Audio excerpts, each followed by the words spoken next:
Yesterday, we started off with Complexity taking on FAZE, and FAZE were the heavy favorites, but it did not look like that on the server. We started with Complexity's pick of Nuke, and they dominated 16-11.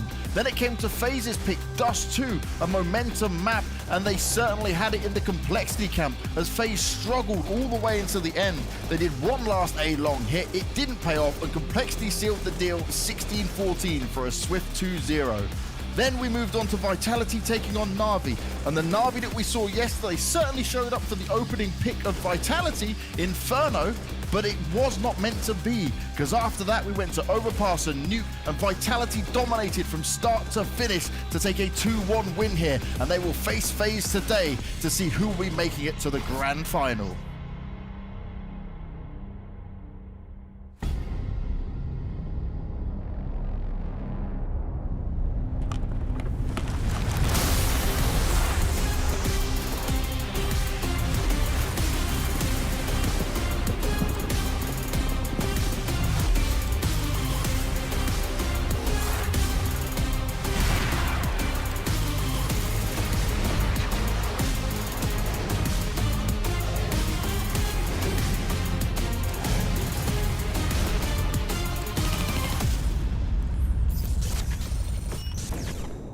Welcome, ladies and gentlemen, to the final day here at the Blast Premier Spring Final. This is it! The end of the road. We are at the end of the bracket. Spots for the global final happening at the end of the year are on the line, as well as an enormous amount of prize money. These teams are going to be fighting it out all day long. 3 best of 3s is what we've got coming at you, and I will be hosting you through the entire thing. My name is Semler, and joining me on this desk all week long has been Maniac and Sponge. And, well, guys, welcome. How's it going this morning?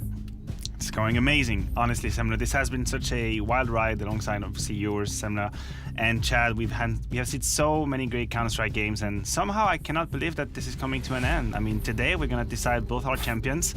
It has been amazing. I'm kind of glad it's coming to an end because we don't even know who to pick anymore. Counter-Strike is a little bit upside down. So I'm glad that I can get this week behind me and be like, all right, well, maybe we can get back to a little bit of normality with CS after this. But the games have been good, and that's about the main thing we're looking for here. Well, I mean, it's just I won the predictions, Chad. It is normal. I don't know what you're talking about. You need one more point. Let's take a look at one more point. We'll see if I get it today. I don't know, man. I've made some spicy predictions in this one, so we'll have more time to talk about that later. But let's take a look at our results from yesterday, figure out how we actually got here today. And so yesterday we saw the European finals here. Complexity taking FaZe and putting them into the lower bracket 2-0. Complexity have qualified for that global final by being in the grand finals here of the spring series. They are now in. That's it. What we're going to find out later is who's there to join them, whether it's Vitality or FaZe. But Na'Vi versus Vitality, you can see. Vitality removed Na'Vi from the bracket. That's it. Na'Vi were sent home. And, well, massive match for North America last night. Evil Genius is taking down Furia 2-1. I mean, just excellent CS through and through. It's been long days, but worth it because the CS has been top-notch. Yeah, absolutely. The CS has been great. And as we have here, the NA bracket, we see that is actually MIBR versus Evil Genius, the grand final that we will cover tonight. And there is here only one spot for the global finals, if I'm not mistaken, Semla. But also some great CS, some surprises as well. The first one would be Liquid exiting by the door in the first lower bracket final as last place. But we're back to the EU, and I just wanted to mention very quickly, Complexity's run, although being surprising, is so legit. Beating Na'Vi in a BO3 and then destroying FaZe to go into this grand final, that's quite the run. And here I thought it was going to be OG that you were going to give props to. They took OG out too, Maniac. They took OG out too. Not mentioning that. I'm pretty... But no, the thing is that Complexity have gone undefeated because they went undefeated as well in London. So it's an insane run from Complexity. Everybody, you're kind of speculating whether they were going to drop off after London. Was it a freak occurrence? But no, they stayed in Europe. They kept their nose to the grindstone, and they are undefeated currently in this tournament. Today would be their first loss if they were to lose it, so that's a big deal. But here we have it, global final, the teams that have qualified so far at least, and that's just the one. Complexity have made it. We're going to find out 2 more today.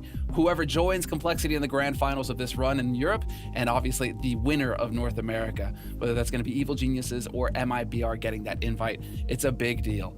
You can see there's a couple other invites that are going to go out of there. The fall final that we have coming up in the second half of the year, the winner of the fall major, if we even have a major, who knows at this point, the runner-up of Blast Spring, well, that's what we're going to figure out today. So, I mean, there's a lot here to go off of for this big final, but obviously this year's chaos and, it's all over the place. $1 million for first place. That's a nice number right here. Always that 7-figure, it always makes me a little bit itchy. Like, oh my god, there's actually a team that can win $1 million in one event of Counter-Strike. I don't think I'll ever get used to it. Maybe when our predictions get a prize pool, then we can get excited about that, right, Maniac? We can. I would be very excited to get just this predicting 15. correctly. I'd get the last place anyway, so wouldn't change a lot. That's why you guys are here. That's why you guys are here on the desk with me. Here you can win at the prediction game. Well, at least Chad can. I mean, I don't know about you, Maniac, but we'll work on that. I just had to. So let's go ahead and talk some of the results from yesterday, because I mean, EG and Furia, let's give some quick thoughts on that match. It's well worth it. Furia, they put up one hell of a fight, pushed it to 3 maps. It was excellent CS on both sides. So tense that we couldn't even call it at the end. We didn't know who was going to come out on top. Yeah, it was an absolute brawl of a match, honestly, and probably the one fact that I take out of it is that it was the first time I saw Furia getting flustered a little bit. We saw access of rage and frustration coming out of Art when we had these webcams, whereas if you'd asked me earlier, I would have told you, Furia, they can play their game whatever the situation. They'll never back down, they'll always have their feet firmly on the ground, but they were shaken by EG. They were truly shaken, and if you ever want to go back and watch that last map on Train, you will see the amount of key clutches that went EG's way was absolutely mental. This man right here, Breeze, he took a long time to get away in that final, but when he did, I do believe, Chad, that he was the one difference maker. Yeah, he had 2 massive impact rounds, right, that really took some momentum away from Furia. It was a great game, right? I think that and the G2 versus Na'Vi game we had earlier in the EU bracket, they're the 2 standout games so far from the Blast Spring series for me. So if people want to go back to have a little bit of history of how we got to this point, don't do it right now. Maybe do it after the grand final. But those 2 games right there were massive. And I feel, obviously, for Furia, I wanted to see them go up against MIBR, but this is how we found ourselves. Hopefully they can bounce back from this. I love watching Zeus. That's the thing, what's even crazier here is EG's performance, considering they are spread out. We saw how Na'Vi have struggled with that. They are not on LAN in the same sense that we see Furia, right? They're team house together. Well, they have their apartments, but they have their team facility. They're all playing in the same area, and you can see when it comes to the finals time, they're all in the same room together, versus EG, who are spread out all over the place. And so, Zeus just slamming his desk. Love watching that guy. He gets so invested in it. But let's go ahead and talk a little bit about Europe now, because that was the massive North American match. We're going to get to talk more about EG later, obviously, going up against MIBR. But FaZe Complexity, I mean, that was also a monster match from Complexity. They really just took the world by storm this tournament. Yeah, I feel like at each and every step of this tournament, we all came up with very great ideas and explanation as to why Complexity would not win their games. And every single time they've made liars out of us. Every single time they have pushed the boundaries of what we can expect from them. And it is so impressive to see them go up against these giant teams and come ahead victorious, and the way they do it. Steamrolling some teams, having to fight back some of these clutches. The man that we see right here, Obo, to me, my revelation in this tournament. I mean, I knew he was a great player, don't get me wrong, but the fact that he can step up and have these amazing situations in tight rounds, I'm talking about 13-13, 14-14, being tested by a B-Rush and getting 4 out of FaZe, you could see the reactions. That was an insane game from Complexity, and Obo is just one piece of a magnificent puzzle, but he deserved the praise. I'm glad to be proven wrong, right? If that's the way we're proven wrong, that the Complexity can compete at that level and they continue to do it in that fashion with that style of Counter-Strike, that's what we want to see, right? That I'm more than happy to take that every day of the week. I hope they can show up again today in the grand final in that way. But FaZe, frustrated FaZe. I think that was yesterday for them. Did you see Bimaster's tweet? It came out like a couple, I think it was an hour or so after the game, but As a 16-year-old kid, he think he got the heat, the literal heat, not the heat in the game, get to him. Made a tweet about having no aircon in 30 degrees. So hopefully maybe he can get one of his friends to come in and fan him today while he plays or something like that. We need to make sure that he's keeping his head cool. Yeah, not only that, I mean, your PC has just got to be going.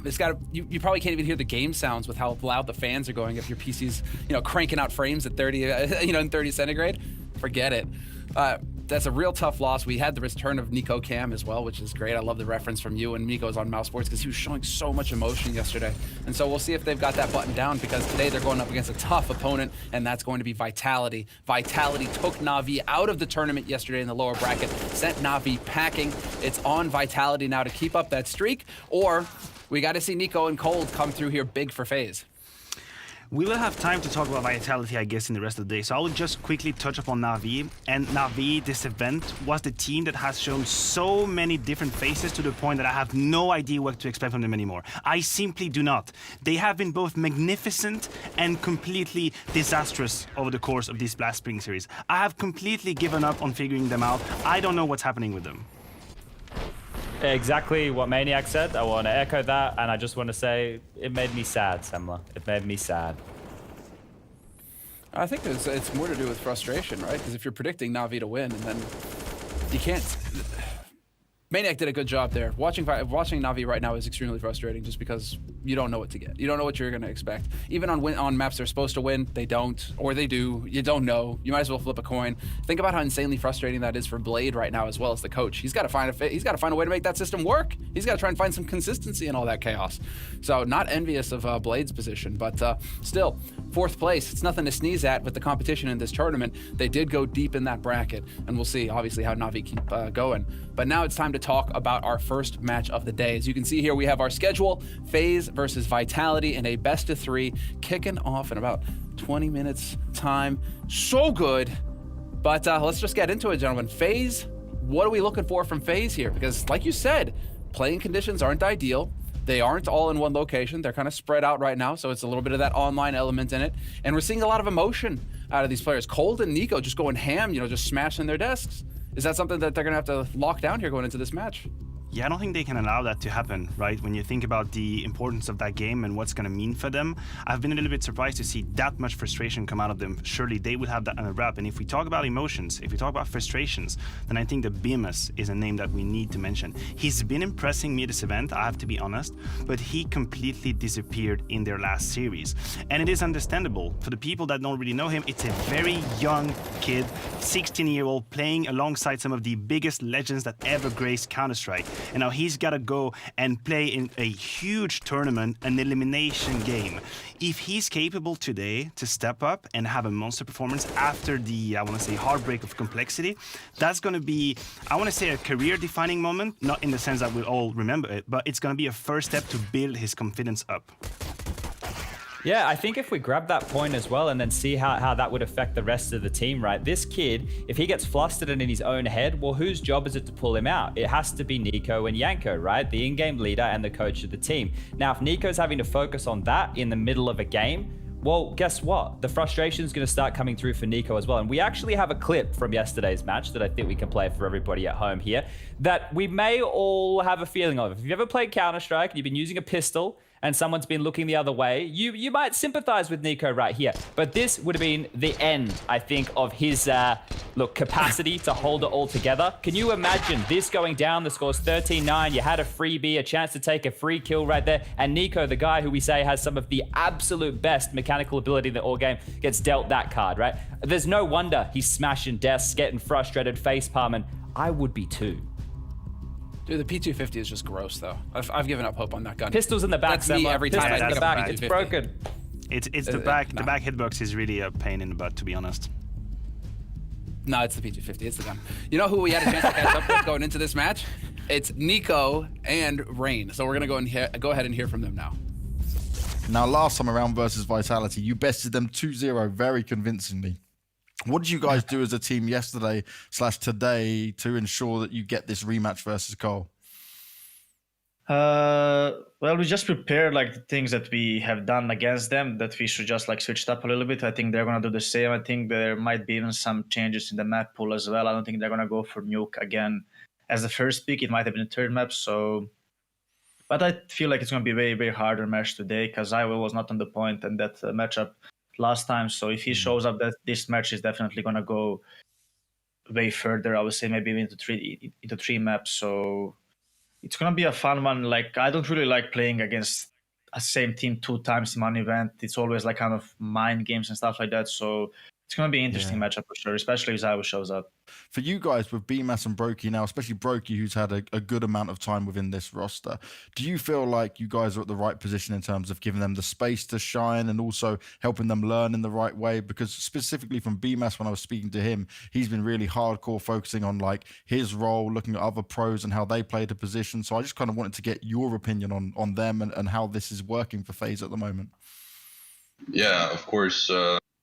Bima's coming into the team. He's a very young player, and it's gonna take a while before he understands everything that goes down to Pro CS. He came from FPL, so he has some fundamentals he has to learn, but he's doing a very good job and he's very eager to learn stuff. I think we have a role for him that we've set up. So I'm very pleased with his progress, and Brookie has been great from the start. Always been very engaged in the game and had a lot of stuff to say for rounds as well. So. And chemistry, right? I can get with you, Cold and Nico, kind of like around that similar age, experience side of things, but how do they fit in outside of the team in that kind of environment? Do you still see them as like kids in a way? Because we know with some players can come and it's like you have to kind of gain some maturity with it, you know? I mean, they're still too young to drink in some countries, so... But all in all, they're great kids. I haven't met Bimas yet outside of online. I'm looking forward to that when things start opening up again. But Brooke is a great kid.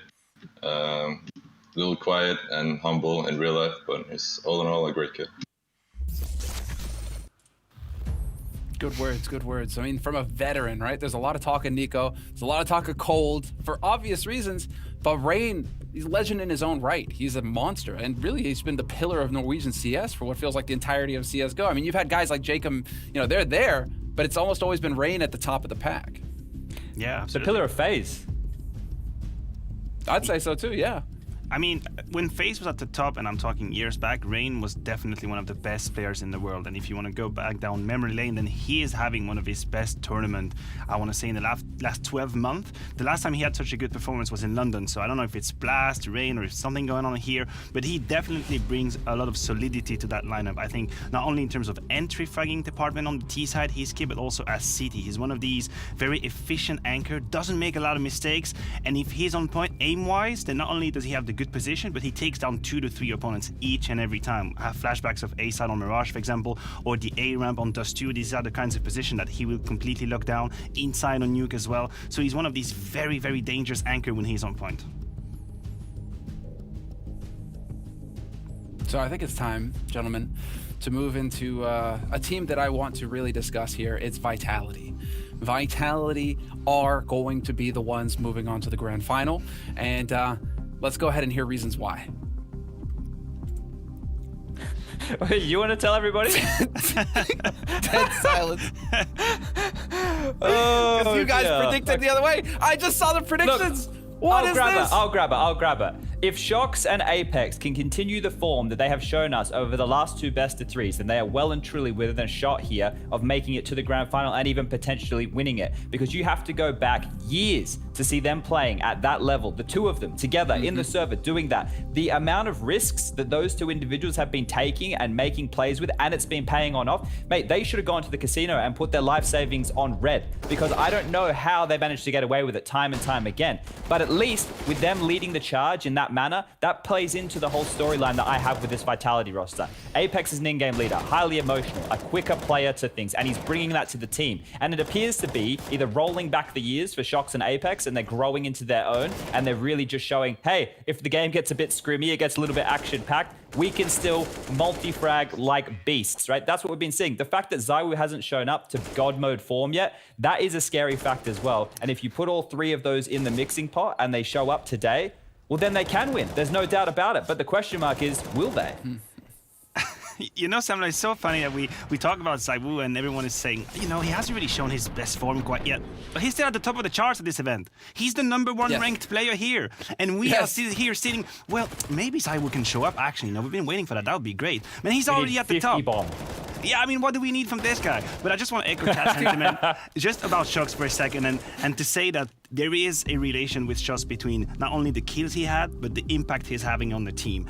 And since Alex departed that lineup, which I think was a great hit, I mean, it was hard for Vitality for sure, but I do believe that Vitality live and die by Shox's confidence. Because when he's on point, not only does he take risks, just like Chad was saying, not only does he frags, but he also comes in with a lot of inputs with Apex. He is playing the other side of the map. He has this global vision and he helps Apex make the right decision. So he is going to be absolutely instrumental if you're a Vitality fan and you want them to win.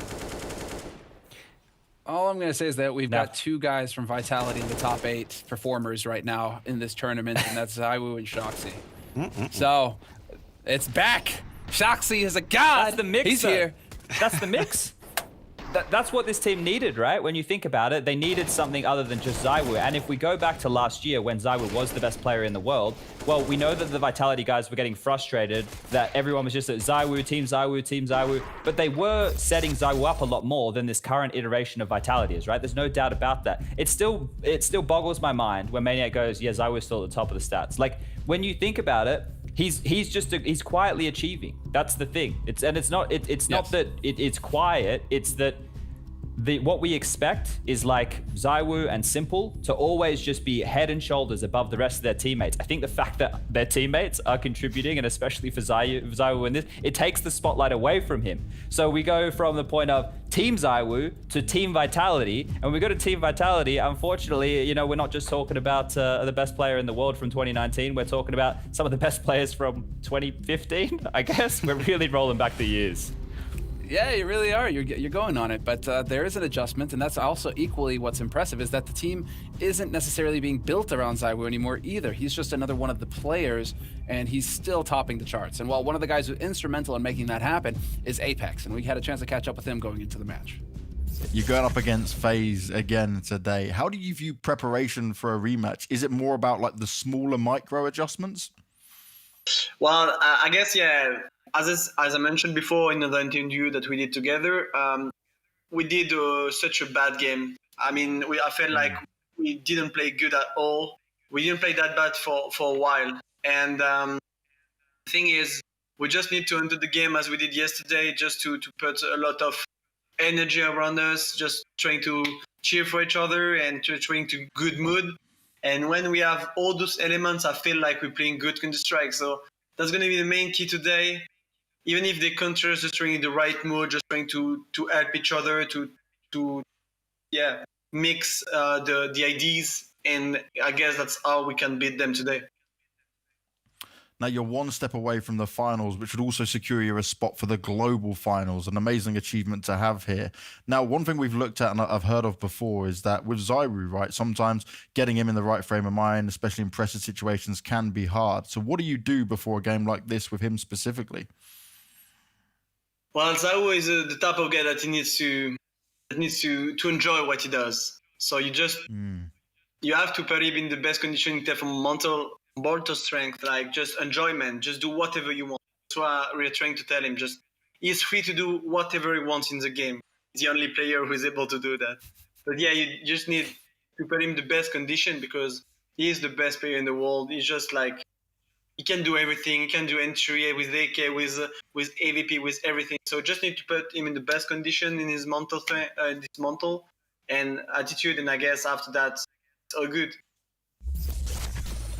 Well, so far it has been all good. But what we need to do now is take a quick break. And when we come back, we'll be getting into the pick and ban. We'll figure out which maps are going to be played in this best-of-3 final.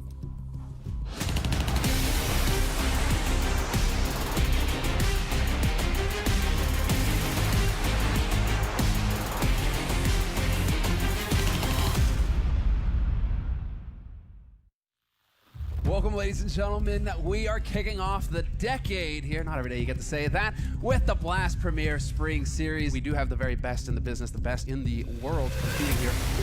Just taking initiative and we're gonna win. All right. Let's go. Okay, boys. Let's close this shit out. Let's go. Dun, dun, dun, dun, dun. That's a hell of a shot. Ooh, a second from the lead.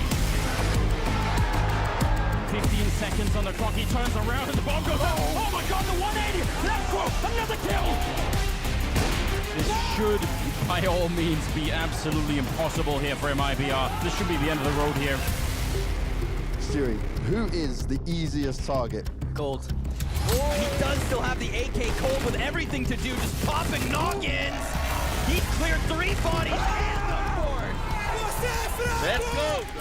Let's go, guys. Let's focus on. Let's go. Tickets booked to the spring finals. The final day here of Group A. Liquid gonna end up winning in overtime, 19 to 17. I want you guys to get real pumped.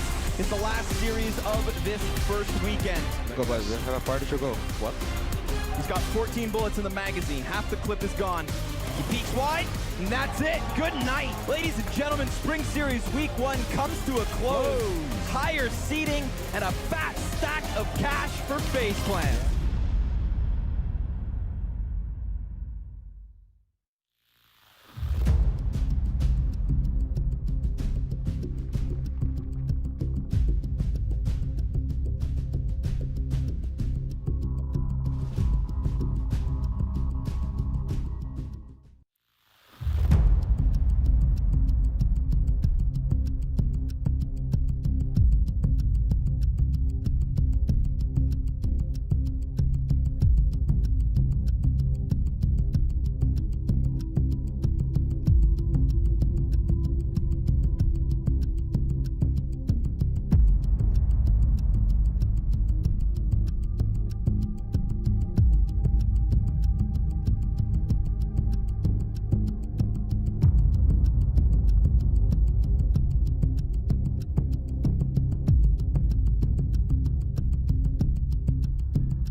All right, welcome back. It's time to get into the pick and ban. And for that, I'm going to hand it right over to our analyst.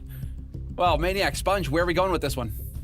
Well, let's get the first ban wave out of the way. Vertigo Train should not be in here. You have the Train ban coming in from Vitality, and then FaZe will not take a risk on Vertigo. Now, when it comes to pick, Nico actually threw in a little bit of a piece in the interview saying he thinks there's a curveball coming in. The logical choice for Vitality could be Nuke, but I'm thinking, Chad, maybe an Inferno pick here? Yeah, they did look comfortable on it, right, with their T-sides when they were able to break through that arch side in the game we saw a little bit earlier in the week. I think they'll just go with Nuke. There we go. And I think that FaZe will just go with Dust 2. I think we'll just get the exact same map pool as we did last time. I don't see why either of these teams would back down. I think FaZe consider themselves better individuals, and Vitality, we've heard the narrative coming out of their camp. Yeah, there we go. That they think that it was an off day. So if it was an off day, we're going to see it'll be demonstrated in the server today, and then that means the third map probably Inferno is the decider here, or FaZe wanted, they could try and, yeah, it'll be Inferno. It should be Inferno, yeah, I'd agree. I think both teams would shake hand to have Inferno, and I think the Dust 2 pick from FaZe is also interesting in the sense that Dust 2 can be a map that you pick, you win, and then you pick again, because I don't feel like there is a ton of anti-stratting to be made or a ton of preparation to be made. It's pretty much clear-cut, I mean, structure of the map in general, so you can pick it and pick it again and win it again. So Nuke, Dust 2 and Inferno, Samna. I'm just looking forward to this one. And so here we have it. Nuke to kick things off. 50% performance from FaZe on this map. Now let's take a look at Vitality real quick in terms of their standing on Nuke. I think it's pretty much the same, isn't it? Yep, pretty much. Yeah, it's so it's interesting that's their pick.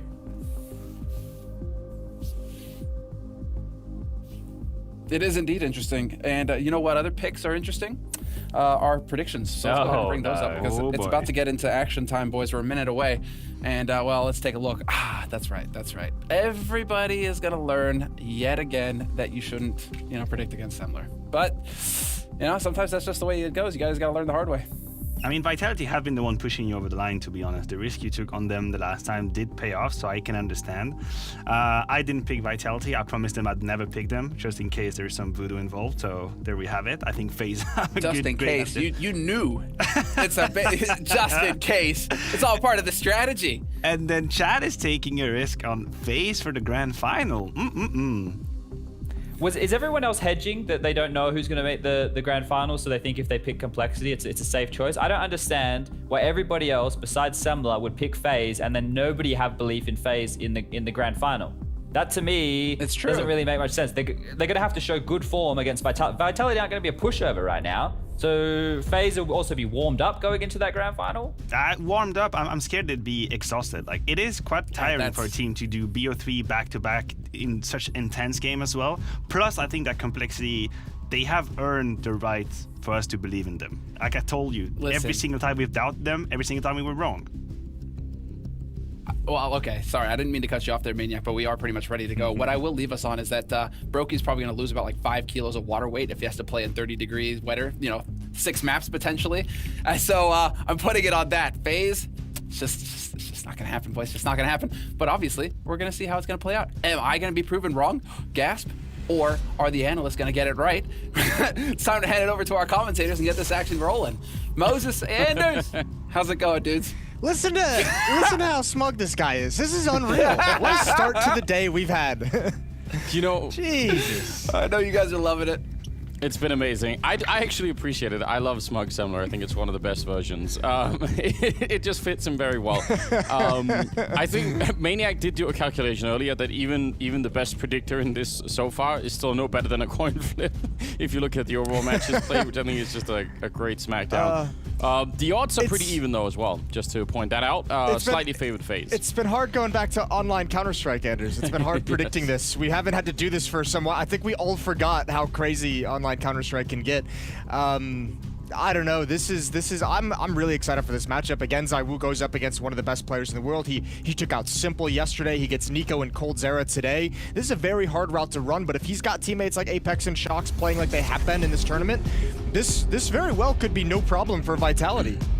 Yeah, I think especially the way that well, Shox, I think, I was wondering, is he going to be there? Is he going to be good? And how's it going to play out? But the fact that Apex has shown up in such a brilliant way has at least really encouraged me. I think it's been great fun to watch. So I sort of felt a little bit bad predicting against them, although, at the same time, who knows? Maybe it's like a benefit to them at the end. We don't know how this works anymore. Oh, ho, ho. Well, we are off to the races. Nico with an instant headshot to take down RPK.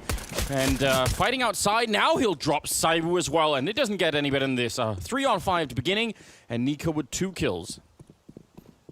Oh, that is so very nice. Apex gonna try and do what he can. Brokey finds a headshot as well. And it's a 5-on-2. Shox is in this upper bomb site, but he's got nothing to do. He can kind of lurk, but the bomb is down, and it's not going to have any impact. This is spectacular shooting coming out from FaZe to start things out. And what a message to send in the pistol round.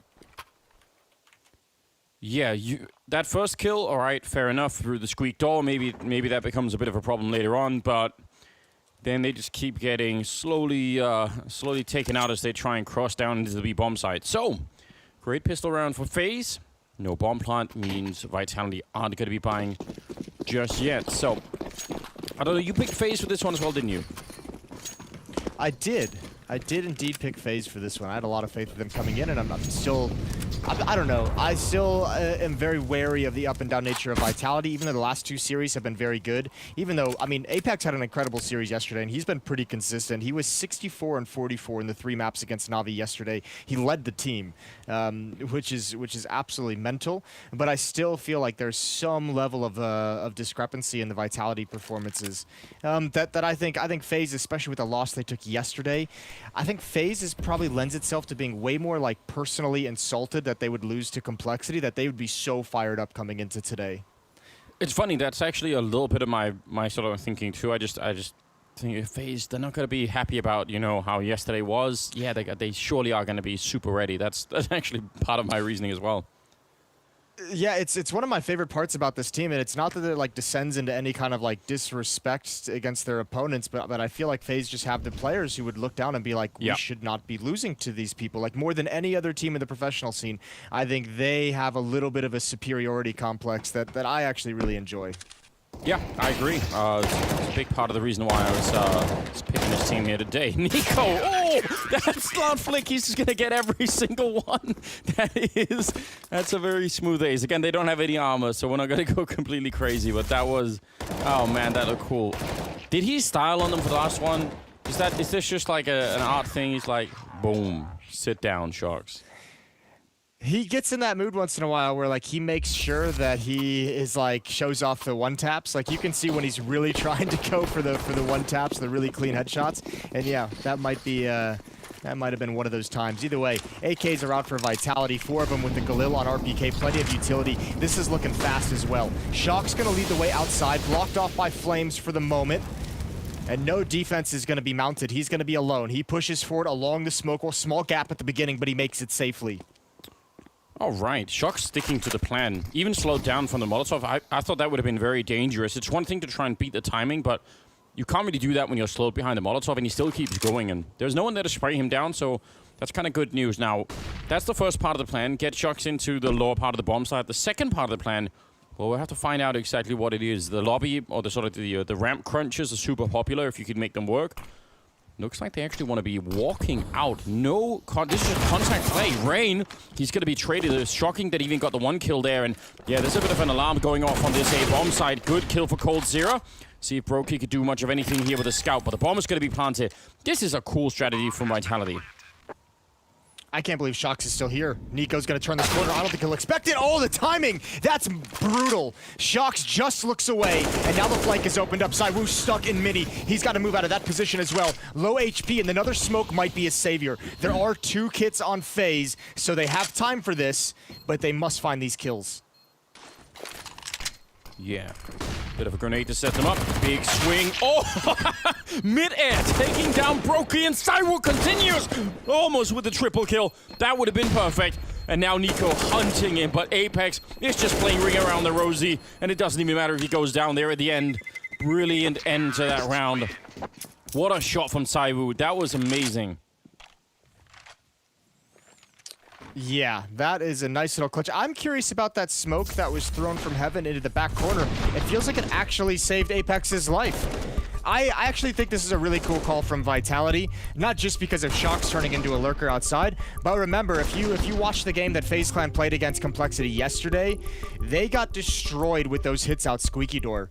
FaZe had no answer to stopping the attack through Squeaky. Complexity had free access to the upper bomb site, and I don't think it's a bad idea at all for Vitality to test that in this game and see if that defense is going to be any better. Well, I mean, this is, you know, you say FaZe, but really, if you wanted to even narrow it down further, Rain was really getting blown up in that Squeak Door, right? That was like a continuous I was trying problem. to avoid, you know, naming names. I know you're a sweet person like that, Jason, but I'm not, so here we go. No, I mean, it wasn't even that Rain was actually playing horribly badly or anything, but that just, I mean, you know, it was a point of weakness overall that was just exploited a lot. And I'm sure, I mean, you could even argue that's a reason maybe why Rain will be even more switched on today. Like, he, you know, might not suffer the same kind of problems. It's unlikely, I would say. He's an absolute world-class player. Flick out there from Brokey, not connecting with anyone. And they know that all is in play, though. Trying to trace it through. It does a fair bit of damage. It's a pretty good start, bringing ZywOo and Shox a little bit low. A little bit low. Nico gonna toss the nade out behind this smoke. Ooh, that actually might catch him. He jumps right back into it. ZywOo might be a little bit lucky to be alive there. And this is slow from Vitality. ZywOo and Shox in secret. Masuta, Apex, and RPK look like they want to come join up, but if they want to do that, they have to reset up the smoke wall. So this is going to be tough for them to cross. They might not want to actually commit towards secret at all. And it might be an attack in mini. Nico, Molotov is going to force him back. It's not catching him. It does right at the end, but he sticks around long enough for an easy tap to the side of Shox's head. What a dirty play that is. I actually thought, why is he standing? It's surely going to spread, but that was well calculated. He was a couple of steps ahead of everyone there. And this is what a defense to put up here right after Vitality get that great round in. They're going to be completely stumped here. It's now 2 versus 5 with Saimu low on health from earlier. And Misuta, he's sneaking around, but again, what does it matter? He did get the ramp room control at this point in time. Saimu's gone down, and now Misuta just going to speed it up. I don't mind this. I mean, why not just try and see if you could catch them? It's not going to happen, and it will be a 3rd round for FaZe. With Nico at 11-0, if you're keeping a count at home. When is he going? When someone's going to stop him, shorty? Yeah, well, this is, I mean, kind of what we talked about is Nico coming into this. I mean, we knew him, and it's specifically in my mind, him and coldzera were going to be the ones to take the most offense to that loss yesterday and would come in just straight fired up. So Nico's getting them started on the right foot. He's setting the attitude, he's setting the tone, and 11-0 is no slouch for a beginning. And that's going to make things much easier for FaZe when they rotate around the map on this defense. Again, going to test Nico, and look at the nade damage. They're already brought down so low. He sprays down 3 and a 4th. He's up to 15. It's so ridiculous. What a beginning. He's laughing as well. Oh, man. Yeah, it's so weird because that's exactly my sort of feeling of their personalities, right? I think, you know, a loss like the one they took yesterday is a great motivator. If you were feeling like, oh, I don't want to prepare, or I don't want to spend some extra hours looking at demos, like you take a loss like they did yesterday, everyone is going to want to do that. Everyone's going to feel ready. So, yeah, it's looking good at the moment. Although it's early days. It's still just a 6th round here. So let's see. I like that idea from Vitality earlier, where they had Shocks, you know, walk down secret, and then they actually just walk through the squeak door. I thought that was a cool idea. We'll see if they are going to continue to use Shocks in that fashion and, you know, have him lurk around. This time it's the entire team outside, though, with the smokes closer to Mini. Ooh, Shocks is going to be able to cross with his teammates. 4 of them over.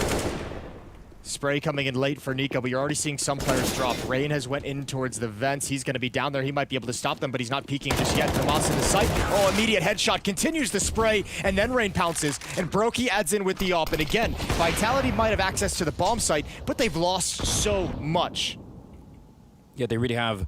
Apex, I think this is a clever idea, but coldzera, looks like he's one step ahead. He's actually going to go down the vent, but they've lost Misuta in the meantime. I still think this is a cool play from Apex, and if they'd had just a slightly better trade into the bomb side, if this had been something like a 4-on-3 instead, would have been a really powerful play here. But with the whole team gone, there's no reason anyone has to really do much of anything here until Apex gets a little bit closer to something that looks like a bomb plant. They're fighting him at a distance, and Nico still is immortal in this game. 5-1 and 16-0 on Nico.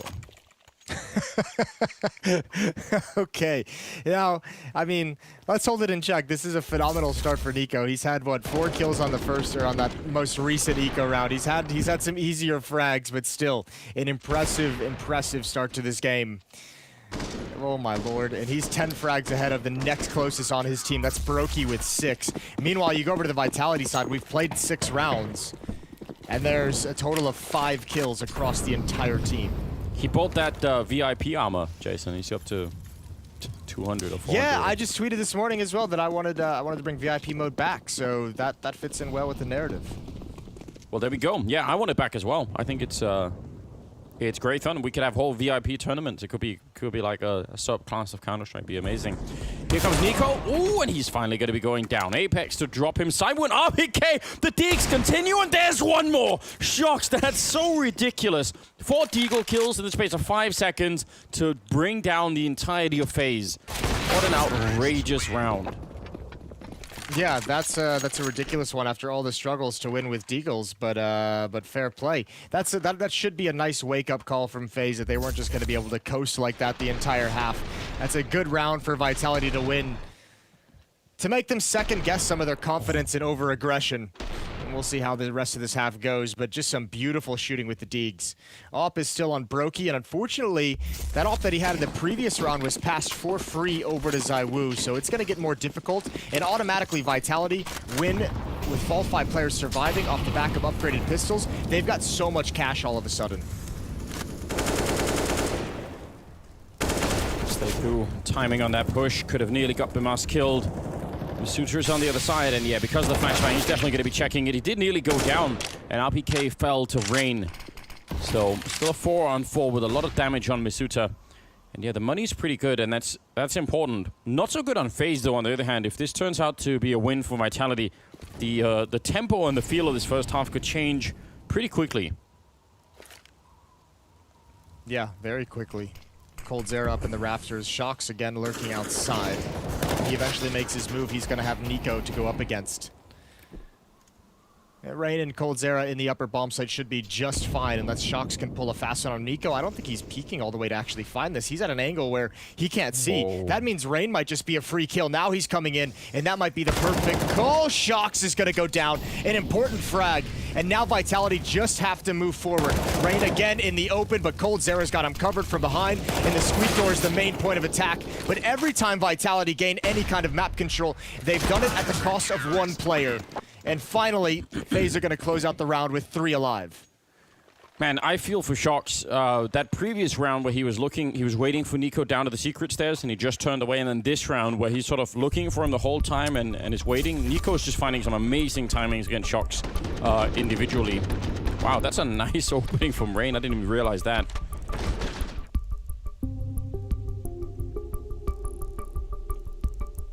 I mean, this is kind of, I mean, not nice for Vitality, but it is nice in the sense that they all have, like, 4 of them have over $6,000, right? So they're taking this time out here to actually have a discussion about what they want to do.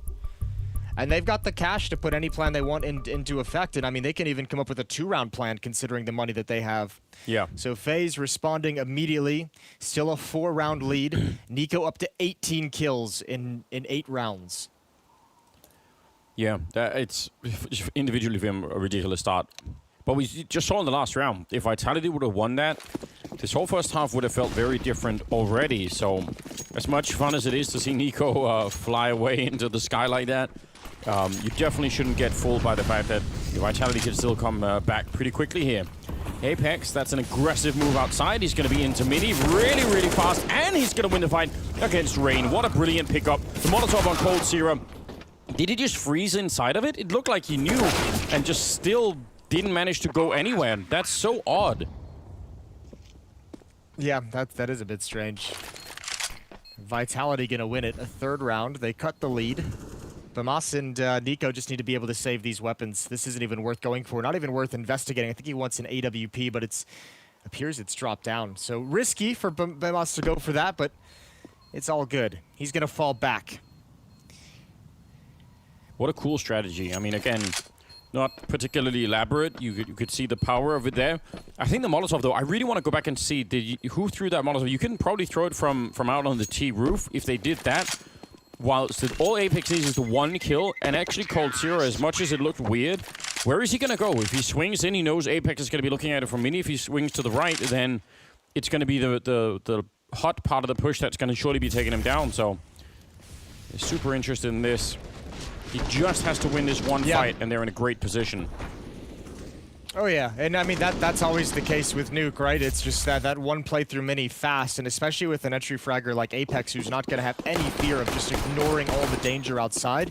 I mean that is one area where maybe Nico's going to have to adjust the way he's playing. I know he's playing a great game so far, but a little bit more aggressive to prevent that kind of a swing. And you can see here, right behind the smoke, he wants to challenge, looking up towards Silo at the moment.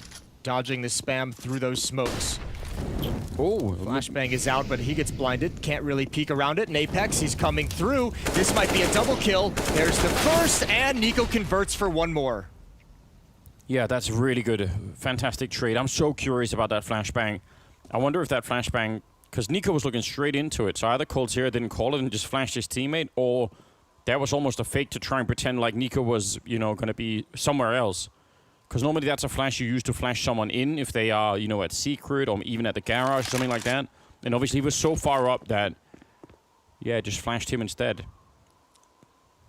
It could have been just a miscomm. Could have been Nico saying, oh, I hear 2 or 3 outside, and coldzera just running over, whoever running over, and just throwing the flashbang immediately, and not waiting for Nico to actually call for it. Yeah. Man, that's still a lot of nades used by the FaZe side. Rain is out. coldzera's out of nades as well. They were low on funds. Brokey just has the 1 HE grenade. So actually, 2 smokes, a Molotov, and like 6 flashbangs. 5 flashbangs for Vitality. And that smoke wall is all the smokes they have left. So they're going to have to hit midi. They don't have those smokes to go to the lower bomb site. No point in heading there. potentially dangerous miss coming out from Brokey. It seems like they will be fine. Rain, though, he's going to have to run into the fire, and he gave it all to get that last kill on RPK. Fair play, I guess. 7-3 in favor of FaZe, and leading into round number 11. That is still a pretty good economy for Vitality. I mean, considering how this has played out, they haven't won any consecutive rounds, and yet their round loss bonus, and I guess the few bomb hunts they've had has kind of done a little bit for them. And the fact that they won that one round with the Eagles. Yeah, I was going to say it's the power of winning a round with Deagles where all 5 of your players survive. I think they had at least 4 upgrades out of that round, so that's massively helpful. I'm so confused about this buy. They could have had way more. They're going to try and see if they can make it through the hut, and they're going to get slaughtered on the approach. coldzera finally having a bit of a round here. You could see his frustration earlier, but that is a nice triple kill, and that will shut it all down. I swear they could have had 4 AKs and just a Tech 9 or something on Saimu like he has anyway.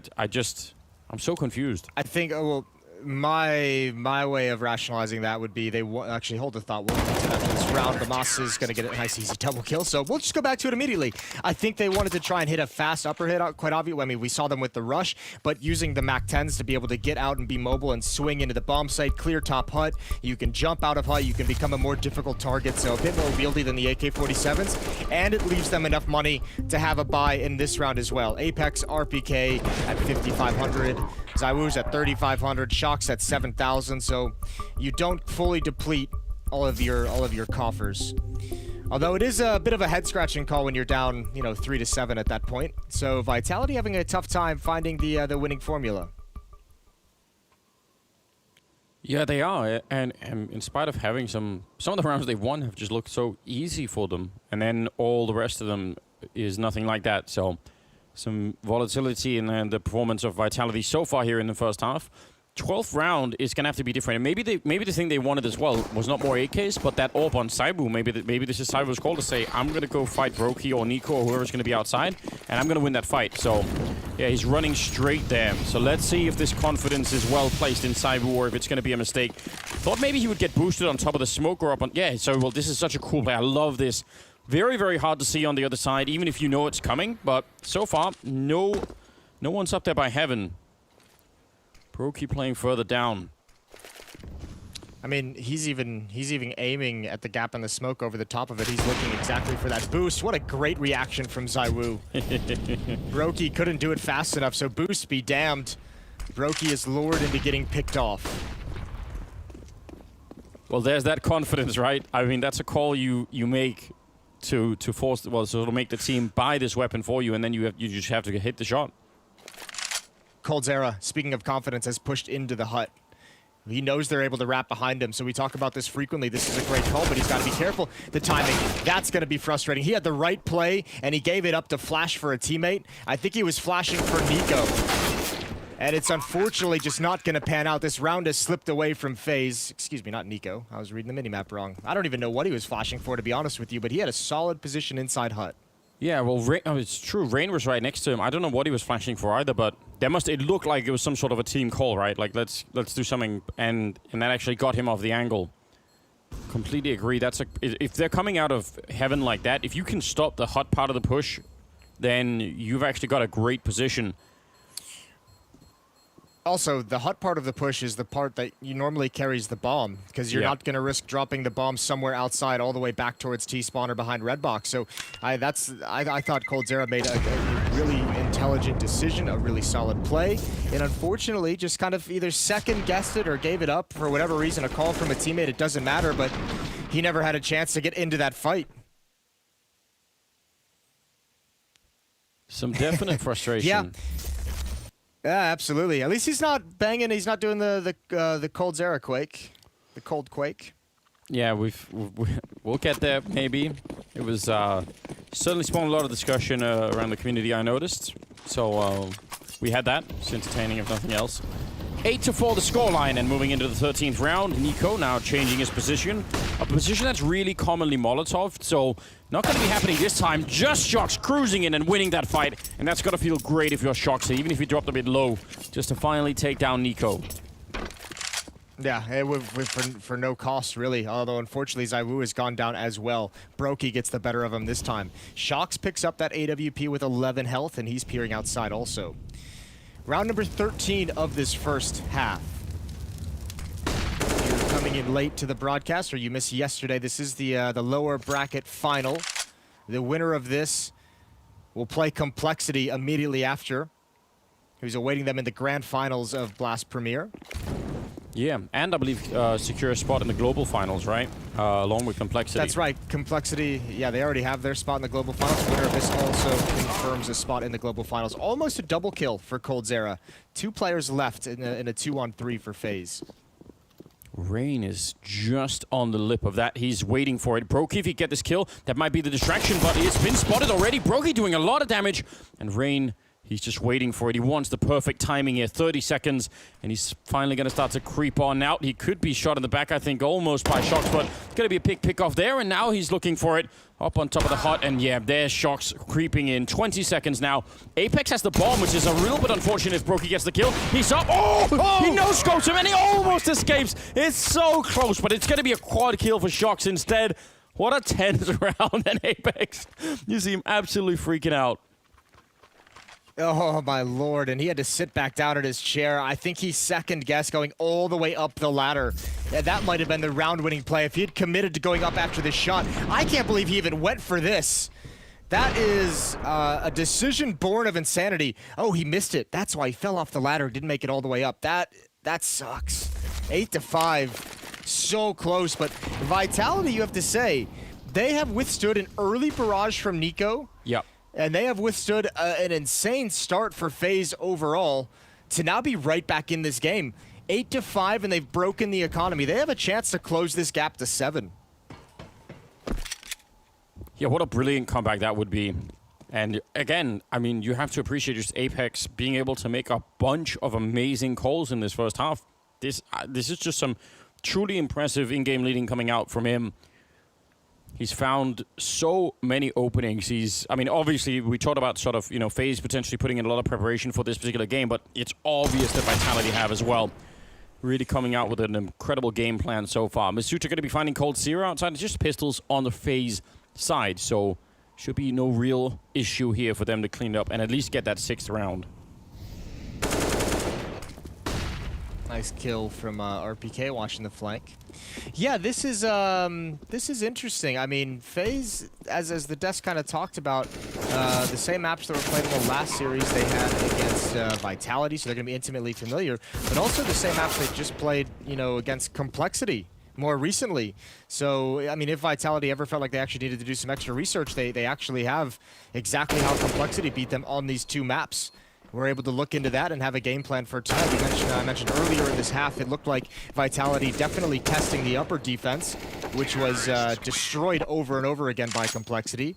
So now 8-6 here on Nuke in this first half, and going into the final round. The only thing I think that maybe also be worth touching on, especially if people didn't watch the games yesterday, is that we did see some really terrible disappearances from Vitality in some of the halves where, they had great beginnings and then sort of, on some of those CT sides, they didn't know what to do. I'm not saying it has to happen today, but that's the only thing that can make me feel, a little bit uncomfortable about this, the French performance so far, because they're playing great Counter-Strike right now. It's absolutely great to see. Outside, Apex going to be looking for a kill. He knew Nico was going to be there. Again, intelligent stuff coming out, but he almost cleared it himself. Going to be another kill from Masuta inside. Rain will get completely taken out by RPK. And another round that just looks so smooth and so well prepared here for Vitality. It's like they know everything that's coming. It's so cool to see. Yeah, well, again, I mean, from the later stage of this half, that upper bomb site has just gotten wrecked over and over again. Again, this round, it almost just felt too easy. I mean, that's coldzera losing a duel inside of Hut when he was in the rafters, and then it's RPK just dropping Rain behind that box. So, yeah, Vitality just had everything planned for. Through the smoke, a headshot onto the Moss, and there goes Brokey. 8-7 in the favor of FaZe, but it's a 4-round run to close things out in the first half for Vitality. Nico sitting at 22-5. He cooled down a lot in the final few rounds. We'll see if he can pick it back up in the second half when we return from the break.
ladies and gentlemen, to the second week here. Got the best teams in the world and complexity. But Flamey is his kryptonite again. Oh!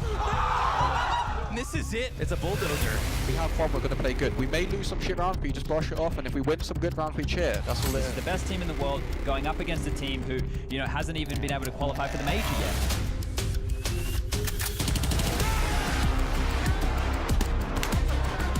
Just trying to buy time, flanking around, Flame punching him down, and he tries to immediate defuse. He's right there with the kid. Oh my god, I can't believe it. 16 and 12. I've seen every big CSGO match ever. I can tell you that would already be like a top 5 upset of all time. Simple to catch. Oh! The shutdown. This isn't the Astralis that I know. Really trying to get the pit. Can he stand tall one last time? He lies from. Oh no! A beautiful spray! Electrons have got it! 16-14! Now we do it! Was ready for Vitality versus Complexity. I introduce you to North America's newest juggernaut. 16-6 as they take down Vitality. Complexity have one last beast to challenge. They wanted to build Juggernaut, but we gonna destroy the Juggernaut. Of course. 16 rounds to Navi's favor, victories on Train and Mirage. And the Navi Storm has come and conquered today. It's an exciting, you know, couple of days that we've had here, and it doesn't feel like we've had any losers other than maybe Astralis.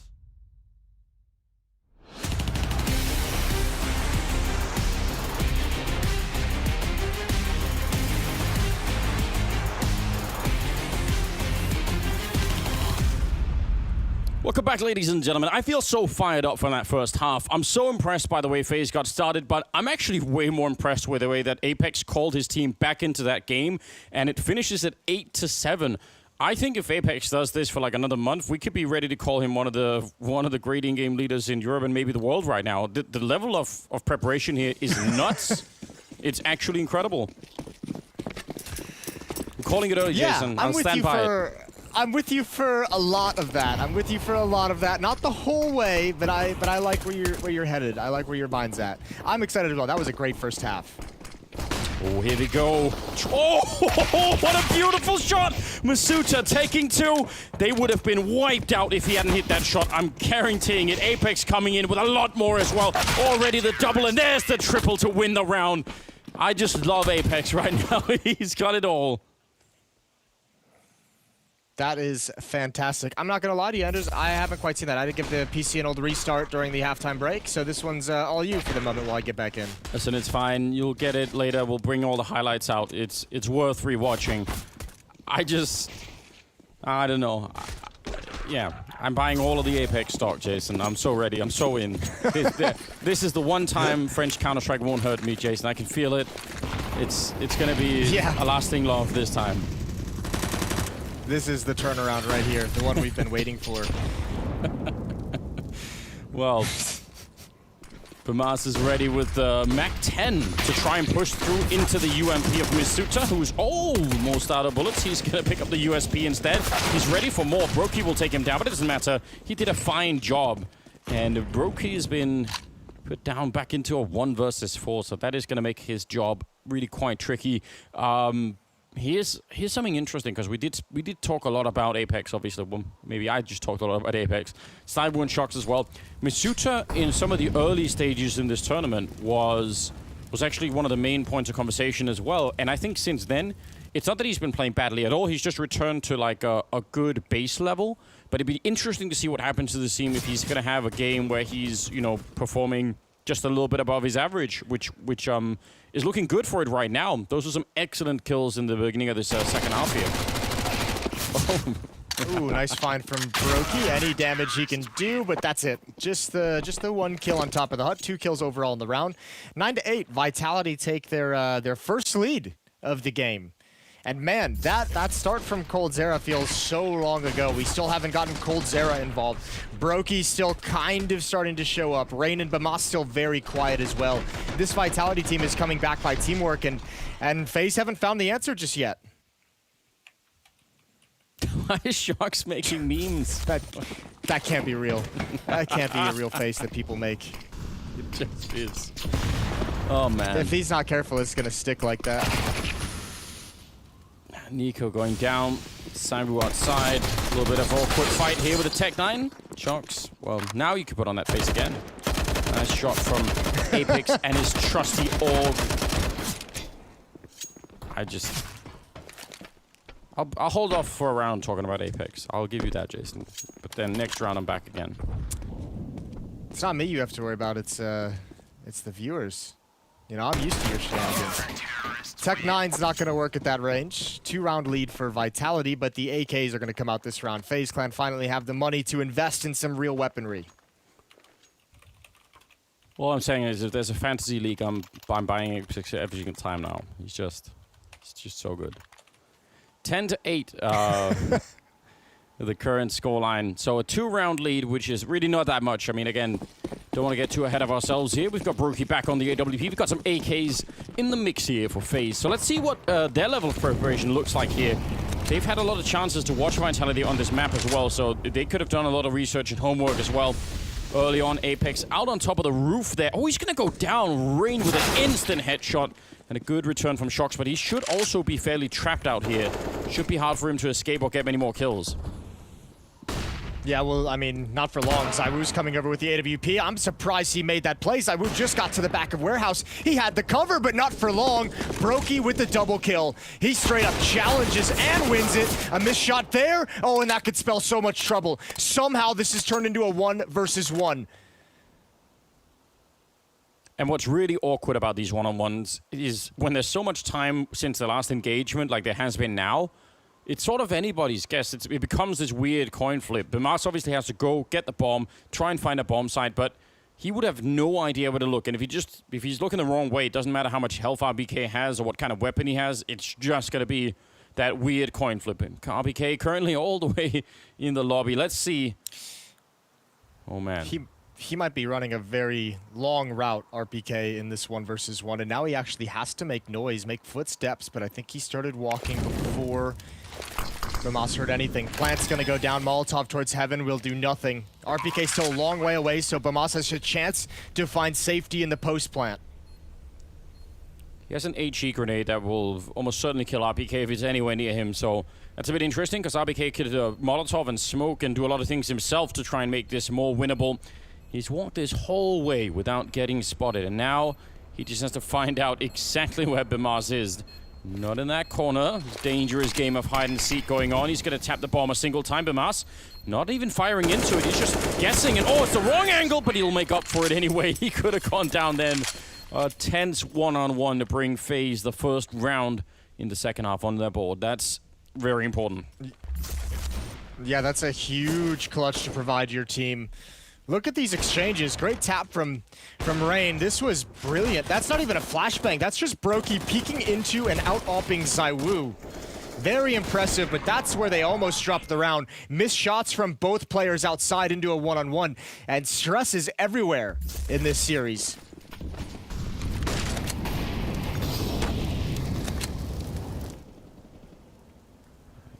Org is back on Apex. Nico's out there as well with an AK-47, so going to be real careful.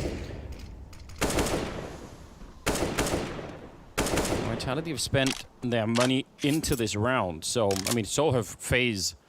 So this 20th round is going to be one of the pivotal ones for sure to decide who's going to have the better shot at it going into the last third of the map here. A lot of Molotovs and smokes out here to try and block it off. They're not going to go and fight Apex at the minute. We'll see if they actually want to go down. I mean, they've got 4 people out here.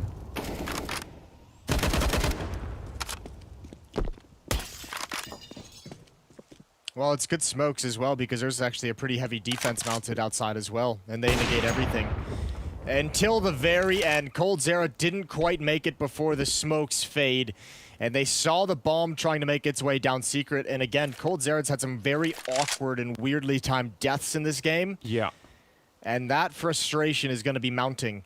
2 smokes and a Molotov to make their way into the lower bomb site. There's going to be a pretty staunch defense here, though. Yeah, they need a strong opening kill to even dream of getting in here at 25 seconds. Definitely running the clock very low at the moment. Shox and Cyber with a bit of a crossfire setup. Not seeing anyone down here, which might have them. Yeah, he's going to turn back. He's so confused about why no one has showed up. But now they're going to have confirmation. Now they know. 10 seconds on the clock. Misuta will get a kill on Bimas, and that bomb plant is going to be absolutely denied. No chance for it now. Time has run out, and Rain, it's a good kill and a good turnaround, making this expensive. But they're still going to lose the round no matter what here. Actually, Rain taking 3 people with him is not bad at all things considered. I am starting to worry a little bit about coldzera as well, because I swear they could have crossed out there without him dying at all. Yeah, I'm not exactly sure what took him so long. I think he walked up close along the wall and then had to kind of back up towards Secret. But I mean, regardless, some of these kills have just prevented him from even having any impact in the rounds or having a chance to have an impact in the rounds. And then when you add the frustration on top of that, I think it's going to make for some very odd decisions that he makes in the game. Nico was 21-2 at some point in the first half. Yeah. He's now 23-10. So he's been 2-8 in the last so-and-so rounds. This is and without him being the powerhouse, the workhorse that he was in the start of the first half, FaZe is really getting slaughtered. This is the midst of an 8-1 run for Vitality. Yeah, I think it's super impressive.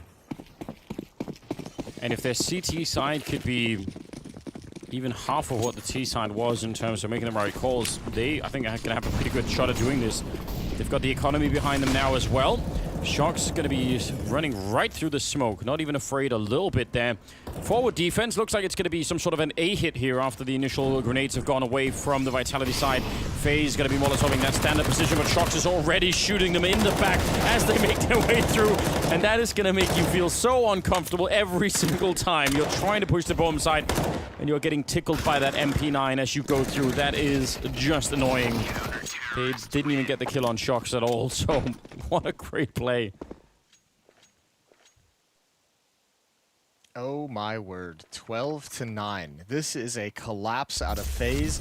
They need something and they need it right now. It might be time to call another timeout, but they have no access into this bomb site, not even getting the kills. And it's crazy. I have to imagine it's gotta be so another point of frustration for FaZe when they have Vitality in the first half and Complexity yesterday, just running them over in that upper bomb site, and they cannot replicate that success themselves on the T side. It's so difficult for them to find access to the bomb site running the same strategies. I think they've got to be very, very confused. Yeah, you have to imagine. And some of the frustration that we're, started to feel a little bit. Again, Bimas, 8 kills, coldzera, 11 kills. Some of those just need maybe a little bit more, a couple of rounds where they get, a kill and stay alive. There's been a lot of trading going on for both of them at the moment. And this time it's just pistols, so... Well, one of the cool things that we saw, I think, out of Vitality when they were playing on the T side was just the determination in the calls. When they had those raps, Apex running into into mini and just, opening up that A bomb site, there was just no hesitation. Even in the rounds where it didn't work out, I remember Shox running down to Secret behind the smoke alone. Even if he got stopped by a Molotov, it's like, once the plan was called, there was a clear follow-through. There wasn't like any kind of a second guessing anything. All right. That's a nice shot. Well, Rain's coming alive. Yeah, a good follow-up double kill, and added into Galil's in the previous round. They're doing great economic damage, and now they have a chance to win the round in its entirety. The bomb's miles away. 2 versus 1. Yeah, that's fine. There's 26 seconds. The real issue is they don't really know where ZywOo is, so that's got to feel a bit dangerous. But, I mean, Rain can just hustle it into the upper bomb site. The problem is if he decides to get tricky, and fortunately, I don't even think he actually has time to drop down vent, even if he wanted to. So they'll subvert ZywOo at all, and this is a 1 versus 2. For 2019's best player to put a 13th round on the board for Vitality, he's got to overcome coldzera and Rain. Yeah, and they have a flashbang which coldzera won't probably know when to throw, so that probably is not going to be working out that well. They can't really fight him either because they're so low on health that it wouldn't make sense for them to try and peek him. Going to be walking in, and there's the opening. ZywOo only takes a little bit of damage, and now he's under a lot of pressure. He does have the smoke, but what is that going to matter? There's a wall bang, but counter one coming out. That's dangerous, Rain. Why are you playing that game? And he's going to go down. Oh, God, he makes it in the end, surviving on just 12 health. But with the defuse kit, he'll have the round. A brilliant 1 versus 2, as you said, the best player of 19. And he picks it up I can't believe Rain tried to wallbang that. If that connected on return, he's just dead. Yeah, well, what can you really do when you have that low HP? It's a desperate situation. And that's really harsh. coldzera even looking towards heaven. He was exposed from that degree. Great response. Rain did have the chance to close that out, just could not hit the headshot. 13-9 for Vitality, but the economic damage is done. FaZe need a win now, because they can put Vitality on the back foot in terms of their money if they can win this round. Pop flash through. Shox is aggressive, and he's found Nico. This is the version. And it's so hard to try and respond if you're Rain, because you know ZywOo is watching that with an AWP. Yeah. Yeah, he can't just swing to get the revenge kill. You're absolutely right. Nice shot from ZywOo right in the elbow of Brokey. This is the version of Vitality. If you could have this every time, what a team this would be. The only problem is when they go missing, which we definitely saw cases of yesterday when they were playing against Na'Vi, although they did overcome all of that, and this second half is looking, in my opinion, just brilliant. I love that play from Shox to go aggressive and then just taking down Nico. I just think the game plan right now for Vitality is so solid. I don't see them losing this at all. No, I mean, especially because FaZe haven't shown us they know how to, like, win anything in the second half. On this T side, it's really falling flat. Especially now that the fragging production of Nico has just entirely fallen off the face of the earth. It's nowhere to be found. He might not even have a kill in the second half, maybe just one, but this is really brutal.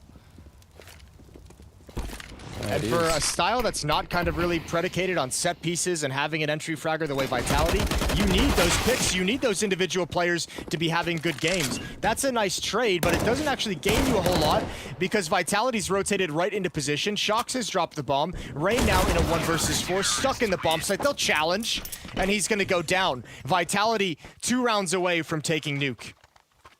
Absolutely loving it. Yeah, I mean, Apex probably could have had both those kills coming through. I think he just got maybe a little bit excited with the AUG there. But 14-9, and you're right, we have not seen FaZe really prove to us that they have anything like the level of understanding of what's going on here on the T side that Vitality definitely showed us. Oh, now we are getting some of the earthquakes. That was like a 4.5 or something on the Richter scale, I think. It's not quite the Quake Zero yet, but not Quake Zero. We gotta come up. There'll be a cool name for Nico doing it. Rain's just gonna turn right into Mini. I like this. This is the most aggressive play we've seen on a FaZe in this whole half, and it's working. coldzera with 2 stunning entries. Nice trade into the bomb site. Shox could put a stop to it. The timing on that flank was pretty aggressive, but I think with the money the way it is, Vitality gonna try and save. yes, well they should, even with some money in the bank, which is not actually that much. That may be again what it all comes down to is if they can break the economy of Vitality, at least they could go on a bit of a run. At least they could start to get warmed up. Nice round, good play from FaZe hitting. And you actually mentioned this in the first half, right? When you're doing those A attacks, so much counts on getting the first kill as you enter the bomb site. Yeah, well, I mean, especially when you come in through Mini, if that part gets stopped, you know, we know how much of a...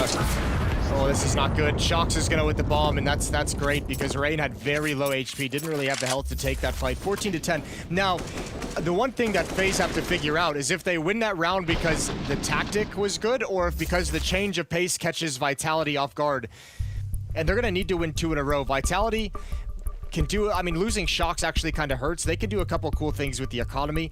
Obviously a 4-round lead, so that I don't think they want to risk the whole thing in this round. I think we're going to see a half buy with Deagles, maybe some P250s, some utility. But FaZe need to figure out if they can win that kind of a round consistently. If they go back to attacking Mini, if they go to something fast. And interestingly enough, this is the 4th timeout for Vitality. Even in winning this game so far, they had to use so many timeouts in the first half when FaZe, remember, was up big. They were up 8-3 at one point, and at that, I think Vitality used 3 timeouts in that first half just to figure it out, and look at what it's allowed them to do. A 14-10 lead, a chance to close things out. Yeah, real big chance of some of the round Shocks have had here where he's the one taking the initiative. You know, FaZe lose a player to him just before they even get into their plan. He just needs to do that one more time, maybe once or twice more, and they're good to go. This round, obviously, with just mostly pistols, they're going to be grouping up in the ramp room, hoping for a mistake on the FaZe side. And they can easily go back outside and fight Yard if that's what it comes down to, so why not?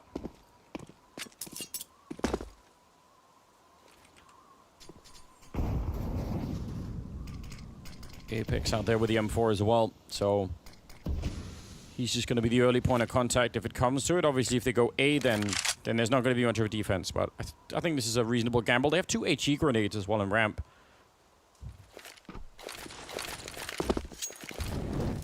Here comes utility.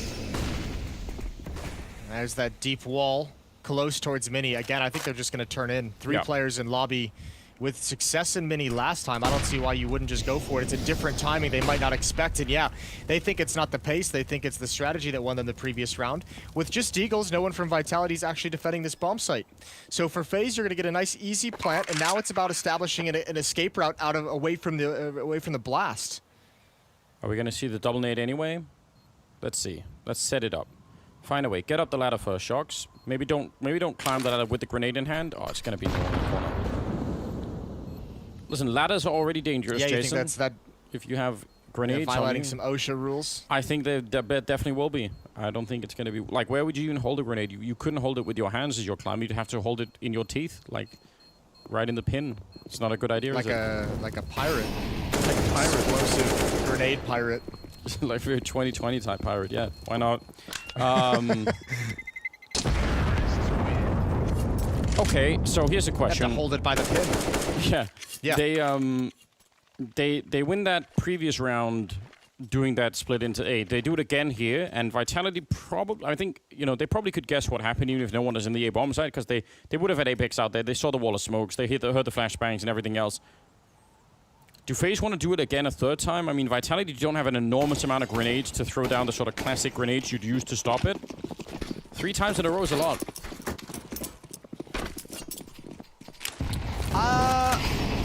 I'd go back to it. Why not? Especially with that change of timing, it's not fast-paced. The way they did it, I think, was really well. And yeah, you can know what's happening. You can hear, like, Vitality might have the idea of, like, oh yeah, they're splitting the upper bomb site through Mini and through lobby, but they don't actually know, you know, the sequence of grenades that are used for each different position. They had no one in the bomb site to actually check it out. So I wouldn't be afraid to go back to it if I was FaZe.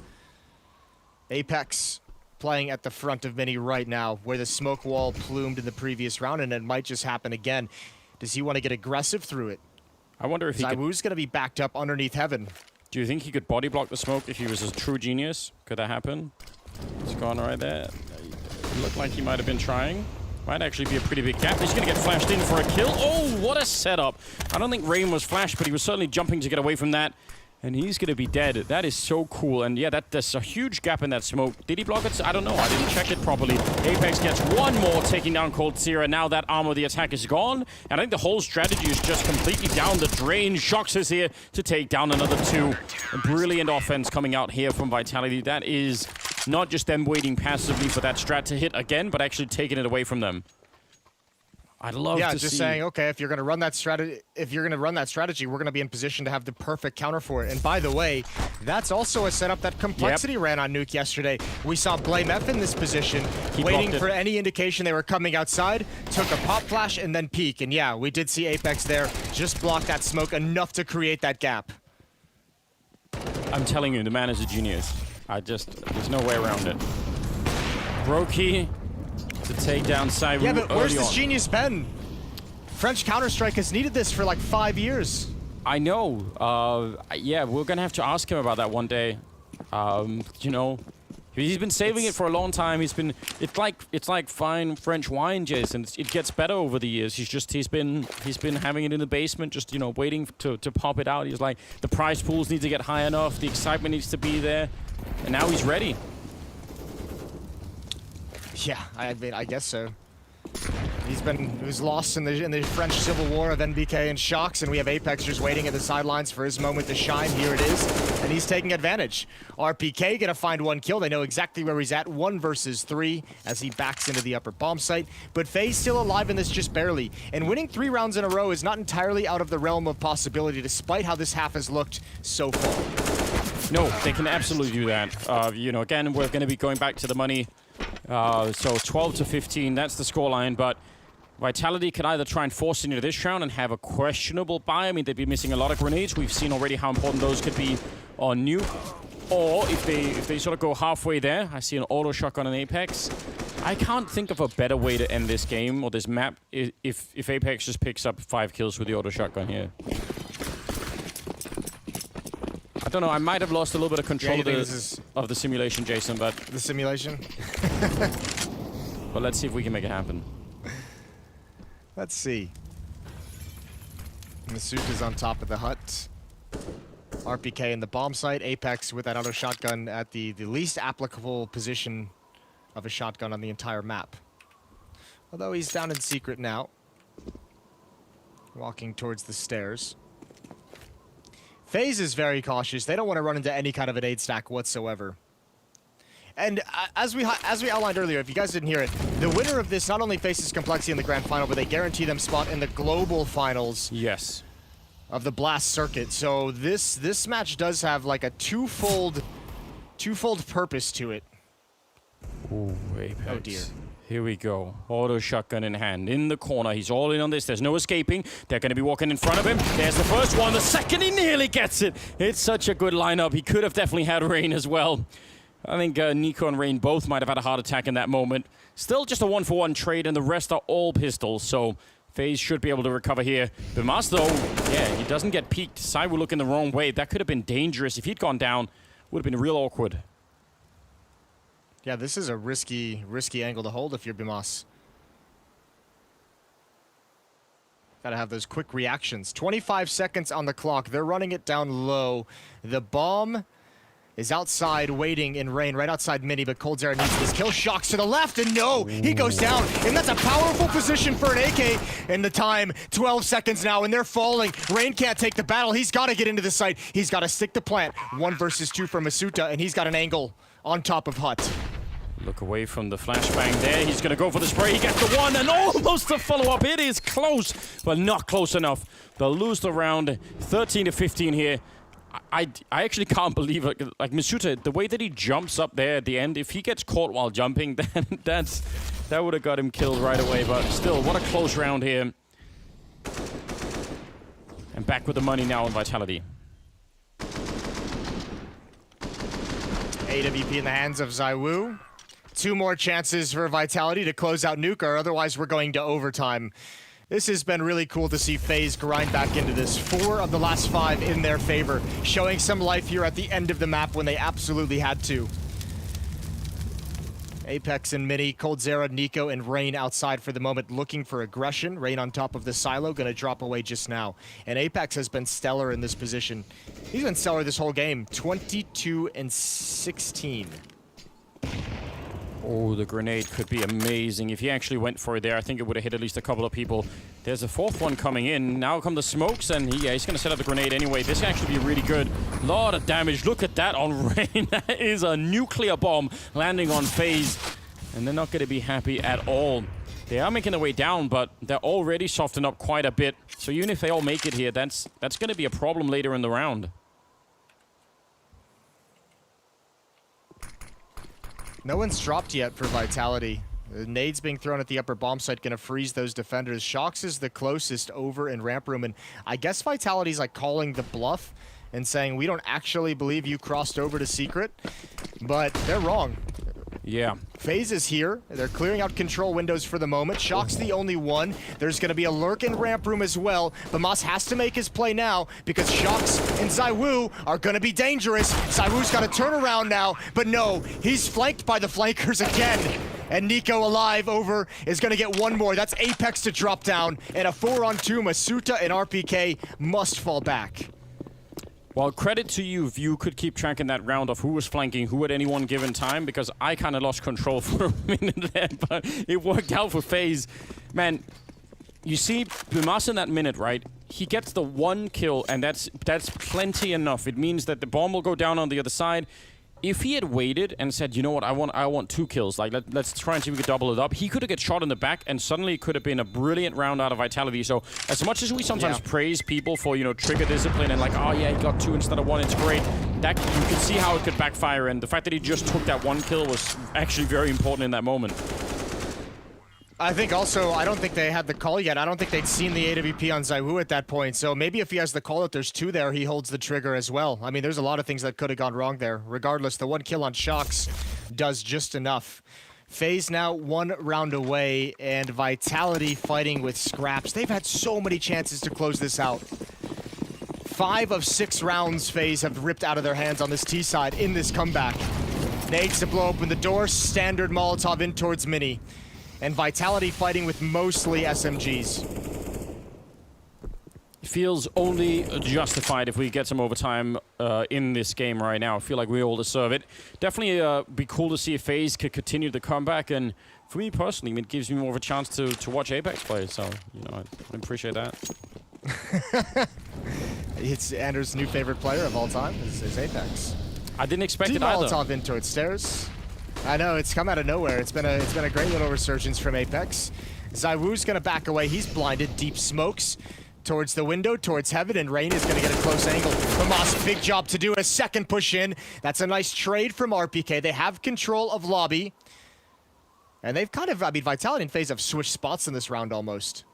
Yeah, they have. Rain's position is incredibly dangerous. One little mistake inside of the A-bomb site, one little distraction, a flashbang or anything, anyone looking the wrong way, and this round is going to collapse, and it will be overtime. They just need that 1 split second, dude, so let's see if this works. It's all on Shox. There's 3 players in the upper site, and look, that's a rough angle to watch above. Yeah. If there's any pressure from Mini, surely Shox's attention is taken away. Oh. I don't know, Rain is the one initiating this. They're all wrapping around now down towards, so he's just holding it. They're not going to go for the side. He's just waiting, holding the vent, counting people. He knows another one weighted down. That is an incredible call. Apex down here, he can't do anything with just the MP9. We have seen great calls out of Vitality on the T side, but this one from FaZe, that is next level as well. Yeah, that's the best strat call we saw at a FaZe in this entire second half, and that's going to be the one that forces them into overtime. What a brilliant move. Rain plays it to perfection. Another kill for coldzera. ZywOo goes down as well, and FaZe have done it. They rattle off 4 rounds in a row to get to 15-15, and we've got overtime in map 1 of the loser finals. Wow, that is really well done. I was losing my mind because I thought what would happen is that somehow Rain would be the one to initiate from the heaven, and that would have just been the worst call of all time. But instead, you know, they outplayed me as well. I even had the minimap, but I wasn't even aware of what was going on. That was so cool. What a great idea. When I looked at the minimap and saw no one in Mini, I was getting real nervous. I was like, this is how it happens. This is how they just trickle in to try and attack that upper bomb site one by one, and Shox just kills 2 of them, and the round just slowly ends. What a great call out of nowhere for FaZe. 15-15. Money issues disappear for the moment. It's MR3, 10,000 start money. It's been a while since I've seen coldzera in a really awkward engagement, but I haven't seen him in any really great ones either yet. So if we could tip the scale from him having sort of awkward deaths into him having none, and then having did the grenade disappear again? How did that grenade do no damage?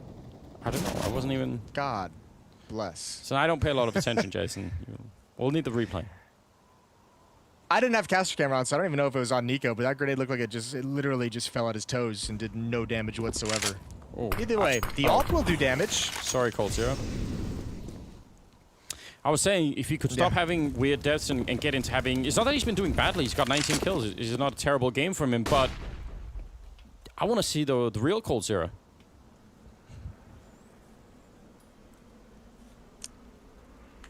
Well, we'll get him eventually. It's not too often that he disappears for an entire series. 27 kills on Nico, 19 on Rain and Cold. It's 22 kills on Apex and 20 on RPK and Shox. It's the old guys carrying Vitality in this map so far, which you don't see every day. Shox gonna get close up along the smoke wall. Remember, they're a bit nervous because FaZe has executed the mini crunch a couple of times. Yeah. Instead, they're going to cross over, and again, just as the smokes fade, they get into secret stairs. Almost a second too late there. Again, I don't know why they're leaving it in until the very last second. That's super dangerous. Here they go. Going to be Molotoving away Shocks. They're going to crunch the bomb site against... Oh, that is one hell of an entry for the Norwegian player. Bimas will take down another 2, and just like that, FaZe, I mean, almost guaranteed to win this round. I don't know what Shocks and Apex are doing. They got to think about the money too. That is an incredibly disturbing entry from Rain. Yeah, Zaibu didn't even have time to react. And these weapons are actually so important. Remember, 10,000 start money. If you lose the first 2 rounds as the CT side in this overtime, you are dead broke in the final. And Shocks is committed. I don't think we're going to be seeing him escape here. Surely he's not going for a ninja. Oh. Holy shit, he might just do it. This is so possible. Oh my god. He has to run right now. He's going to be in there with the knife.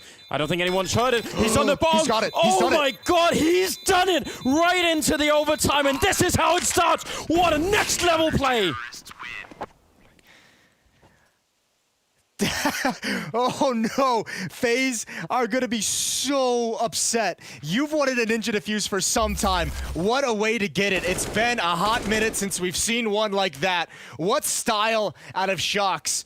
In a bold decision to try and go for it, as we just mentioned, the money is so critically important, and FaZe lose track of one huge detail. I cannot believe it. What a beautiful game this is. Zaiwu will get a quick kill. RPK tapping away as they try and get in. The bomb is on the floor. They have to commit to it, and RPK is focused just on killing Nico. No diversion there. Apex just power dropping into the bomb site for a quick kill as well. And a 17-15 lead here. That has got to be back-breaking. Those ninja diffusers almost never happen. And he does it just so smoothly. It's going to disrupt the entire flow and emotion of FaZe, but also look at what the turnaround it just has in the rounds. We were talking about that in the context of Vitality straight up running out of money going into the 3rd round, and FaZe just doesn't even have that chance. Once that ninja defuse comes in, I cannot believe all the experience on this team, and they left nobody close enough to watch for that play. What a gaffe, and it's going to be costly. Strong opening from Apex, winning against Nico outside. It's either be him or Shocks taking out Nico in that yard for a good long while here in the second half and into overtime as well, it seems. Wow, we've had some real plays throughout these this spring finals here. It's truly been something. It's simple with that obnoxious ace and this play here from Shocks. That is absolutely next level. Shocks even going for that is amazing, and he found the perfect position to do it in. I just cannot believe FaZe made a mistake of such epic proportions. In a situation where they can steal the entire map away from Vitality, they've been behind this whole way, and it puts them in such a hole once again. Down 2 rounds in the first half of overtime. Wall is going to signify they want to go to secret. Huge win in towards lobby. Actually, Bimas has done a pretty damn good job of holding down lobby throughout this entire half. But Apex, again, is going to be the player that FaZe have to cross if they want to make this attack work. He's lined up a double, but can't complete it. Only gets the 1 frag, and coldzera is going to book it. Yeah, he could try and swing against him again, but there's only 20 seconds. They really need to move. Nice shot from coldzera. Apex might have known that, but somehow not going to be able to get it. The RPK spray coming in, though. A big double. 10 seconds now for Cold, and he can't even find them in time. He's going to be going down. That is a brilliant start to the overtime here. The ninja defuse and all 3 rounds going in favor of Vitality. They are, I mean, they're 1 step away from winning this map. Oh yeah, just 1 round, all they need in the second half when they switch over. And remember, they figured out the FaZe defense by the end of that first half in regulation. They were the dominant team. I think they won the final 4 rounds of the half. 18-15, Vitality 1 away. We're looking for 19, and FaZe must be perfect in a game where we've already seen a few mistakes cropping up here and there. Yeah, it's going to have to be one hell of a defense here. Vitality, quick out mini. They're going to be rushing straight in through Squeak and him. Rain, no one's checked him yet. He's still there. He could swing for a kill. He's going to be a big double spray down. That might put the round back in contention, or they would have lost it already. Bomb should be a quick plant here as they're molotoving up Heaven and smoking out the Mini for a second there. And a lot of damage from the molotov. Nico and Bamas both taking a fair bit of fire damage from that. So 3-on-3 now. With the bomb plant, though, Vitality have got all of the lead, and that is another grenade landing on top of them. Oh, another one coming in. Oh, they're gonna explode! There is no chance now. Bamas is low on health. Nico's dead already, and RPK gonna get one more kill, leaving Bamas alone to go down to Cywoods, 19-15, and Vitality bring down FaZe in overtime on Nuke. A fantastic game to start this series with. I really can't wait. This is brilliant Counter-Strike. We're so fortunate to have all of this. I'm sure the analysts are going to be excited as well, and they will be coming up after the break, so stay with us. We'll be right back.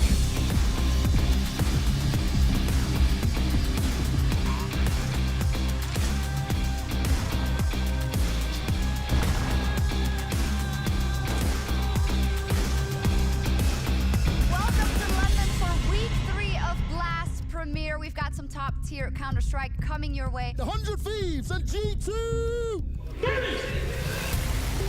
Down now, 2 quick kills. They should not lose this game right now. This is not a team that yet has the pedigree to beat an EG. It is Valentine's Day, guys, but what happens under the desk stays under the desk. Dad and Dad, we're back together again. So what we have to do, we will win this game. Deal? But they're coming in from long as well. Beezer's gonna be there. What an upset. It took all 3 maps.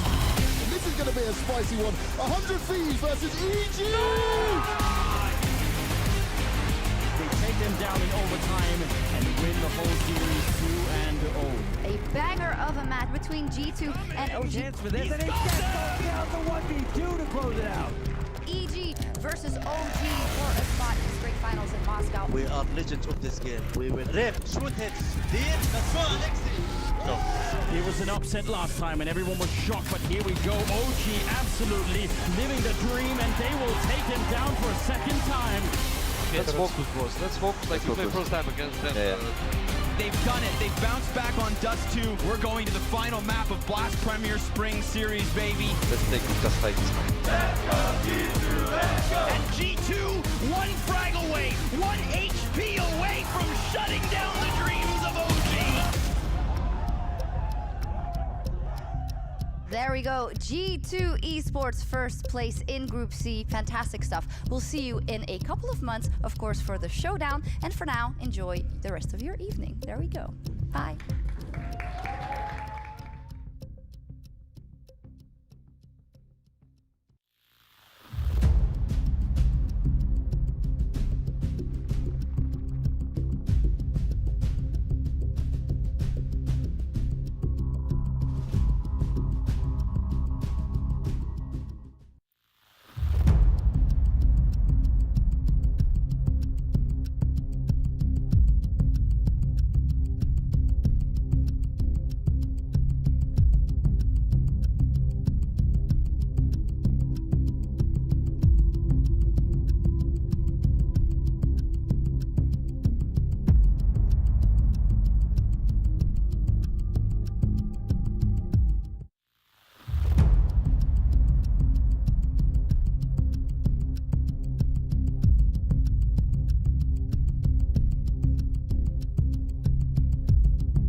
They dragged you all the way to overtime, and yet you just style on them when you reach there. How much of a boost did that ninja that Shox pulled off give you guys? What was the reaction like?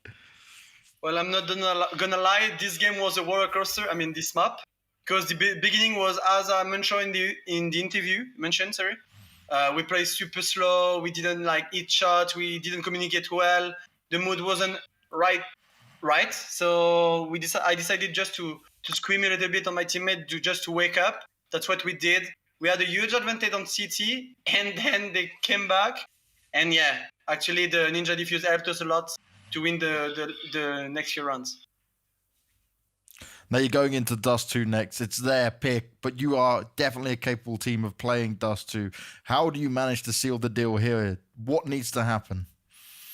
Well, Dust 2 is one of the strongest map. I think they never lost with Bemas, so it's the same. I don't think it's really like micro things. It's just macro. We need to wake up. We need to play together, flash for each other, like a lot of communication. If that happens, I feel that, yeah, we can win Dust 2 as well.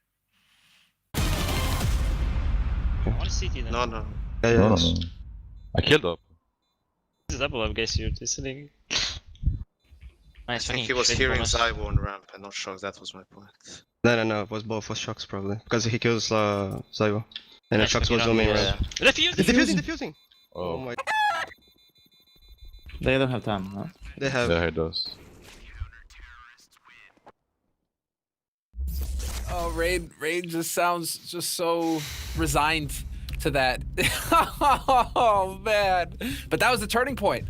Overtime, massive defuse from Shoxy, making a huge play there to get his team through it. I mean, what a fantastic first map to kick off this series, gentlemen. Yes, and I just want to touch quickly on this Ninja Defuse right here, because emotionally, this was an absolute earthquake for FaZe. Just to put some context, before going into this overtime, FaZe had mounted a 4-round streak comeback against fully weaponized Vitality. They had finally found solutions. They were finding the headshots. We saw Rain opening up this very round with an insane shot onto Zywo. If you're FaZe, you have everything going for yourself. You have the motivation back, you have the confidence back, you're going for it. The first round of overtime is yours, you've destroyed everyone, and then he Ninja diffuses you. There is no other way to put it. This is an emotional roller coaster that completely destroyed FaZe. Yeah, Just look, imagine. I want to... I think obviously that right there is the moment that broke FaZe is back, but the fact that they were able to get back into the game at all after the disruptive plays that we were seeing from the likes of Apex and Shox, right? I found a new level of respect for Apex, I think, because as an entry fragger, I had a lot of respect for him, but the way that he just, handled himself in that interview just there, and the understanding of this game is going to be close, and the way that he's been able to make this team play a style of CS that drags teams into the mud. That's what they're doing right now. By going aggressive, they're completely unraveling anything that FaZe Clan may be able to pull off, because you can see how systematic FaZe are in their T rounds. Let's throw the smoke wall, let's take some space, let's milk the clock, let's get the territory. But they're not allowing that to happen. They are taking the fight to FaZe, and that's where FaZe, actually, the previous versions would be the most comfortable. They want to get dragged into the mud, they want a slugfest. This version right here, they look scared in the early stages of this game. They look very timid. The only guy who was making plays was Nico, and then he cooled off after the first 8 rounds. I'm pretty sure he only had 6 kills for the remainder of the game. That right there means that even Nico, as an individual, was getting battered. And that is a bit of a problem. The scoreline was close. We had a fantastic game of Counter-Strike. But what Vitality are doing is making FaZe, like, they're disrupting them. It's the same thing that happened with Complexity. They're just shattering their souls. Well, this feels like it's Apex really stepping into his own game as well. I mean, once again, 93 average damage per round, 26 kills for him, 8 assists. I mean, Apex is playing out of his mind right now as in-game leader. He had a really great game. And worth mentioning, he's actually playing the AUG on this map on the CT side. He's played a lot. He's one of the few players that bring it up. And he has a very good understanding of how to play his outside position. I also want to mention one of the points he brought up during the interview. I was listening to them, and I am very proud of the French squad and how they reacted when the scoreline was 8-3. Because I can tell you guys, at this moment on the TeamSpeak, things were not looking great. There was a lot of frustration. The informations were not given in a good way. The tone wasn't here. The motivation wasn't here. And then Apex, with Ixta, the coach, actually rallied up the troop, and that's where we actually saw a reaction coming in from Vitality. So if now you can tell me that they have this kind of ability to step back, bounce back from such a hard start, that's a new phase of Vitality that I didn't know. This is interesting that you bring up Xtaz, because I mean, out of all the other coaches that we're constantly interviewing, Zeus, etc., we kind of almost forget that Xtaz is here in the back lines behind Vitality, and that he plays a huge role in this team in terms of getting them prepared and also getting them spirits rallied in this match. Can I ask Maniac to give us a little bit of insight on him? Because unfortunately, he seems very guarded by the fact I don't know whether he speaks English or not. I don't even know how to pronounce the guy's alias properly, right? He clearly has done a lot of work with the team, but my understanding of him, he used to be like an analyst or a caster. That's correct. Yes, he used to be a caster for a long time in CSGO. Obviously, he's a long-time friend of Alex, but a long-time friend of the French community in Counter-Strike. He's been around for a very long time. To me, he's kind of the complete package in the sense that he's very hands-on, very close to the game plan. He sometimes calls rounds. He sometimes has an idea that he will directly pass on to Apex, but he also has a role in terms of mentality. I think he's like a fail-safe for them. Whenever he feels like he needs to intervene, he does. He doesn't do it all the time. It can happen that I don't hear him in a half if they're doing exactly what they need to do. He doesn't need to step in, but I feel like he can do both. He can be the tactical coach and he can be the mental coach, and here he was a key part of that comeback. Oh, that's fantastic, gentlemen. I mean, right now, at least if you're a Vitality fan, it's looking up. They're in the lead on a crucial map in this series, but now they go into FaZe's pick. It's going to be Dust 2, second map of this series, a strong map for FaZe. They've looked fairly comfortable on it. And so what are we thinking about FaZe going into this? How do FaZe recover after such a brutal loss in overtime like that on Nuke? I am not sure. We have to do this quick, gentlemen. I'm sorry to butt in, but we have about a minute before we have to throw. It's going to be a great test to see Coldzera's and Nico's resilience. We have seen it on the webcam. We have seen them animated. We've seen them agitated because of the way they lost Nuke. This is a great test for them and for this whole lineup. If they don't show up, Vitality will crush them, but I have to believe that they can. Fire Brokey and BMS up. Yanko, get in their ears right now. I don't care that they're not used to playing grand finals. I don't care that they're kids. This is online Counter-Strike. This is their bloody bedrooms. If they're not comfortable here and they can't play Counter-Strike that they need to, we're going to have a real problem going into Dust 2. Fire these kids up. Get them activated because they are a shadow of their former selves. And if FaZe want a chance to take this to a third and make it to the grand final, they need to come online. Well, there we go. I mean, Sponge, we're just going to wire that straight into the FaZe TeamSpeak and get these guys pumping because they definitely need it. Their tournament life is on the line. A spot in the global finals is on the line. $1.5 million in prize money could be on the line here. We're going to a quick break, and when we come back, we'll see how Map 2 plays out.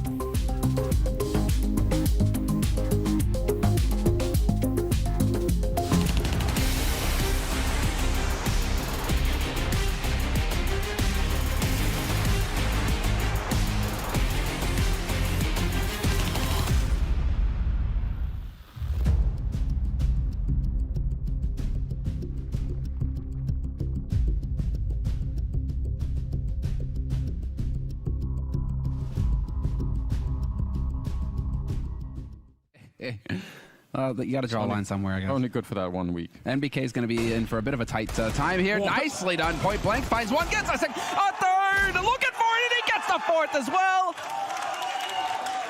French CS. So they'll have to wait that one out. Clearly G2 looking to just split this B site at the 30-second mark, but a dig from JKS. Corner. And Kenny's going to just have to hit some heads. He's hanks for them, and it's just the first. He's able to fall back. He's got to put his weapon back together. And he will. It's a good time flashbang, but he knows the magazine's low. Now he's got the knife out. It's a stab onto Issa. Oh my God. And the headshot onto Volda. Hunter's going to help him out from pit, so Alexi B is all alone in a 1 versus 5. Nobody gets out from porch. Nobody gets footing close to that site. And it all goes around Kenny S. Wow. Alexi, the 1-on-3, you'd think he's got no chance. One player back default, one in the pit. It's one of the most dangerous crossfires, even when you have 5 alive. Saw they struggled in that situation. Headshot through the wall. Alexi's out of the round. What a round from Kenny S, though. He's getting back around ramp. He needs clean kills, and he takes down Kenny. Follows up onto Hunter. Wow. 3 frags from him. Let's see if they can get out mid. Again, smoke spam. Great timing coming out of the CTs. OG throwing Alexi B forward, only able to grab another kill, but he's done such a great job. Oh, what? Nexa robs it back. 3 kills, but here comes Volda on the flank, hot on the heels of the mid play. 2v2, and he dodges the op. Kenny sprints into the B side. Yeah. Yeah, wants to get some exits here. Ruin the ratio. Oh my God. He's gonna get them both. Oh, Kenny's gonna die to the bomb. So he's got to come out with a wicked Kenny peek, and it's just going to feed. I mean, we say Mantu shouldn't get all 3, but Mantu also had 100 HP. And the door's open. Aminek's going to rush it. Whoa, his teammate it's not there. planted. 3 seconds. Cover that. There's no way. Aminek robs the round. Close the door. Has to form a miracle to be able to win that. Oh, Once but again, running into the blender versus Fur, Hunter, top of the hut. Finally. Oh, good trade comes out, but Nexa looks to pick up the pieces. 2 up versus 1. Alexi only MAC-10 in hand. Better guns all over the place if he can find them. Don't know how close, though. And quite... Kenny is now moving in Ooh, for the kill. Interesting, though, to make it a 1v1. He drops off, and Alexi, he loves to take this fight. We saw how patient he was. In this moment, Jax pops up behind him, pops his hat right off.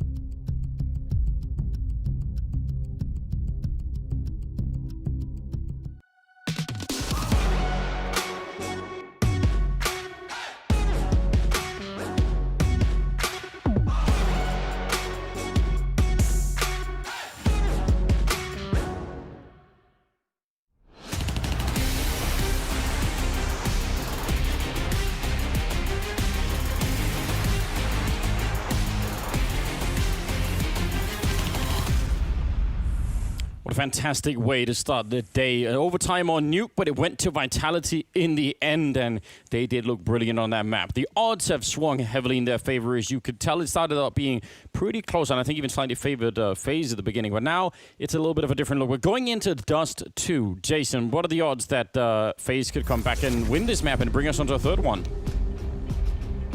Listen, it's entirely possible for FaZe to do this. They have to minimize mistakes. Obviously, you cannot ever let a mistake of the caliber that happened with the Ninja Diffuse that Shox busted out. That kind of a mistake is unforgivable. The other part is we need to see some like, if Nico's gonna have the great performance he had in the first half on Nuke, he was 22 and 5. He only had 5 kills in the second half. Like, that level of cooling off just cannot happen no matter who it is, not just Nico, anyone. It has to be more consistent across both sides of the map. Pissed around would be great to get FaZe something positive, and that's not a good start. ZywOo, immediate headshot, but can't build upon it. It's a cool idea, though. I like it. And with Shox up there, I mean, Shox was probably hoping that someone would peek to help out in the middle, and then he could take them down. Didn't work out that way. And some damage onto Apex here. Good chance maybe for an attack on the A-bomb side, although the USPs are always dangerous. There's a Molotov on Cold Zero. Is it going to land on top of Shox? That's the big question. Might just force him out into the open. I don't know why they stopped there on the catwalk. It looks like they've slowed themselves way down to fight the USPs at range. I can't recommend it, and this is the reason why Masutra and RPK hitting nothing but headshots, and they'll get picked apart. It seemed like they got stuck on each other or something. What was going on there? Bamas missed the jump over the ledge. He got caught, and he had to go for the re-jump over it. I don't know why that would slow down the entire team from swinging out wide, but it certainly did, and you're exactly right. They never properly made it out of that choke point. And the other unfortunate thing, Brokey was able to pick up the USP off of ZywOo's push, so he actually had a weapon to be able to fight back at that range. He gets dropped immediately with a very clean headshot. 2 kills for RPK, 2 kills for Masuta. They were the 2 A defenders, and FaZe gonna have to get something done with this 2 Deagles, excuse me. I feel like the power of throwing the Molotov to begin with would be that you could keep running against the bomb site, and Shox has to relocate back down to the ramp before he could sort of turn around and fight you, and by then, you know, maybe you're close enough for the Glocks to do something. But if you throw the Molotov and let him, you know, get back and you're not even close to being there, he could just easily continue the fight. He's not even worried about it. Nice enough trade. Nico will take a quick shot there. He tried over at long and wasn't really successful at it.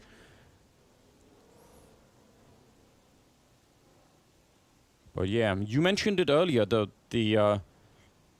breakdown, the mental breakdown from that Ninja Defuse. I saw Henry was tweeting about it as well, all fired up. But you know, you've got to find a way to put that behind you. Henry's the expert on mental breakdowns, so you know when he speaks out about that. I don't know. I'm not sure about it. I think we've got a new Henry, to be honest, Jason. Henry and I have been talking the last couple of days. Joke. He seems fully sane to me. He does seem pretty sane these days. I like to hear it. Nico gonna go down as well. Triple kill from RPK, and 2-0 for Vitality. Well, I just realized either Henry's sane or we're both not. That's a hard call to make. Anyway, right. One of you has made the leap to the level of the other. We just don't know if it's a leap up or a leap down. It's not clear yet. Third round is going to be AKs versus Scout and M4, FAMAS and a couple of MP9s. some of that on Dust 2 could not be quite good enough to take up the fight versus AK-47s. It all obviously depends on where you find yourself. They've got 3 over a long in the beginning allocated in case there was going to be some sort of a heavy attack out there, but FaZe have gone for a completely default setup, which is fine. Yeah, slow and measured at the start. Nico's going to get pop flashed into the double doors, but he doesn't take advantage of it. Doesn't want to peek that early. So at the moment, still just mid-control off the back of Nico holding left mid. Rain and Brokey going to work their way up to Catwalk. 3 players are going to be here. They can force back any defense. At the moment, it's Shox with an SMG at the railing. And this is where, the aggression, that's so cool. coldzera's blind, and it's just going to continue getting pissed off from the first or for the first map. Some of the deaths he took there just never allowed him into the game. And what an awesome start for RPK. And sort of echoes of how, you know, they would try and go outside or nuke to fight them even on the CT side. They were just way more proactive on their defense as well. So you like to see it. Apex, though, alone in the site. Really uncomfortable here with the FAMAS, and he'll get taken down. It's a nice shot from Nico. Masuta spraying them both down with the bomb in middle, and Shox was there as well. That's a great fight that they just win almost immediately. Nico's going to try and fight his way back, but it won't be possible, and FAMAS is low on health already. That middle portion of the fight was absolutely critical. Yeah, and I mean, that's crazy. It makes me feel like Vitality just have such a good read at what FaZe is doing at the moment that they would have Shox with an SMG, never go back to the A bomb site. He was never at railing. He was always on the ramp, always in CT spawn, ready to get close up towards middle. Triple kill in the round for Shox, and Vitality is up by 3. Yeah, but I mean, that's what we've been talking about so far, right?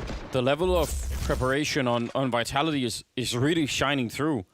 They just look like they have such a good understanding of what's happening. Well, and they're also being proactive. Like, that's RPK pushing into cave, which is a relatively dangerous thing to begin with, and getting pop flashed over to peek out and find that kill towards car. Like, you just don't see that kind of a play too often. And definitely not one that's set up. It's usually one player going for a surprising flank. Yeah. It's just very encouraging to see.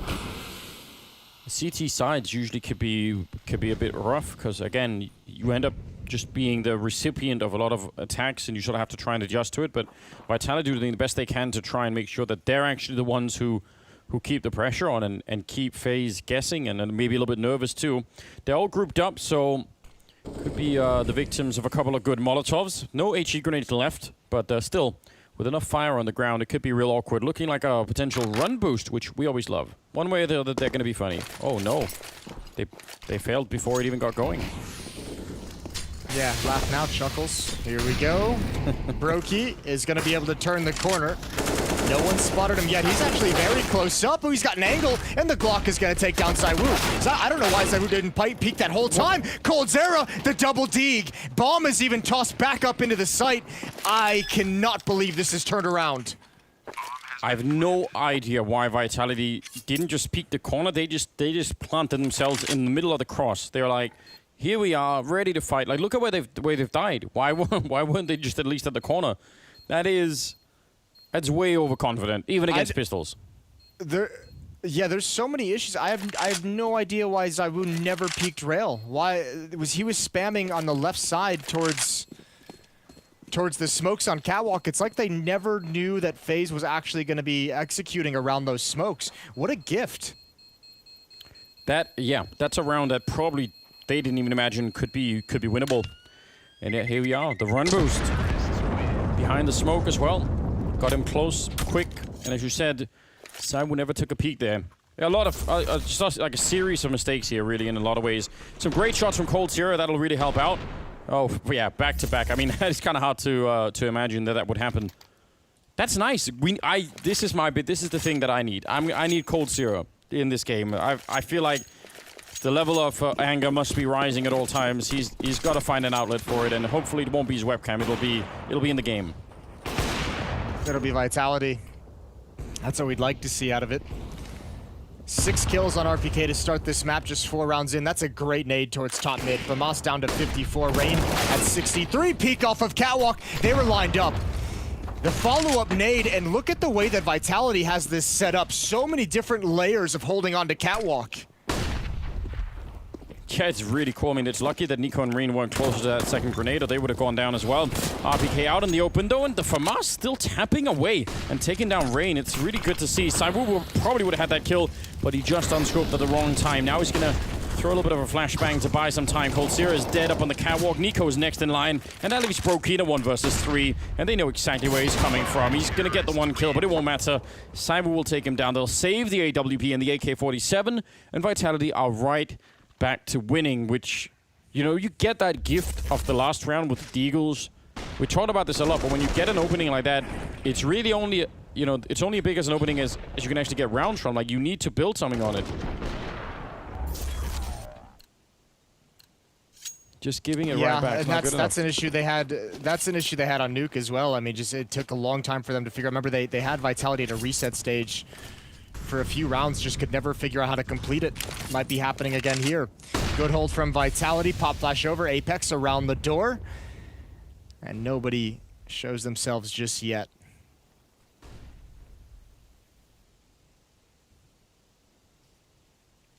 Apex close to middle. Position that sometimes is Molotov and just sprayed at. So far, pop flashes. He does turn for it. Ooh, fires a little bit early. They line up for shock spot. There's so many targets, and they didn't get the kill. Now, Misuta, the only one that can keep the B bomb side alive, and what a job that is for him to have. They're coming in behind him as well, and they were patiently waiting. That's an all-round, just a good round out of FaZe, and something they can probably repeat. Like, that's a round you can go back to. Yeah, I mean, a nice little shoulder peek out Apex to give up his location, and then obviously a good hold on the left side of middle. So yeah, they've cracked in, and still the money is going to be low for Vitality in the next round. This might be the reset FaZe was looking to early on, but it should just be the AWP and the M4 on Zaiwu and RPK. Maybe some upgraded pistols around it, but FaZe are going to get their second round and a chance to even up the score and thin out this lead a little bit. Yeah, I guess that was the one thing we didn't talk about earlier, right? But when they lost that last round, it was a 2-on-1. So they did the damage, and that kind of comes back to haunt them a bit here. Vitality, second round for FaZe. So far it's Nico at 5 kills on top of the board for FaZe, even though it's a little bit early on to really talk about kills. RPK though with 8 and 2 on the other side. He's having a really good game at the moment.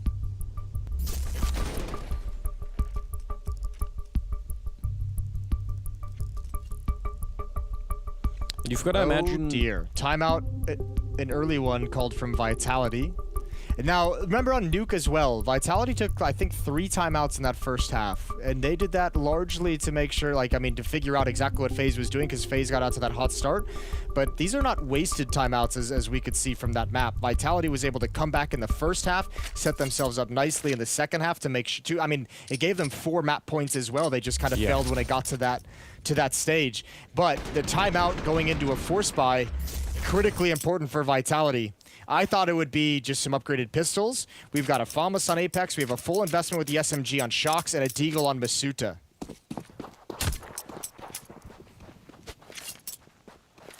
Yeah, that one AWP on Saiwu again could be very, very dangerous. He's out on long looking for a kill. His mission really in this round, I think, is to move around and find kills and then just keep moving and finding more kills. He's been falling back from long already from the first second, more or less. Just didn't want to stick around. Down to the middle, it seems like, with a 3-man stack at B, so we kind of know what they're hoping for here, Vitality.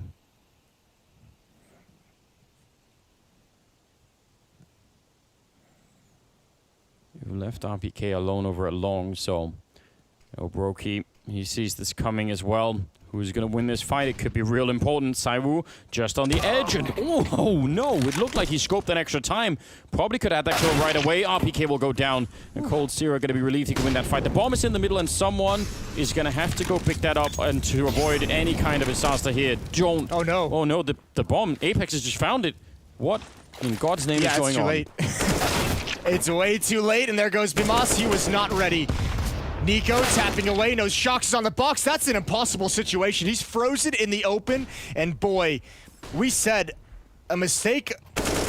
Those epic mistakes that they made with the Ninja Defuse cannot happen. They're on the verge of allowing one right here. And Cold Zero's fought them back into this round with a triple kill. Rain's gonna find this relatively clear, but the longer they take, there's 25 seconds.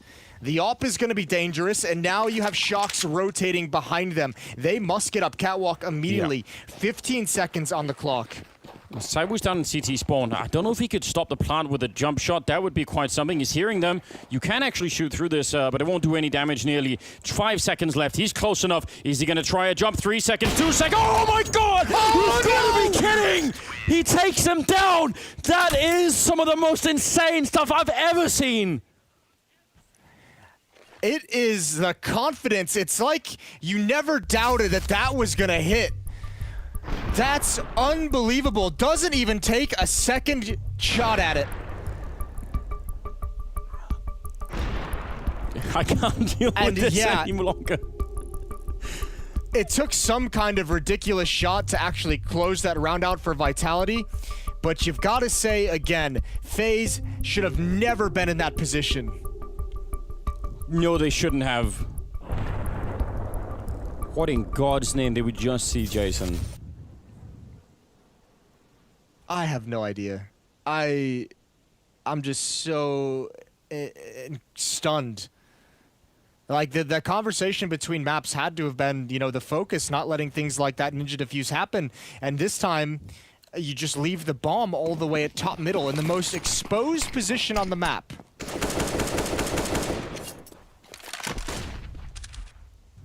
Well, how do you recover?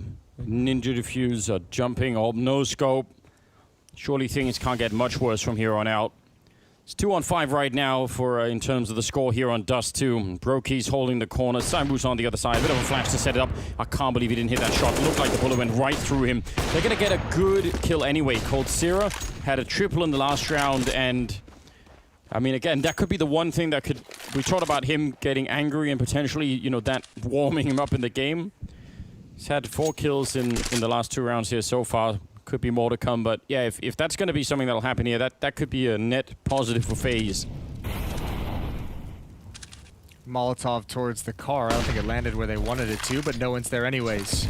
Apex is going to get aggressive on catwalk with the nade. The smoke combination is going to slow things down. That'll expire on 40 seconds as he turns from a flashbang. And FaZe wisely looking behind them for any kind of flank from lower or upper dark. And the whole strategy right now is to keep ZywOo pinned down at the site, and eventually, when Apex falls, this defense collapses, and Apex must fall. But no turn of the corner for Nico. There it is, and now ZywOo has to get aggressive, has to make his play inside of the bomb site. He had no other option. Oh, and Nico ready in case anyone's going to try and join there. Good turnaround. Nice round coming out. Again, I mean, I just can't even imagine how difficult it must be for FaZe to keep the focus, but that round did look really, really solid. And you're right, they knew what was coming. As soon as they won that fight against Apex, they had ZywOo on lockdown. And that's the money gone for Vitality, so it's not looking as bad as it seems.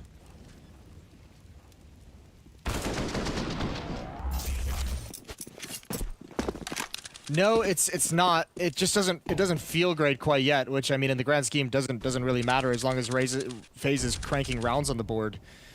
But between, I mean, not being able to follow up, they still haven't won consecutive rounds. The bomb drop is very confusing. I think it's just a little bit difficult. It's still a little touch and go if you're going to feel comfortable getting fully behind FaZe in this map, despite the fact that they've showed some very good things. And they've probably played a better half once the guns have come out, outside of those mistakes. But it's hard to isolate those. Well, this is around, needless to say, that they just cannot give up. Molotov there. Oh no, they're going to lose 2 people right off the bat. ZywOo and Shocks with instant headshots. At least the bomb is far away, Jason. We've got that to console ourselves with. Coldzera is still getting kills. It's not much of a consolation. Yeah, this is just weird seeing FaZe struggle so much, or at least maybe the conversation needs to be more on Vitality. These setups that they have just always seem to be so on point. They seem to be so effective. Vitality's coming in with such a phenomenal game plan. The nade stack and the combination with the catwalk peek a few rounds back. Now you have the double peek on catwalk. It's all working out. Masuka's gonna come in late. Oh my god, and he's found such a fortunate timing. Bimas had just taken a nade out.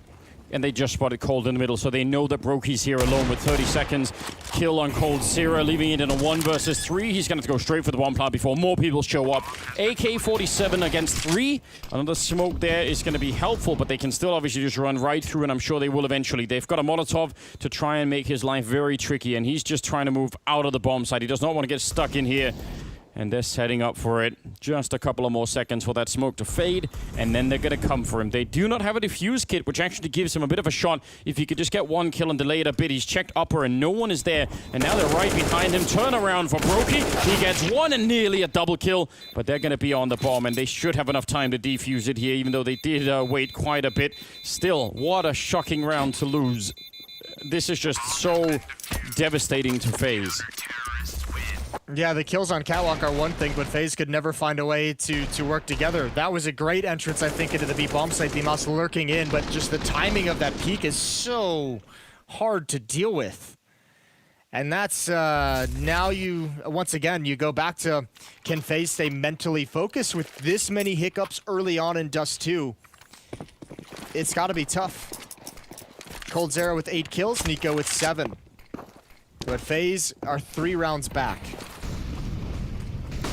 You're getting that like vintage Astralis feeling where everything you want to do is going to cost you. Like there's nothing you get for free. Everything is hard. Everything is tricky. Every round you feel like, oh, we could, like, you're going to have to pay with a bunch of rifles. It's really, really hard to see. Didn't expect it. Vitality showing great form right now. Flashed into the middle for a beautiful fight. Masuta with a double and make it a triple at the end. Why not? And they absolutely shut them out. That was the same kind of B split that we saw earlier that worked so well for FaZe, and Vitality just said, nope, that's off the table.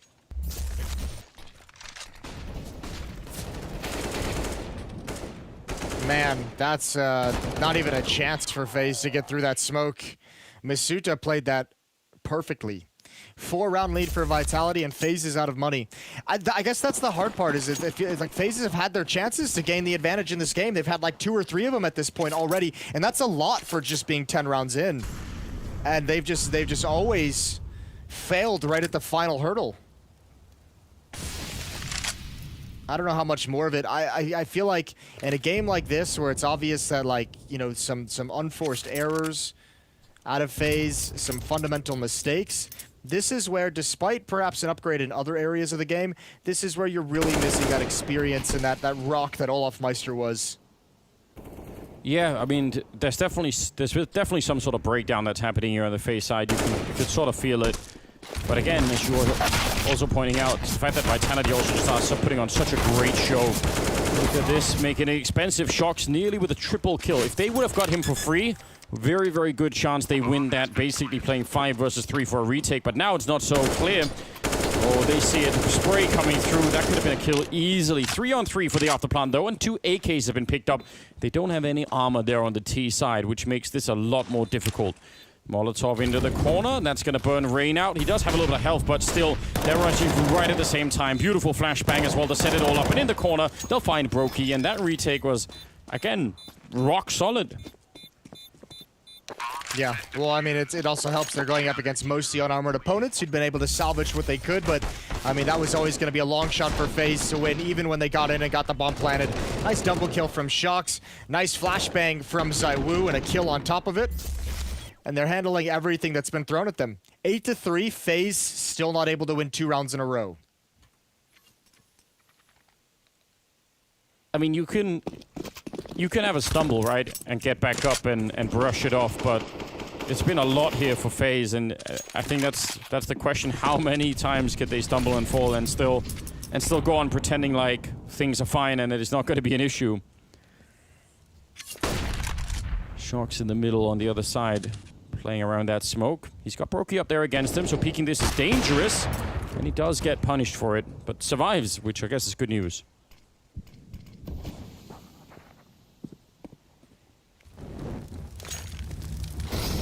Zywoo, ooh, that's a nicely timed nade. Rain is going to eat the whole thing, and then he's going to walk into the op shot. Flashbang popped a second after he peeked. Maybe the Molotov was misthrown because Zywoo didn't take any point of damage, but Rain was very confident in walking out in that fashion. And a 5-on-4 for Vitality. I almost feel like if you're going to throw that Molotov, surely the point is to actually peek, you know, a second after it lands. Because if there is an AWP there, that's when he's going to be falling back like Saiwu did. But if he, you know, 3 seconds later, he can just fall further back to the ledge and still get the shot. I think it's a play we saw Device do a lot on this map. You know, from instead of falling back down in the CT spawn. Yeah, I'm just amazed that he didn't wait for the flashbang that came a second later. Flashbang is going to come out to delay, and Zaiwu's going to come out, help out towards long, and they'll give up the A bomb site. Apex is rotated over to watch it from the A ramp. Zaiwu's going to be aggressive around this smoke, and he's got one, he's got two, and he's dominant. Brokey, not even a chance for a response. Leg shot and easy cleanup. Nico's done great work at the A bomb site, but Zaiwu's on for the ace. 15 seconds. Yeah, but he's just going to be running. Why not? They know that there's no way he could get there and back again, so they don't even stick around the bomb. Such confidence. Brilliant round out of Saiwu, but you actually saw at the end there, because it was sort of a 2-on-2 or maybe even a 3-on-2, if they would have had any victory down there at the long push, they could have brought the bomb up to Nico, basically beat everyone at the A-bomb site, and it would have been fine. But then nothing is working out right now. 9-3 in favor of Vitality. They are looking like an amazing team right now. You have to imagine Complexity are going to be looking, be watching this whole thing right now and slightly thinking, man, this is going to be a real battle. I'm not going to say that they're scared or anything, but they know they've got a fight ahead of them. Yeah, that should be obvious. Shox is getting bold, peeking up mid with the AWP. Hero AK on Nico, saved from the previous round. And just not a lot of utility. 2 smokes and a flashbang to work with. I don't know where FaZe is going to feel like they can go that gives them an advantage. Nico had a couple nice kills up catwalk. Maybe that's where they head back to. But this time it's 2 M4s at long, and Zaiwu at the car is the main defender of the A bomb site. So 1 flashbang is not enough to cross into the bomb site against that AWP.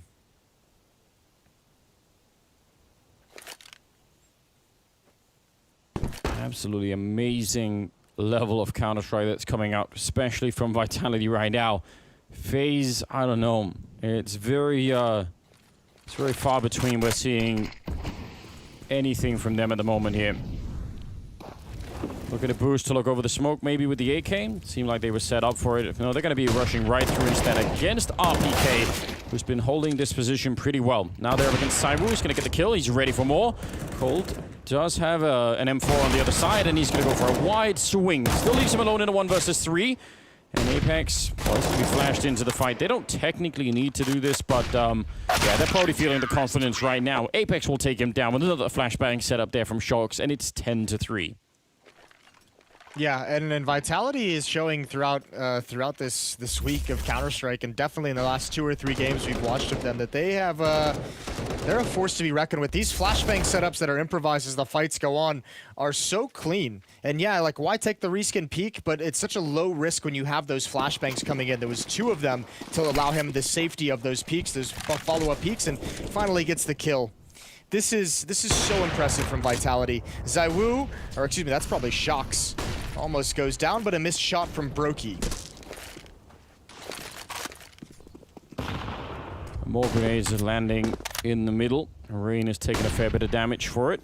Cold is hearing all the jumping on the other side, but yeah, has to know that is a bait. Saiwu was just there with the AWP. Now he's going to go swinging into the fight. Saiwu going to be called back in Cold Zero. He can't really fall back from this position. There's fire right at his feet. Going to go for the spray through, but he's taking a lot of damage for it. Oh, that's a risky play, and he's lucky to be alive. Look at all the damage done, not just to Cold Zero. Nico and Rain at half HP, but Moss able to get the 1 kill. Shox has a deep angle, and he's going to creep slower towards this peak. Will he commit to it? Flashbang in, and I think that should force Shox away, but he's just brimming with confidence at the moment. Still an opportunity for Vitality to come back in this quickly. 4 players at half HP or less.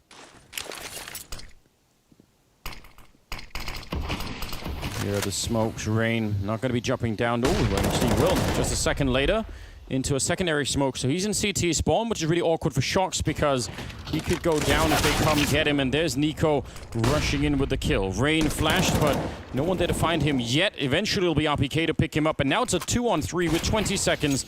The bomb is going to be planted at the very least, but they're in a lot of trouble here. And no delay Molotov in, flashbang through, almost taking down Nico. Some good Molotov damage, and they're going to start to fall back a little bit here to recover maybe a couple of rifles instead of the AWPs. Are they going to go for this? It looks like they might. It looks like RPK is going to wrap all the way around. They're sticking close by. Nico's very low. Here it comes. RPK with the peek, but Nico's just gotten behind the box. Nico with 1 kill, and now they should back away. Apex is going to give it up, but RPK's already committed. No, they got them both. I don't know if they have time on this. He's going to get on it. Okay, Jesus, that was so late in the bomb. Yeah. 4th round for FaZe, but that is a hard-fought win. I actually thought they were going to go through right as they threw in the first Molotovs, but I mean, that would have maybe been risky. It's hard to say. Regardless, nice hold from FaZe. Credited them for winning that round in spite of it actually starting really badly.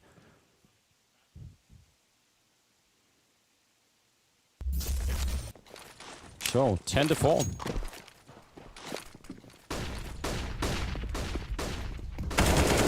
Nades all across the middle. Wow. Yeah, nice little push up mid. Look at all the scouts. 1 up, 2 scouts, and 4 on Masuta. He's going to remain aggressive as well. Cold Zera never saw that coming, and all of a sudden it's just a long hit. And they're going to dry peek right into the crosshairs of an op, but that's a missed shot. And now they can cross, but everyone's here. There's so many Vitality players here. Nico's found the first on top of the car, and those AKs are going to work. And FaZe have carved themselves out an opportunity for the second half. They get to 5 rounds by winning the final 2. But what a dominant stretch for Vitality to open up Dust 2.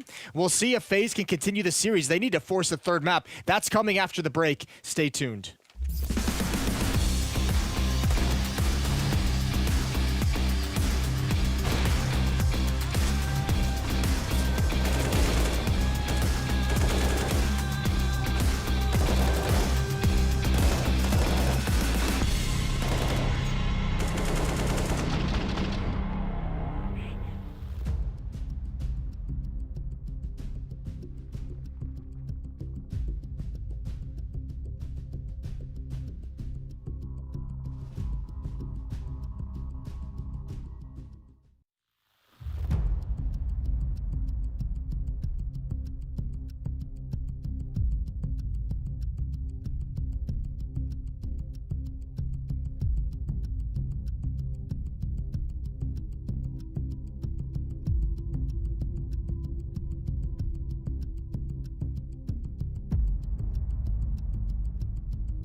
I want to talk a little bit to the esports world, but especially to you CSGO pros, about the Mamba mentality.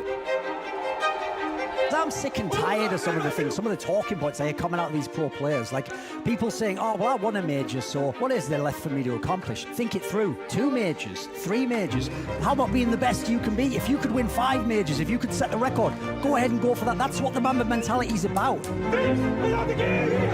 It's about pursuing greatness. It's about building a legacy for yourself. It's about actually trying to be the best you can be, whatever level you're on.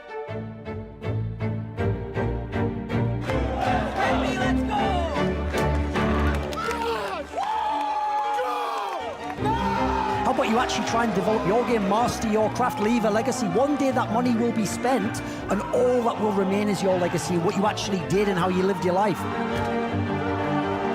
How about competing to take what's yours for yours, so that you can get that money, you can secure that career, they have something to look forward to in their lives. I die for people, oh man, will you live for yours? That's what I want to say, Mamba mentality, carpe diem.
And we are back. Second map, second half. It's 10-5 in favor of Vitality.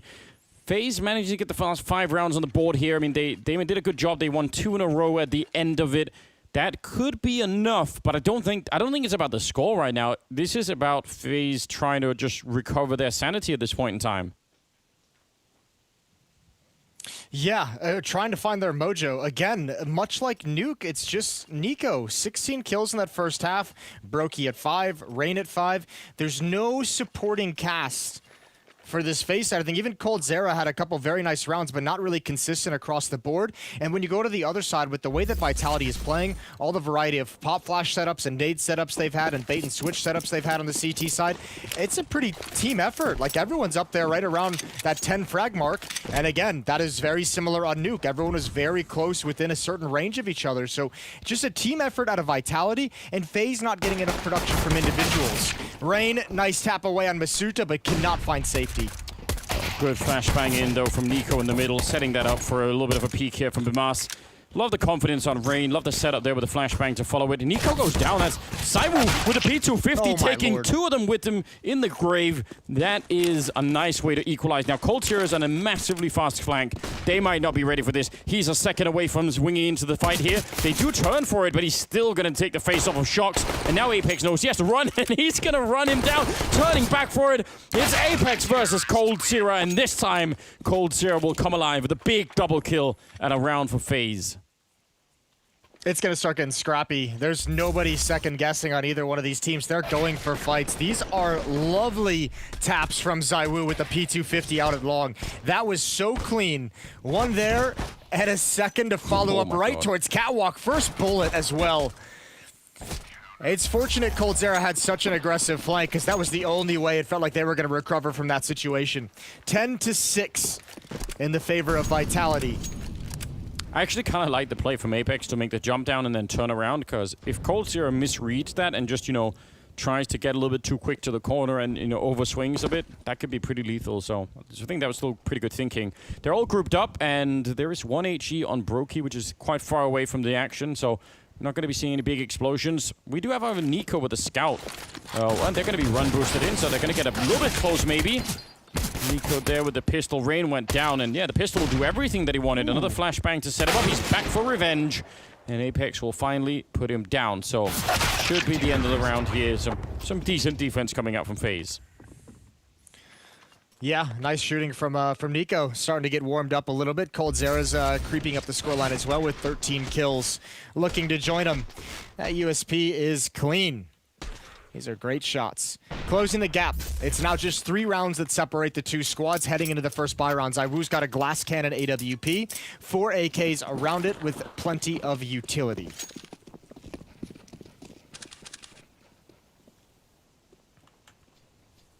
Yeah, this is some good amount of firepower coming out on Vitality.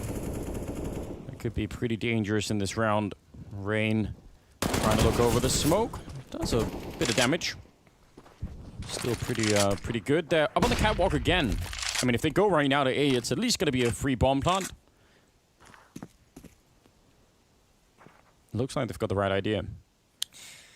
Yeah, and I don't know how FaZe would get back into this. If Vitality just attack it now, which I don't know what they have holding them off. Usually there's like 1 smoke that's dropped or a nade in that choke point that slows down the hit.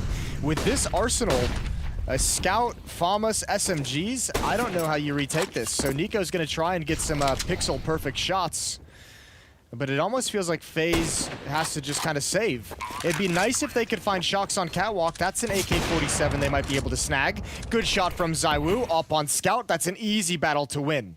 They might line up for Shox instead. Again, right, taking the AK-47 would be nice, because that's the other problem, isn't it? If you end up saving, but what you're really saving is a couple of MP9s and a Scout, it doesn't feel that amazing going into the next round. So now at least it's looking a little bit better for the FaZe side in terms of the weapons here, but that's a good call. I mean, FaZe just out of position. You could see Nico trying to get back from long, but he just kept running into flashbangs. And they might, or they certainly will find Bamasi. I don't see him making it out of this one alive.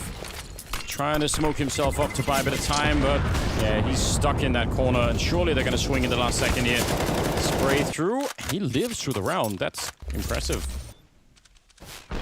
Yeah, he's lucky to get away with that one. I honestly thought he was just going to commit to those fights out towards long and try and take the op away from ZywOo. 11-7, and it's a good thing he survived because they needed that. They had to drop a gun over to a teammate. FaZe is very low on money early on in this half. They need a clean win. Vitality with a 4-round lead and a reset here would put them a little bit further closer to victory in the series. So FaZe backs against the wall right from the get-go in the second half. What a resurgence it would be if FaZe were to make it back and win this map. And the decider would be Inferno. We all have to cross our fingers it gets there. That would be fantastic. Vimas is going to get run down. Rain with one good kill. Backup is there. What a turn from RPK. He didn't get flash from that. Apex takes 2 of them down, but wasn't expecting, what, a 4th man over at long? That's a ridiculous defense. And Shox, he can still win this, tapping away at range, and Nico was not ready. He goes down, and just like that, it's a one-on-one. FAMAS versus AK. And Shox, though, the bomb is going to be his to pick up and try and make the cross here. Brokey, he's got, I mean, you talk about new players coming in and playing at a high level. What a lot of pressure on him. When they might run into each other in middle. It's a long time. This is a long time for this clutch to play out. And remember, Shox is one of the best clutchers in CSGO history. Brokey, if he keeps looking this way, he'll have information, but he's just going to turn. He's going to turn out of the vision. He never saw it. Oh, no. And he's only got a FAMAS. He hasn't been able to upgrade either. Shox has so many advantages in this, unless Brokey makes a perfect read, a blind read out of nowhere. But at this juncture, I don't think you do it if you're Brokey. You're centralized. And if you drop down off catwalk, you're making noise cues. And that's exactly what you want to avoid in this situation at the moment. And now Shox is just going to have so much time to set up. Now he definitely knows. No kit on Brokey either, but in a one-on-one, probably less of a factor. He does have a flashbang and a Molotov. Don't know if the Molotov is going to be that helpful, but the flashbang definitely could be. Look at Shox, as you said, one of the best clutches we've ever had. And now, inside of the smoke, just waiting. Brokey on the other side. Shox is going to have the advantage in this one with the AK, but he still goes down. Oh, God, it's a bullet away. Yeah, celebrate with a little bit of teabagging. I can't really blame him. Wow. I really we know want those fights. I really want Inferno, Jason. Can we have it? Yeah, can we just make a petition quickly in Twitch chat to get Inferno no matter what happens? Those fights are so sketchy. We know they're a coin toss, and you're right. That 4th player completely throws off Apex. But, I mean, we saw Vitality do the same thing at times. We've seen teams plenty start with 4 players heading towards long or just being at the A bomb site in case this kind of a play comes out. And Shox, yeah, frustration. A little bit pissed off. Nico's hyped up. Even if the numbers aren't there for Brokey, the impact of winning that clutch is huge for the team. Yes, it definitely is. They're going to be rushing long again. ZywOo leading. They do get smoked and flashed into a bit of a more calm position here. I actually think it looked to me like Brokey moved just as the smoke was failed, just as Shox started shooting. So I think he maybe dodged like the first bullet or two, which is really critical. Look at what Vitality have. Control of long, which is great, but they've only got 1 smoke and 2 flashes. I would imagine if they can walk up long without being spotted with no pressure, I think this is going to be a pop flash peek towards CT spawn. I don't think they're going to bother with the smokes because they don't have the 2, and Nico can't see this. He's going to have no warning. Oh, that's a great shot. That was the flashbangs. Those were the flashes, and Nico builds upon it. Bimas turns as well. Oh, it was the last possible second for FaZe to see what was coming. Yeah, they finally take down Nico, but some beautiful headshots with the scout. Yeah, that really was imminent danger to that A-bomb site. They're about to be in a lot of trouble. Apex tapping away and spraying towards Cold Seer. Great performance and output once again from Apex, making the round a bit expensive. But it's 11-9, favoring Vitality. FaZe are on a comeback right now. Officially, they've won 4 out of 5 rounds in this second half, and the money is gone for Vitality. Oh, it's interesting, isn't it? Man, that works so perfect for FaZe. He kills ZywOo, who had the flashes for that peak, so they have to swing without them. If there had been a flash, Bimas would have been so blind, he would have just gone down for free, and then you have Nico with the scout to defend against, you know, at least 2 AKs crossing over. That was almost a complete disaster. This round, however, like, this has to be a clean round for FaZe.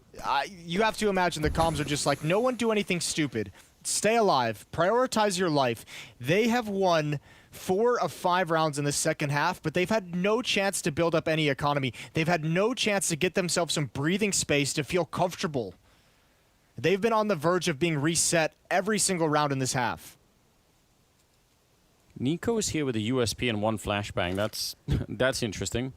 And they have an AK on Shocks. I mean, nice kill from Brokey. That's out the middle. RBK trying to be the aggressor. Rain has now joined Nico. That's really, really helpful. He's going to be there to tap them in the face. And that AK-47 never really got put into play. Nico could even run and pick it up. I think he's just going to be there in time for it. Oh, we barely missed it. But anyway, he's going to get the AWP instead now. So it's 10-11. Good round out of FaZe. Man, I'd be so impressed if they could make this back. It's looking like they're starting to build it. They're showing some competency on this second half in the CT side. 5-1 run. This is their map, so I mean, if you're gonna make a comeback and you're gonna force a third map, it's fitting that it would be on your own map selection of Dust 2. Shocks in middle all by himself. He's just a fake. He's only got a P250. He's pulled the support player out of the B bomb site. That's Rain, who might need to hustle back because coldzera's in mid as well, and Brokey's about to have everything applied onto his position. Oh, they line up in front of him. What a spray down from Brokey. It couldn't have been any more perfect, and he could just chill out right now. Doesn't need to go back and fight through the smoke. There's not much to be gained at all. Shocks is trying to take this bomb site, but the bomb is trapped over on the other side. He's gonna find Bemas. That's a bit interesting. Still a 2-on-3, and again, this is why you don't want to be fighting through the smoke if you're Brokey over there. Don't go down needlessly.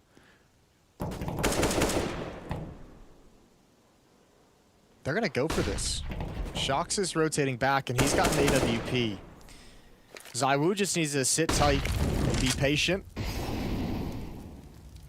Once the op gets here, they can see if they can find anything, if anyone's gonna make a mistake from FaZe. You can see it's coldzera in middle, making sure the B bomb site can't get flanked out. But it's a 2-on-2 here, and if this pick comes out into the bomb site, that's under Rain. Oh dear, FaZe would be in some trouble. 38 seconds on the clock, and the bomb has been picked up. Yeah, but look at where Cold is. He's all the way out in the middle. He can lock them in here.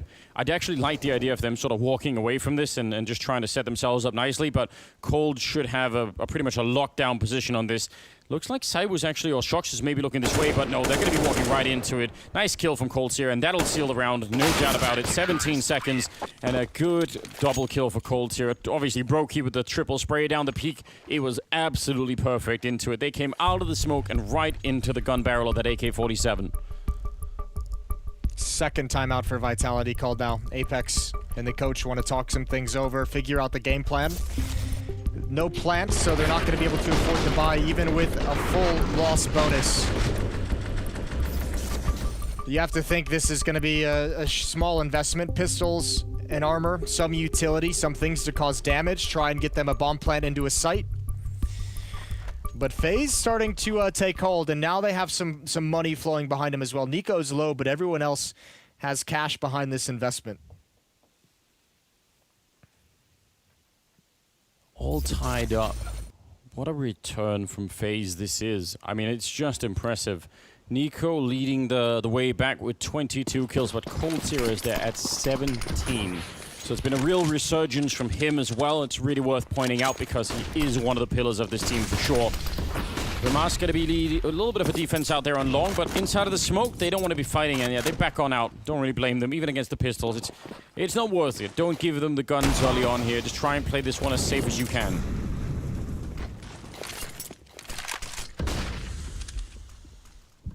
Well, back to the B-bomb site they go. It'll be coldzera in defense. Brokey's going to be in middle for the moment with an AK-47.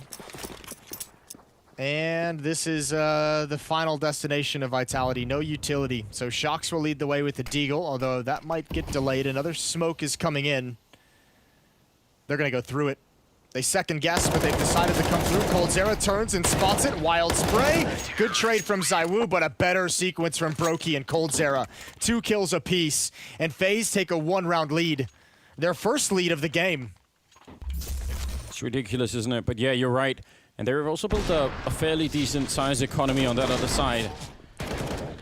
Going through the smoke or not going through the smoke, I mean, it's one of those things where, you know, maybe if you're lucky and you rush through, I bet if they had a flashbang, it would have been even better. They could have underhanded it through and just tried to go for it.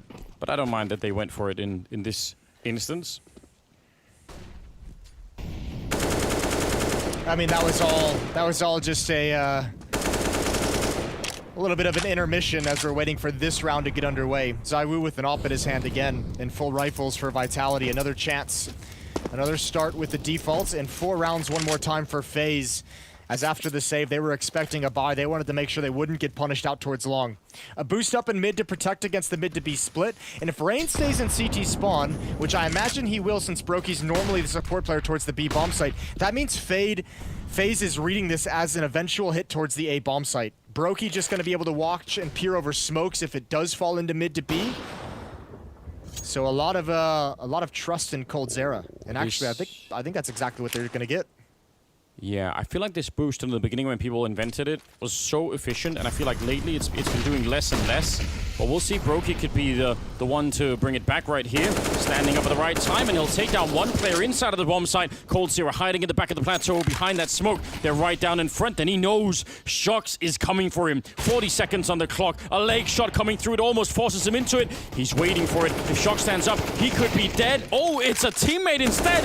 Brokey coming in. A hero from the window to help him out. And suddenly, it's turned against Vitality. It's a 1 versus 4, and ZywOo might be good, but that's not going to be enough. What a great play from Brokey. Yeah, that's a godlike performance of him rotating over all the way from behind the smokes and CT spawn as well. I don't know how ZywOo spotted him to get that leg shot, but what an incredible job done in support of coldzera, who's just playing delay tactics at the back of platform. He had nothing. And yeah, that'll get you hyped up. Your teammates starting to get engaged, starting to get switched on, and getting stuck into the game finally. Nico with 23, coldzera 20, 13 on Rain and Bimas, and 15 on Brokey. You have to imagine. FaZe seem fired up. Look at this second half, Anders. This has been an incredible run. 8-1 in the scoreline of the second half.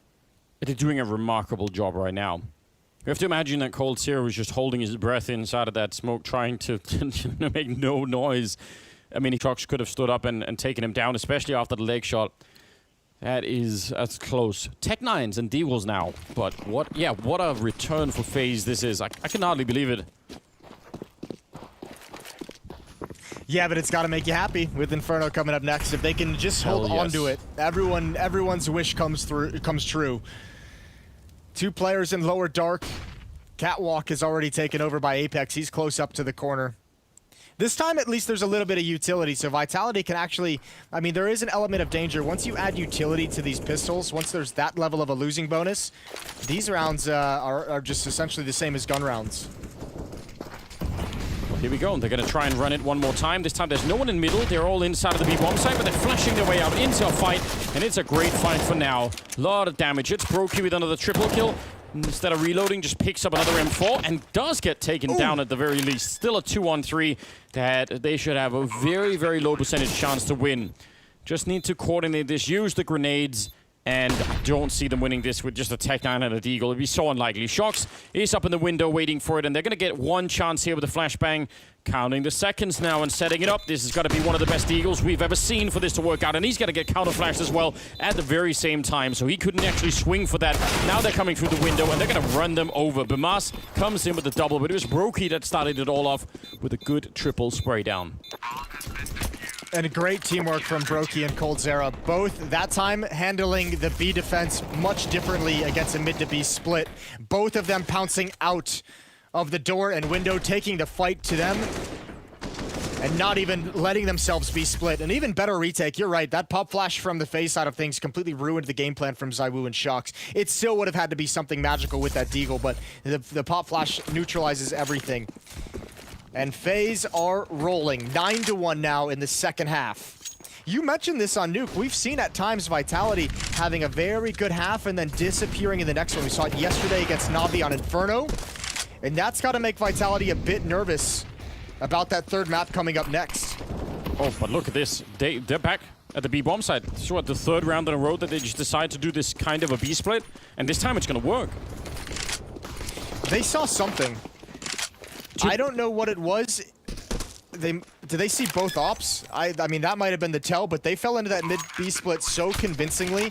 Apex saw something and dropped off Catwalk and just led the way.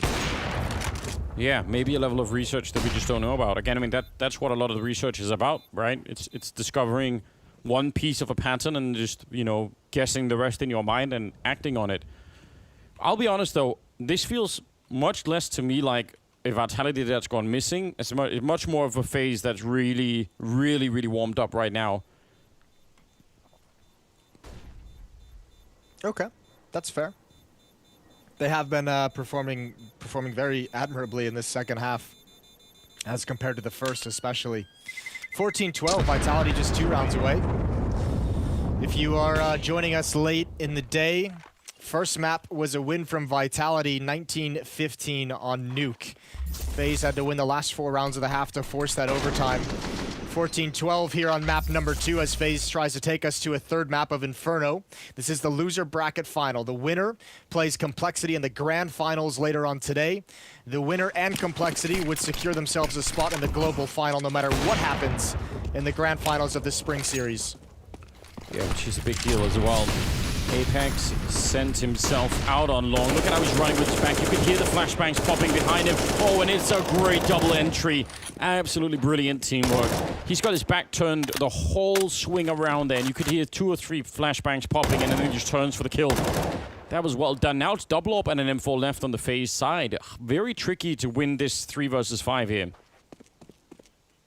They actually have a chance just because Vitality isn't gonna, they're not grouped up out here towards long. They're still spread across the map, so there's a chance for those AWPs to get a pick. The bigger interesting decision FaZe is gonna have to make is if they don't get a successful pick, you know, Coldzera with this AWP out towards long, how do they actually get together so they can save all these weapons? You can see Brokey and Nico starting to retreat into the safety of the B bomb site. But Coldzera is pretty committed, and he's just crossing his fingers and hoping nobody comes catwalk. That is close. Cyber will have heard that whiz right past him. Goes for a peek again. And this time Cole will take him down. He misses the second shot, which he definitely needed to hit. I think Brokey and Nico, it's better to walk away from this. Let him have that 13th round and then come back and fight next round. Still plenty of money. That's the best thing you can say for FaZe is that finally throughout this win streak, remember early on after 6 rounds of this half where they'd won the majority of them, they still didn't have any cash flow. At least now, off the back of a 7-0 run, they have some money to toy with, and that lets them sustain a loss in this fashion. So Vitality fighting back, and now coming for the hunt. They, too, have money in the bank, so they're more than happy to throw away some AK-47s. 3 players committed, 1 sticking back to watch for the Ninja defuse.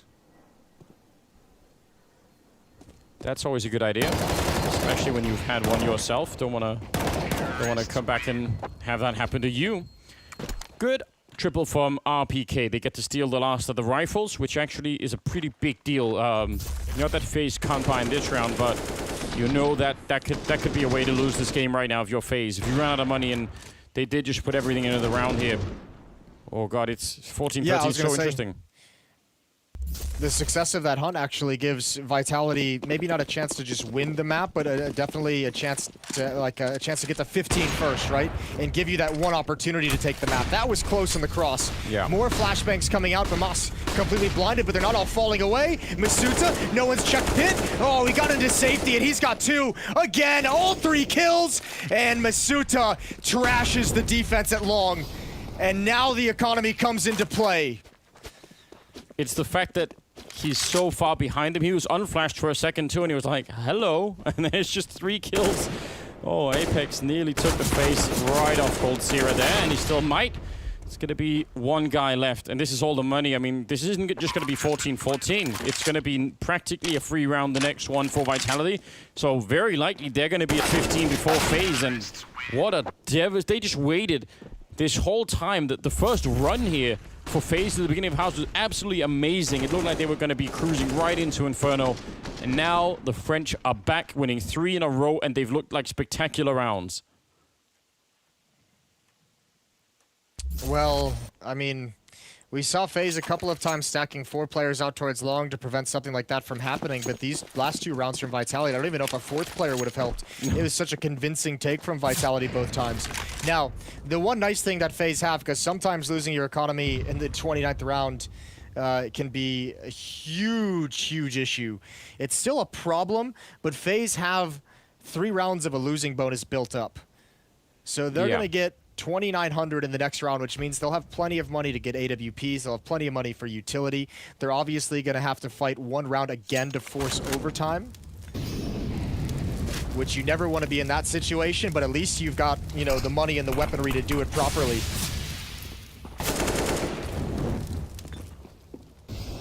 Rain waiting in the middle. He'd love to just get 1 pick off here with the deagle. That smoke. It's going to be gone soon. He's counting the seconds. When it disappears, he's going to go for the fight in the middle. He does a lot of damage, and that probably could have been a kill. Colds will find RPK, but I don't think that's quite enough. That's not the trade they were looking for. Big opportunity there. Nico out here with another deagle. We know his deagle can be very good, but there's so much firepower on the other side, and they dug down past the first one. Good headshot on 1, and now they're all on top of him. They'll jump him down with the Tech 9. That's a pretty cool little trick. Spinmaster take on Apex, and now it's a 2-on-2. The bomb was just being planted. That could have been scary. Well, the problem for Vitality is there's one on Catwalk, so they're stuck in the bomb site and on railing, which exposes them to this push from coldzera. It's Masuta watching this, and he's got to be perfect. If coldzera can turn this corner, fades out the shot, he knows it's an AK. Oh, he gets the dink, but can't complete things. And now Bimas picks up the pace, and that bomb is ticking so fast. There's one. He's got a Molotov as well. No, he doesn't. He's already used it, but it's not planted for ZywOo. He's got to stick this. ZywOo's again going to go for the jump, and he can't get it, but there's no kit. Op is going to be busted out, and FaZe gets so close, but so far away. 15-14. I mean, fair play to FaZe. That's close enough that that it almost counts. Again, Rain in the middle. He probably could have had that kill. This was just such a close round. But you're right, 15-14. Vitality investing everything they have into the round. They've got plenty of money, almost 13,000 on Masutra at the beginning of his. And FaZe, they get this AWP for free. And they're going to go for it here. Let's see if we can have overtime on map number 2 as well. Now, the question is, do they want to go for a B-split here, or do they want to go for the same long take that they've been successful with? I'm honest to God, I'm trying to think of it from the point of view from FaZe. Are you going to try and mount that defense and stay at the corner again, or are you just going to give it up? You've been trucked there twice in a row late in this half.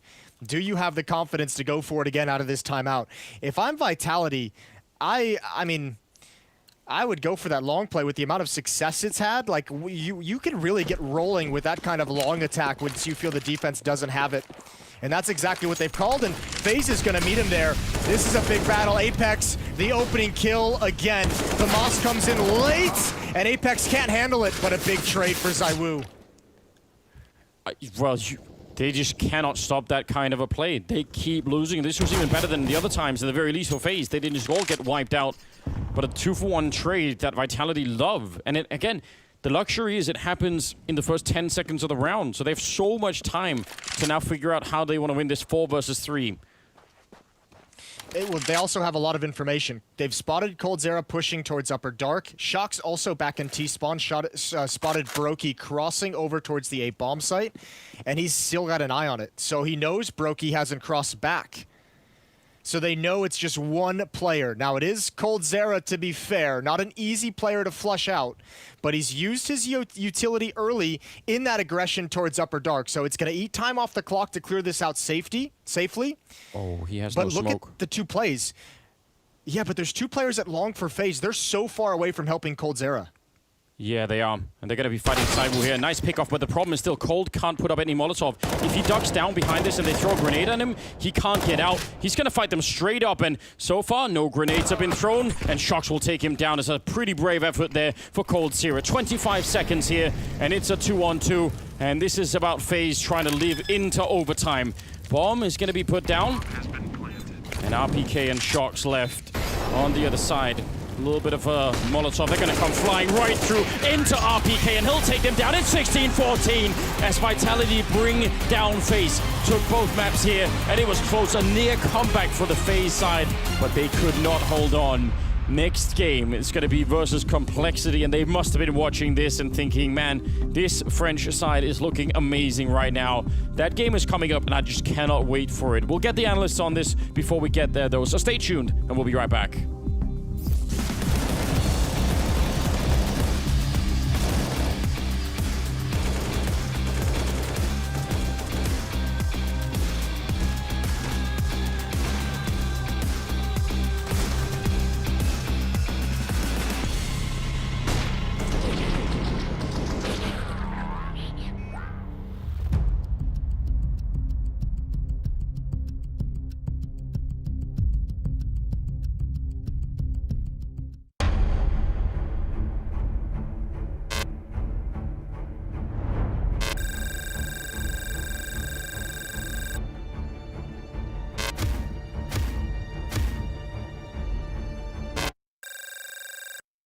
All right, so what's going to happen now is I'm going to split you guys into teams. So each one of you will end up with a pro player to coach you through the Blast performance map. And what you'll be competing for, this beautiful little trophy here.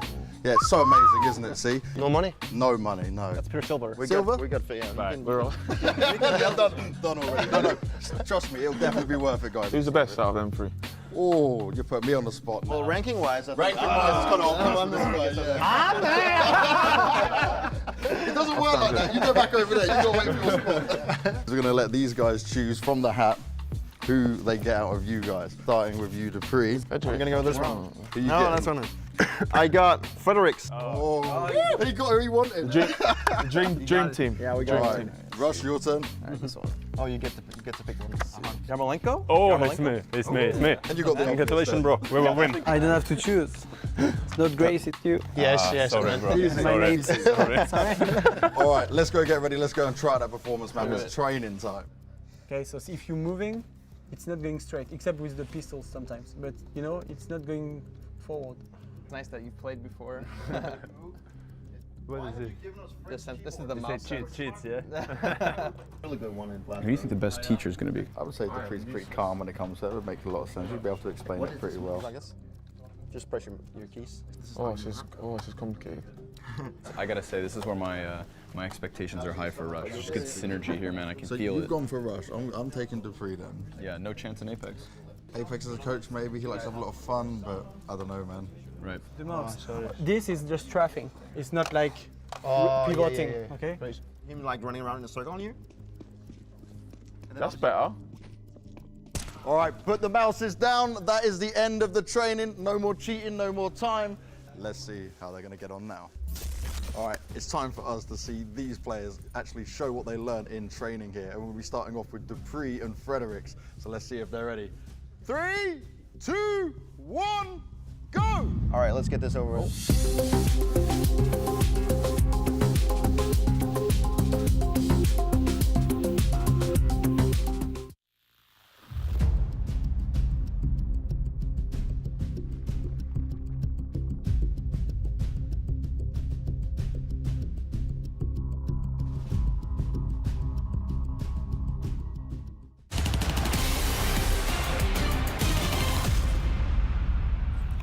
Apex, a 10-5 first half, and you look to have it done nice and easy, but they showed up a strong CT side there towards the end.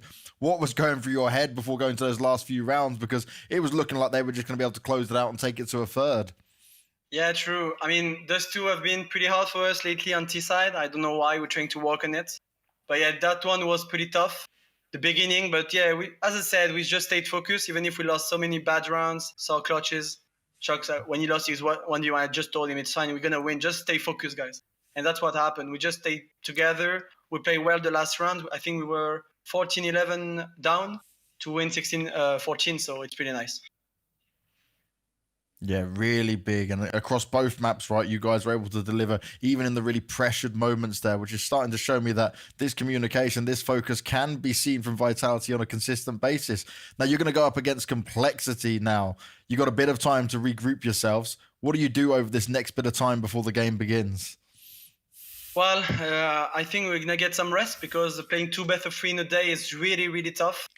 But yeah, I'm really happy we grabbed that one. Now let's face Complexity. Let's see how it's happening because we didn't play each other for quite a while.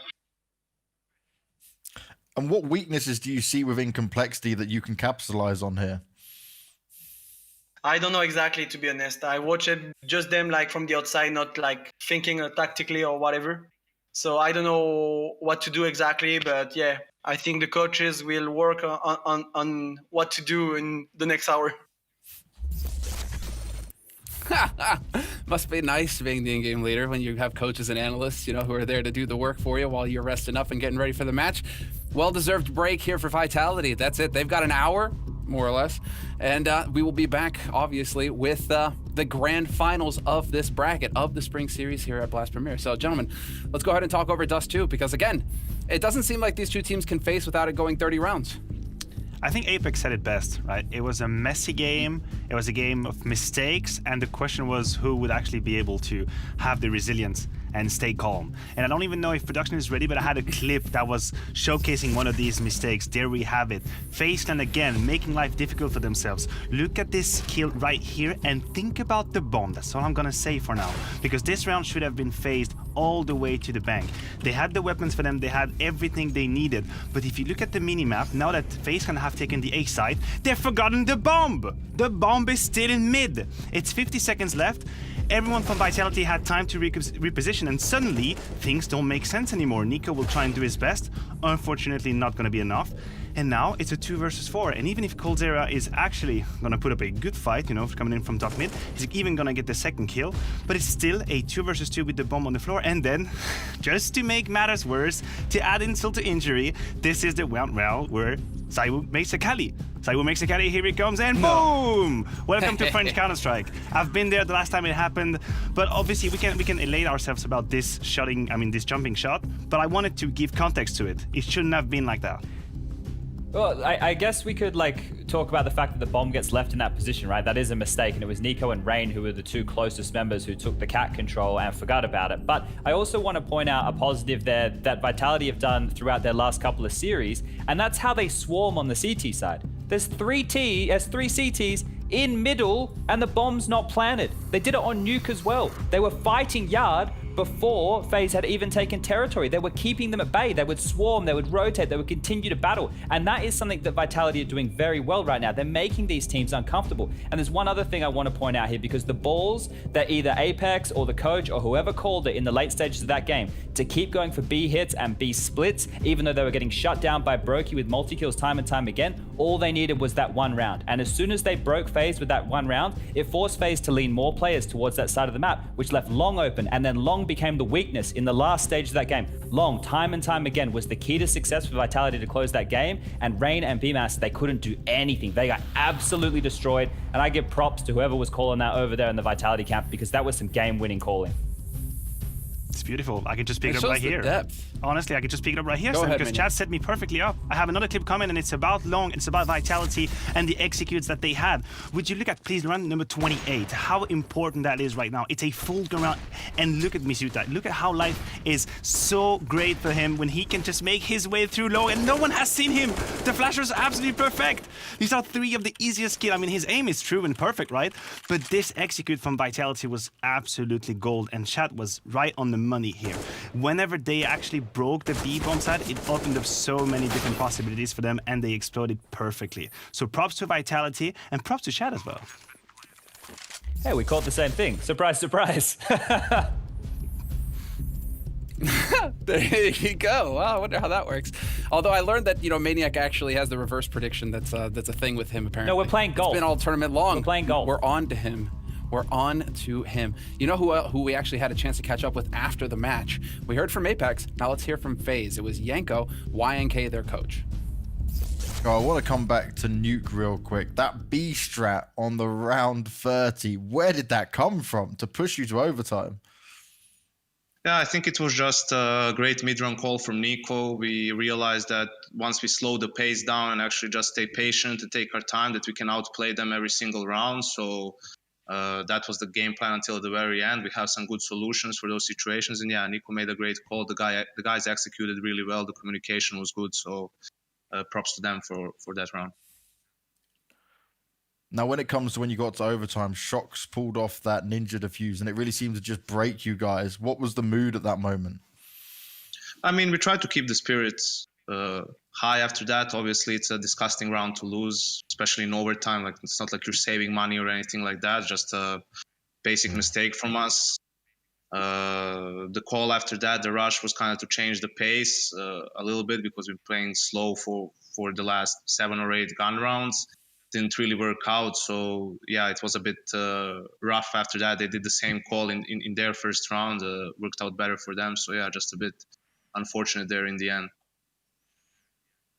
And on Dust 2 again, right? It's your pick. I know you guys are comfortable with it, but it continues to be a map that can get so close and be taken away from you. Now, you managed 7 CT rounds in a row. It was looking strong, like you were going to close it. You get to 14, and they just come back with a bang.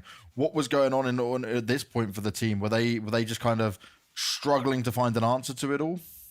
There was nothing. They just went out long 2 times. Like we just died, didn't execute our protocol good, didn't like execute the adjustment we talked about. We just lost the game on long towards the end. So that's just how it is. One day you're good, one day you're shit. Happens sometimes. Yako never changed. Him and Nico, I mean, it's such a struggle. It's such a struggle, and especially that when you know what the issue is and you can't quite make the correct adjustment in time, it slips through your fingers and a 30-round match goes Vitality's way. So Vitality, that's it. They're in the grand finals here, gentlemen. And let's go ahead and take a look at the brackets here from Europe to see again how it all panned out. You know, the deep run, bigger bracket in Europe, more teams here that are competing in this tournament. And well, I mean, Vitality fought their way up from the lower bracket. This is one hell of an achievement for that team. It is. It absolutely is. And I've just tweeted them. I am impressed at their ability to remain calm and resilience in key moments. Because if you'd ask me at the beginning of the week what the weaknesses for that team was, I'd have told you the mentality. I've told you the communication. I've told you they sometimes get messy and they lose track of what they're supposed to do and they get a little bit hectic. Well, this game here, I don't know what kind of voodoo they've used or what kind of exercise Exas put them to, but they actually remained calm. They were the ones actually winning the key rounds. I mean, I could tell you the secret, but I won't. But that was impressive for Vitality. They've turned their emotion into a weapon, right? They're actually using it to help fuel a lot of these rounds. And if you ask me, as we started this bracket at the start of the week, which teams I thought were pretty unlikely to be in the grand final, especially versing each other, Complexity and Vitality, throw OG and Ents in the mix, those would have probably been my bottom 4. So props to Cole and Vitality for being able to make it through. And they've both now secured themselves spots in that global final we're talking about, which is, I believe, in January next year. Indeed. And so this is the spring final. This is what they're fighting for now. You can see that FaZe have now been put into that 3rd position alongside Na'Vi in 4th, you know, so 20, 30,000, very top heavy prize money here as far as this is concerned. But now these are the global final teams and we're getting that update as we go along. And we still have, well, we're going to figure out who is it going to be, Complexity or Vitality. I mean, obviously top 2, those 2 are already qualified. But then in North America, it's going to be EG and MIBR fighting it out for that one slot that we have available in NA for the global finals. And quite a lot of money on the line here for global finals as well. $1.5 million. Ridiculous. $1 million to first place. Now we're cooking with gas. This is some real Skrilla on the line. I can't imagine being in the grand final at like 14-15 and missing that 1v1 from the back and then seeing this 1 million just fly away from myself.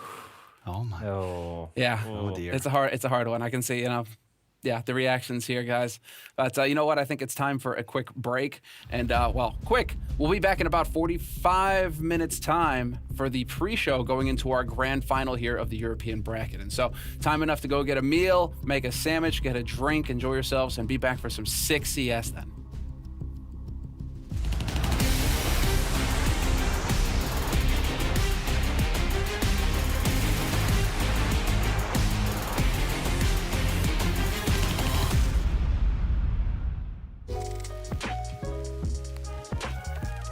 It's time for another CS Money Shot Style, and we're taking this episode over to Denmark because we've got one of the best. We've got Config coming in hot. I'm going to be blunt, though.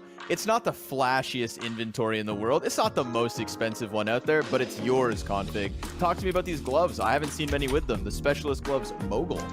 Yeah, they're like, I found them on CS.money and then they were pretty cool, I think. I was like, god damn, those look good. I had like a pretty bootleg ones before and then they were blue and I have like a blue jersey on, so I thought like, I need those skins. I need those gloves. M9 Bayonet, one of the old time classics, and the Fade as well. This isn't something new, but a real classic. Have you had it for a long time? I recently bought it actually. I needed some old school stuff because I was pretty insane back then when I had the M9 Bayonet, like the Fade one. So I thought like, I need to get the vintage config back, so I bought it. Good. I see the reasoning, man. You know, it's a little dive back, and whatever works, dude. Listen, how about your pistols? I see a couple of souvenir pistols for your USPS Road Rash, and of course the Glock 18 Reactor. Those have your autographs on them, right? Yes. That's donated skins from fans. Every single time I get like a souvenir donated, then I'll highly like use it because I think it's cool with the gold sticker and the old team stickers on them. And I got those two and the Road Rash. I love that USP. Like, it's probably the nicest one. I really enjoy it. Like, every single time I start CT pistol and I pull out the Road Rash, I'm like, God damn, that's a nice pistol. Yeah, time for an ace, right? Exactly. Yeah, how about that M4A4 Daybreak? Again, you don't have some of the more popular skins, but it's definitely got that config style. It doesn't have to be flashy. It's yours, dude. So the Daybreak, talk to me Exactly. about that. That's an insane M4. No one uses it. It's like it has a sun on it, a little bit of yellow, a little bit of white. I love that M4. And I think mine is it Souvenir or no? I can't even remember. I think it's Souvenir. Mine has like a gold sticker on it as well. But it's insane. I love that one. And the StatTrak AK Empress? That's a new one. I got bored of the pink one, and I was like, if I'm sitting in a dark corner and I have a pink gun, obviously they're gonna see me, right? So I was like, I need something that's less bright, less shiny. So I got the Empress, since it's a woman on a weapon who doesn't like that. Yeah, I get it, man. So you should check out those Neo Noirs. That would go nicely with your collection there. But listen, man, I like it. You're playing the strategic game of skins in Counter-Strike. You don't need no bright, flashy guns, dude. You've got that camouflage. You blend in real nice. And I appreciate you taking time out of your day to come visit us here for the CS Money Shot Style. Config, your inventory is dope. You're a great guy, and I'm very happy you came here. Complexity win. Dope.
right, welcome back, ladies and gentlemen. From that break, we have gotten out of the lower bracket final, and now it is time for our grand final between Complexity and Vitality. Vitality have just taken FaZe out 2-0, and Complexity, well, they're undefeated. They're looking fantastic. But I'm going to take this opportunity before we get into the grand finals to thank our sponsors, our wonderful sponsors who are making this whole thing possible. With their support, well, we get more crazy CS. And so, we should be grateful. So I'm going to take this time to say thank you to Betway for their insights and the odds before each match, for CS Money for hitting the skins with Scrawny and doing a good job of supporting us on that side, EPOS for these headsets that are excellent, so definitely check them out. And well, TW Steel, welcome to esports. They've created fantastic watches for Blast. You can go to their website. If you follow on the social, you can go to their website and check them out. They have 2 different models, just specifically esports Blast, and they even have a special one coming out for the global finals for the champions. So it's fantastic what they're doing. Super cool. Go and check out their sponsors, and well, go and check out their page.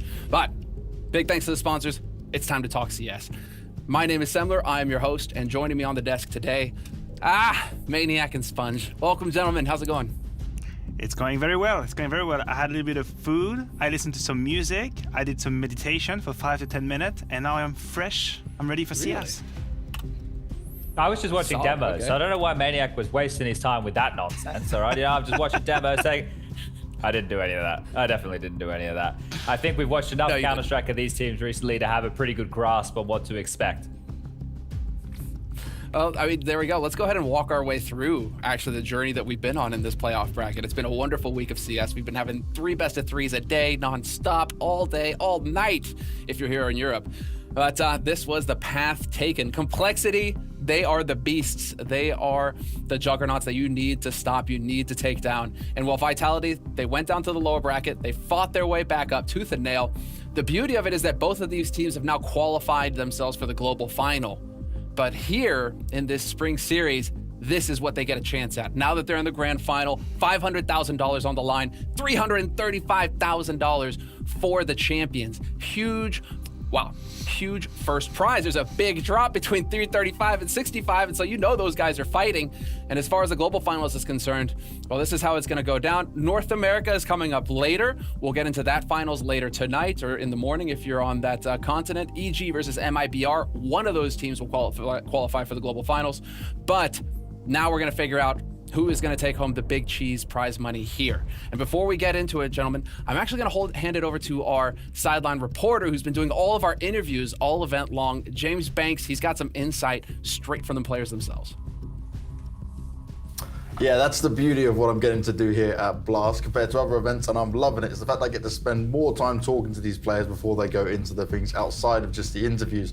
And I wanted to touch on this point here. We've got BlameF, right, at the moment. He's going up against Apex. If we look and compare these two as kind of in-game leader stats, Apex has definitely been playing so much better. Just look at these last few series. But you look at the difference and disparity here. Yes, very different roles in how they play it. But BlameF is a leader that lurks around, causes a lot of problems, tries to be a nuisance for people out here. Where at the moment, right, you look at this and you think, oh, okay, yeah, this is going to be a much easier fight on the BlameF side of things, on how he's able to do this. But when you compare what Apex has done, the impact he's had in these last few series, I think it's going to be such a huge difference maker in it. And one thing Blame said when he was discussing his own rating, because at the moment he's tied in like overall rating with Zyru across the maps, and it's like, he doesn't even consider this as a point to a discussion. He considers this like, as a team, we are better individually. As a team, we can shut Vitality down. And that's where his head at is going in confidence-wise with this. Now if we put Zyru up against Config and look at this, it's another wild one to look at. But this is where the stats, right, don't really match up at times, because Zyru, again, has been in a position where he's not been exactly comfortable. When I was speaking to Apex, he said such a key point is sometimes letting Zyru go, but also sometimes having to push him to go.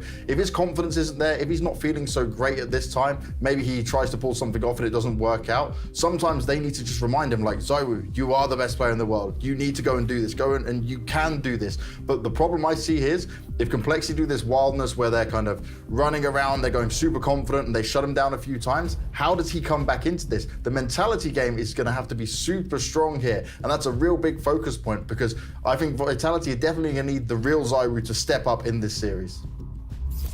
They are absolutely going to need his firepower, but what is fantastic, and thank you very much, James Banks.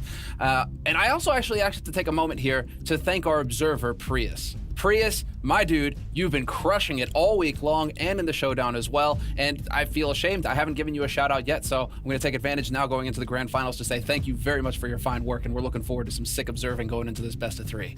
All right, now let's get down to the brass tacks, gentlemen. This is going to be the best of 3. This is what we've been working for all week long. And now, I mean, this is it, the culmination. So let's go ahead and actually start talking about complexity. Let's get into it a little bit here. Blamef, Obo, Config, these guys have been popping off all week long. They're unbeatable.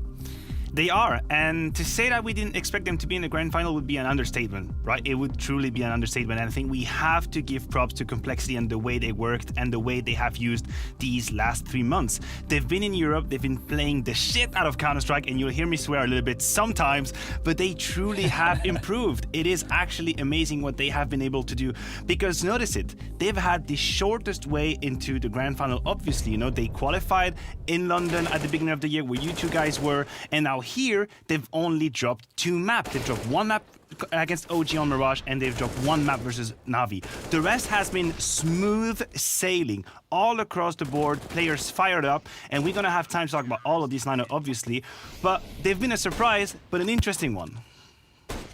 Yeah, Semler, you actually made a comment earlier in the week about Complexity playing to the level of their opponents. And I think if you go and look at some of the matches that they played in the Home Story Cup, it's not against tier 1 opponents by any means. And they're splitting series, they're dropping maps here. They're still walking away with big chunks of cash from that one there, but they were being tested and pushed. And now they've stepped into the realms of tier 1 Counter-Strike. They're playing regimented CS, they're making good decisions, their executes are on point, and the individuals are stepping on up. So right now, it feels like it's a perfect storm for Complexity's hard work to pay on off. Everybody else potentially not working as hard as them, not studying them as much as they should. So coming into this one here today, it's going to be, I want to say, a wild one to call, because this is unfamiliar territory for a lot of the players in both of these teams. And Obo's one who, look, I don't know how many grand finals he's been in, but I'm going to say it's not a lot.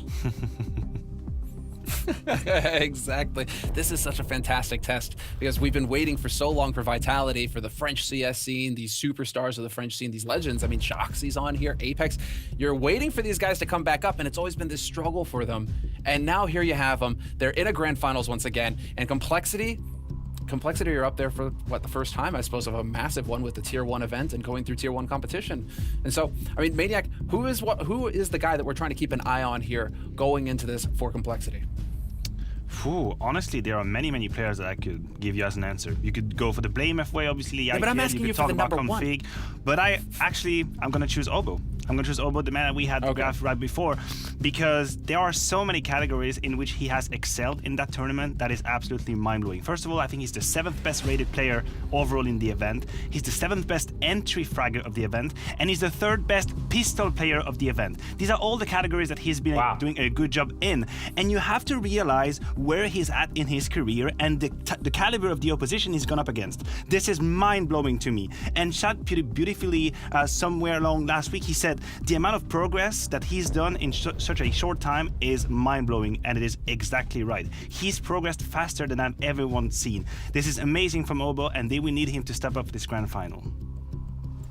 They will. And Chad, I need to jump in right here because this is perfect. You set it up for the layup, for the dunk, the alley-oop, I think. Yeah, there we go. Balls, the sports hoops. You have set us up for an interview with Obo and Blamef going into this match. And coming into this, right, who did you expect to face? Was it Vitality, or did you think FaZe were able to do it? I honestly wasn't sure. Watching the match, I knew it was gonna be close, and I kind of wanted Vitality to win because then we get to pretty much play every top 10 team in the event, and also I've never experienced playing a team twice in the same event that often. So yeah, I just want to stay away from that, I guess. And yeah, just Vitality is exciting to play against, I guess. So. Now, talking about Vitality, they beat you last time in the Road to Rio. How is it going to be different this time around? What advantage do you think you have over them coming into this final? Well, I think since then, we're much more. We have a much more prepared system on each map. We kind of know we play much better as a team, and we kind of know how we like to approach these maps and stuff like that. So I just think that since then we've kind of developed a lot as a team, and also lately we've been showing some good form. So I think that's kind of what's going for us. Now, they just played against FaZe, right? So they've already had to get one best of 3 out of the way. How much are you able to learn from watching that game? And what have you seen and noticed from them overall that you can exploit in this series? We have a lot of stuff on pretty much every map, but it's obviously not something I can go too much into detail here. Like the games they just played, I didn't watch it all because we were also warming up and practicing. So I haven't watched the games they just played, but my coaches and analysts did. So they will tell me if there's something extra I need to look out for. If not, they will just follow the game plan as every other day we've played so far. Now, last time you faced them in Road to Rio, you lost. How do you see yourselves from back then versus now in order to take the win today? I think back then was like a complexity with way less experience in the sense that we didn't play many officials back then. We only played like in the really good tournaments, and we didn't really make it far. So I think we have more confidence now because we've been playing like some lower tier tournaments and got some wins there. So I think people got a little bit more confidence, and that also leads to like more experience and everything on the server. So I think that's like the biggest difference from the complexity back then to now. And have you got a message you want to say to Vitality? Have fun. Oh, he's so wholesome. I was expecting some kind of Viking answer that, I'm going to rip out your spine and feed it to your, like, I don't know what the hell is going on there, but I guess that's just the way it goes. Hey, Danes, man, they just wrecked all of this part of the continent for years and years. Still are in some way. They're really nice. We got them in our ears all the time. You're right. When you think about it, you're right. All right. What did we think about with Obo here? I mean, it sounds like he's, I thought I was getting just a little bit of nerves going into this one here from him. There is going to be nerves, right? And that is obviously one of the aspects that we need to contrast between these two lineups and between these two rosters. Performing in a grand final, I don't care if it's online. I do not care at all. This is a grand final. There is a tremendous amount of money to win. This is going to be something special. The experience on the side of Vitality is way bigger. Their ability to perform at best when it matters most must be better. It must be bigger. This is an assumption I'm making, but this right here for Complexity, that is going to be a huge challenge. Yeah, look, we have Obo on one side, right? On the other side, as far as rookies are concerned, Masuda's one. We hardly even talk about the kid, but he is a rookie, right? Let's be true about this. We didn't really touch on it a lot with FaZe in the last game with BMAS, but these issues, these nerves, they can crop up more for these kids. Now, I think for Obo, he's lucky to have Rush right next to him, North American major winner. That's a pretty good individual to have next to you in terms of nerves and keeping you calm and those bits and pieces. So he has a leg up over what Masuda has in his own bedroom. Now, the comfort factor of that, well, that's one thing. We got Rush on your screen right here. He's the, let's say, quiet achiever from Complexity. He's the definite support player. If you go back and you read BlameMap's interview with HLTV.org much earlier in the year, he talks about how there's so much skill in this team, somebody has to make way. And Rush is an individual who does that. There's someone who's done that for a large chunk of his career. He's even had to change his approach to the game. I remember him being a much more sporadic entry fragger. Now it feels like he's more of a gap filler, somebody who can still have a lot of impact when the team needs it, but not somebody who you're expecting to be at the top of the scoreboard. If he's up there, things are going very well for Complexity. All right, if he is, exactly.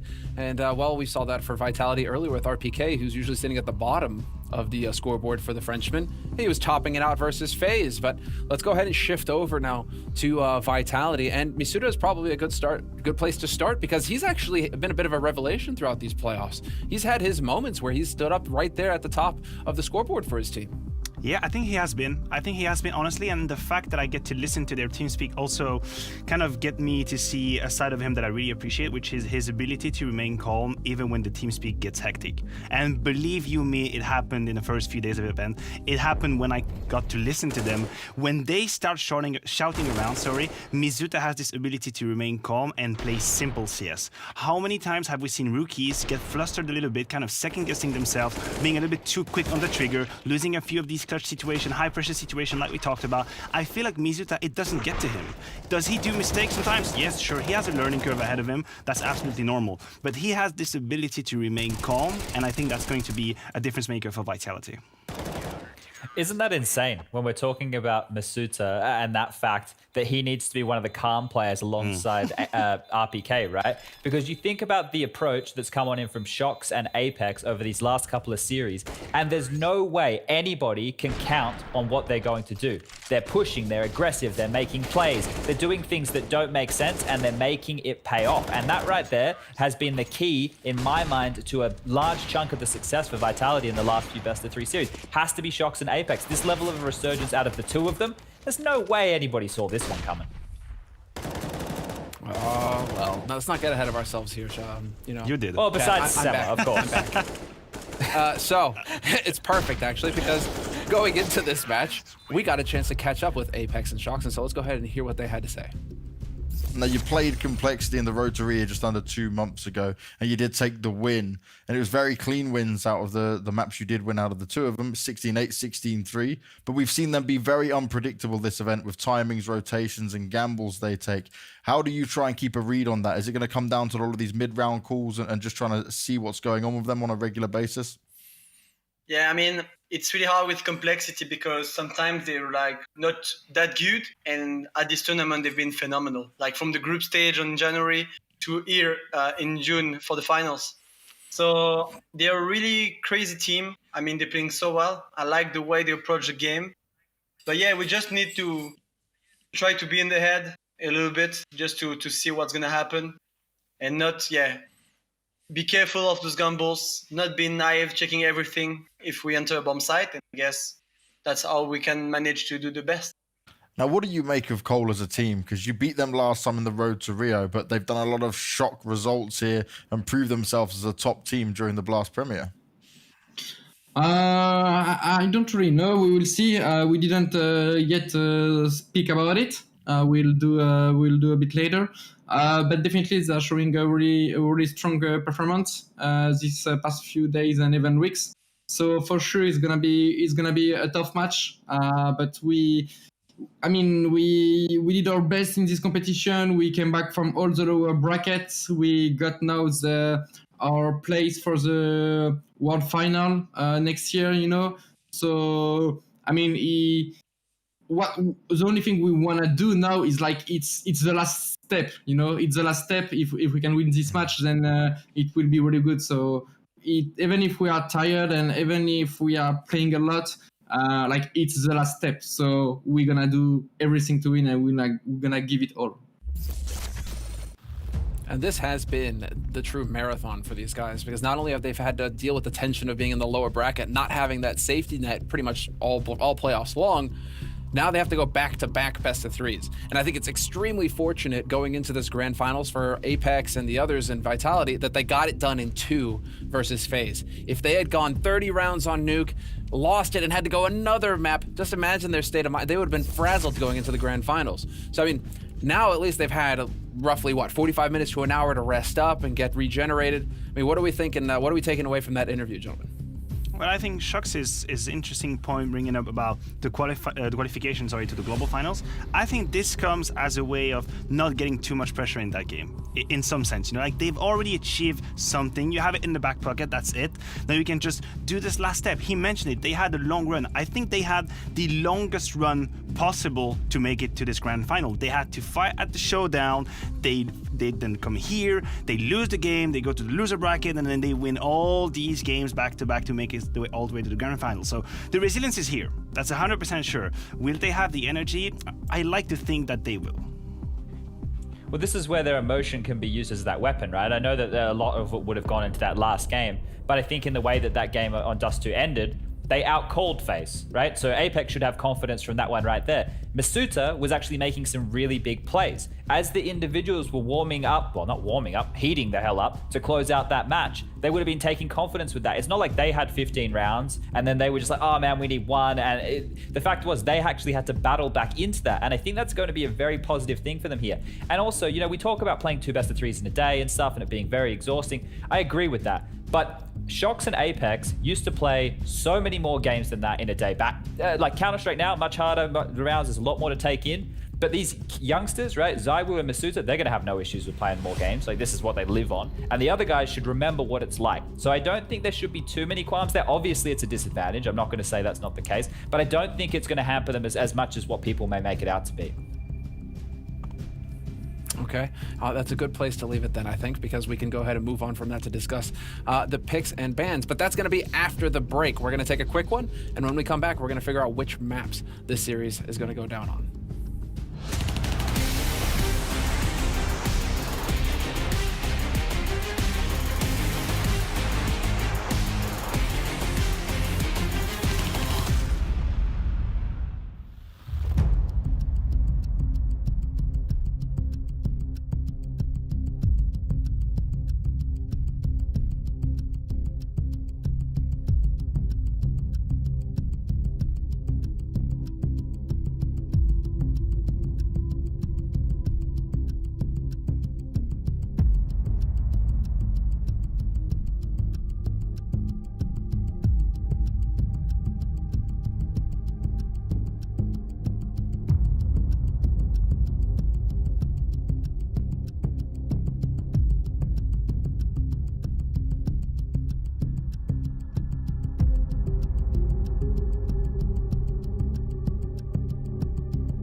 All right, welcome back. It's time to figure out which maps we're going to get going on here for this best of 3 grand final. And so, time for me to hand it over to my analyst, Maniac Sponge. Take it away. My favorite time. All right, first ban wave, overpass, train. Chad shouldn't be here, I guess. Why don't they give us anything exciting? Why does nobody take like a crazy gamble and just, veto something that they always play? No. But yeah, you're bang on. The picks is weird though. Like, I don't know where Vitality can go with this. Like, I was looking at their stats. Vertigo looks good for them, but that's also like a map that's up in the air. And then when you look at complexity, okay, there you go. Yeah, go for it. That makes sense. And then when you look at the complexity side of things, they can go Mirage. I probably wouldn't pick Dust 2. I think, Dust 2 as a third could be all right. But Mirage is one that they're pretty, there we go. Hey, You have look it. at this. Everything we is get, working, Get chat. paid today, Maniac. Everything is working. The check's gonna come in the mail today. I agree with you. I think Mirage was a no-brainer, and when it comes to Vitality, it was either gonna be Inferno or Vertigo. So I appreciate that Vertigo pick. I think that going into Nuke would have been a mistake, and now Complexity, they actually have a chance. They could actually decide to go for Nuke as a third, which I think would be a victory for them. Yeah, both teams, I liked Complexity's Nuke more because it's a bit more regimented. So the fact that we get there, this is the same with all of these maps, right? The only thing that I'm looking at here, if you're on the side of Complexity, make sure you don't get rocked by these plays that Vitality are going for. That's what happened to FaZe. You need to make sure that you're not getting owned by these pushes and these gambly plays that we see coming on out here, because that has been a key to Vitality's success. I don't even think it matters what map. They're able to pull that off on all of them, Semler. This is what makes it so interesting to get into, especially Vertigo in particular. And so now that we know where this is going down, let's go ahead and focus in a little bit on Vertigo. We still have 5 minutes, gentlemen, before the action kicks off. And so, Vertigo, what are we trying to keep an eye on for each of these teams? And let's go ahead and start with Complexity, because they may be the ones with the nerves going into this. Well, I'm gonna be honest with you and the viewers, Semler. I don't feel like I'm an expert about Complexity and Vertigo. I'm kind of navigating in the dark right here. I haven't seen them in a while on the map. I wouldn't even be able to pull out strength exactly for that team. So I guess preparation could work for them, because if they do their job, they could have seen that Vertigo pick coming in from Vitality. The maths was here, and Vertigo was an obvious possibility for Vitality now. If we flip over for Vitality, Apex and ZywOo on the A-bomb side are going to be key on the CT side. They work together. Apex sets up ZywOo for the plays. They go aggressive, and needless to say, Apex has been having a great event. So if he can carry on this form coming into Vertigo and take space, be disruptive towards this A ramp, that's going to be a huge asset for Vitality. For Complexity, when I go back to the London event that we had going on down there, one of the keys to their success was the fact they weren't scared. They were happy to push through smokes. They were happy to take fights. And that's still probably seeming a little bit counterintuitive, but the way that they made their mark was through riskier plays. I think that's gone, and I think that Maniac's onto something here. The way that these guys have been able to pull themselves into a lot of games is through very clear game plans, right? They see you execute smokes, they have utility to do a lot of damage. They have a flash ready because they know they can step on out, they know your timings. The thing is, Vitality just used that same kind of game plan against FaZe that Complexity did. So when I bring all those bits and pieces together, it all for me, right? I'm honest, it doesn't even matter about the map. It's the type of plays that Shox and Apex can get away with. And the type of plays that they go for, they're obviously educated guesses. This is off of doing homework, this is off of watching the demos, but it's very, I want to say rhythmic, kind of how you feel the game. You know, you make one bad play and then you're going to second guess it, your timing's a little bit off. Those type of moves, you cannot doubt yourself for a second. And that's why it's a question mark on whether or not Vitality can replicate that best of 3 after best of 3, right? The train, I feel like it has to come off the rails eventually. And well, I mean, that's where we're wondering.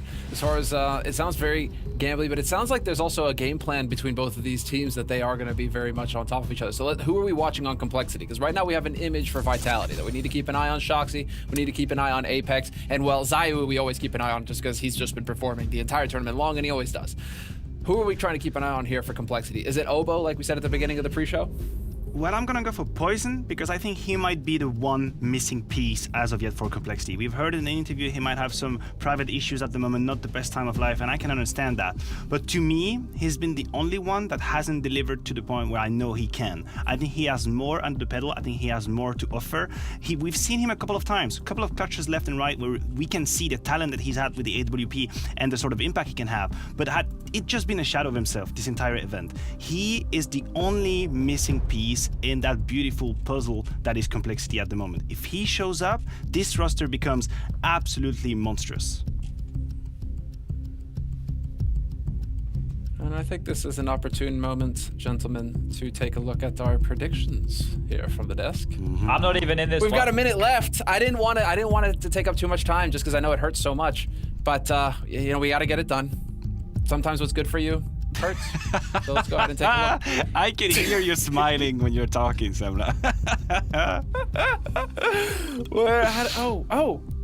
Look at I can't. I'm wrong before we start, so don't even worry about it. It's fine. I'm not even. For me, right now, the only thing that I'm interested in is the Counter-Strike and dissecting it. Right? I have no more traits. It doesn't matter who wins anymore. It's just all that I care about. All I care about at this point is I just a nice game, you know? See, this is I the want love of to be Counter-Strike. diplomatic. What I'm taking away from this, exactly, I'm going to be very undiplomatic right now and just say that, you know, as soon as things go against chat, that he throws in the towel. That's it. Explains a lot. What could I do? The predictions are in. I can't do anything. I've already lost. All right, thank you so much, fellas. Thank you so much for humoring me. It's time to get our casters involved. It is time for the grand finals. Let's get the action going with Anders and Moses. Good luck, guys. Yeah. It's going to be a banger. Well, Thanks, thank you, Sam. Sumler. Yeah, this is going to be fun. I actually think Chad has won in a lot of ways. He doesn't have. I think he's right. He doesn't have to worry about anything. Doesn't have the stress. Maybe it'll work out. He already knows. What a relief. I don't know if I'd call that winning, but yeah, I mean there is a certain luxury. He gets to sit back, he gets to relax, and he just gets to enjoy the Counter-Strike. And so do you, the viewers. The grand finals of the Blast Premier Spring Split coming to fruition right now. Complexity, Vitality, the two best teams that we've had after this week of contests, and they both deserve to be here, and both are powerful. They're looking great coming into this matchup. I can't wait for it. Let's get this game underway. Complexity going to be starting on the CT side, Vitality on the T side, and we are going to be on Vertigo to begin with. Very, very exciting map. I've really changed my mind a lot on this. I think we've had a lot of great games on it and a lot of chaos as well, which we love. I expect a lot more to come out during the course of this best of 3. Poison going to be early on the A ramp with BlameF over there as well. Vitality have dropped the bomb back, so they're just checking to make sure there's nothing truly crazy going on here. And yeah, we shall see exactly how this will play out. I think, I don't know. I was so convinced by Complexity yesterday, but I've got to be honest, the way Vitality played earlier today against FaZe was just amazing. So, I don't know. It's a bit of a coin toss for me right now. Are you scared at all of the inconsistency? I guess that would be the final thing that would hold you back. BlameF is going to see, he's going to hear the footsteps as well. There goes Poison. And Vitality's not going to, ooh, they are going to slow down. They pause to throw some utility. This is going to allow Complexity to rotate over into position. But the main hit is coming right now. Smoke, Molotov to force them back. Nice swing from BlameF. If he could have won that fight as well, that would have been everything. He actually went behind Shocks, which is really weird. 3 versus 4. No bomb plant yet. No hidden grenades here for Complexity either. And they're not even going to fake the bomb. They're just going to go straight for it. Not afraid for any HEs being saved. So, a difficult retake ahead of Complexity as they have got no smokes to block off anything. And they just need to hit some straight headshots. And it's going to have to be quick here. They're escaping Vitality, and that's a real big problem. Now, you don't even just have to go and get the defuse. You have to find them on the ramp. And how do you push up to do this? This is almost an impossible struggle ahead of Complexity, and they are definitely getting shut down. Apex coming in with a big double kill to end the round. Those are some nice shots from Apex. Very quick headshots turn of the corner, and you're right, no utility in a 3 versus 4. Once the bomb is down, nothing for Complexity to do. It's all down to desperate headshots. And unfortunate that maybe BlameF never spotted that second player over towards the halls. The pop flash came just a little bit late. Scout and Deagle's picked up for the Complexity defense. It is 2 MAC-10s, AK-47s, and a Galil for the attacking side.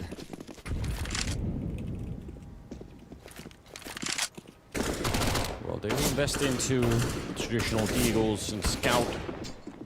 Poison already with a tag up. That's how rounds tend to get out of control. Although Sai will hunt him down. That's actually pretty good. Some decent grenades being thrown in return, but nice to get that kill and make him pay for damage on Shocks.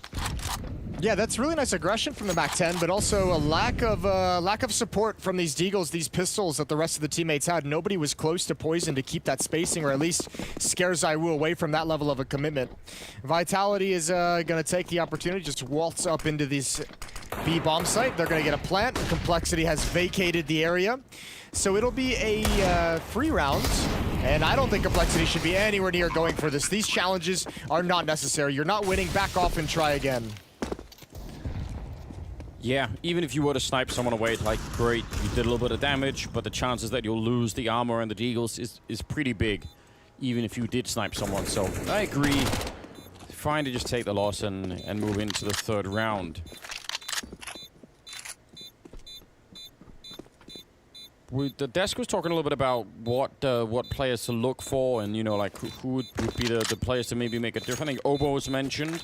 Poison briefly, you know, brought up. You got a favorite on Complexity side?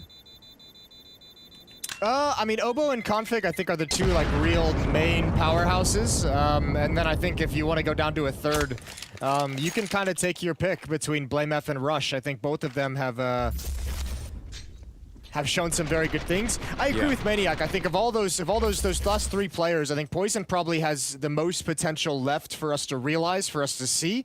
But I don't think we've. I mean.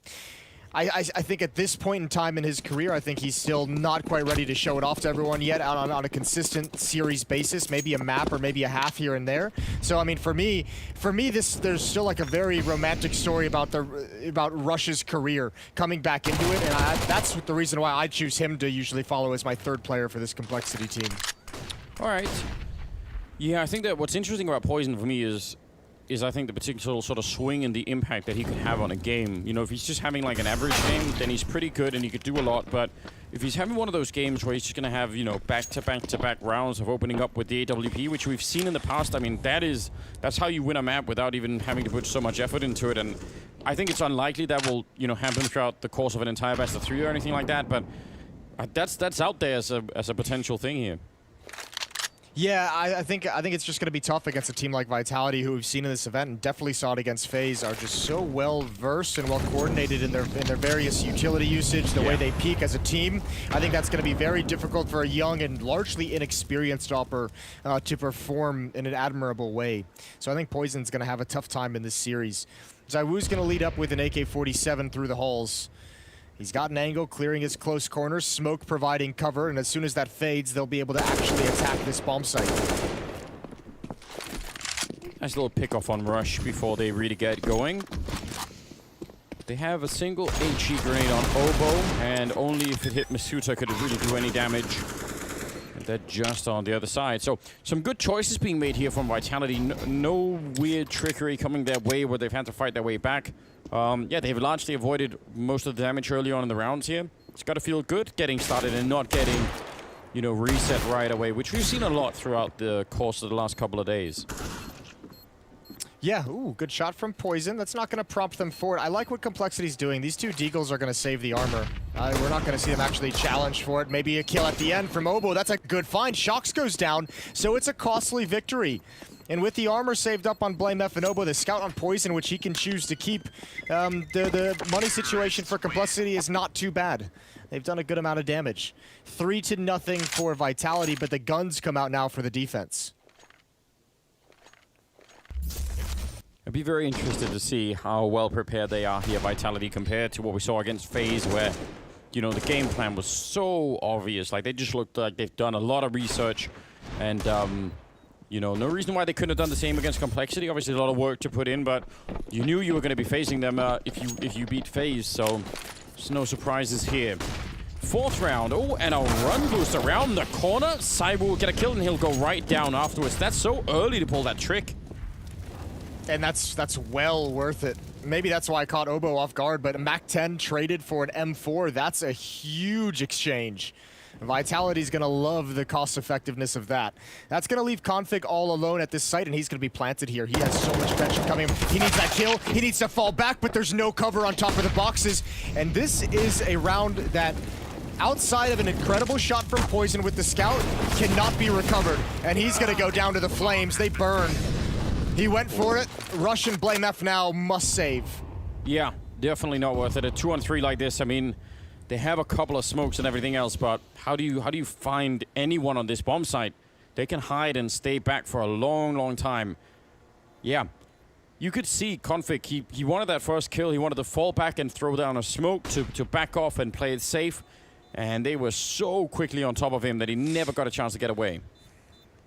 And it was also, I think it's just the sheer numbers that Vitality threw at this. Let's see if BlameF, how many kills he can get on the exit. There's the first one. Might not want to challenge any longer, prioritizing the M4. Poison's going to be able to buy in the next round. Actually, they can all buy in the next round. Even weapons can be dropped from Rush and BlameF over to teammates. So this is going to be another solid buy for Complexity. I think it's the, ooh, there's the run boost over the top. Yeah, Obo's not even looking in that direction.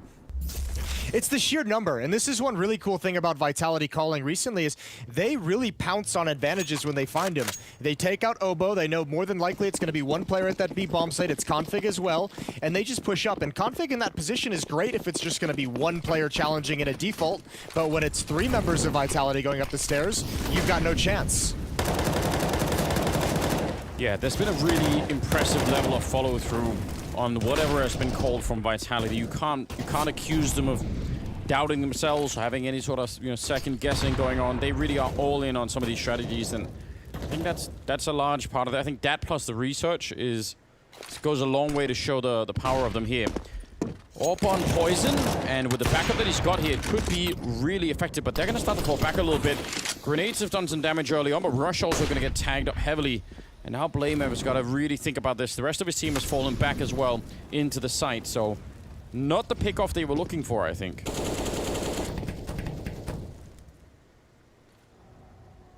No, they really weren't. Poison, though, wisely gives up the angle. Here's a nice boost to look over the smokes when they do come in. Good nade damage. I mean, Vitality's done everything they possibly could to soften up this defense. Blame F is going to happily back away with a 5-on-4. Molotovs coming out. Flashbangs into the site. Poison backs away. Another kill for him, though, in retreat. Now a 2-man advantage for Complexity, and this round is looking good so far. Cities will be a bomb plant, and they even escape behind it. Cyber with a kill on Rush. Starting to look a little bit better. They have a single Molotov left on Shocks, but there is a smoke left on Config, and if he uses it in the wrong position, well, we can all guess what might happen here. He's thinking about it, setting it up right about now, and yeah, it's going to land on top of the... No, actually, it's going to land a little bit further back. Ooh, this could get strange. Shocks is going to be going down. Cyber one more kill, and now they should be able to get at least a chance for a defuse here. It's a 2-on-2, and Masutra on the one angle. Cyber going to continue with a nice triple, and Masutra swings right on the other side after that kill. What a great afterplant here, especially for Cyber. Yeah, that's so well done. I cannot believe Complexity is able to drop that. A couple kills that don't need to come out before the retake really begins. I really think they squandered this 5-on-3. This is a peak from Rush that doesn't need to happen. But man, not able to get things done. Zaiwu just does such a fantastic job all the way back at ramp, and he's doing it with the AK-47. Such a talented player. And Complexity's defense is struggling to get started in this game.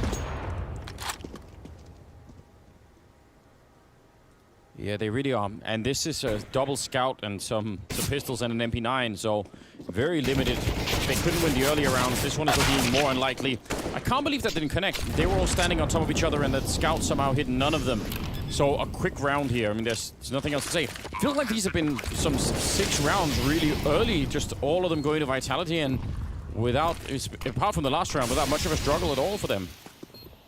I mean, this is just a group of Vitality players just marching into every bomb site everywhere they go. I mean, they're so grouped up that there's no reason to slow down. You don't have a default spread that's giving you an escape route, so it's move forward. And the other side of that, too, is they're just winning all the fights. So what's even the point to slow it down?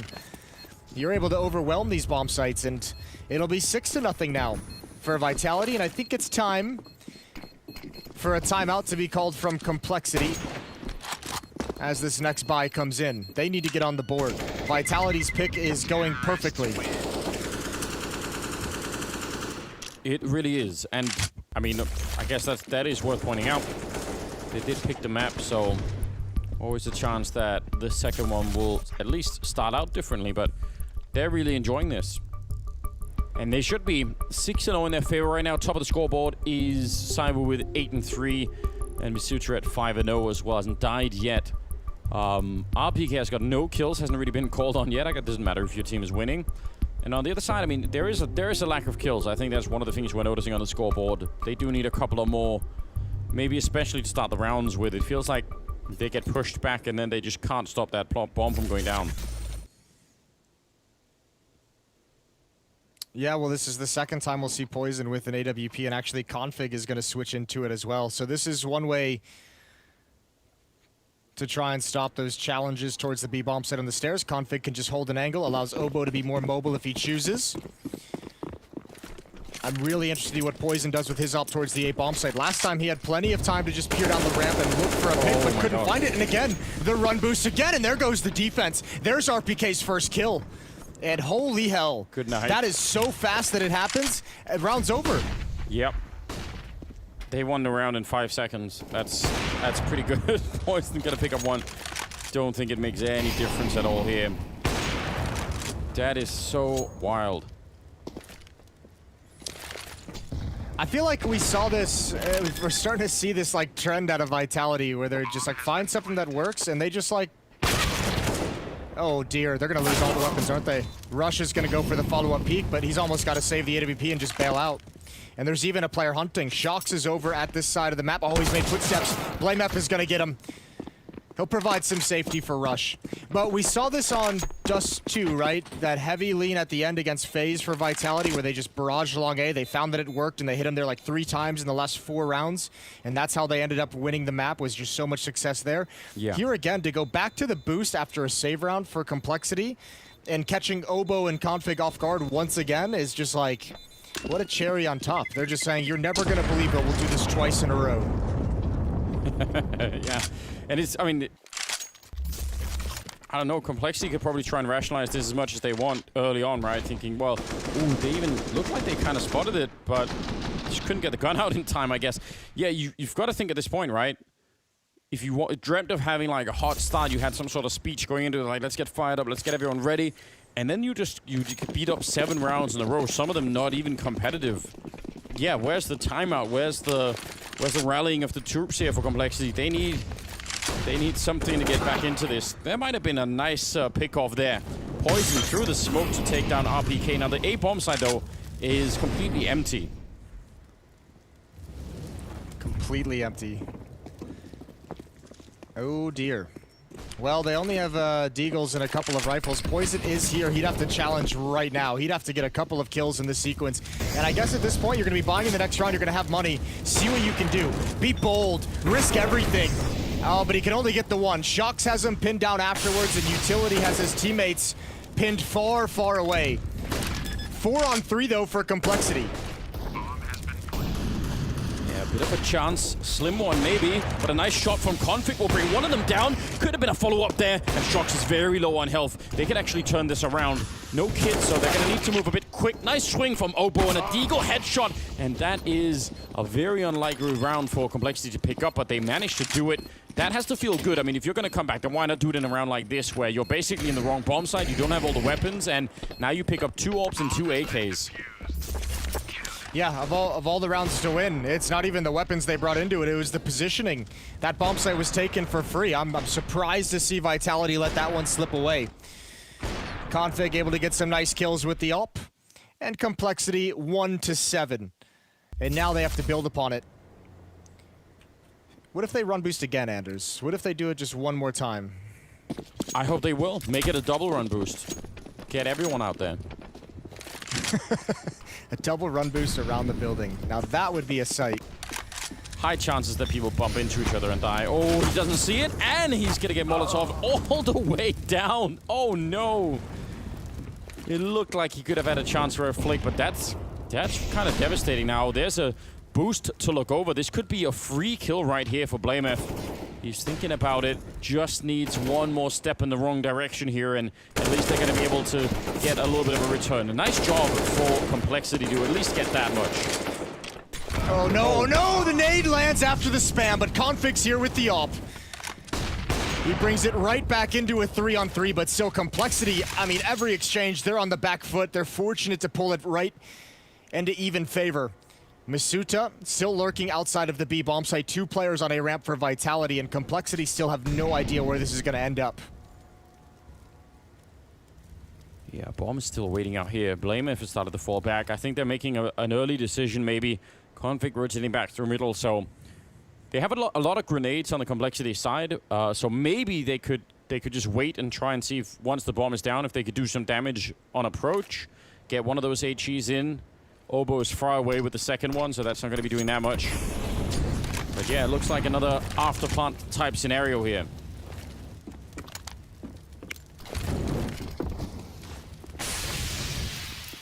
Well, let's see if they can handle it. This time they've got the nades primed and ready, or at least one of them, excuse me.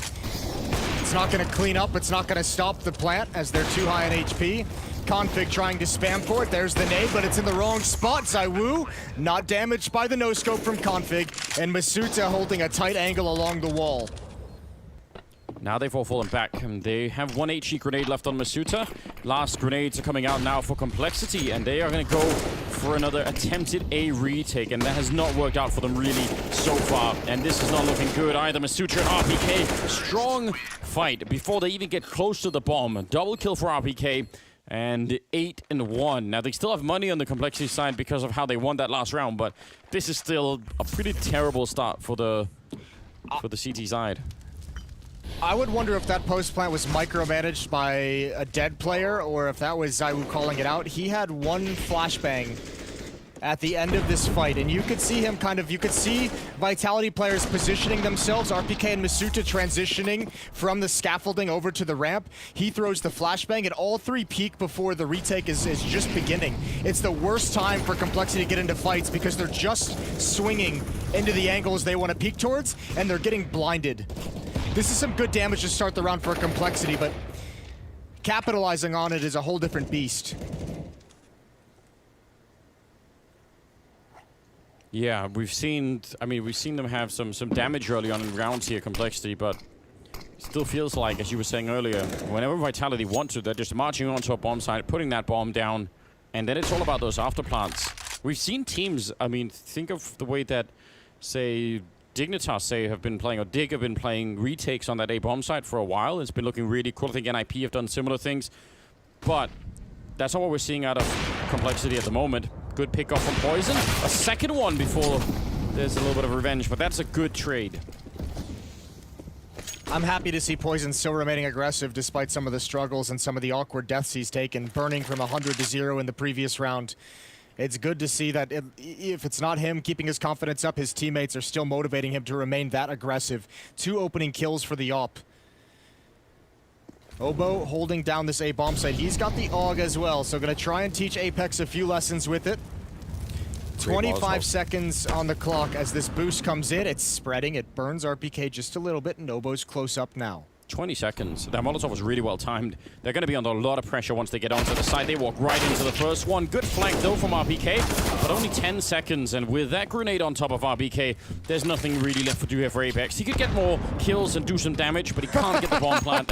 He's just going to escape. That's it. He's out. That was his own nade. Oh, no. That's not so good. I so wish that would have killed him. Well, at least he avoids that. That one is right on him. But yeah, good stuff for Poison. Really having an impact out on that A ramp. 8-2. A chance still for a bit of a comeback. If they can win the next 2 rounds, I think Vitality are going to be at a point where their money is officially going to be completely out, and then we'll see if they can build from there. Nice flashbang onto a couple of players there. They actually are in a lot of danger here on the T side. One sprays through, but Blamef not joining. Just the Molotov to force them up, and he's not getting the kills just yet. Poison is doing the very best that he can, and that turns out it's great. Nice triple kill. And finally, Cyber will take him down, and Blamef has been waiting up there the whole time and nearly gets spammed down. I can't believe he didn't get to do more. The grenade also could have dropped him. It's a 2-on-3, but it felt like Blamef never got put into play in that. He was in a really weird spot with the smoke that was thrown. It was almost like a one-way, except it was benefiting Vitality. He couldn't see downward through the smoke at that angle, but they could see his legs. So he was dead if he kept trying to peek and helping his teammates. Again, it's Poison to step up. Triple kill in this round, a double kill in the previous at this ramp. His AWP is really coming into an impact in the early stages of these rounds. 8-2 and a 3-on-2 for Complexity as everything goes quiet. 45 seconds on the clock, and the bomb is still not recovered on A ramp. No, they've given Complexity a bit of time to make a mistake, see if they want to do something with it. A Molotov back here would definitely be devastating to the A defense, as Config is the only one there. And there it is. He's going to have to smoke it off. Now, they could rotate right now. I mean, BlameF is already running there. Oboe is sticking around on the other side. 20 seconds, and Config is happy to just waste their time. They are eventually going to get him down, and now Oboe needs to get over here really quickly. He's going to be flanking them. They line up, but it's not going to be enough. Cyber will take him down. A 2-on-3 into a 1-on-2. And Oboe, they're already looking for this flank. They know it could be coming, and they see it. Nice shot from Masuta, and an absolutely stolen round there from Vitality. Vitality is missing no details. The Molotov in the Config's position is the worst. There's that one-way smoke that I was talking about. If BlameF swings into that, he's dead for sure. And even this triple from Poison, it's spectacular, but not enough. Good job from Config. This is great. I mean, waiting for his teammate to come in, waiting for the pop flash from BlameF, and ZywOo still just gets the kill blind. Vitality playing so well at the moment, and even ZywOo in that round, 4 kills. He's up to 13 and 6. Here on Vertigo. And Complexity running out of chances to get into this game. Yeah. A 7-round lead for Vitality, and the way they're playing, it looks like they're only going to extend it. One of the things that we saw in the last game, Vitality versus FaZe, that we really enjoyed about Vitality CT sides was some of the, little aggressive plays they were making, flashing their way into fights, trying to get some pickoffs early to make the defense a bit better. Most we've seen so far with our Complexity is Poison with an AWP either at B at A, but the rest of the Complexity team are not doing a lot to find big openings. Nice enough shot, that's Poison again doing it, but I'd actually love to see them try, I don't know, a couple of more things, because it feels like once it gets into like an afterplant type scenario, things aren't working out well. I mean, I don't think anything's really worked out well for Complexity. After plants, pre-plants, early rounds, they've been bruised up and beaten. The only positive I've really seen out of this half for Complexity is the occasional glimpses from Poison with those multi-kills in the AWP. Rush on 1 kill, Oboe on 3 kills. And even if your players to watch our Config at Oboe, they've got 8 kills combined between the two of them. Vitality now have control of middle, a part of the map they haven't even tried to exploit yet in this half. And there's nobody here from Complexity, because they've been just getting their butt kicked over at A ramp. They've been getting their butt kicked at the B bomb site. They haven't had to worry about this, and now they do. What a crunch this is going to be. I don't know how you hold on to this. Then just getting wrapped on from every side. Good headshot from Rush. And Poison will also chime in. Still a 2-on-3. And the bomb is going to be planted. Apex making his way onto the side. He's a bit low on health. Could be caught if things get real awkward here. Oboe trying his best to find a snipe with a deagle. Flank not going to be working out. So, do another round here. 10-2 in favor of Vitality, which is such an overpowering start. I mean, some of these rounds have been a little bit dragged out, but some of them have been lightning fast. You got to feel like this is the problem, right? This first half, when it's done, Complexity is going to look around and say, that was so fast. What happened? We just got run down. Yeah. That's the worst sensation to get when you're competing at a game of this size, is when you just look around or you hit tab and you see the scoreboard and you're like, holy hell, we've already played 12 rounds. And I mean, that's just what happens when not only are you getting beaten, but also you're not really sure what the solution is. So just round after round, you just continually getting decimated. Vitality putting together a very good offensive half. Again, the game plan from Vitality is just awesome. Well, takes a point, the boost over the smoke, expecting some kind of a peek behind it, and they get the reward, taking Rush down for free.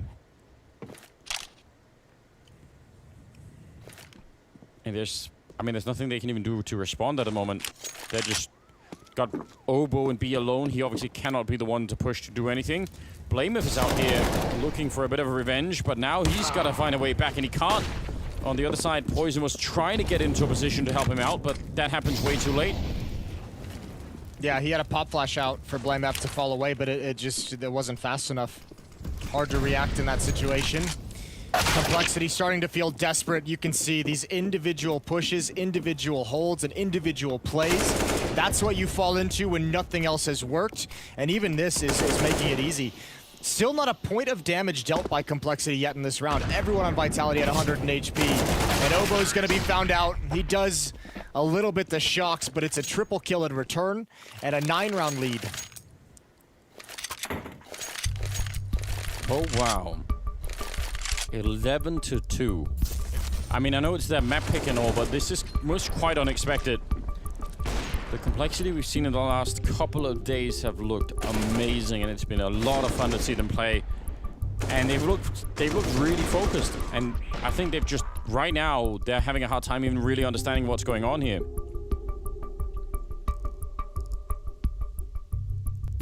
This is still, I mean, as much as they've impressed and looked good, this is still a pretty inexperienced complexity team at this level of competition. So I think finding this solution on the fly still might be something that's out of their grasp. And I mean, certainly when you're getting beat down to this extent. Part of it too is, I mean, on top of obviously getting outplayed and Vitality having a game plan that is entirely decimated and countered Complexity's defense, the kills aren't even there. So there's not a single thing Complexity is able to rely on in this half, and that's why you're seeing such a huge disparity in the score.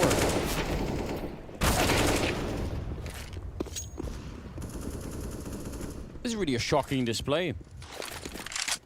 FaZe is probably sitting there being like, why didn't we get this in Complexity yesterday? Yeah, they might be thinking that, but I mean, they had every chance, right? And they had a chance even against Vitality, at least to bring it onto a third map. So, can't be too upset, I suppose. 15th round is coming. I can't believe it's been this quick. I'm just sitting here looking at my TW Steel watch, Jason, and thinking, man, it's only been like half an hour and we're already at the end of the half. What's going on? Has it even been that long? I don't know, probably not. Yeah. Probably been less. One of the faster halves we've had in the tournament so far. There's a pop flash. Ooh, they're gonna just rush towards this bomb site. Rush has the angle, but only the one single kill. Poison's gonna back away, and Blamef playing around the flames for the moment. This time, it's not a one-way smoke, or it is, but it's in his favor. And he's found ZywOo with the AWP and the bomb. That's a good find, hoping and looking for that third round. You actually have to just keep believing, right? 3 rounds sounds like it's way too little, but of course you can make the comeback. Of course you could turn it around, so they're going to have to keep having that conversation. Blamef's going to be found by RPK and right back into a 3-on-3, and there's not even anyone that can help him out.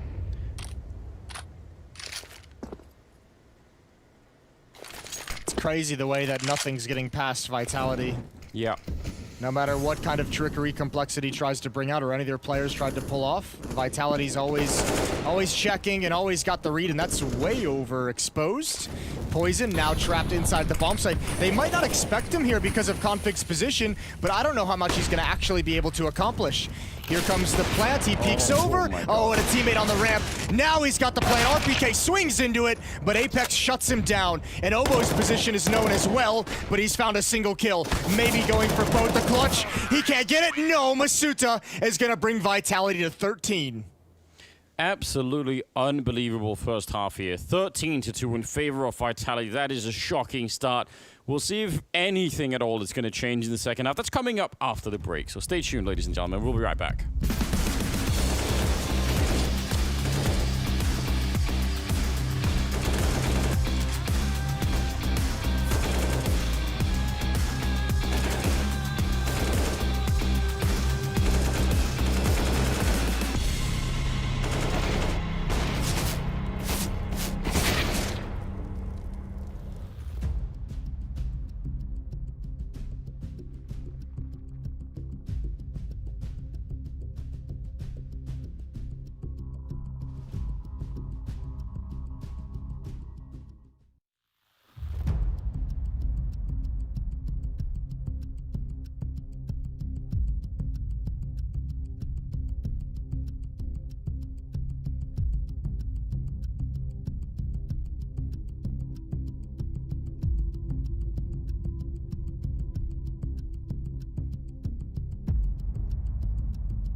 I want to talk a little bit to the esports world, but especially to you CSGO pros, about the Mamba mentality. I'm sick and tired of some of the things, some of the talking points that are coming out of these pro players. Like people saying, oh, well, I won a major, so what is there left for me to accomplish? Think it through. 2 majors, 3 majors. How about being the best you can be? If you could win 5 majors, if you could set the record, go ahead and go for that. That's what the Mamba mentality is about.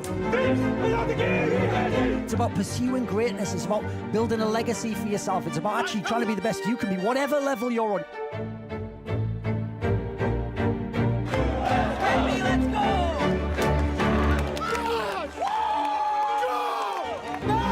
How about you actually try and develop your game, master your craft, leave a legacy? One day that money will be spent and all that will remain is your legacy, what you actually did and how you lived your life. How about competing to take what's yours for yours so you can get that money, you can secure that career, they have something to look forward to in their lives. I die for people who are mine. Will you live for yours? That's what I want to say. Mamba mentality, carpe diem.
Truly explosive start here for Vitality. First map of the finals. It's on Vertigo, and right now they're up 13-2. That is, I don't think what anyone was expecting that. Even the people that picked Vitality, surely not expecting this level of just aggressiveness. They were just all over the bomb sites. Saiwu ahead in 15-8 top fragging, but the rest of the team are doing just fine. So Complexity, I think they're just fighting to come alive in this game right now. Get as much as they can. Keep making a comeback. You can't really plan for that, can you? No, not at all. You're just seeing if you can play yourself back into this map, and hopefully it carries over to the second series, and they desperately need it. They have a lot of individuals with a lot of power and skill that have not shown up yet. Tags through the smoke, a lot of damage done to Rush. There's the pop flash through, and again, Vitality's just not gonna wait. They're gonna go for it. Bomb hits the dirt, and so does most of Vitality, and there goes Rush. RPK and Shocks and Zaiwu, relentless in pursuit before the bomb can even get planted. And they did that same thing in the first half. Their theory of when to attack during these set pieces at the bomb sites, the timing of it is screwing with Complexity. Yeah, it really is. Any comeback dreams you might have had, I mean, they get wiped out when you see that pistol round go down the drain. That's amazing. Yeah, the timing is so good. In the first half, it was right on the first step of the retake.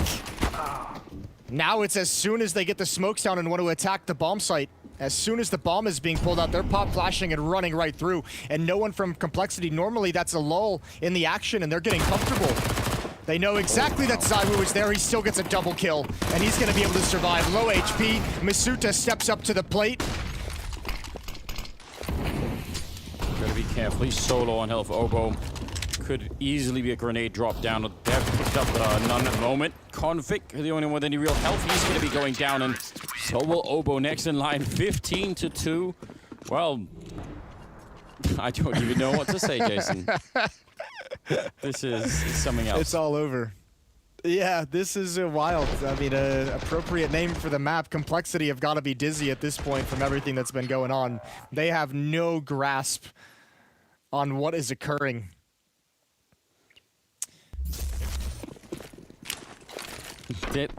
Yeah, I wish we could listen into the the timeout break between the two maps just to see what do you actually say after a map like this. You just laugh it off and try and think about the next one, or like there's no conversation you can have in the break is that can make up for it. You just think, well, screw it, it's our map next. Let's see what we can do. So we're going to be walking in, trying to take the fight. Big swing, only the 1 kill, so that's a pretty good return. And Apex setting up for a Molotov, making sure they don't just try and flood the bomb site immediately.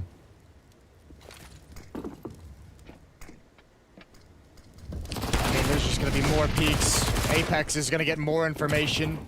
They know the bomb is on the ground. Obo going to try and do some work. Apex falls. Masuta's right here to cover.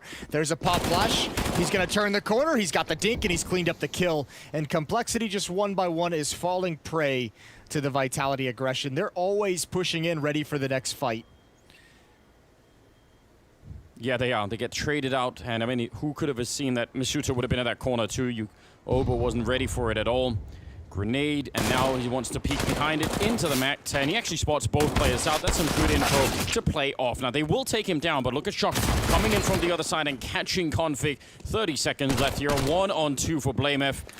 This is unbelievable. It's been a while. I don't think we've had a game like this at all throughout all of this spring season. 25 seconds. He's running back, but they can hear that, and well, let's see if they start to glide towards the middle. It could be a fake. He could make the, the sound of running and then start to get back. But RPK is already on it. BlameF going to be trying to see if he can clear the corner here. He's got the deagle and sets up for a single shot, but now they're right on top of him. And there's no way that he could get out. 16-2. Absolute and utter destruction of Complexity on map number 1. That is just outrageous. What a powerful start here for the French side. We're gonna have to see if anything so is weird. Yeah, it's just insane, isn't it? Second map is gonna be coming up. That was real quick, so we'll see you after the break.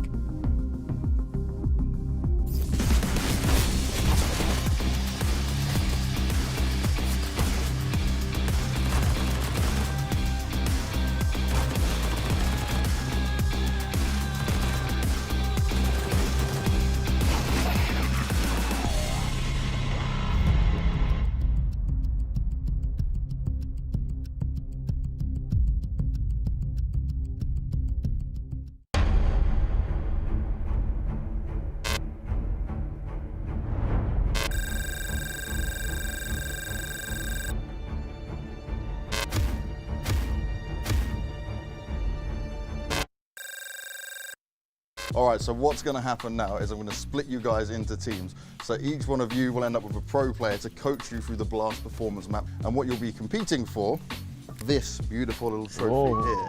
Yeah, it's so amazing, isn't it? See? No money? No money, no. That's pure silver. Silver? We got yeah. Right, we're all. done already. No. Trust me, it'll definitely be worth it, guys. Who's the best out of them 3? Oh, you put me on the spot. Well, ranking-wise, I think. Ranking-wise, it's on this guy. It doesn't work like that. You go back over there. You got to wait for your spot. We're going to let these guys choose from the hat who they get out of you guys. Starting with you, Dupree. We're going to go with this one. Who you No, getting? that's one. I got Fredericks. Oh, he got who he wanted. Dream team. Yeah, we got All right, Rush, your turn. this one. Oh, you get to pick one. Yarmolenko? Oh, it's me. It's me. And you got the Congratulations, bro. We will win. I don't have to choose. It's not Grace, it's you. Yes. Sorry, bro. He's my name. Sorry. All right, let's go get ready. Let's go and try that performance map. It's training time. Okay, so if you're moving, it's not going straight, except with the pistols sometimes. But, it's not going forward. It's nice that you've played before. What is it? This is the mouse. Cheats, yeah. Really good one in black. Who do you think the best teacher is going to be? I would say Dupree's pretty calm when it comes to that. It would make a lot of sense. You'd be able to explain it pretty well. I guess. Just press your keys. Oh, it's just complicated. I gotta say, this is where my expectations are high for Rush. Just good synergy here, man. I can So feel you've it. gone for Rush. I'm taking Dupree then. Yeah, no chance in Apex. Apex as a coach, maybe. He likes to have a lot of fun, but I don't know, man. Right. The mouse. This is just strafing. It's not like pivoting, okay? Him like running around in a circle on you? That's better. All right, put the mouses down. That is the end of the training. No more cheating, no more time. Let's see how they're going to get on now. All right, it's time for us to see these players actually show what they learned in training here. And we'll be starting off with Dupree and Fredericks. So let's see if they're ready. 3, 2, 1, go! All right, let's get this over with.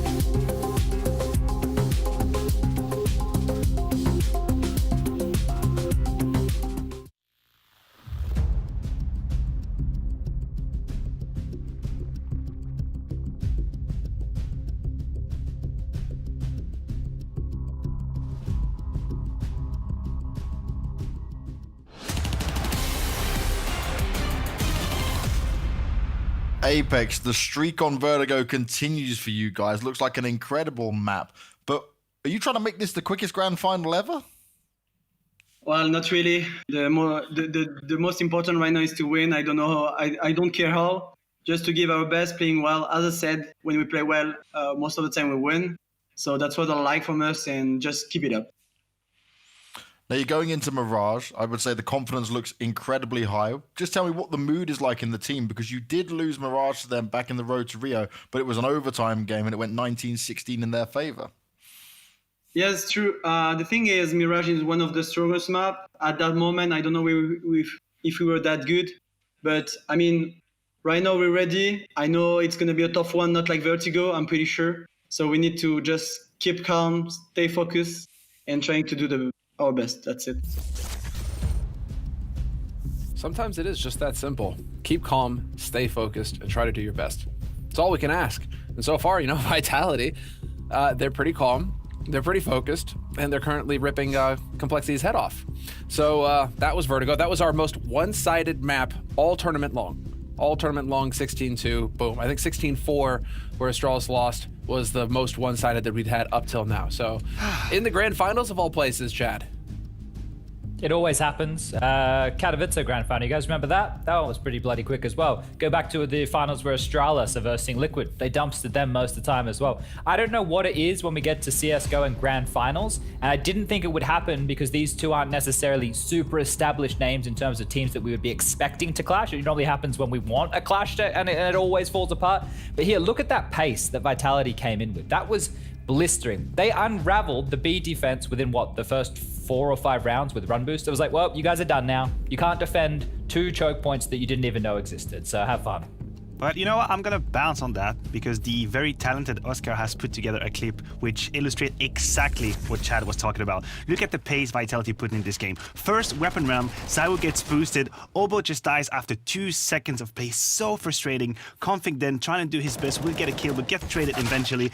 And with that, this is the B bomb side already fallen. That was a full buy coming in from Complexity. And just with one trick, Vitality just bursted completely that defense open. Then moving on to round number 6, the pace doesn't slow down. This time they come in here slowly, silently, gently, I want to say, but the explosion when they decide to go. This is quick, this is decisive, 2 quick headshots from Shox, and you have it. Round number 6 in the back for Vitality. Complexity had no time to catch their breath. And you think it's over, but no! Here it comes again. Zywoo, the flying man, grabs Obo once more. Poor Obo, and Config is also out of the server in about 3 seconds. So all of these rounds here, they illustrate exactly what Chad was talking about, what we talked about in the pre-show. Vitality, they have this very uncanny ability to be momentum-based, super quick-paced, and they take risks. When it pays off, you end up with super one-sided results like the one we've just seen. And well, it certainly isn't backfiring, not for now at least. But this was Vertigo, this was their map pick. Let's go ahead and start talking about Mirage then in that case, because I don't feel like there's much more to go past that on Vertigo. It seems like nerves for Complexity, you're in the grand finals, Zywoo. You're nervous, okay, we get it, fine. And also Zywoo, yeah, casually dropping 20 frags, runner-up on his team was at 15, that was Shoxy. So Zywoo doing good work, but now we go into Mirage. This is Complexity's map, this is their pick. Can we expect them to bounce back on this one, Chad? We should. Yeah, they should be able to put up a much better fight than what just happened on Vertigo. You can't get shaken in the same way. I don't think you can lose control of the map in the same way. But the problem is, if that's their warm-up, well, they're not warm at all. We talked about Vitality just having to play that best of 3 against FaZe. They're definitely warm. Their players were on point. We know that. Complexity, we haven't seen that. Poison was the man who was doing the lion's share of work over towards that A ramp, and he was the one we had a question mark about. We thought everybody else was going to show on up. So I do have a lot of concerns for Complexity right now. And if they're on the T side, that's where I'm going to assume they're starting, they need to make sure that this swarming style that Vitality has, once they identify where the majority of the attack is coming from, that they can deal with that. Because they're just going to keep coming. Vitality are relentless on this CT side once they identify your game plan. They don't want you to be able to get away with your set pieces or your little mid-round moves. I agree. I absolutely agree with Chad. And honestly, we should have a much closer affair because on Vertigo, I was ready to give Vitality a huge edge in terms of strategic preparation and how they dominate the map, how they master it. We had seen them. We talked about the win streak. So I can see it happening. I could see that one-sided result. I thought Complexity would put much more of a fight, but it wasn't meant to be. Now on Mirage, things are different. On Mirage, we've seen Complexity. They've played the map 28 times in the past 3 months. So they have the preparation. They know what they're supposed to do. Everyone is comfortable in their individual zones. So this should be much, much closer. And I agree with Chad. You do not want to let Vitality push you over. You want to be able to put up a fight with them at the beginning, otherwise they'll just suffocate you. Oh, buddy, blame F. Don't be messing with that blood sugar, my dude. Keep it stable, keep it stable, keep the caffeine away. You need to be level-headed on this one. What are we thinking about Kita? Does Kita bring anything to the table here? Are the coaches going to make the difference? But is Kita going to make a difference here for Complexity going into it, trying to get his team back into this fight? Well, I mean, yes, obviously the coach has a big task to do right here, but this is where, psychologically speaking, you might as well lose 16-8. You might as well. Just to be able to refresh, maybe you laugh about it, you have a good time, and you move on to the next one. Sometimes it hurts just a little bit more to just drop the map in overtime and have that feeling in the back of your head that you could have done it, you should have done it, you can see the clutches that you've lost and all that kind of stuff. There's none of that here. It was a very clear and one-sided story. There's no regret to be had. I think the team should just accept that they didn't show up, and now it's also onto Kitas to make sure that, as Chad was saying, they're finally warmed up. I have a problem here for the coach being able to predict these mid-round moves because I don't know when they're coming. I don't even know how Vitality decide to make them a lot of the time. They just seem to back each other up and constantly rotate into fight, right? So that's not really a point of, hey guys, we need to look out for these moves and tendencies because their moves and tendencies are developing over these last couple of days. As Vitality get more confidence, they make more risks, they make more plays, and Counter-Strike was going in a way of very percentage style, right? Very systematic. They are taking that apart game at a time through their individuals getting away with these plays game after game. So this is the problem that I have right now. You basically need to show no respect, right? You need to show no respect to Vitality and say, hey, you want to play? Well, let's get in the mud. Let's go. This is a fight. Config, come out. We need that 27 bomb that you had the other day. They need to be able to step up and just headshot. I know that sounds like the most primitive style of analysis that I can give you, but you need to earn the respect of your opponent so they don't think that they can just over-rotate on you. You need to make them think that they can't just push wherever they want on the map. Every time they try to go for a play like that, you need to sit them down and you need to make them remember that this is a game that we've actually been going in the direction of, having percentage plays, having a lot more demo watching, a lot more counter stratting. Right now, Vitality, it feels like they're throwing a lot of that out the window and just frustrating teams. So Complexity at this point, they need to make a statement with their individuals. Well, if this is going to get down in the mud, Complexity need to show that they are made of Teflon, because right now they're playing like they're made out of toilet paper. We're going to be taking a break, and when we come back, it's going to be the second map of this grand finals where we will witness Complexity's return to form and them taking it to a second map, because I predicted Complexity to win, and I don't get my predictions wrong.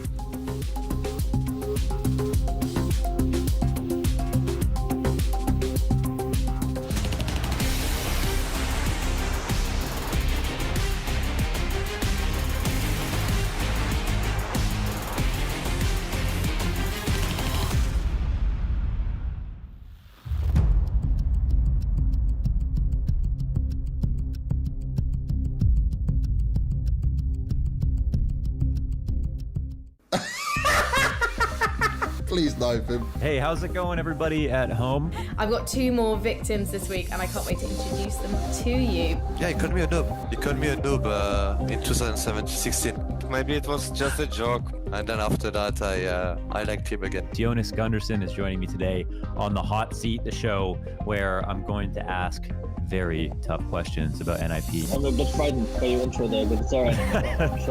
There's an Intercafe owner that paid me in Snickers bars to help fix people's PCs. I usually have 20 to 25 minutes just stretching out the body. Lige, it's good to see you, man. You're looking happy, you're looking healthy. Are you as happy and healthy as you look? Yeah, I'm feeling pretty good. I'm going to take some questions from the chat. So there's a lot of guys out there asking you some specific questions. What would you say Rocker have brought to the table as a coach? If Issa was in my chair right now, he would say, nothing.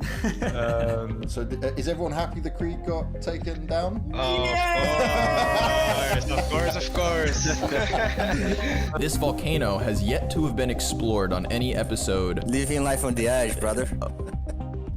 Oh! Does Issa go to the gym with you guys? I'm gonna leave Issa out to dry here. Like, he's terrible at joining me and Alexia and Manto at the gym. He's been lazy as fuck. Sorry. And then he walks past me, and the entire back of his shirt is unironed. The whole back of his shirt. If I keep it up, I might become the captain of the Valorant team, you know, so holding my fingers crossed. Mindset. I think for us, it's a huge psychological thing. And then you feet in the middle every single time. Let's go. First time at Lobby, I actually insulted him in game. I'm sorry, Nico. Did you call him a noob? I actually did. Okay, so actually, I go first. Okay, you can do it. I'm right behind you, man. I'm right behind you. Oh, dear. I just need a sip of my chocolate milk. Maniac and Scorning. Hello, boys. You're back. Yeah. What's happened to Lourdes? Oh, he's back. He's back. He's absolutely fine. No, Lourdes. Scorning. I'm so sorry. I have forgiven you already. Oh my god, it's beautiful. That's all you needed, man. Good night. All right, see you, dude.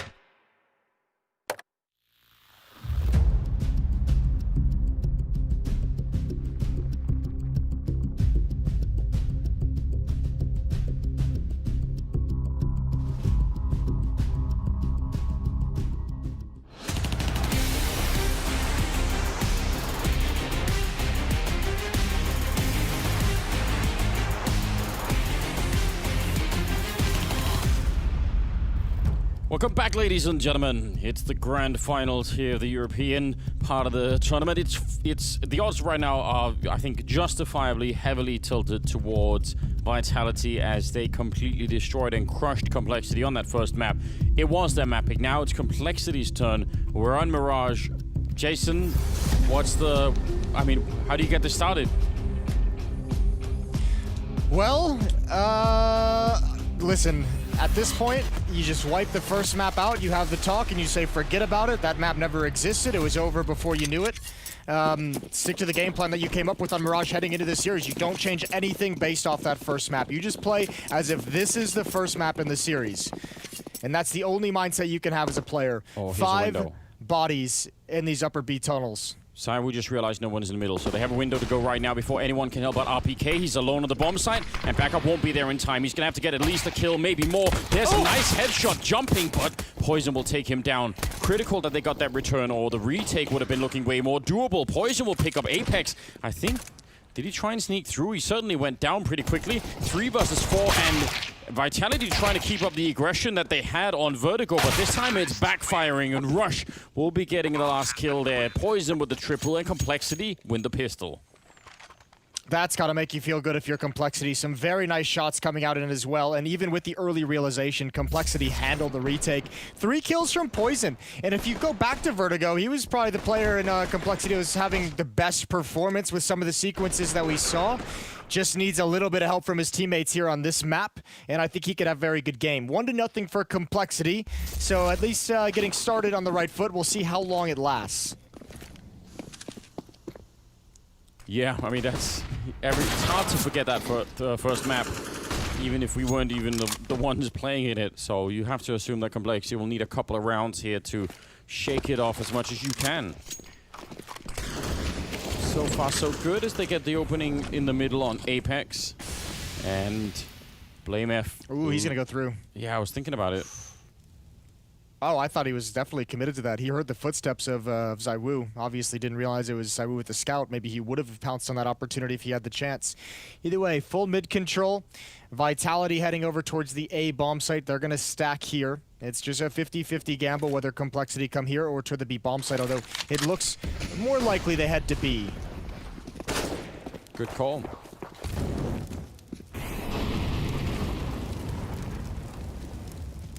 Yeah, a real test. You brought up this point, right? Even though we've been impressed by Complexity, they're still a relatively new team. They've got a couple of people on that lineup that don't have such a deep pool of experience to draw from.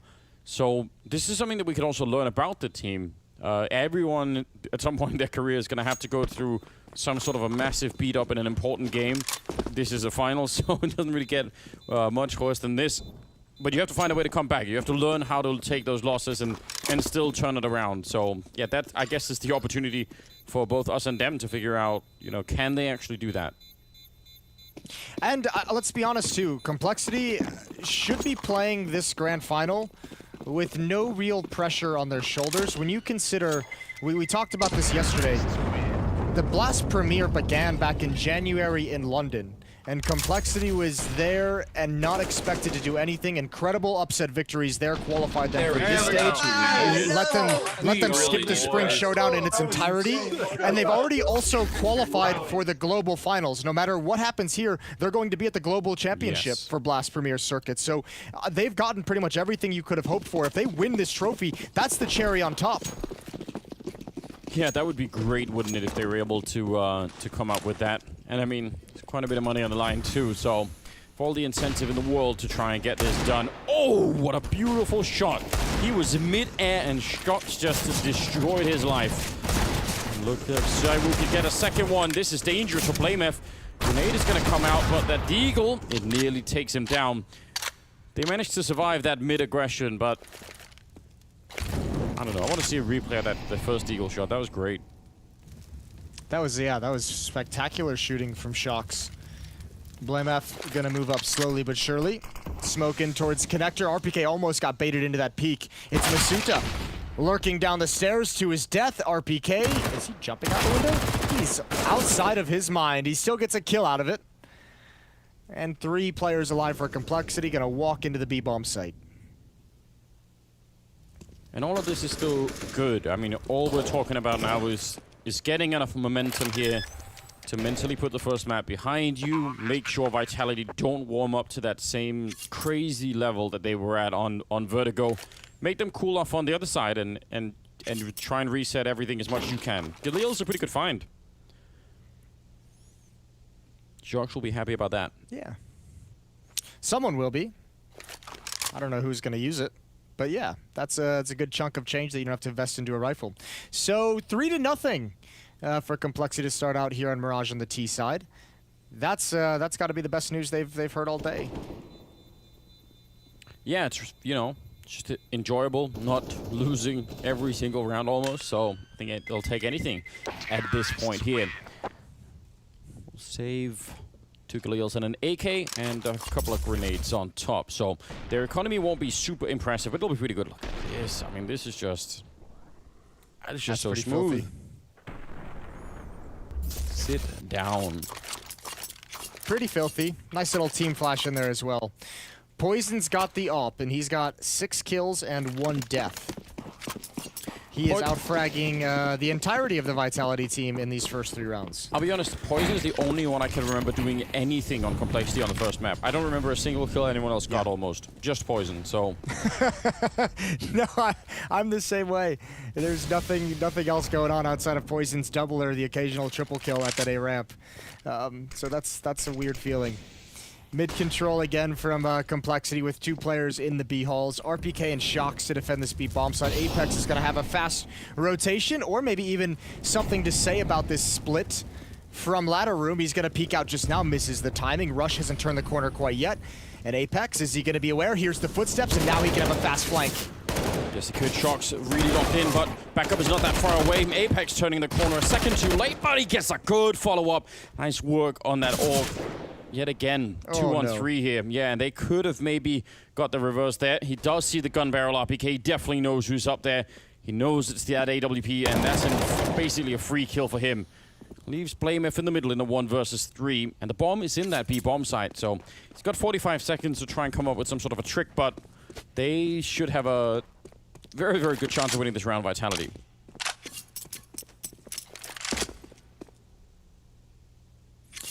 Yeah, I mean, that's one way to put it. On the other way is to say there should be no chance for Blamef. There would have to be, I think one of these 3 players would have to drop their guns on the ground in order for Blamef to be able to win this one. 22 seconds on the clock. And now that he's been spotted at that distance, he knows there's no point in moving forward. Coming in, I think just trying to get 1 kill. I don't think he would have actually committed to trying to win the round. I think it was more an effort of trying to take away that 3rd weapon on the Vitality defense. So first round for the CT side, and they get a double up setup. RPK has picked up Poison's AWP, so that's going to be deadly to deal with. ZywOo and probably Shox, I would imagine, to use those. I don't mind the idea behind this strategy, but I actually think if you replay this round in slow motion, you could tell that there was just enough hesitation between the two arms of that attack that it allowed Shocks to stay alive an extra second longer. Like, that's actually the kind of hesitation that we don't see out of Vitality when they're running these calls. I think that if you're not going to be checking the ladder room, and you need to keep running into the bomb side. You need to go all the way. You can't be stuck out there on catwalk, you know, shuffling around. So, yeah, need just a little bit more commitment, I think, for Complexity. I think that couple of seconds slowdown probably is what did it to them in the end. Now they are not slowing down, very committed to this. Misuta's low on health and a good chance here, maybe for a quick bomb hunt if they can get just one good kill. There's one refrag on Apex, and they've got a couple of more grenades. They can actually keep them away from CT spawn while that bomb is going down. This bomb needs to get planted. Those smokes are about to clear. Oh, I don't know if he's gonna have time for this. It's just being planted now. It's open. It's wide open. Here comes Zywoo. Oh, and he's tagged one and gotten a kill. Obo's down low, and the counter utility coming in on the retake, and they waited just too long. Bomb is not planted for BlameF, and it won't even matter. Triple kill from Zywoo. And Vitality delay that plant just long enough. A picture-perfect retake. Yeah, that's kind of, again, another interesting example here.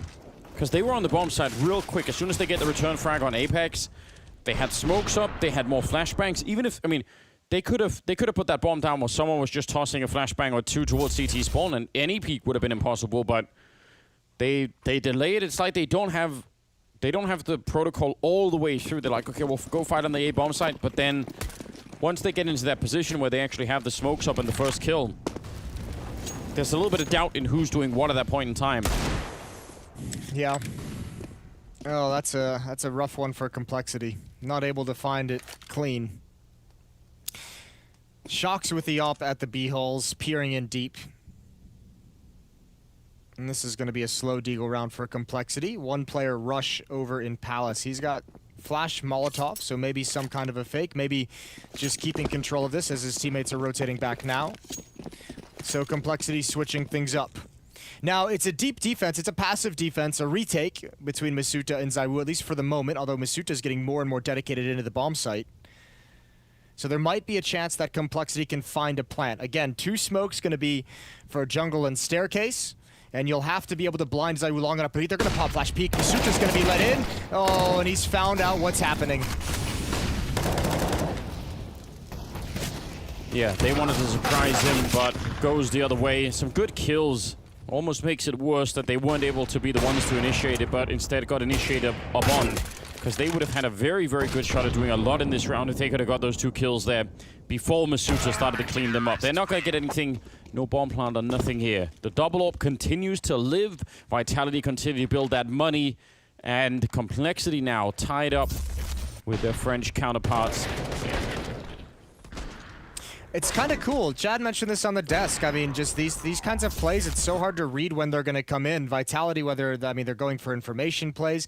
It's like they almost have like a really offensive mindset on their CT sides. It's like they always want to be the aggressor.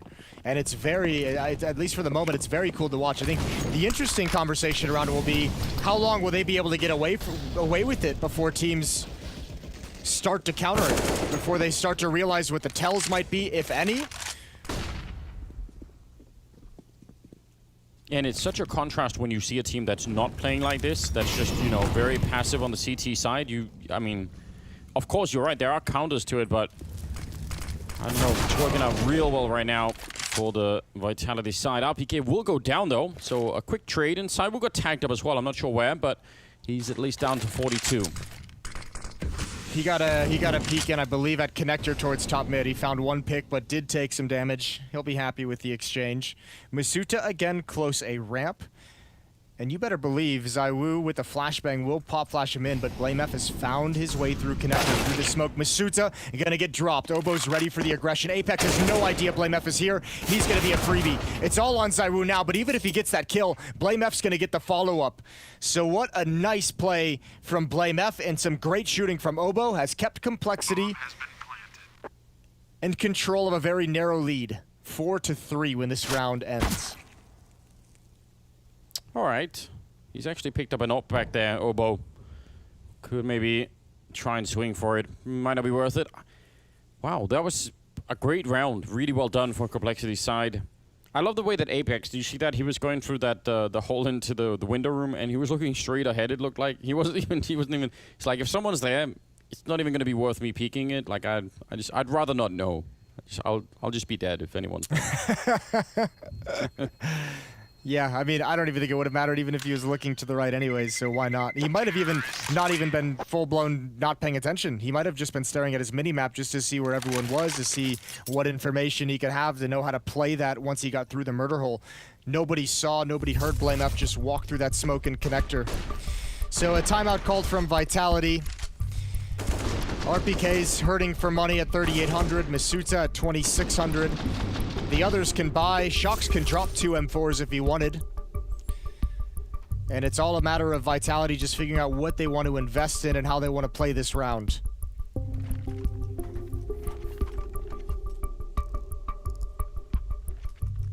Yeah, that double up is still really powerful. And again, Apex on that org is, I think, super impressive. A lot of scopes going on the Vitality side. Complexity need to take those guns away and just continue to build. It's a good start, 4-3. It's looking super respectable, and obviously quite a different game from what we were seeing on Vertigo, which I think is just that to begin with is good news. Imagine if they'd come in here and just got blown up again.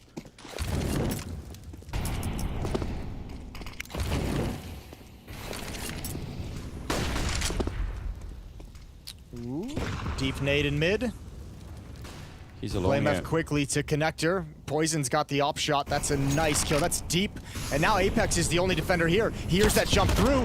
Pop flash in. Oh, but Apex has gone the wrong way. BlameF made it through. Oh, he's got the spam anyways. What a great find. Somehow Apex has pulled that one off. That actually gives them a chance for a retake. They might have been screwed otherwise, but this is real interesting. Now we've got the same scenario for Complexity. Can they find a way to put that bomb down without losing everything? Now ZywOo's shown up with the AWP, and that is dreadful news for Complexity. 3 versus 2. He's still at CT spawn. He's going to swing, and actually they take down Apex as well. So now it's a 1 versus 3, and they got to respect him. They got to make sure they don't try and fight him one at a time here. Let him come and overextend him into the side, and they'll do just exactly that. Well played, especially as they were getting that bomb down. That's a nice obstacle for them to negotiate, and that's going to be a 5-on-3 now, or 5-3 lead really for Complexity.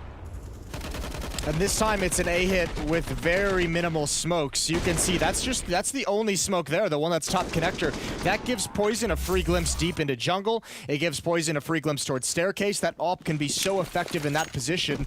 And even at times you'll find you can catch defenders off guard when they believe there's going to be a wall of smokes, and they give you an opportunity, a couple seconds where you can land a shot.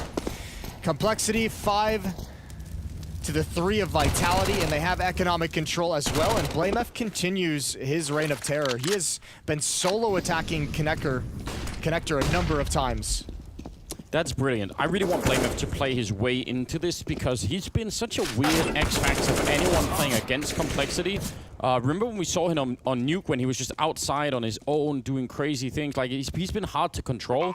So if anything is going to make Vitality feel uncomfortable in this game, it could be just the erratic style of BlameF doing, you know, crazy things on his own while the rest of the team is off somewhere else. I really admire what ZywOo just tried to do in that round. He got the dink with the USP. Or someone got the dink with the USP, and ZywOo actually goes for a knife at the end just to see if he could get money for the AWP. Instead, that weapon is dropped to him. He trades an M4 over and gets light armor. So Vitality now, unlike Vertigo, playing from a disadvantage, which is got to be an uncomfortable situation in these grand finals. Oh, nice shot on Obo, falling back, but Shox is going to be catching Config. He was trying to hunt down that AWP, and 4 versus 3, powerful start here for Vitality, and they kind of needed a little bit. Started to fall a bit behind. 6 rounds is already looking good for Complexity. This round, though, does not like it's going to go their way at all. RPK, he's got a good angle, although he's almost getting wrapped on. Apex will be there to help him out. And now it's just a question of how much damage Poison could do with this AWP. And he's getting no targets at the moment. Oh, would have loved to have had that shot. Nice attempt from Poison there in the end in a 1 versus 3. Yeah, Rush was really the only chance that Complexity had of turning that round in their favor. He got the first kill, but was not expecting the second player to be coming out of market. A good hold from RPK and ZywOo. And you're right, Shox might have actually had the critical kill in that round. This second, or actually I should say, the first player coming up catwalk, ZywOo kills the second one with that initial peek. So that first player is actually way, way closer than he expects, and he probably could have turned that corner to get that kill if Shox doesn't spam him through the smoke.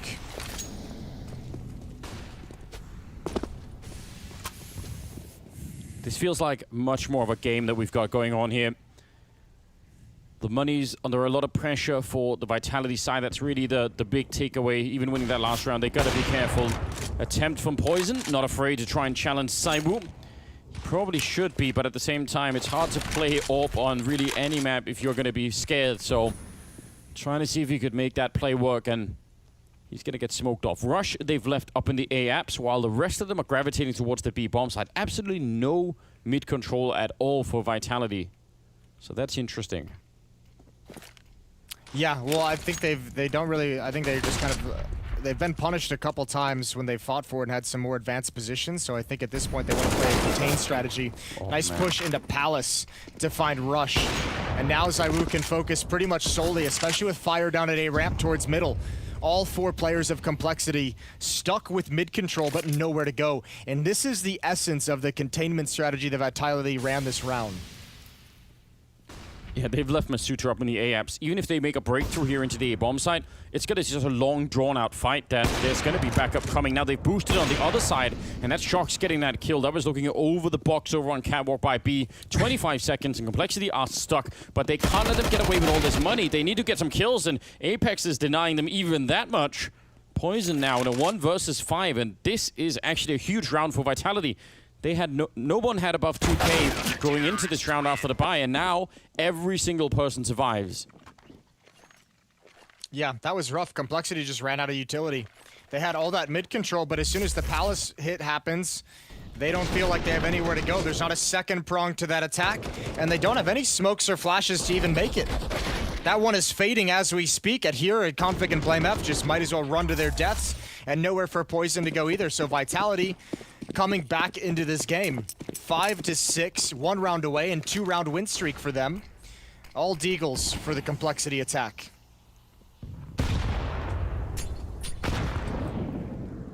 Blame F on a mission again on his own with just a Deagle.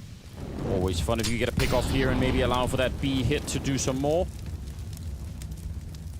He's almost got it. Nice pick off. Taking down Apex. That's a strong shot with a Deagle. Now, yeah, he knows the AWP is out there somewhere. He's going to try once and going to get shot at the back by Masuta. And there was a smoke covering them from over here on B. They couldn't really get in. An amazing flashbang to set it all off with. Was that a friendly flashbang? I think that might have been Shox actually flashing RPK. That's going to give them a bomb hunt and a 2-on-3. And this is actually almost unforgivable for Vitality. They should not be taking this many casualties. May even lose the round here in a 2-on-2. Yeah, we'll see. Here comes the retake. Oh, that Molotov doesn't make it all the way to bench. Another misutility for Vitality. Masuta gonna lead the way. They've spotted out Oboe. That Molotov, he's already changed position. Masuta, again, leading out from the market. Oboe's got the kill. Masuta can't find the trade. And a 2-round lead for Complexity. That was a team flash, Anders, but I think Shox was throwing that into the halls for RPK to peek. There was also a flashbang thrown by Complexity. I'm pretty sure both actually ended up hitting RPK. So I think he was going to be screwed no matter what happened. Yeah, he was really, really blind. A second earlier on that flashbang, maybe. I don't know. It's hard to say. Regardless, that's expensive. They've got a double AWP, but almost no grenades, and Poison will win the fight against Shox. That's amazing. What a great first kill to start off with. He's been trying to hit that AWP shot for a little bit. Apex will go and pick it up and try and see if he could maybe carry it on, but if they win this round, Complexity, they are off to an amazing beginning. I mean, it's already good, 7-5, but this can actually be some sweet revenge coming the way of Complexity. Apex juggling weapons back so he can transition to the AUG if they get too close, but he definitely wants to be able, he's just going to let RPK have it. Man, in a battle of who's the AWP or RPK or Apex, I don't know which one you'd want to go with. Apex. But they might just want to give up this round. Apex has the shot on Poison. Apex can do everything now. In-game lead, or there's no limits for him any longer. Oh, Blameth. This is the flank that could win the round. He's gonna get only the one. We'll fall back, and again, yeah, don't want to fight it here. You've already got a huge lead. 2 versus 4. ZywOo's halfway across the map, and as long as you just smoke him off upon default, it's not gonna be an issue. They're gonna go and challenge him, and Config will win the fight. Masuta in a 1 versus 4 that he just cannot win here. This is a great start to this second map for Complexity. Again, just proving a lot about this team in terms of some mental strength and getting back into it. What an encouraging story this is. Man, that's an uncharacteristic miss from ZywOo in a round. I think that, you know, even in a 2-on-4, he might have been able to turn it. There was no smokes, just flashbangs left for Complexity to get that bomb planted, and they knew one was in CT spawn, so chances of them planting for ZywOo's crosshair were pretty good if he'd just been able to hit that first shot. 8-5, and you're correct. Complexity with a massive advantage, a massive lead. 3 rounds and economic control, and that sucks for Blameth. Dinked through the smoke by a USP. Yeah, it's such a brutal sound, isn't it, as well, when you've got the helmet on? Sounds like someone dropped better than the sound when you don't have a helmet on. Well, yeah. I guess that's true. Here we go, into the bomb side. A couple of people out on catwalk, but it doesn't really matter. They're going to clean it up in a matter of seconds to get a 9th round on the board. Final map would be Nuke, which, I mean, that I actually think could be so much fun. If we get there. If we get there. We'll find out. 8-5, 3-round lead. Complexity about to be at 9. And looking good at doing it. This has been a great T-side. They haven't really, I mean, it's not been without its struggles and its obstacles. Vitality's been able to fight back a number of times. They ran off 3 straight, rounds 4, 5, and 6. They won rounds 10 and 11 in a row as well. And either of those times, they could have grabbed like a pretty good grip of the game. But Complexity just took it right back quickly enough to where Vitality, you know, can't build into anything super special. So especially when you consider the context of bouncing back after the decimation of Vertigo, this is showing some real nice grit from Complexity. Config's got a sawed-off shotgun. I don't think he's going to be using it. Yeah, it's doubtful. Maybe. Even for someone as crazy as him. Yeah, that's too much. Here we go, into the middle. Some shots coming out from Apex, not really doing quite enough there. It looks like it's going to be the same kind of crunch towards the A-bomb side. Shox is over at the catwalk. There are a lot of smokes that's blocking him, but this push out of B, though, from ZywOo and RPK, that is confirmation that there's nothing really happening on this side of the map. And in the middle, Shox even just challenging the smokes and nearly gets a double kill. That's not bad at all. RPK is wrapping around them, and Config, is he hearing it? I don't know if he is. Oh, wow, this is strange. This is very strange. And he's going to win the round. Oh, no, maybe not. Another player. Oh, this is so dicey. There it is. He turns. He needs to get this quick. Poison, though, is way too fast. What a phenomenal turn of events. Wow. And Obo's got open space to work with. ZywOo trades it right back. Rush falls next. ZywOo's done just enough to keep Vitality in the game. 6-9 at the halftime. ZywOo with 12 kills, but it's Obo and Poison, the young guns of Complexity, leading the way for them. We're heading to a break, and we'll see if Complexity can take us to Nuke after the break.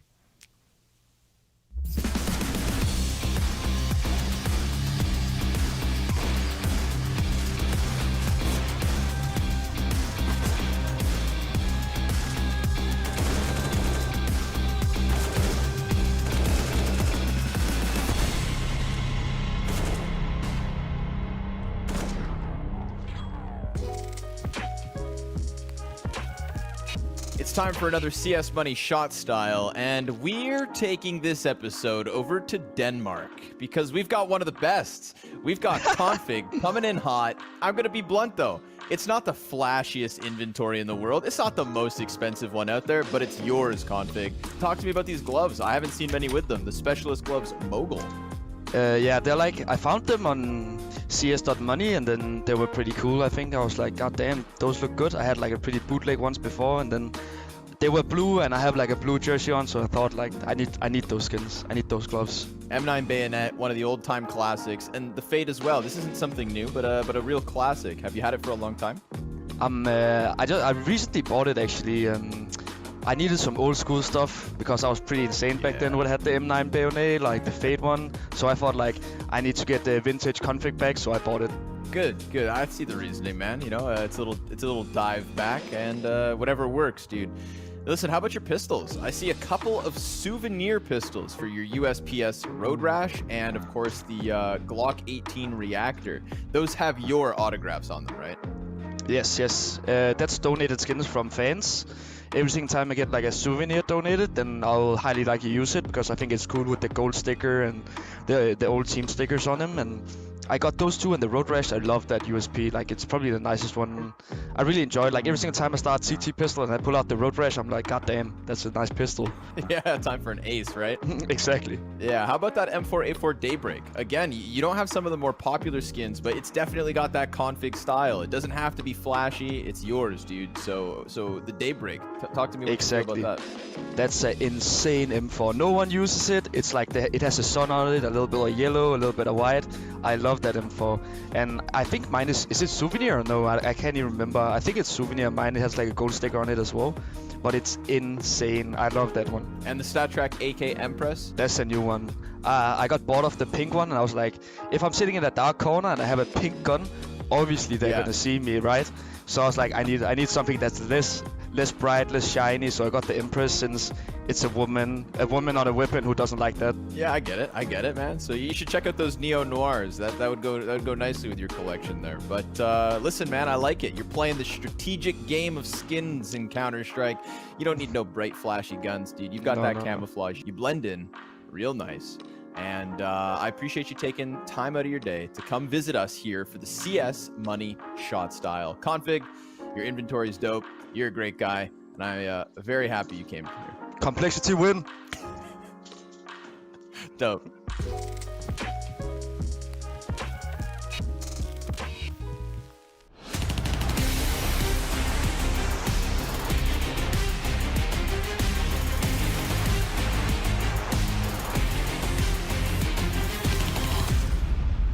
Welcome back, everyone. Second half coming up. It's the second map as well. Complexity have decided to put up a real fight here. They're up 9-6 going into the second half. They're going to be on the CT side now. It's looking good. It's their map pick. They've got it all laid out in front, and they just need to keep Vitality down at the beginning of this half, and I think they've maybe done it. Well, at least in the first half, remember when we were on Vertigo and what we've seen from Vitality, these T-sides are very, very cool, very aggressive that they put together. And if Complexity is going to struggle, much like they did on Vertigo, to win the initial battles, Vitality is just going to be able to power their way into bomb sites. So let's hope that this switch, we have this better Complexity in the first half. I want to see it hold up here. Shock's going to take a peek, taps away. It's just Blame F. He forces him away from the aggressive stance in Palace. But Vitality not calling anything just yet. Still passive, still a default spread, and the bomb is remaining in T-spawn for the moment until Vitality figure out where they want to go. I mean, one potential difference that's, just a map difference between Vertigo and Mirage is obviously you can give up that bomb plant on the A-bomb side a lot of the times on this map and still have a great retake. So we'll see if Complexity have those kind of protocols. It really broke down for them on Vertigo. You saw every time the bomb was down, Complexity could do nothing to try and get back in there, and they were just shut out. So I expect that will be different. It looks like they're going to be coming to this bomb site, actually. There are 2 HE grenades on Oboe and Rush is quite far away, but Oboe is in a position where he could do a fair bit of damage as they're trying to get in there. We'll see when he uses it exactly. So far, just the USP is out. He's missing a couple of shots, going to bank it off the wall and right onto Misuta. Not that much damage. Blamef, on the other hand, hitting a great shot, and the bomb will be planted. So a 4-on-5 for the retake. Oboe also with a kit, and now the backup is going to be coming every single one through CT spawn. Long range flash going to be set up here. Let's just see how good this is. They're at the corner, and here it comes. Pop, Misuta, not flashed at all. That did nothing, but the headshot certainly will. Oboe with a big double kill, and Shox now alone with a P250 and a 1 versus 3, and this would be soul-crushing if he could win it. And yeah, I mean, that almost looked like it was going to be a kill, but what a great retake coming in from Complexity, and they will win the pistol. Yeah, looking good to start this off. A really nice retake. Good usage of the utility as well. Unfortunate for Vitality, they had the positioning at the stairs for this battle, but they had no more flashbangs after that. They just had the one HE grenade. So previously, we normally see one flashbang so they can turn the corner and aggress on the retaking CTs, but the option is just not there. Vitality going to invest with the plant into the second round. AK picked up by ZywOo, Galil on Apex, and RPK. So dangerous here for Complexity. Yeah, maybe more than they realized, or looked like they weren't actually looking for it. They're not prepared at all. The speed behind this push is so overpowering, and it's really shocking that Obo was able to get both those kills. He was completely caught off guard. He's out for a third as well. What an incredible defense. He was absolutely caught with his pants down, and so was BlameF. He was just running across the map in towards the connector, and somehow Obo comes out with a massive triple kill. He just saved them. I'm wondering if they're targeting Obo on rounds like this. Remember, he's the one who experienced the run boost on Vertigo twice. They went right at Obo early on. And the unfortunate thing about this, if you're Vitality, is Shox had the exact fight they wanted. He had the entire magazine of the MAC-10 shooting over at Obo and could not complete the kill. So Obo gets a quad kill, but he's already won the round for Complexity in the first 2 kills that he get. He took the pressure off of that attack. And once he gets the first 2 kills, when Complexity, when his teammates rotate into position, you know, the players are all far back enough that they can take the aggressive angles deep. If he doesn't get those first 2 kills, Complexity's forced back into the choke points as Vitality swings into the bomb site. I believe when asked by Samler, Maniac said Obo for the player to watch here for Complexity. He's 19-9 right now. What an incredible display to put up in a finals. He's gonna have such a cool career ahead of him, and it's really awesome to see in the story behind him on Complexity when they were kind of shuffling when Jason Lake made his now famous tweet about building a juggernaut. There was only one player on that Complexity roster that was like, there's no chance we're letting him go, and that was Obo. Yeah. I mean, he had some chances to pick up some actually fully already constructed rosters. And he said no because he wanted to keep Obo on this team, and being rewarded for it now down the stretch is this really cool thing to find. Poison's going to see Apex at top mid. Deagle shot narrowly misses its mark. HE in the hand. Rush going to do a little bit of damage with that, and playing it safely here, trying to see if he could hide behind the box for a minute. He will go down. Looked like he would have easily had that double kill, but whatever, it's fine. It's not a big loss at all. Shox here, hoping for a Deagle headshot on someone to make it expensive, but he won't even be allowed that. Nice triple from Poison. I want to touch on this while this buy is coming in from Vitality. We've seen Obo and Poison do a lot, and, you know, BlameF had a couple of moments here. And Config's been playing, he's like in the middle of the pack right now, but we haven't seen, and this is something to look forward to if you're a Complexity fan potentially, we haven't seen any of the truly mad Config rounds yet. And that's something that could be happening as well. He's an aim monster when he gets going. Yeah, it hasn't really been necessary because they've been playing good on this map, and I mean, he's had other people have stepped up and he hasn't needed to make any of those crazy plays, and on Vertigo, obviously, just never had a chance. That's a big win for Shox. But still, the rest of the Vitality hit heading towards the A. Bomb site damage is being done. Utility is out, and Complexity is winning everything. Yes, they are. Another grenade could be coming in. It's going to be a smoke to block it off, and a missed chance for ZywOo. I can't believe he's still alive, but I can't believe he got that kill right through the smoke. A little bit awkward now. They're so low on health. If Complexity were to give away, this was a 4-3 lead. That would certainly be really shocking. Well, with ZywOo still alive, anything's possible, even at 8 HP. For the moment, Vitality is going to ignore the bomb. They don't care about it. They're trusting ZywOo to keep the defenders away from these positions. It's Masuta you got to keep your eyes on. He has the most HP, 100 health, and he's moving across the map to find a new angle of attack, and unfortunately, I think he's going to be caught off guard. BlameF, off angle, here in the underpass, and yeah, Masuta's already pre-aiming deep. And I can understand why he's surprised. And in one sense, there's no reason BlameF should be there. I mean, it's impossible to you know, pre-fire or pre-aim 100% of the angles going through the whole map. I mean, you're going to run out of time if you try and do that. So he had to make some guesses, and that one wasn't the right one. 24 seconds, and ZywOo with another kill, and no one there to stop the bomb from going down. So they're incredibly low on health, but this orb is the great equalizer in these kinds of 2-on-2s. Don't underestimate it. Shox also hearing and listening. I think he's already heard BlameF. He knows he's up there somewhere, I imagine. Rush, the grenade won't catch anyone, so that was the other weapon that maybe could have brought this back. Oh, this is a scary round. They've had all of the lead so far, Complexity, but it might evaporate here. They're running out of time. They have no more grenades to really mess around with, and so far, Shox and Cyber have just stayed hidden here. Cyber, great timing on that kill. One more in the back. He's got 3 already, tapping the bomb a single time as Rush, but he's out in the open, and he's about to go down. A quad kill on Cyber to survive with a combined 9 health. And that's a huge round for Vitality to win. I hesitate to be super critical, but that positioning of Complexity in a 3-on-2 to leave the bomb so far across the map, to be so far away of where the bomb is and where the bomb eventually has to be planted, it's I don't know. It's not that those are the decisions that lost the round, but those are the decisions that gave Vitality a chance in the round. If you're sticking up close by and all 3 of you working together, you can recover those situations. It's just an interesting choice to see Complexity traverse that much of the map away from where, you know, the goal, the objective is for Vitality. 12-7, and ZywOo with low HP given all the space he needed to work. And you want to talk about someone carrying his team through this map. 18 kills on ZywOo. Yeah, that's massive. Scary map to be facing off against him on as well, with this much space to work on that AWP. So, but, I mean, this doesn't have to be a disaster or anything. They've still got a good lead. They did cost them a lot, so they're gonna have to spend a lot of money rebuying into the round, and it's not everything they would have wanted. But just because you're still remembering that first map, it makes you feel uncomfortable. You feel like, man, don't give them any chances here.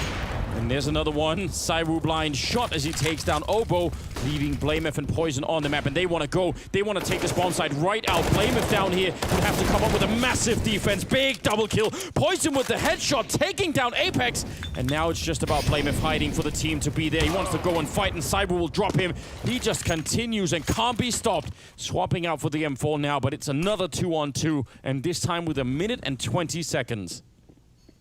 That's an incredible double kill from BlameF, and he's the one. All the Vitality players coming out of Palace were aiming at Poison. BlameF is the one that gave Poison the space to get that 3rd kill in the round for this defense. What a huge performance. I don't think Config is close enough at top mid to have heard them running. No. And he's going to back away. Yeah, he didn't hear because he's looking towards that A bomb site for the moment. Rush has stuck around, and ZywOo on for the ace. Yeah, he's really going for it. He's having himself a game and a half right now. Well, they're going to be walking into a crossfire. Rush could take a couple of steps back and just be looking there, but Config is scoped up. He can't see it. He's dead if they... Oh! The timing is unbelievable! And Config, I don't know how you explain that. That's wild. That had to have just been... no one... Rush not hearing anything, Config not seeing anyone, and why not just look to your left, but... Yeah, there was plenty of space for Vitality to take the peek on him without him ever being able to see it while scoped up. That was a quarter second away from being another lost round and a reset economy for Complexity. What a good hold from him and BlameF. Yeah, because ZywOo didn't have an AWP, right? Like, there was no scope sound being made or anything. Maybe I'm missing something, but I can't believe it. It was just all an internal clock. He felt something. Apex sneaking through. Oh no! Oh no! There's the kill happening anyway, but I don't know what just happened. The bomb is down inside of the B-bomb site. A grenade to try and force Config out, and we'll just take him right down. 2 versus 3, and Vitality looking to pick up an 8th round here, and it's looking very good for them at the moment. Complexity can stick around and look for some fights before the bomb goes down, but once it's down, I don't know if it's worth throwing away these guns. They really don't have the cash to lose them. Yeah, they have the same idea. They're bailing out. There's that AWP I think they hope they can find in towards Connector. Oboe gonna go down at the end, which is unfortunate, but BlameF does have the AWP, and I don't know how much that's gonna matter in the next round, although obviously in someone like Poison's hand, he can turn it around. Good kill onto ZywOo. But there's not enough money to buy around this AWP, so that's all they're gonna have. And considering BlameF has the armor, he might just want to keep it. Why not? Why not try and do that? I'm just... The way that this all got started with Apex almost getting himself killed and then somehow still being rewarded as the guy that was behind him actually ran past him. I'd love to see it from the other point of view. I just don't even know what was going on in the middle there. Anyway, good round from Vitality. Great stuff overall. I wonder if like Poison, even like his I wonder if Apex even showed up on his screen and he was just like, yeah, there's no chance that someone, you know, is in connector. My opponent is in connector. I don't even know. That was a weird little sequence. Off in the hands of Blame F, and Obo's gonna get armor and deagle. So is Config. Poison's gonna save for an op of his own in the next round, and Rush doesn't have the money to afford armor. Ooh, he's setting up for it. I think he just got spotted. Apex is gonna go for the fight, and that could have been the end of Blame F, down to 5 health. He was setting up that smoke to, you know, anticipating the Molotov coming out. Rush is gonna be run down, and that is a chance to save the AWP yet again, I believe. All right. This is cool. I like seeing Vitality fight back in this sense. Yeah. You thought they were going to grab control in the previous round, and Complexity was able to hang on, but here's certainly a big advantage. Poison defending the cash register. Don't do it. Business is insured. It's not worth giving your life over. Just let it go. Yeah, just get the hell out of there. Let him have it. He's got his little coffee mug as well. You think it's a small coffee mug to make him look intelligent, or a big coffee mug to make him look, you know, goofy and cartoonish? I think that looks like a small size coffee mug. I like that play. I think it's I'm calling it early. I think by late 2020, Jason, you're going to see just a real resurgence of small little coffee mugs. Yeah, it's the new style of coffee mugs. All right, I'll keep my eyes peeled. Maybe invest now if you get the chance. You could make your own Jason mug, something like that. I think it could be. Yeah, coffee mugs aren't going to go out of style anytime soon. Not quite yet. 13-9, a 4-round lead for Complexity.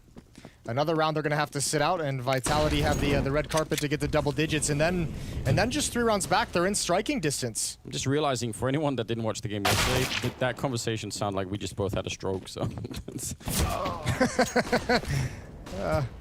Blame it for the right position.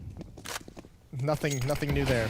No. Apex is going to try and create an escape route, plan B, if you'll call it, for his team. Oh, he didn't see him on balcony whatsoever. Did not spot that player at Obo's, now in Palace. Ooh, this could be fun. This could be really creative. Yeah, if he can get this kill, and he will, taking down Apex, that's huge. Now it's Obo up in the apartments, and they might not have a good reason to check for this. I mean, if they make one mistake... I think they're going to slow it down, Anders, because they evacuated the B bomb site as soon as they saw the op there and went to A to avoid Blame F, and then Blame F is at the A bomb site, and I think now they're just going to hit the pause button and be quiet and hope and pray that he rotates to the other side of the map. He's still going to be nearby in window room. He's hearing them stepping, so he can call in Blame F. He's over by the jungle. Molotov. Let's see how quick Blame F is going to be. Not his traditional role. It's going to be a smoke to block him up. That's annoying. He has to relocate. Rush has shown up as well. There's the distraction. Be a kill with the MAC-10. They take down Obo as well. And now it's a 2-1-1. Still 30 seconds here. And he's going to be creeping slowly in, but they know he's going to be. They just smoked him off. Surely they'll think about it. An overextension here could cost them the round, but they're going to plant safely while Saiwu's covering. Bit of a chance. It's a good shot through. Deep grenade. Does it kill him? Yes, it does. And he's back for more. He misses by just an inch. And it's RPK with a triple instead. What a great effort, though, from Blame F. I mean, it's costly. They can rebuy into this round, but it's still 13-10. And Vitality, they're not just going to roll over in this game either. Not only a great effort from Blame F in this 1 versus 2, but also a really great job of Blame F of marshalling his teammates for this attack right here. I thought maybe it was a bit silly for Obo to show his hand that early in the round, but at least it's combined with Rush pushing upstairs as well. Flashbang from Blame F, and they began, again, trying to take advantage of Obo, the young, inexperienced player, trapped at default boxes. Nice flashbang, but he's blind as well, and they're all converging to help him out. He's got another double kill. Obo is delivering. He burns through to his teammate, but he was at low HP regardless. Yes, he was. Obo's an absolute champion. If they win this match, I mean, a large part of it will be because of him. 3-on-3, and again, Vitality, just like in the last round you pointed out, slowing it down and making sure they know what's coming. That smoke is not covering nearly enough if they want to go for a bomb plant. Oh, but a big challenge. Apex to take down Poison. And that is an unlikely fight to win. AK versus Orb at that range. Rush, though, he's still nearby, and if he could just find the right timing, he could open this back up, and they might have a chance. He's just waiting for it while Blamef is setting up on the other side. Good Molotov will force Rush all the way back, and he could be in trouble behind this. Blamef can't find a way to get into the fight. Rush has gone down, and Blamef is going to be dropped next. Nicely handled from Vitality. A lot of patience once the fight is in. They just slow it down. Yeah, poise to be able to just say, everyone wait, we still have a minute. Don't feel the rush to plant the bomb. Let's wait and see what the reaction is going to be. And I'm not even going to fault Blamef there. That Molotov is thrown on the top of the balcony as well. I think a little bit of the fire descended onto his toes. But Obo, that's a spectacular job. Every time Vitality has tried to exploit him by rushing that A ramp, he's answered the bell. And even though they don't win there, it's awesome to see. 22 kills on Obo, 25 kills on ZywOo. What a return this is right now. 13-11. You felt it in that one round where they had a 4-on-3 and ZywOo ended up taking them back in the round and winning it. That might have been a moment that shifted the game a bit around that they maybe shouldn't have won. Now that round has spun off another 3 and it's become a really, really good run that they've had here. Shutting down the economy of complexity, getting Vitality warmed back up again. ZywOo is at 25-15 right now, and with that in alone, it's just incredible here. Some pistols have been picked up in this round, but right now, this is looking like a Vitality team that has just seized the moment, and they're right back into this finals, and could end it in 2-map if it keeps going like this. I mean, we might not get to see Nuke unless Complexity could come up with something. Yeah, that would be heartbreaking because they've played just so damn well this whole game.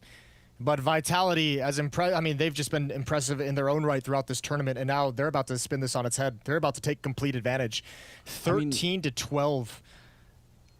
What we were saying about Vitality when they were playing on the CT side, what we loved about their defense was that it was super aggressive. We had them flash their way into that A ramp.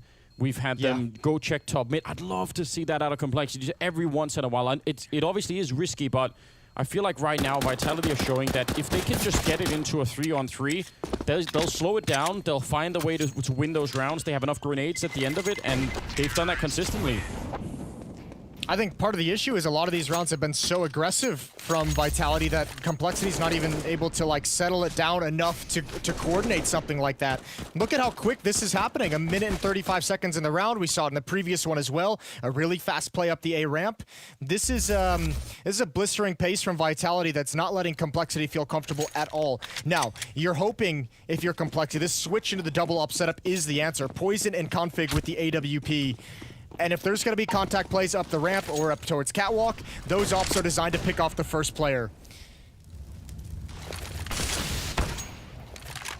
Nice attempt from Config. I like it. The aggression to try and see if you could get that early established dominance. And he's going to go back from one while the first idea was great. The second one is mad. I feel like once you get called doing we love Config for his mad plays. We love him for his mad plays. Yeah. This is the double-edged sword of players like Config that make those decisions. They're going to try and see if they can find take aggression. the good with the bad, Anders. Yeah, well, it's true, isn't it? I know. And we're just asking for it. We can't take it back now. Shock's nearly catching them, but even getting the information is great news. And Blamef going down. That's Apex who got into the middle. What an incredible position. And they know that the push is up there. They're in so much trouble. Poison trying to see if he can bring them back into the round. He's already got a double. He's peeking again. A third one coming in. Absolutely brilliant, and Obo has got down. He's saved them so many times on this A side, but this time he's low on health, burning, and he does get out. He sees them running back. If they can make the call, if Rush can get to B before Vitality get there, they can actually do this. It's a low percentage round, this one, but that's maybe the only chance they've got. He's running there. It's almost time. Yeah. They're going to get there quick enough. Rush, he might be able to grab the angle, but I think one's at least going to get past him before. Oh, no, he missed it. And that might be a critical second, but he could also get out of market. There's the smoke. He's already through. Oh, but it plumes, and he's got no vision. This has worked out just wonderfully for Vitality. They're going to win. Obo with 14 HP has to grab the AWP and save what he can. I mean, what a sequence from Poison, but ultimately it's a similar kind of thing. It's a 2-on-2. Vitality have enough time. The clock is, it's like 45 seconds at that point, and they can just run away. they're making some incredible decisions. It's not that necessarily the early strategies are super elaborate. We're not seeing, you know, fake after fake and anything deep like that, but the mid-round calling, once they get into the thick of it, is amazing. They're going to be tied up. 29 this is kills. a wonderful comeback, and you have to say, while he's had some help as people have caught up and got into this game, ZywOo is in hard carry mode, and the best teams in the world have a tough time overcoming this.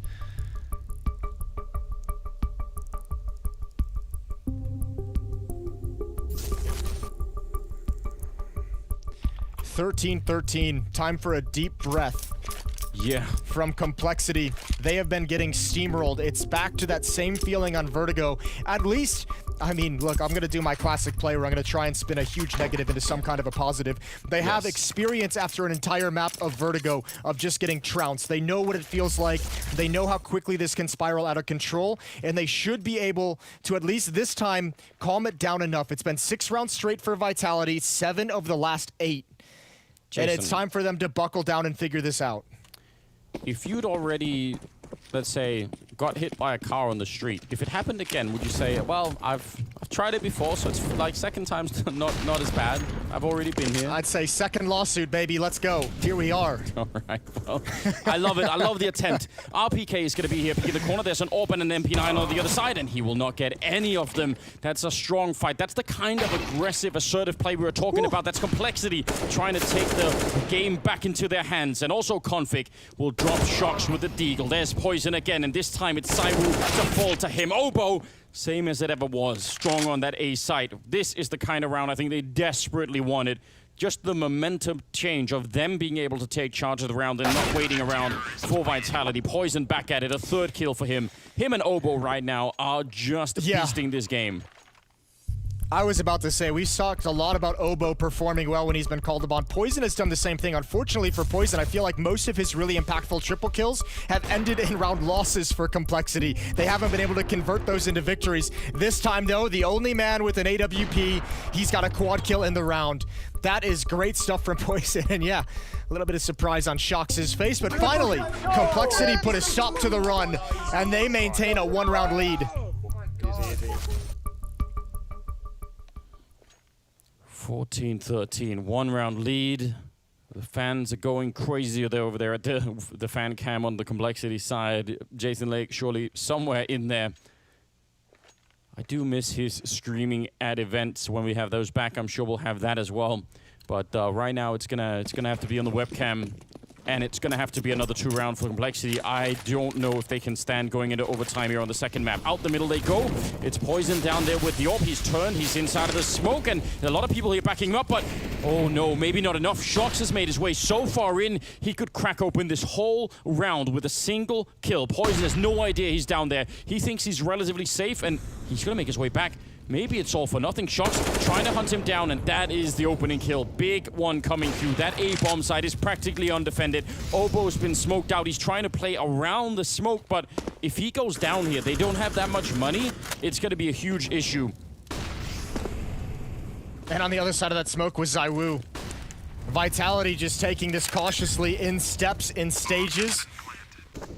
And it's a retake scenario for Complexity. They've got 4 players alive, 3 kits, plenty of utility, and this is where we get to see what Complexity's made of. Yeah, I don't think they're going to do it. I don't think they should. They're backing off.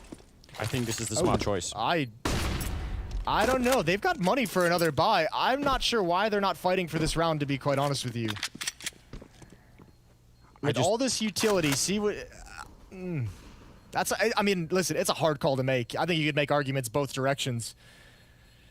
It's going to be 14-14. I mean, we'll never know. Here's what worries me. Remember yesterday on Inferno when we watched Vitality versus Na'Vi in the second half, and it felt like at the end of that Vitality actually never fought for many of those rounds, or like they fought for like maybe the last 2, but for 9 rounds they just kept saving. it's not the feeling I have of Complexity in this half, but if they lose the second map and they get eliminated in these grand finals and they lose this grand finals because they're not, going for retakes when they have the, like, what happens in this round? A 4-on-5 with that much utility and that many kits is doable. What happens in this round if it's a 4-on-2? Or like, what happens if Vitality have such a massive advantage that you just can't go for it, and then you're going to regret not attempting a doable retake? Yeah, no, you're right. That could have been one of the better opportunities, and only in hindsight will you really know. Maybe we'll have to find that out the hard way. Poison almost peeking into his death. Apex was up there, and Saiwu's up there as well now with the AWP, so you want to be really careful. Looked like he had a chance there. Saiwu's patiently waiting for someone to show up. They're going to be backing out, and Vitality are actually really heavy on that B side. They're expecting maybe some sort of aggressive. We could do Shox is waiting in T-spawn, just hanging out. Hopefully not disconnected. No, he's back moving again. I was worried. Oh, it's all on this. A very different look for Vitality early on in this round. Very different look. A little bit slower, a little bit more measured. Back towards mid we go. 2 smokes left, plenty of Molotovs and plenty of flashbangs. Another smoke used in towards window right now. They're going to start running out of utility. They need to make good use of this. I imagine they can end up at B through Catwalk, and Rush has an HE grenade to slow them down. Config has a Molotov, and that Molotov could be pivotal. If it goes into the B hallways at 30 seconds here, they're going to have almost no time at all, but that's a big if right now. Strong kill for Rush to begin with, and a good follow-up. Headshot is there, the Molotov is in place, 20 seconds, and they're in a lot of trouble here, Vitality. They're running out of time. Rush with a 3rd kill, defending the bomb site, and now it's 14 seconds. Bomb plant delayed. Shox coming in with 1 more kill. They might actually turn this around. Unbelievable. As Obo goes down, it's Saiwu continuing to carry this team. 30th kill ringing into this round, and now Blamef on the flank. Oh no, the timing on that peek, he just let him pass, and now he sees it's too late, and he's being watched up here. Saiwu, he's got eyes on everything, and he's gonna get that 31st kill to get Vitality on 15 rounds. Series and tournament point.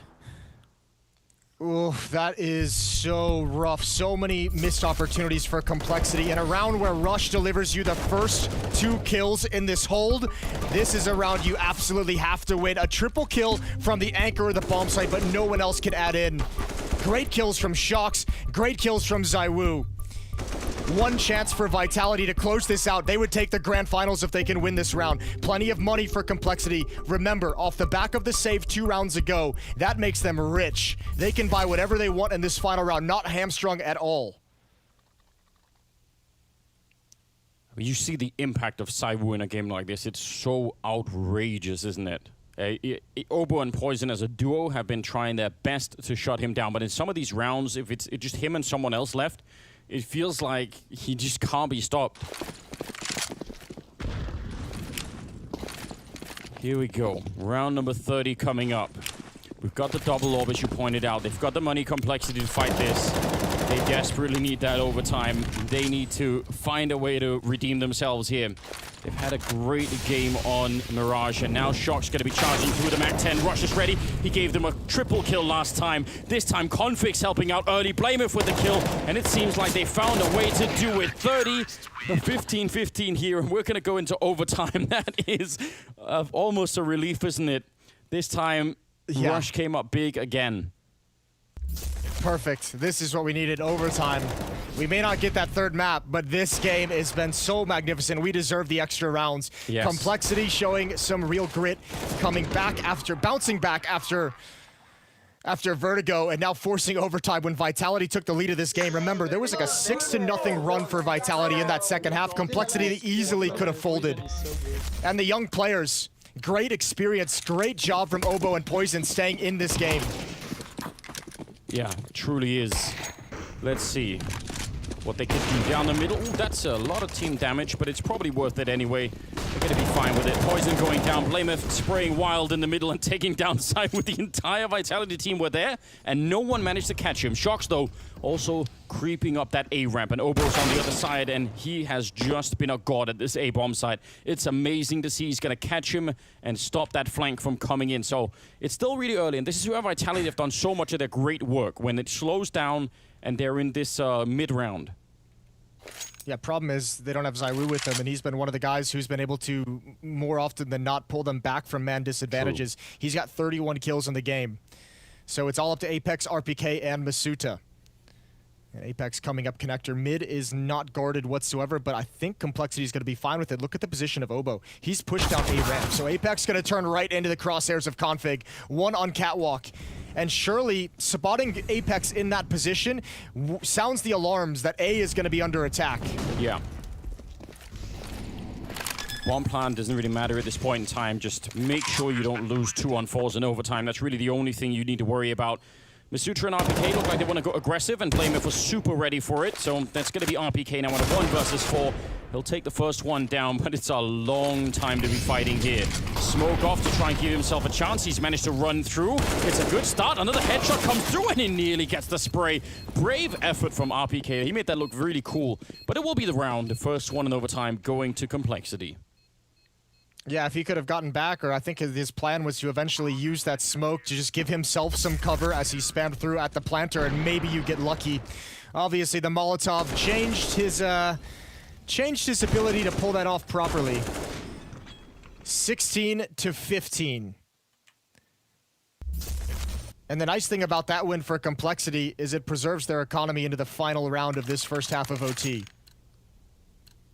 Yes, it does. They're going to be avoiding that potential danger, which is an ever-present one playing on that CT side, especially in the overtime. These A hits, and especially again when it ended up in 3-on-3s, worked really well for Vitality at the end of regulation. It looks like that's what they want to get back to here. Of course, getting rid of Obo was proven really difficult, but they're going to find him in the middle of the bomb site. That is a big mistake. He's the only one there. The rest of the middle, I don't know, he didn't even need to join them there. That might be what cost him this round. Yeah. Oh, look at Shox. That might be a mistake born of inexperience, and one of the few that he's made in this half. Shox is ready to flank them over at B. This retake is going to be nearly impossible. Config with a good kill there, and they're just going to get cleaned up. It doesn't even matter now. Wow, yeah, that's one misstep. It's a pretty big misstep, but maybe also one of the first we've seen him make in the first 32 rounds here.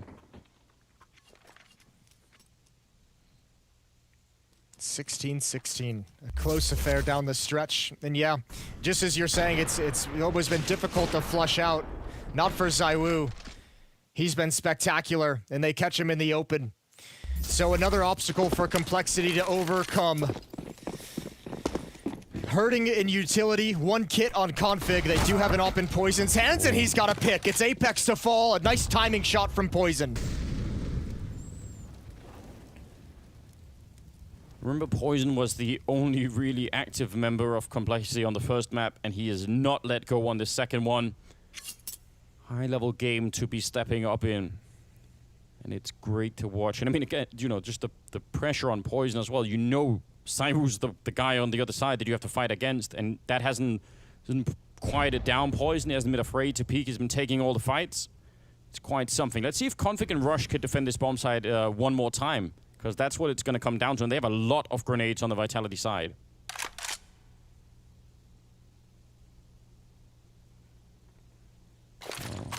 Config does have a Molotov as well. There's a smoke timing. They still have 55 seconds, but the problem is waiting this long is going to feel uncomfortable. You know that if someone is, you know, pushing down A ramp or A hallways or something, they're going to know. But look at the plan. Look at the plan. I think they're going to throw utility towards the B bomb site, and I think they're going to use the confusion, the chaos of that to boost one player in window. RPK and Shox are there. I would imagine it'd be Shox. And then you can re-execute. Oh, they're going to keep going. Oh, maybe not. This seems crazy. Saiwu's been spotted. The bomb is behind him on Masuto, who's now falling back. So now they're leaving Saiwu here. It's only 23 seconds, and Obo getting a kill. Rush with another one, and Blameth inside of the site. He's going to go down to Shox. They need to get here right now, and that is a big kill for Poison. Now Masuto is alone, trying to cross against the AWP, and he's already got tagged up. Shot in the back of the head by Config. Is 17 to 16. Complexity win 2 out of 3 rounds in the overtime, and that has set them off really well here to maybe take away the map. That is a really bold attempt at a fake that late in the round as well. It's so crazy. It just might have worked. Shox is almost able to create an opening, an avenue back into the round. But Poison, again, this is what's crazy. It's the young guys. Config's starting to catch up with 23 kills. Poison and Obo are on 25, but it feels like Poison and Obo have had the biggest impact frags in this match for Complexity. That's a huge one for Poison to get onto Shox. Just a bit of conversation going on, so I'm sure they'll figure out any issues. Yeah, looks like we're good to go. 2 more rounds is what they need on the Complexity side. It's proven really, really difficult to get rid of Vitality, and Shox is looking like he's not at all concerned by the pressure. He's dancing, having a good time. I mean, if anyone's not going to be, you know, at all concerned about the situation at hand, it's going to be Shox. Not having his greatest game, 17 and 22, but he's had a couple good isolated rounds. Poison held back by the Molotov. Same with Zaiwu, although he steps into it. Oh, a teammate puts it out for him, and Blamef thinks it's safe. Config waiting. Thought actually he would try and push through that after the shot, but not so. Poison with a big opening, and Saiwu misses a chance. Rush is going to take down Masutra on the other side, and now the Config coming from the middle. He's actually got him blocked in right now. I don't know if Saiwu realizes yet, but he could get shot in the back any second. Config's just waiting for it, looking into the window for the minute, but is he going to make the jump down? If Saiwu goes down, this round is probably going to get wiped out for Vitality. They need to really rally to get this 3-on-4, and there's another nice kill. Poison just continues. RPK gets dropped, and Config, there's that late lurk coming in, and nothing Saiwu could do about it. He's going to catch Poison and go right down. That is an 18th round. 2 potential chances here for Complexity to bring in map number 3, and that would be Nuke. Yeah, and Vitality had 1 round to close it out in regulation. Now they're facing the wall as well. Let's see if they can stand up to the task the way Complexity did. That is, I was a bit nervous that Config was not being aggressive in connector and that Zaiwu was going to have some opportunities to pull that back in their favor. 18-16, utility out for this Complexity attack. And towards mid we go. Config going to lead the way. Molotov in towards connector, but that didn't stop Zaiwu last round. Another flashbang. A fast, aggressive split towards the B-bomb site, and Shox goes down. It's only 1 defender. It's RPK who's pushing into the tunnel as well. It's a nice play. Throw crazy Config in towards the catwalk and get that early kill. RPK, timing is everything for him right here. He's the only one that could try and hold this back. Vitality need that double OT. And look at Masuta. He's actually flanking all the way in T-spawn. If RPK could hold on for a second, this could be huge, but they're all 3 waiting for him. And Saiwu went down in the middle. Now that flank is the only thing left. Complexity have found a way to do it. What a lot of strength it took to get into this spot. 1 versus 5, and Masuta, I mean, he's going to get caught even turning the corner. They know he's coming. We are going to get a 3rd map, and I think we deserve it as well. What a great game this could turn out to be. Nuke is going to be the battleground for it. Complexity, they managed to end it in overtime. 16-19, they picked it up, and wow, that is an amazing comeback. After having been pretty much destroyed on the first map, they find a way to do it on the second one. I can't wait for the analysts to break this down. There's a lot to talk about here. Poison and Obo are absolute heroes. We'll see how that goes after the break. Stay tuned.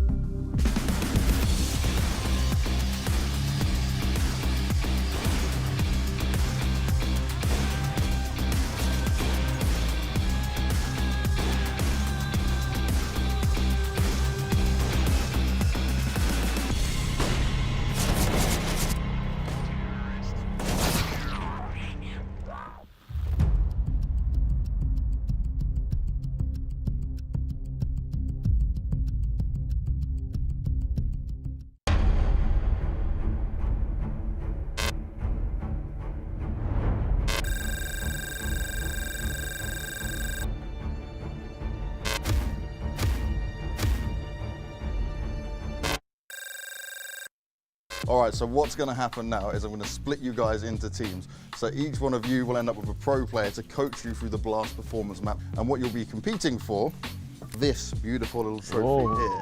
Yeah, it's so amazing, isn't it? See? No money? No money, no. That's pure silver. Silver? We got yeah. Right, we're all. done already. No, trust me, it'll definitely be worth it, guys. Who's the best out of them three? Oh, you put me on the spot. Well, ranking-wise, I think ranking-wise, it's I'm this guy. It doesn't work like that. You go back over there. You got to wait for your spot. We're going to let these guys choose from the hat who they get out of you guys. Starting with you, Dupree. I'm going to go with this one. Who you No, getting? that's one. I got Fredericks. Oh, he got who he wanted. Dream team. Yeah, we got All right, Rush, your turn. This one. Oh, you get to pick one. Yarmolenko? Oh, it's me. It's me. And you got the Congratulations, bro. We will win. I don't have to choose. It's not Grace, it's you. Yes. Sorry, bro. Sorry. All right, let's go get ready. Let's go and try that performance map. It's training time. Okay, so if you're moving, it's not going straight, except with the pistols sometimes. But you know, it's not going forward. It's nice that you've played before. What is it? This is the mouse. Cheats, yeah. Really good one in Who do you think the best teacher is going to be? I would say Dupree's pretty calm when it comes to it. It would make a lot of sense. You'd be able to explain it pretty well. I guess. Just press your keys. Oh, it's just complicated. I gotta say, this is where my expectations are high for Rush. Just good synergy here, man. I can feel you've it. gone for Rush. I'm taking Dupree then. Yeah, no chance in Apex. Apex as a coach, maybe. He likes to have a lot of fun, but I don't know, man. Right. The mouse. This is just trafficking. It's not like pivoting. Yeah. Okay. Him like running around in a circle on you. That's better. All right, put the mouses down. That is the end of the training. No more cheating, no more time. Let's see how they're going to get on now. All right, it's time for us to see these players actually show what they learned in training here. And we'll be starting off with Dupree and Fredericks. So let's see if they're ready. 3, 2, 1, go! All right, let's get this over with.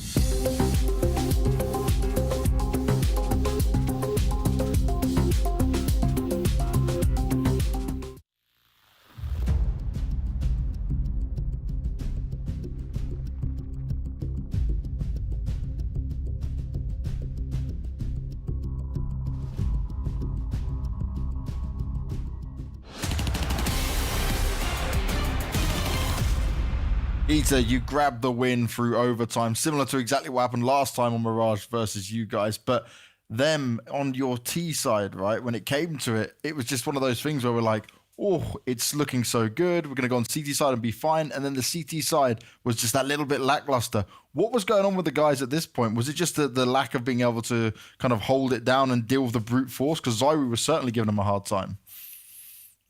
Yeah, I think Zyru was playing pretty incredible. And I think it's like 13-8 and we lost we broke their money, lost a half buy, and then we kind of knew what they did, but we were just a bit too excited and like not listening to what we knew they did. And they played like extremely explosive. So it's like, it's not like we couldn't read what they were doing or they outplaying us. They were like just exploding out A. So it's pretty much the same as Virgo as well. So yeah.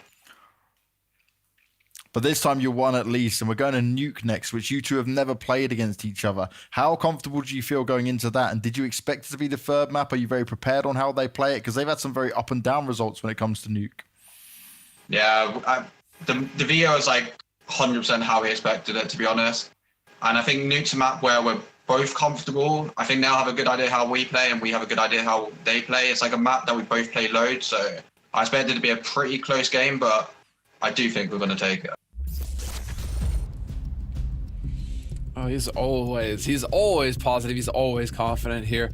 What do we take away from this second map, gentlemen, though? Because that was, I mean, Maniac, you and I were talking a little bit during the map. It really felt like Zywu was just creating insane amounts of room for this team, for Vitality to work around. But you pointed out Shoxy, standout plays from him as well to keep his team in the running. Yeah, I mean, this Vitality looked a little bit like the Vitality 4 or 5 months ago, where actually Zywu was the one deciding whether they would win or not, and the rest is just a little bit lackluster. This was more of a performance in that structure. Zywu, was it 34 frags? He was pretty much creating space on the T side. He was single-handedly creating a lot of opportunities, but I still want to say that I felt Vitality were activated, they were dialed in, their communication was quite good in clutches, and in that extent, I have prepared a clip for you guys. Posez défaut, non? Ouais. Un dans le cul. Appart. 100% appart là. Vise que lui. Il va jouer en premier. C'est sûr. Il sait pas que j'ai l'info. Ok? Et l'autre est jungle, tout ça.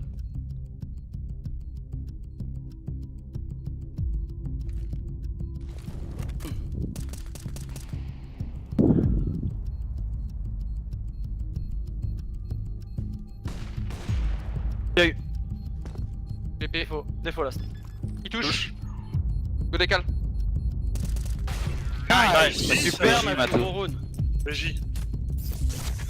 All right, so allow me to explain. I know this might be a bit confusing if you're at home. Allow me to explain why I picked this clip, right?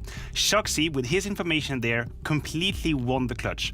Not only does he say one is coming in the back, he says he doesn't know that I know about him, and he will play first because he thinks he has a timing, so hold apps, you will kill him 100%. This right here is how you win a clutch based off of information. So I thought that was really cool, and I wanted to bring that to you.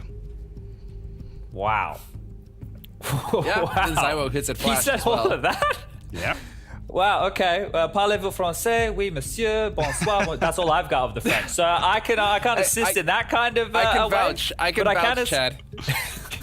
Okay, all right, thank God. Because look, I wanted to just pick up where Maniac left off when we did the pre-game segment. Speaking about Obo, he stepped up in a massive way, right? That kid took a lot of responsibility on that A bomb. So even though it was getting a little bit shaky for them there, he still had a lot of impact, right? And I think when we were talking about someone who hasn't played a lot of Tier 1 Grand Finals, yeah, a lot of Home Story Cup Grand Finals, yeah. This is a different story, right? And the fact that this kid was able to do what he did in a very, very close game, in a game where ZywOo was doing ZywOo things, it was needed. It was definitely needed here. I want to also highlight Poison again. We were critical of him potentially not showing up because of something, potentially he said to us in an interview earlier in the week that some family issues or some personal issues were creeping on in there, and he's performing in the grand final as well. So Complexity, the fact that they battled through here and now they get to go to Nuke, I think map number 1, it's going to be a thing of the past somewhere.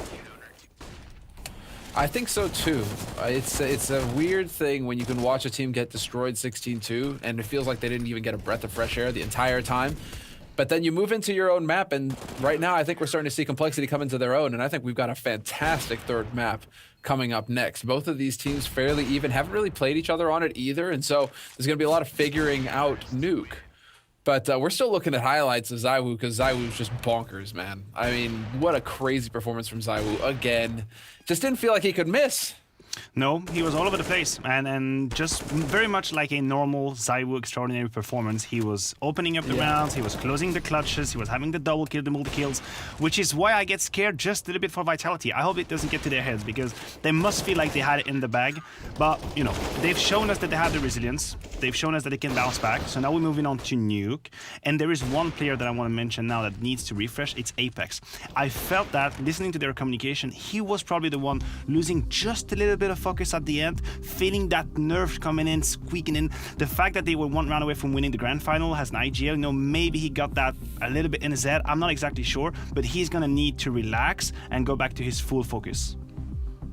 Yeah, considering what he did earlier in the day on Nuke, right, when you think about that FaZe game, how influential he was on the CT side with a lot of plays, he had the org outside. The same thing's going to need to happen here. And one of the plays that I want to highlight for Complexity that they do very well on their T side of Nuke is when they get their individuals to use the secret smokes to cross, Rush is very pivotal. He is not one of the pack who crossed a secret. He actually has to stop the vent rotation. He gets down the vent with a smoke, or he stops the CTs from getting in there, and that opens all the avenues right there for Complexity to attack that lower bomb site. As well as this, Blame F does a lot of solo plays when they're doing the smoke wall so that he can go yard, get into warehouse, creep around to ladder. If he gets shut down, that's a problem. So those are your win conditions right there if you're looking for Complexity on their T side.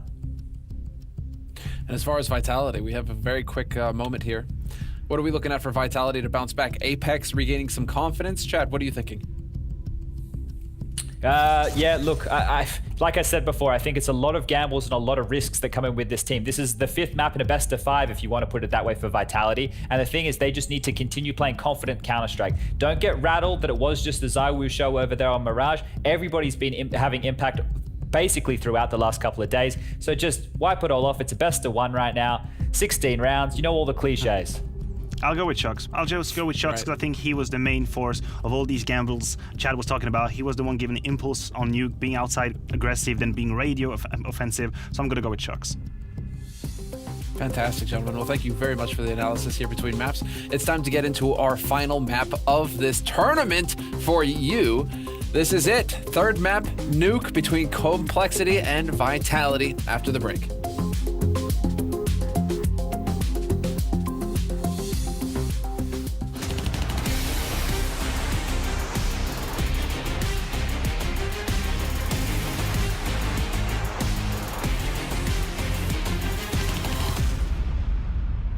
Pretty much everything is new. The team, you know, the players. I'm feeling very confident considering the practices we've had and the talks we've had. Honestly, I'm just enjoying it a lot so far. For a bit of a tight time here. Nicely done. Point blank finds one, gets a second, a third, looking for it, and he gets the fourth. But just always, you just want to do your best. It's just in the nature of being a competitor. Other teams need to look out for Mantu at the moment, just because he's unknown. Mantu, he's like a new guy, pretty unknown. You know, he still has his whole career in front of him. Mantu, he stops Defuse and takes Kenny! Absolutely living the dream. I'd say the wild card is Isa, the emotion he has for the game and the passion. He's like a true joker, and some of the things he says sometimes. That might be what gives OG the final round. I think the standard quality is excellence. If something bad happens, we don't accept it. And in the end, it's gonna go for the better. I'd say being international, a lot of diversity to the team. Some people might see it as an obstacle, and maybe it is in the beginning. Over time, it will get way better as we get to know each other and get to play. NBK could be here to deny it, though. And sure enough, he gets the second. NBK with the clutch. We have to have our standards higher. Our expectations are quite high for the upcoming year. Right now, it's our chance to prove that we're capable of beating these teams.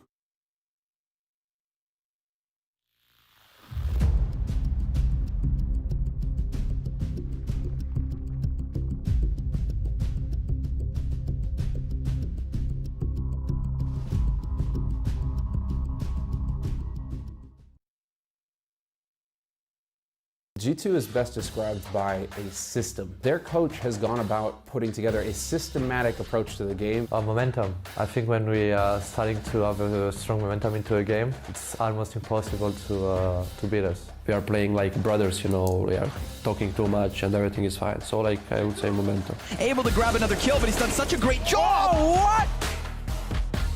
A unique approach with how G2 look at the game and decide what their strategy is going to be in the game. We'll try to give our best always, and we'll try to win every next match. He's coming! There's a chance for this, and he gets down to 1v2. The player that all the other teams in this tournament need to look out for is Kenny. Kenny is the guy who was the best player before, and it will be easy for us against everyone. Is it really if I say me? Now he's got the knife out. It's a stab onto Issa. Oh my God. And the headshot onto Volda. Amalek because he's when he's starting, his shots is really impactful. It's a really huge benefit for us. Amalek's gonna rush it. Whoa, his teammate. Amalek rocks the round. We'll try to give our best always, and we'll try to win every next match. I can say maybe top 5, top 3 on HLTV at the end of this year. To keep working, to keep practicing, and just to have good.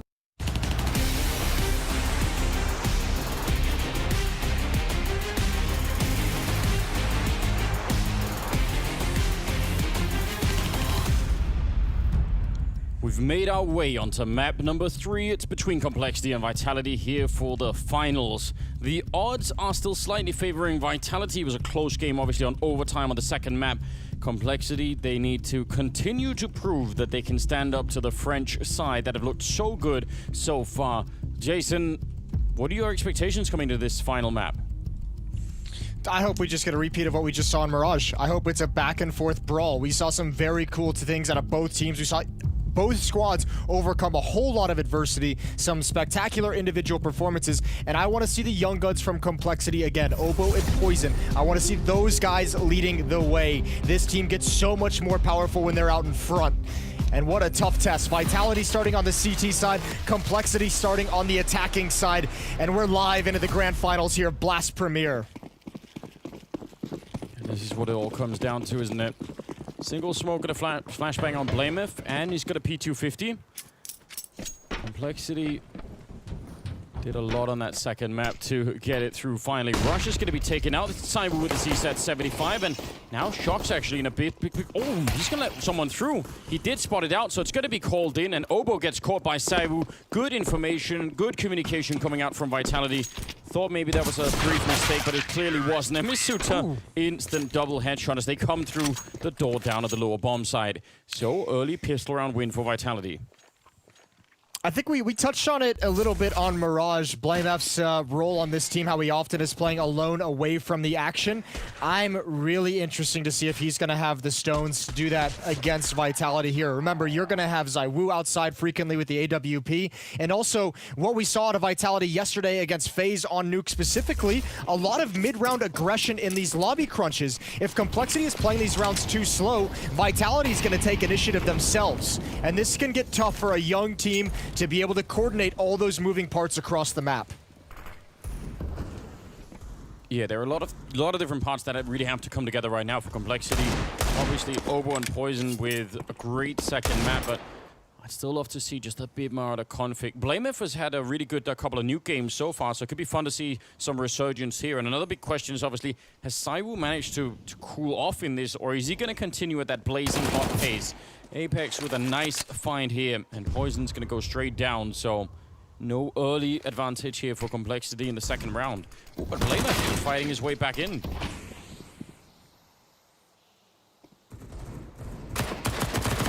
All right, tapping away, ZywOo outside adds another. Obo and Config, the last two remaining, and Obo is going to fall as well. There's that late mid-round aggression. Not a full-blown lobby crunch, obviously, but a nice little push-up from Shox, which we've seen as well. Config with the FAMAS, the last one remaining. 40 seconds on the clock, and I think this should be a pretty near impossible 1 versus 3 to win. But again, damage at this stage of the map is the name of the game. Limiting that CT economy early on Nuke is so important. Yeah, one more kill here would definitely be really helpful. He's got 20 seconds, so a bit rough on Config. I mean, I don't know if you'd want to keep the FAMAS and the armor. So far, he's still being a bit aggressive, so it looks like he's made up his mind that he wants to fight to the death at this point in time, and he's going to get his wish, RPK granting that. So teammates coming out from Vitality in a pretty decent second round, I'd say, all things considered. And Complexity will have to wait a little bit longer, no bomb plant or anything, so they can't really put the pressure on just yet. I wonder if, because Complexity would have seen the game that Vitality and FaZe played on this very map earlier in the day. And there were some key takeaways. I mean, some of the aggression outside that we saw, we had a lot to look at for Vitality on the CT side.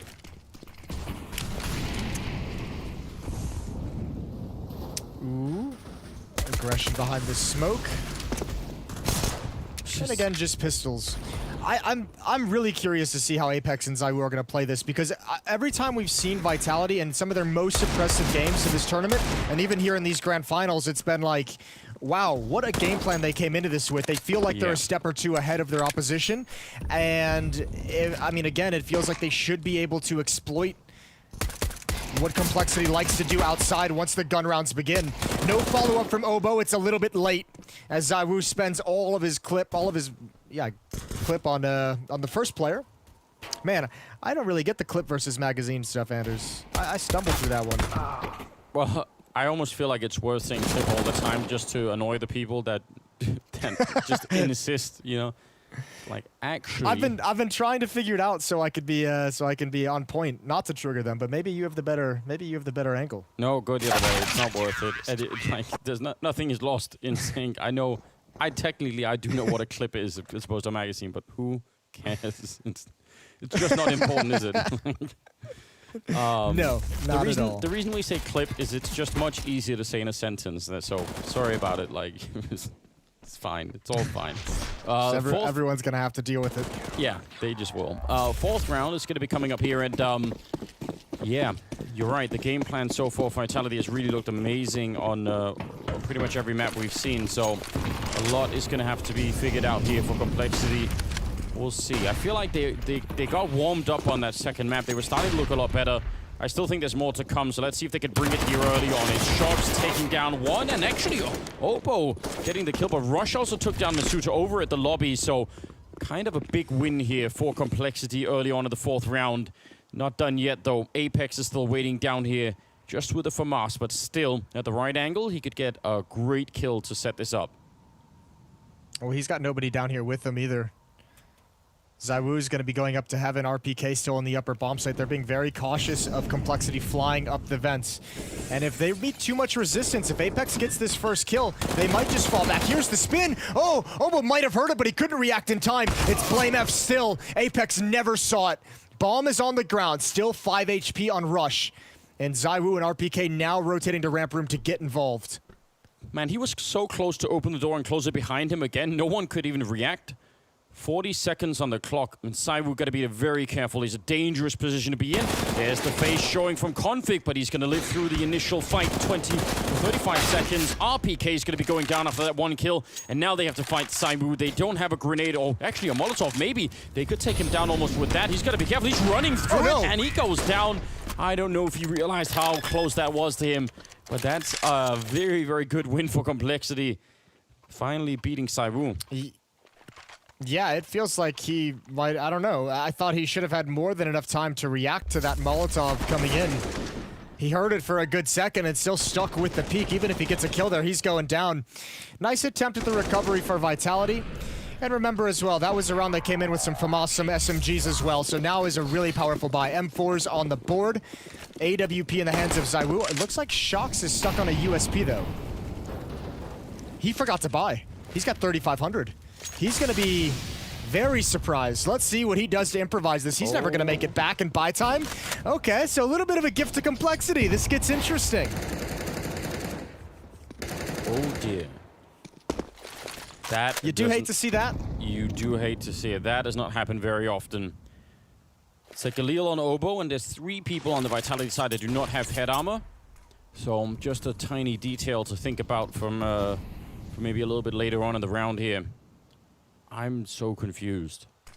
It is the final map in a very, very big finals. You don't want to be forgetting to buy rifles. That's not good. We'll see how much of an impact it's actually going to have when it comes down to it. Looks like it's going to be a huge execute towards the A-bomb site. Sometimes these things turn into sort of a run towards the ramp instead once the grenades are in, but no, they're going to be forcing Masuta off the hut, and RPK is very flashed, and once they swing against him, they're going to take him down. Nice shot from Apex, but Poison through the smoke to take one down, and here's Shox. He's just hunting for a gun. The Molotov will force him into the fight, and he is going to be going down. Oh dear, nice round from Poison, a triple kill on him. He's such a champion right now. And that bodes well for Complexity in this half of Counter-Strike on the offensive side of Nuke. Their upper hits are so powerful. We've seen it against Team, and time after time, they are able to get into that upper bomb site so effectively. It helps, obviously, Poison hitting shots through the smoke. That's not going to be given to you every single time, but man, if you can crack that upper bomb site early on, it's going to make Vitality very nervous to rotate out of it later on.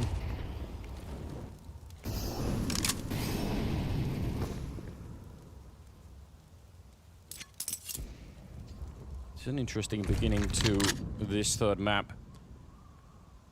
Maybe it was just me, but I was still in the back of my mind thinking a little bit about whether or not we would be a similar kind of situation as to the one that we saw on Vertigo with the French team just exploding off to a start, but that has not really happened. I think that's a good sign all across the board. Complexity building confidence in the 2nd map and coming back into it early on here before Vitality can really get up and running. Nice stack outside. This is what we love. This is some 1.6 type stuff, isn't it? Amazing. Well worth it. Well, it's giving up the game, obviously, and they'll try and rotate in. Actually, those flames didn't quite catch Apex as much as they would have liked. But it is indeed a slaughter from here.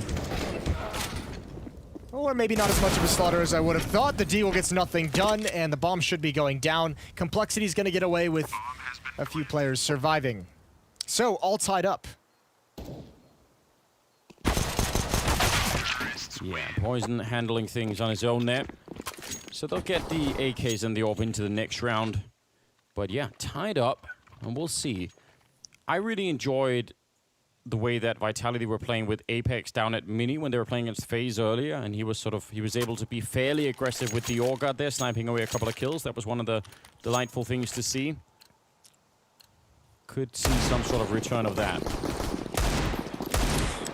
Yeah, that'd be great to have it back. I think the interesting part is if Complexity keeps having success at the upper bomb site, Vitality might be forced to commit more players to hold that. And at least not at this point, ZywOo gets aggressive and finds a pick with the AWP. I believe that was in towards Hut and finds Rush in lobby, and now he's downstairs. He's gotten here so quick. I think Complexity, if they move forward, they're going to be in a world of hurt. If they fall back, Apex is in a powerful position in Warehouse. Jumping past. They knew that he was there. Again, it's the same position he was playing against FaZe, so it's not such a surprise. This time they're going to trade him pretty effectively, but it's a 3-on-4.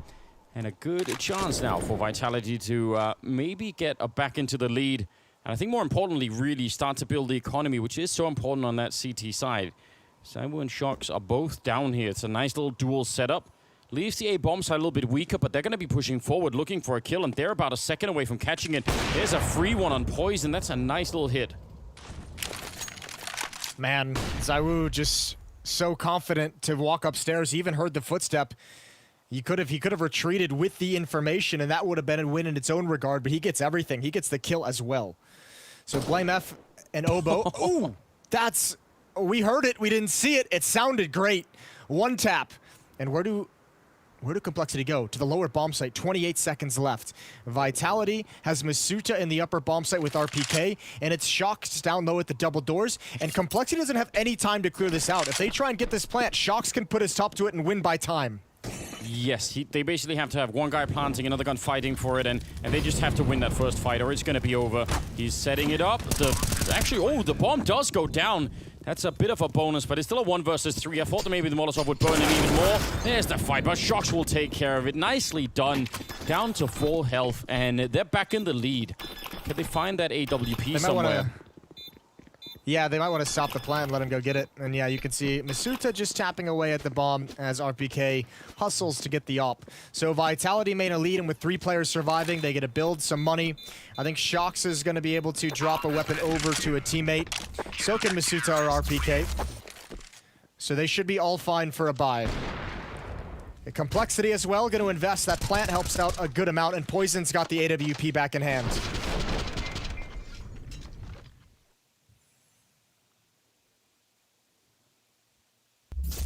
It's a very important round for Vitality. Saving the guns, especially 3 of them, especially that AWP. Complexity are going to be happy enough to have had the bomb plant. It allows them to buy 2 MAC-10s. Could mean they are going to try and play maybe a little bit quicker in this round. Definitely can afford to do so here. Setting up for the same grenades as earlier. Trying to see if they can make their way through and maybe charge RPK, who's on top of the hut, still there, and they're going to get slaughtered. No Molotov on top of the hut this time. That's what really did it for them last time. And they either failed to throw it or didn't have one, I'm not sure, but they just were nowhere near enough grenades to make it into that bomb site. Clean and good round from Vitality, and that is the end of the buy for Complexity. So now the French are starting to get back into the swing of things here. Yeah, that's a massive shutdown for Vitality. Just a couple rounds after Complexity had already just cracked open that bomb site like it was nothing. So good recovery for the A defense. A 2-round lead, and as you said, an easier time of things as Complexity is back to pistols. A chance for them to grow the money in the bank. And Apex again, he's just going to be chilling in the back of the warehouse for the moment. He's loving this position. I mean, it affords him a bunch of different things, and as long as he's got ZywOo out here as well, it's hard for them to swing and fight him easily. And if he wants to, he could start to move up. ZywOo could flash him into a fight. I mean, there's a lot of different variants in this kind of a play. Yeah, if they do a smoke wall, or if they smoke off ZywOo at these windows, he can always just chuck out a flash at long range into the air, and Apex can get aggressive. Spots the jump across. Apex does the damage. ZywOo cleans it up for both of those kills. That'll be frustrating for Apex. He wants some kills. He wants some frags. But ZywOo's got 3. And again, all 5 players survived for Vitality. That's 2 rounds in a row. And before that, it was 3 players surviving. And none of that bodes well for a Complexity team looking to limit the economic growth. No, but it's really cool to see from Vitality, isn't it? That's, you know, they were under pressure early on, tied up 3-3. And they go on a bit of a streak here, keep the Ops alive, and yeah, keep building back-to-back flawless rounds. Started to look real good. ZywOo at 11-6, so not so far slowing down much at all from that. Oh, what a great spray outside, nearly dropping BlameF as he's falling back. Long range, RPK aggressive in lobby as well. Hard position to clear, and yeah, they're going to be quick downstairs, and Rush is going to be coming in from the other side. And let's see if they slow this down enough for the rest of Vitality to react, or if they're just going to be fighting the two people that are down here. Oh, that's nice from Rush. He's going to get the one. They need to go. They must know now that they've been found out. If they don't know now, they're going to find out real soon. They going to learn today. Shox with a double kill, and there's so many Vitality players here. And oh boy, time for a pause in the game. Yeah. Complexity, call a timeout and talk things over. You have lost the plot here. 4 straight for Vitality. And again, 3 players survived, so economic growth for the defense. And I mean, that's the mid-round lobby crunch that I mentioned was going to be happening earlier on. They get all the information, they're set up perfectly, and they get some kills off of it. Apex is fired up. I could understand why. 7-3. Started to look like a pretty good lead. And, I mean, Rush was nearly a superstar in that moment. If he'd got both those kills, even if there was a third one coming, that would have made a big difference. But I really feel like there was a big delay in Complexity in making that call. I don't know if they had any other choice. If they wanted to fall back from that, I mean, it would have taken them all day. So I almost felt like just blow open the doors at that point in time and hope you can get there before the rest of Vitality show up. But now we have Tech9s.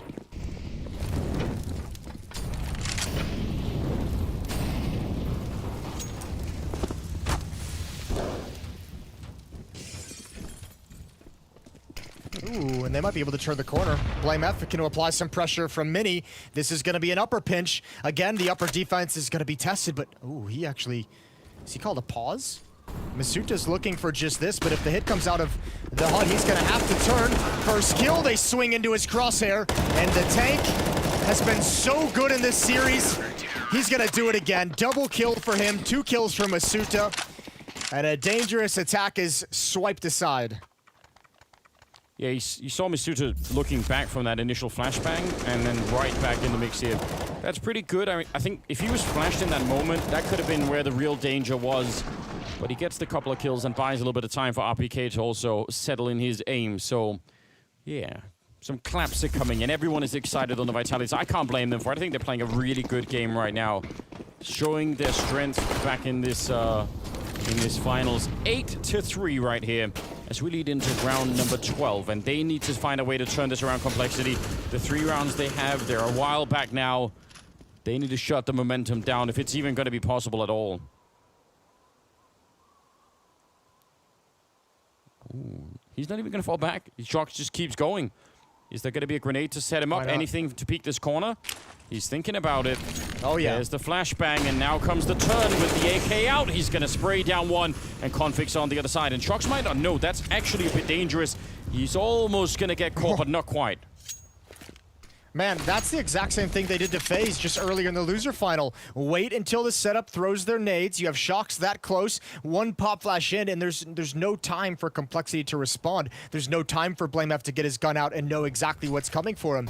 Vitality are just waiting for the perfect signal of when they can begin their aggression. And ZywOo is in a perfect position to shut this down as well. Leg shot. He's back here trapped.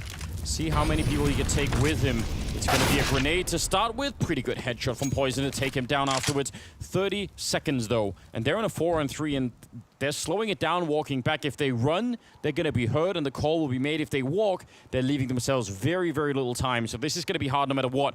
Masuta's waiting down in the vents, and there is RPK still up here.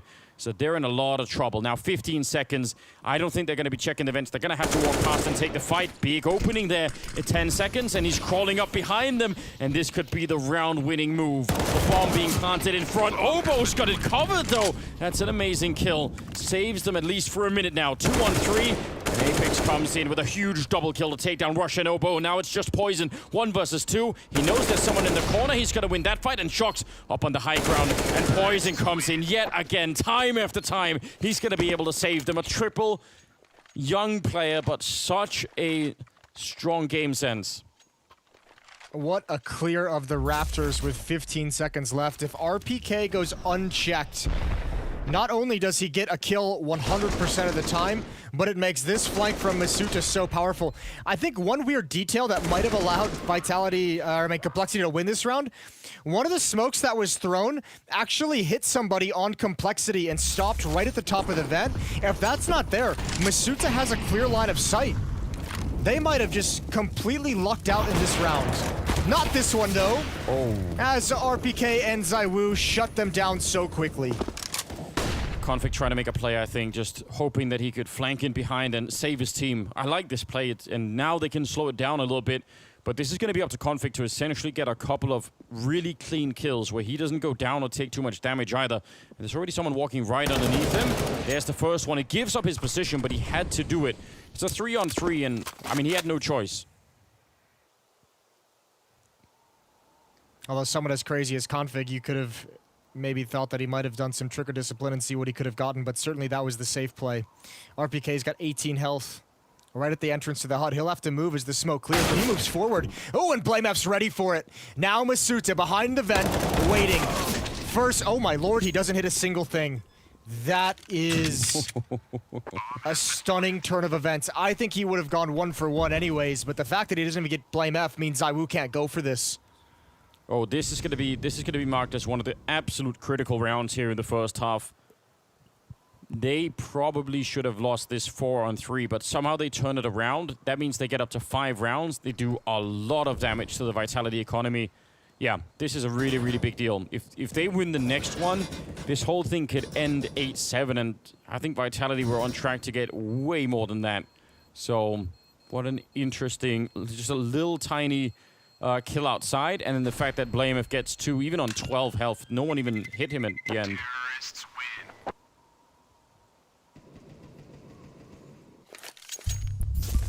8-5. Timeout called by Vitality as they try and get back into it. Complexity, again, I mean, just showing such an impressive ability to keep themselves in these games. As soon as Vitality starts taking momentum, gaining the lead of the economy, of the scoreline, they went on a 5-0 run. Complexity responds right back. They find a way to make it work. And a chance for these last 2 rounds. After this next investment from Vitality, money's going to be pretty sketchy.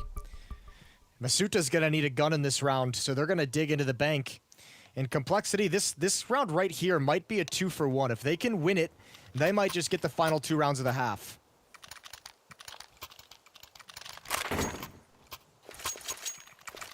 Yeah, they've built nicely into this Complexity. A couple of unlikely rounds, but before the last 2, it was 5 in a row for Vitality. 8-5 overall here. It's fairly close, but I think a lot of it is going to come down to this one. Last money's been spent in this one for the French side. And Apex is outside again with his trusty AUG. ZywOo still has the AWP saved from the previous round. That AUG did so much damage against FaZe earlier. Maybe we'll see it back here again. I think it's one of the tools that Apex has made work the best for him on this map so far. No one downstairs at all here for the Vitality side. They don't really need to be yet. There's no wall of smokes or anything, so there's no chance that anyone is actually going to be down there. But we'll see who's going to be the rotating party if anything does happen.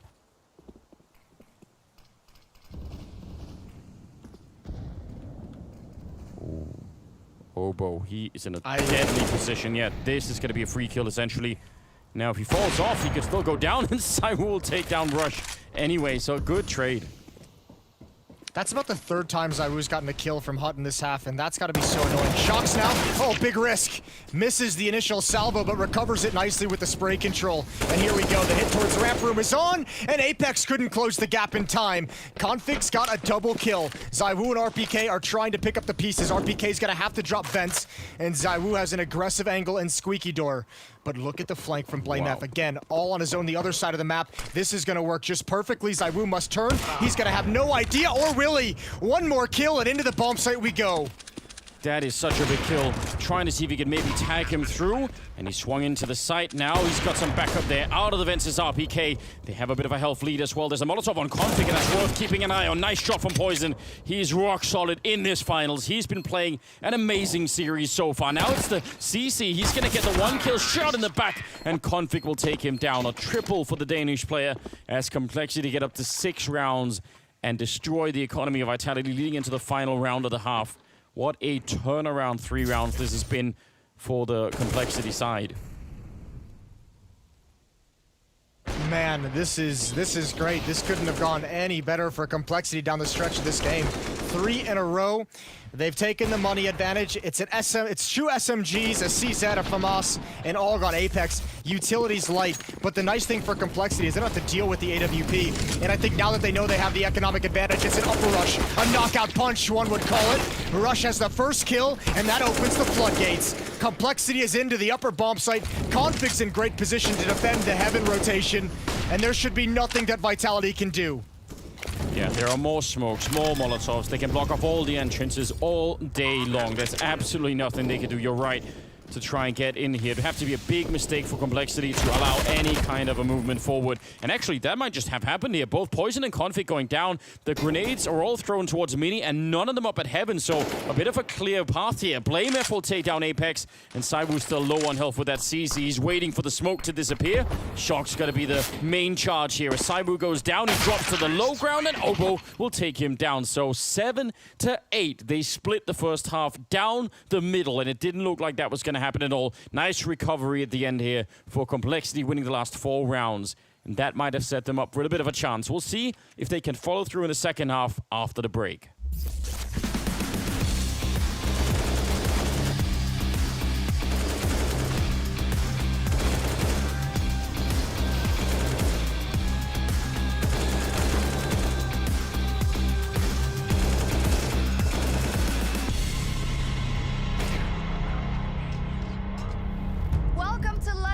Week 3 of Blast Premier. We've got some top-tier Counter-Strike coming your way. The 100 Thieves and G2! Down now, 2 quick kills. They should not lose this game right now. This is not a team that yet has the pedigree to beat an AG. It is Valentine's Day, guys, but what happens under the desk stays under the desk. Dad and Dad, we're back together again. So what we have to do, we will win this game. Deal? But they're coming in from long as well. Beezer's gonna be there. What an upset. It took all 3 maps. And this is gonna be a spicy one. 100 Thieves versus EG! They take them down in overtime and win the whole series 2-0. A banger of a match between G2 and OG. Chance for this, and they down the 1v2 to close it out. EG versus OG for a spot in the straight finals in Moscow. We are legends of this game. We will rip, shoot hits.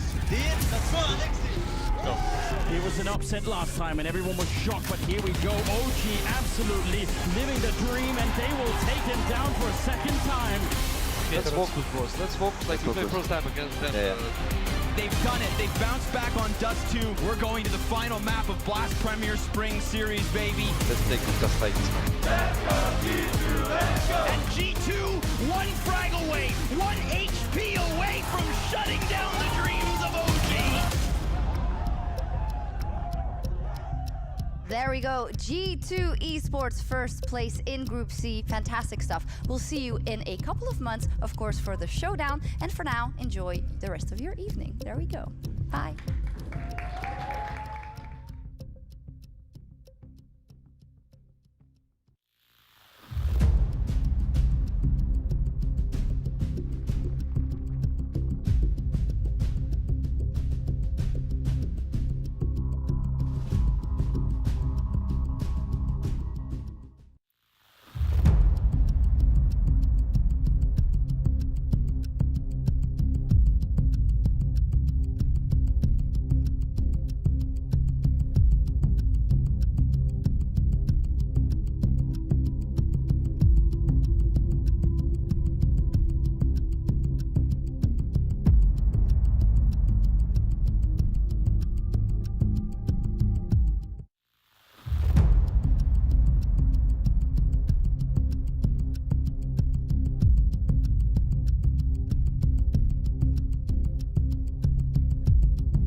Dead one. Chill. Chill.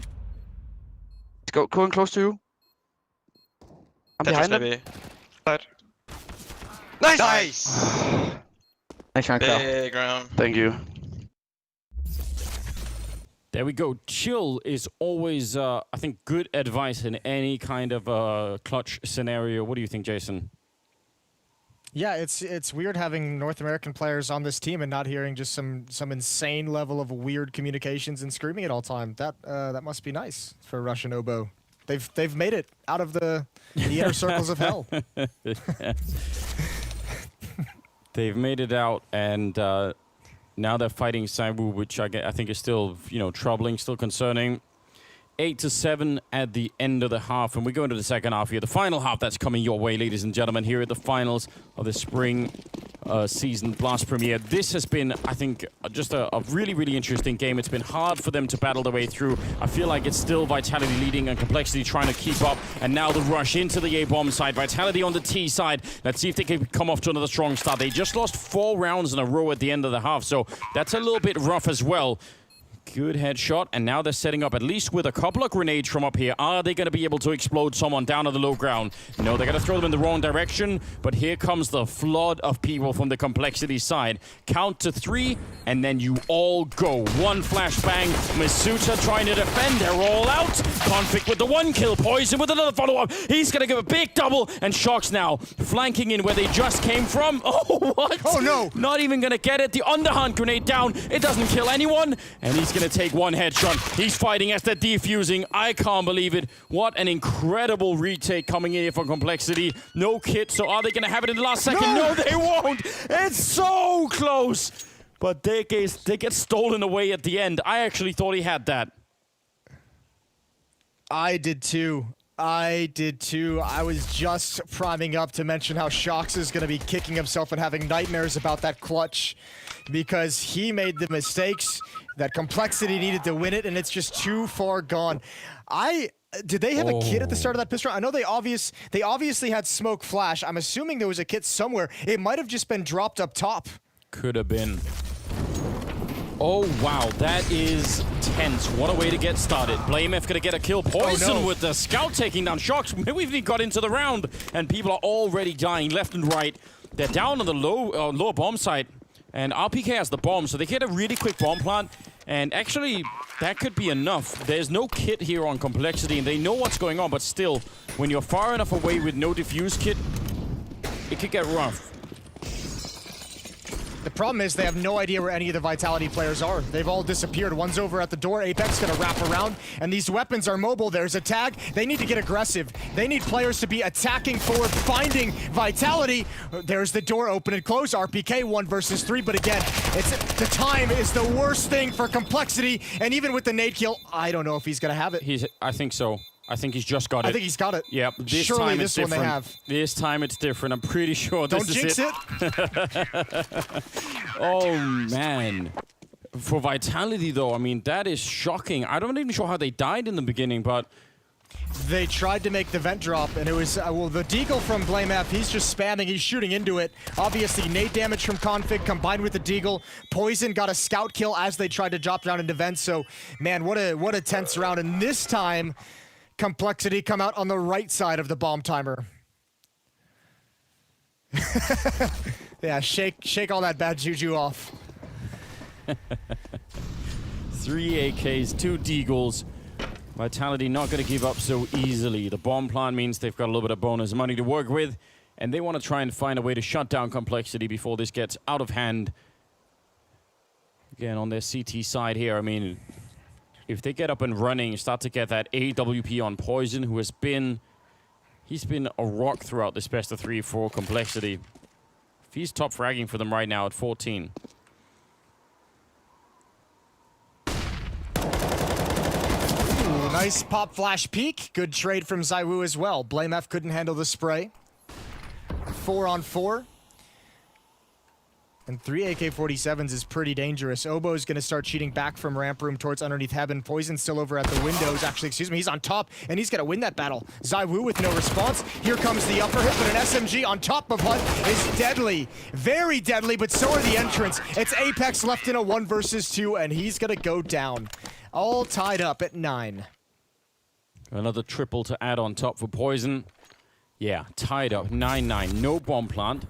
They don't really make any money winning this round, so it's going to be expensive for them. But on the other hand, they shouldn't be losing too many in the upcoming round. A couple of deagles have been picked up here by Vitality, so they could look for some kills. But if they could make it out, I mean, look at, you remember a couple of rounds in the first half where Vitality had back-to-back flawless rounds?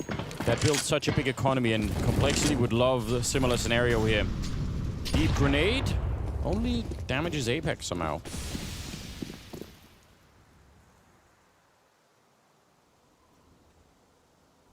Blameath is in a good position again for another pop flash, but that's an easy kill.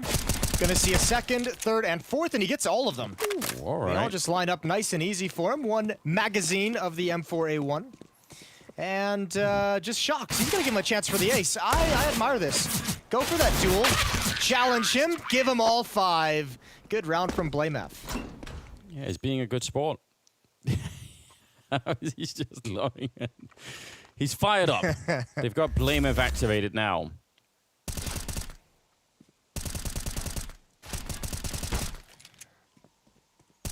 Yeah, he wanted that, and he got it. 10-9. Complexity back in the lead. Some money being picked up here from Vitality, just like a Lille on Apex, but otherwise, they've got the equipment they need to try and do some damage. Shox is going to be rushing all the way outside past the early grenades, expecting some sort of an attack, but they've already fallen quite far back. He was flashed in by a teammate, I think, so if someone had been there, he would have had a good shot of it.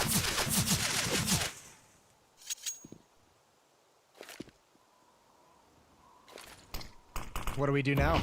That's got to be what Vitality's discussing. Shox does like to get over to Secret on his lonesome. There's going to be a gap in this wall, though. Good late Molotov from Complexity. And if they want to cross with all 5 players, they're going to have to use another one of those valuable smokes. They got to do it quickly. But they're challenging a little bit early, and Blameath is going to get a kill out of it. Well, this is a big problem here. Vitality, that's all the smokes. It's a 3-on-5, but they have really no grenades left. A couple of Molotovs, and now they have to run into Config and this MP9, and he's hearing them falling back. He knows. They saw him, I think. It feels like it. They're actually going back to check, and he's going to come do a bit of damage onto Misuta, but a nice enough kill. 40 seconds, but I'm still more worried about the grenades that they have left here, Vitality. It's going to be real hard to get a bomb down. Yeah, it should be, I'm not going to say impossible, but it's going to be costly in lives because you don't have the smokes to spend on that. Oboe with an SMG is going to be up close, and there's just so many different places to clear. So instead of going to the lower bomb site, it looked like they actually wanted to jump up towards vents.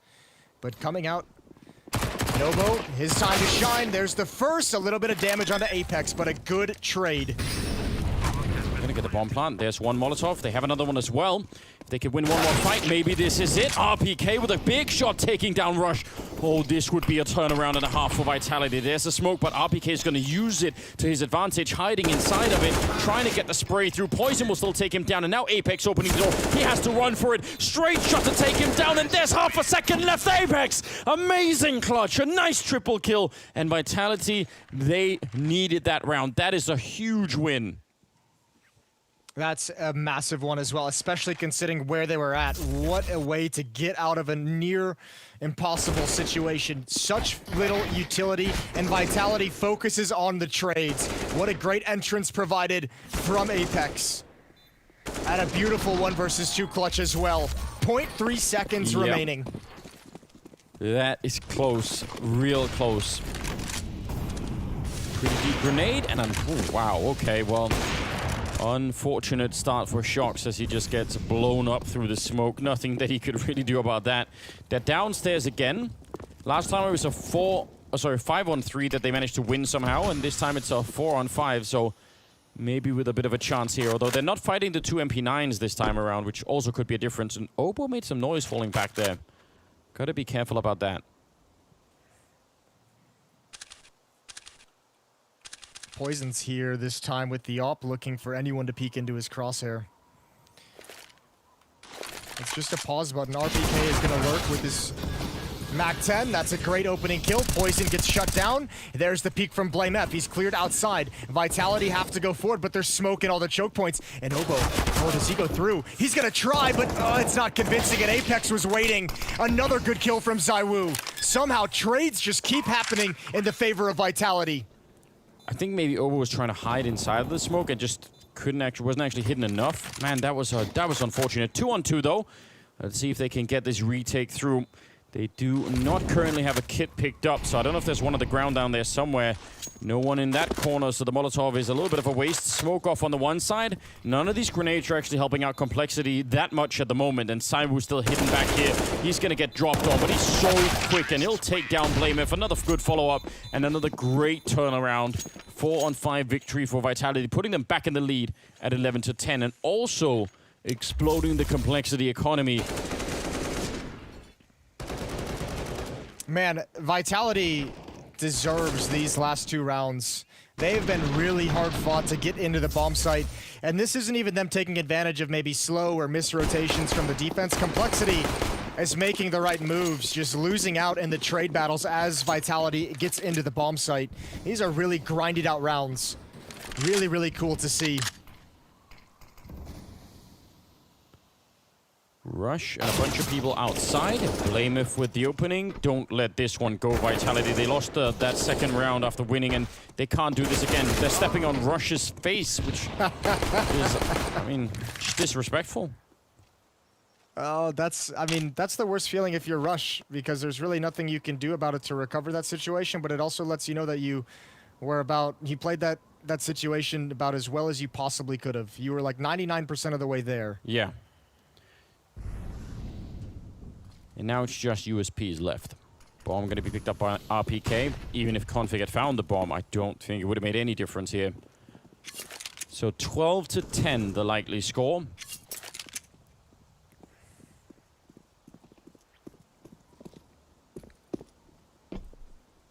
And I think the way that the second half has got started, because of sort of the rocky nature of it, the early rounds, the Complexity won the 3 in a row here.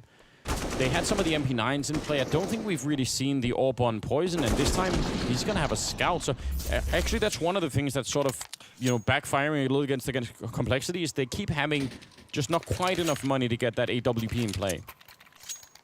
I've seen it. I can recall it, I think, once, but he had it, I think, 2 rounds ago, but it got deleted like immediately upon Vitality's entrance into the lower bomb site. So, it's certainly not having the impact they wanted to have that it was having in previous maps. Here we go, Vitality going for their own knockout punch, and they've got the first kill. Poison is going to be frustrated. He should never be the point of contact, but it'll all be good if his teammates can just close this out, and they should be able to. 1 versus 3, no health on Shocks. And that is a good recovery for Complexity. Yeah, and it actually started really badly. Again, we mentioned this earlier in the day when we were watching FaZe and Vitality play on this map.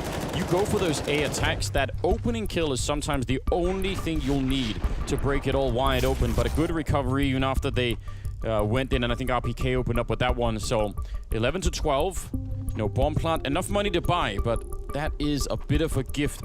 I think that kind of a round is a round you make. First of all, you're guessing at the Complexity economy and that they won't have enough grenades to basically firebomb out that hut so that you can actually make your way out. And they were right about that, but they still couldn't actually convert enough kills at the end there.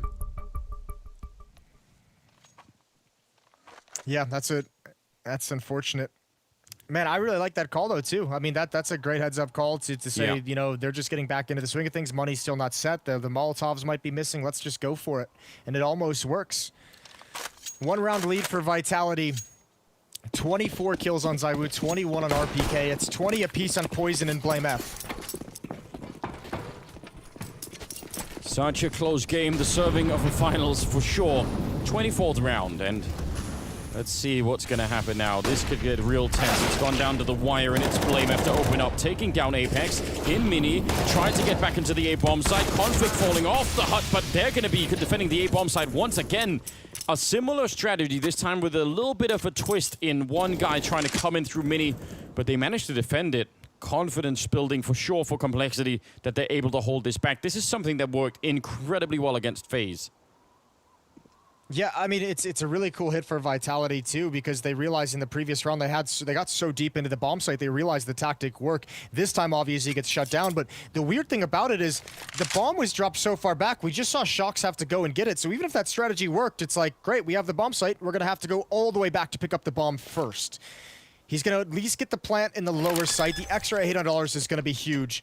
ZywOo's got $0, Apex at 500. This is going to be so helpful, even more so if one of the most historic players can win another 1 versus 3. They have 2 smokes, and that is going to make it very hard, but not impossible. Never ever underestimate Shox. He's got the lineup for a straight headshot and at least turn it into a 1-on-2. That would be the great start here. They have kits on the other side, and he's actually going to be going back, just letting them into the bomb site here, so no quick pick-off. Now he's going to swing for it, but they're inside of the smoke. There's 1 kill. Can he guess at the angle? He's almost got it, but not quite. He was a bullet away from making that work. That is so dangerous, and a nice effort out of Shox. Yeah, if he gets that kill onto Poison afterwards, he gets to play that 1v1 so differently. And Blameoff has to be that aggressive and make noise, let him know what's coming. And Shox likely wins that scenario. Almost a near clutch. He comes so low.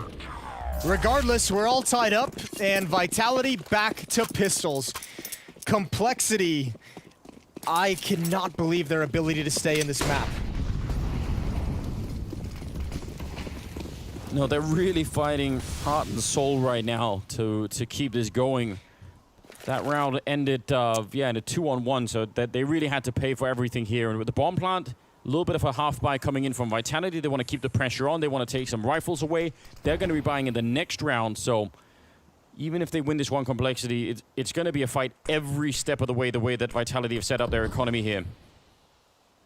Config going to be turning the corner. This though is where you also don't want to make any mistakes.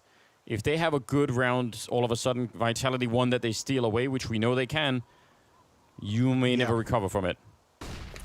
And there's a chance that it's this round. Config gonna have to get some headshots here. Molotov is out. A counter Molotov to slow them down. I wonder if they run through it, and for the moment not. They're held back.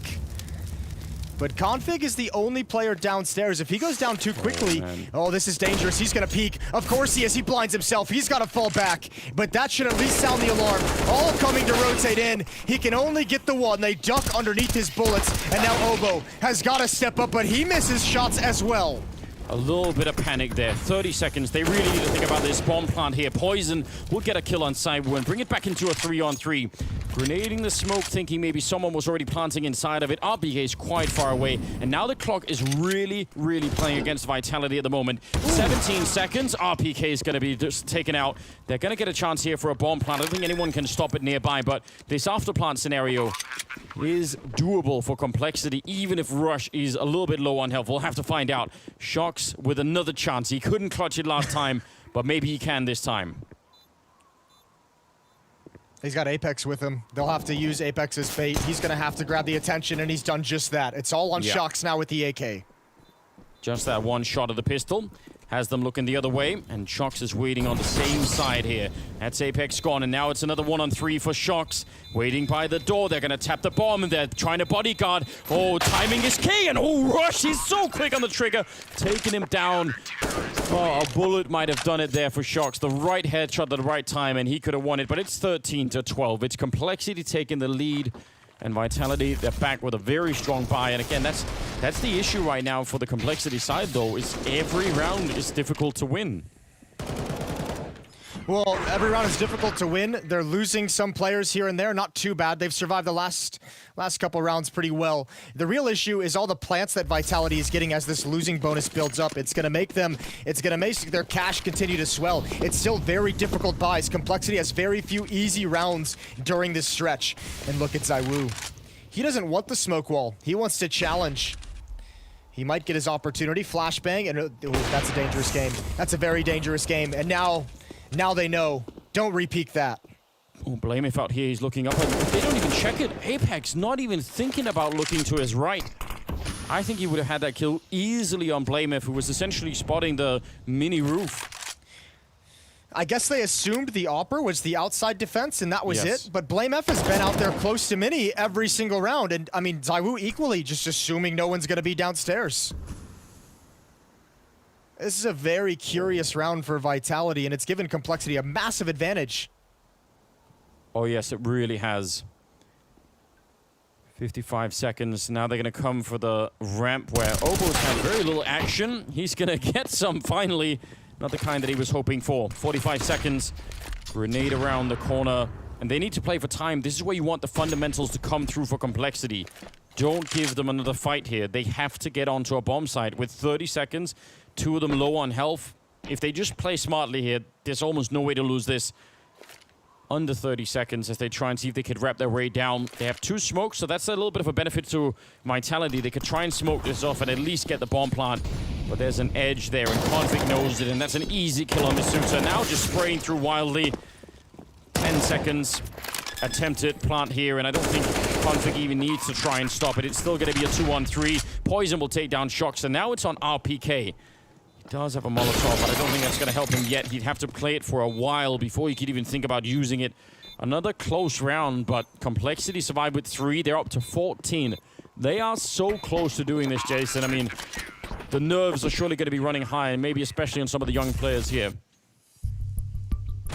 I think the most helpful thing, a lot of these clutches have just like, yeah, the nerves are going to be running high, but when all these clutch situations that Vitality is getting into the lower bomb site, they've been 1v3s, they've been 2v4s, they've, you know, there's such an advantage for Complexity. I think that's helping them remain calm so much. And for Vitality, it's got to be frustrating. You're cracking into the bomb sites, but it's so costly. And I don't know what happened in that previous round. Apex and ZywOo pretty much offering themselves up to just be killed for free. That can't happen. No. I mean, look how close it gets. That's still kind of, even though there's a disadvantage, it's still kind of a winnable clutch in a 2-on-3, 2-on-4, even with 2 of your players going down for free. If Vitality can clean that stuff up early on, they can have a real chance. But look, it's got to start right now. There's 4 rounds left in this game. Complexity just 2 away from taking the championship.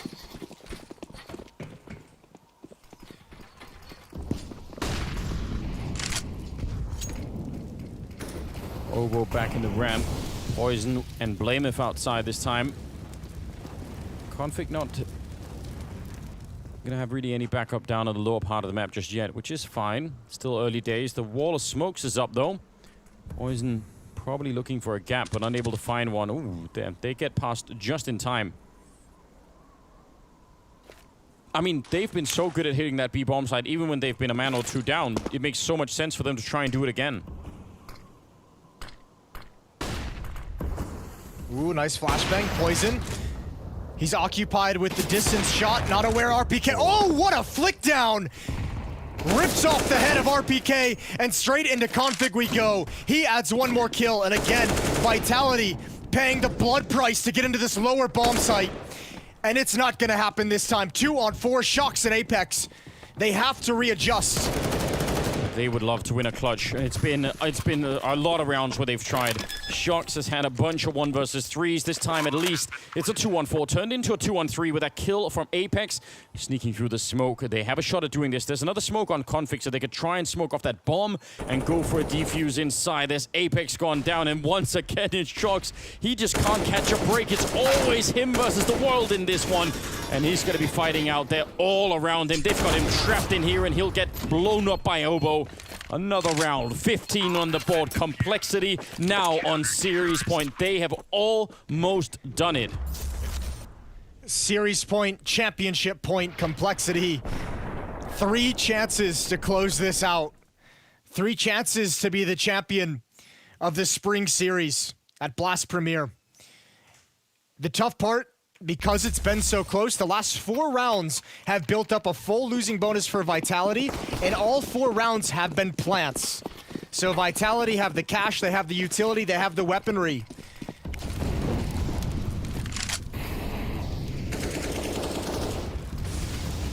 Yeah, struggle the whole way through. Some of these rounds are just so close, but now it starts with Blameth taking down Shox, who just cannot catch a break. What a rough second half this has been for Shox, and Apex will clean it up though, taking down Config, who's the perennial B-bomb side defender, so they know that. Oboe up next in line has fallen back from the ramp, and they're going to open it up. Straight headshot. Rush will take another one. It's looking real good for Complexity to maybe close this out. Oboe continuing the defense downstairs, and it's all on the Suture. He's going to get dropped. It's 16 to 12. Complexity are your champions, ladies and gentlemen. Amazing run here at the Blast Premier Spring Finals, and it'll be Complexity in the end to stand tall. They almost were wiped out, and here they are. Man, Vertigo feels so long ago. What a crazy series, and what a wild ride it has been for Complexity to get to this point, from such massive underdogs in January in London all the way to this point, and you can see what it means. All this hard work, boot camping, staying in Europe for months on end, it all pays off. So absolutely amazing play. I mean, this was a real struggle. You saw it at the end. They just had to fight every step of the way. There was money all the time on the Vitality side. This is a real achievement. You're absolutely right. They upset Astralis at the beginning of it in London. They were just underdogs the whole way through. People kept doubting them. Go back first to even before Blast London took place in January. When this lineup was announced, people laughed at it. People thought it was a joke. People thought it would never accomplish anything. This is a big middle finger to everyone who doubted them. The Juggernaut has arrived. They built it up this whole way. Complexity are your Blast Premier Spring Final champions of the European Division. Absolutely great, isn't it? And we're going to get the trophy handed over to them later on, as you could tell. So we'll have a whole ceremony to set that up. Oh man, this has really been a story. I don't think many people could have predicted this. We're gonna have the desk ready to break it all down. There's gonna be a lot to talk about, so we'll send it over to Semler and the boys. I like that. It sounds like a band name or something. Semler and the boys. We're gonna drop some beats here. You know, not unlike the beating that Vitality just took in the third map, it is going to be Complexity that take it, the champions of the Spring Series, and what a well-deserved victory for them to show the grit to come back after a 16-2 loss on the first map of this series, to fight it back on the next two maps and hoist that trophy, take home that money. Fantastic performance from them. Absolutely fantastic. The stuff of Legends. The stuff of Legends, a pure Cinderella story for Complexity, coming into this event and proving us at each step of the way that they have what it takes to go one more, and now they host a trophy. They're the champions. I did not see that one coming, and I guess all of us were going for Vitality after map 1 and complete whitewash. We thought that's it. They're on their way, but no, Complexity, they had enough in them to fight back. Two very tight maps, and we can see the emotions right here. I cannot believe the upset they've just pulled up. Well, I don't know if relief's the right word. The elation that they must feel after all of these months that they've spent in Europe. Let's remind everybody that Rush and Oboe have been marooned away from their home due to this whole global situation that we've had. And instead of turtling up and you know, shying away, these guys have knuckled down and they have worked hard over 3 months to basically take this team and accelerate their progression to a point that I don't think anybody could have imagined.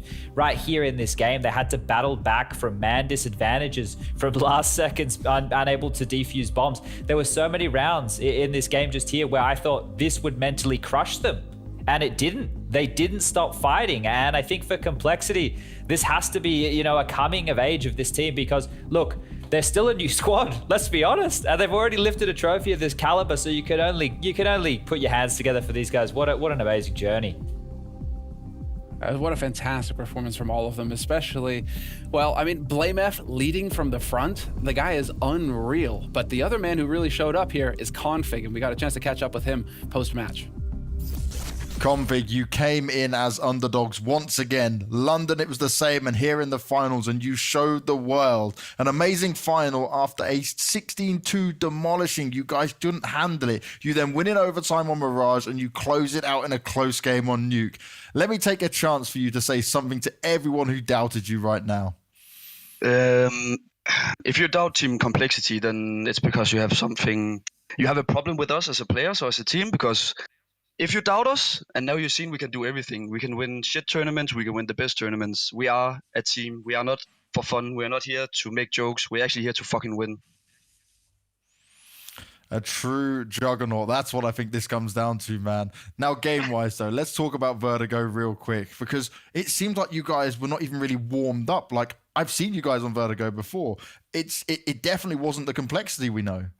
We got caught off a lot of times when they did like FAZE stuff on A, and they flashed through the smokes and stuff, and it was fully crazy. It felt super wrong somehow, but we were never in the game. We never got started as a team. We never got sort of rounds, and our T side was just horrible as well. Yeah, it's not working at the moment. This is only just the start for you guys, I'm sure. Conflict is all I've got time for, but I'm very proud of what you individually have been able to achieve, and you for the team as well, mate. A big congratulations to you. We'll see you at the global finals. Thank you. Behind. I'm dropping van. He was here. Close man!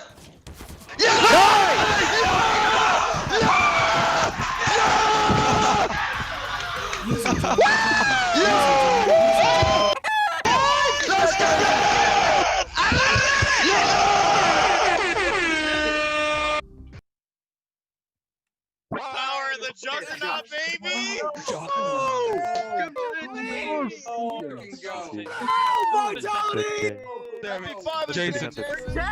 There it is, Jason Lake, the owner.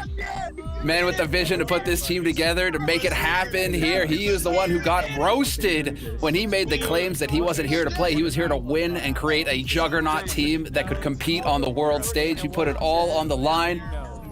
Well-deserved win, Jason. Well-deserved. Fantastic for him. What a great feeling. He's done it, boys. He's done it. It's great to see the emotions. It's really great to see all these footages, players just jumping around, going absolutely crazy, hugging each other. And I guess for us, it's a great reminder as well that even though we are in this unfortunate situation, well, you know, it matters. It matters to everyone, and they give everything they have, and the victory is still a victory, and championship is still a championship. That's a cup they might not have physically right now, but the feeling remains the same, and it is very deserved. It's a great story, and probably a very good example as well as to how to practice, how to improve, because they are the most improved team of the past few months. And the thing is, people need to remember what Maniac and I spoke about on day one, right? We spoke about the fact that this is the environment that we're in right now, right? The online realms. And not only did Complexity do it online, they did it on LAN at the start of the year, right? Like, let's just reflect to how they even put themselves in this position in the first place. They surprised all of us at the start of the year. They've worked hard, and they've surprised all of us again, right? There was never any question about whether or not this team had the firepower. It was just a matter of question if they could get it together. Look at the pieces of this puzzle. Config, he was a star who was of the past. Blame F has never been an in-game leader. He's playing tier 1 Counter-Strike. Obo is a baby-faced killer. Poison had only played for Bulgarian teams, and now he's playing for this squad, speaking English, right? Rush is obviously the seasoned vet who won a major, one of the first, the only North American team to ever do so. Like, you think about all these pieces. Kita, he used to be like a source player, then he was doing observing for FAZE, and now he's the coach of this team. Like, all of these pieces, right, you put them all together, I don't think anybody could have possibly seen this happening. And that emotion that Maniac talks about, like, that really gets to me, right? Because this is the thing, the amount of hard work that these people have put on in, that's what this is all about, right? That is what this is all about. It's a culmination of seeing what your efforts and what you can achieve and how far you can go as a person. And to see people reach their goals, man, if that's not inspiring, what are we? Yeah, wow, that's amazing. Yeah, what's it all about? What's it all about? Exactly. Oh, actually, I'm being told we have a clip here from Blame If. Let's go ahead and listen to that.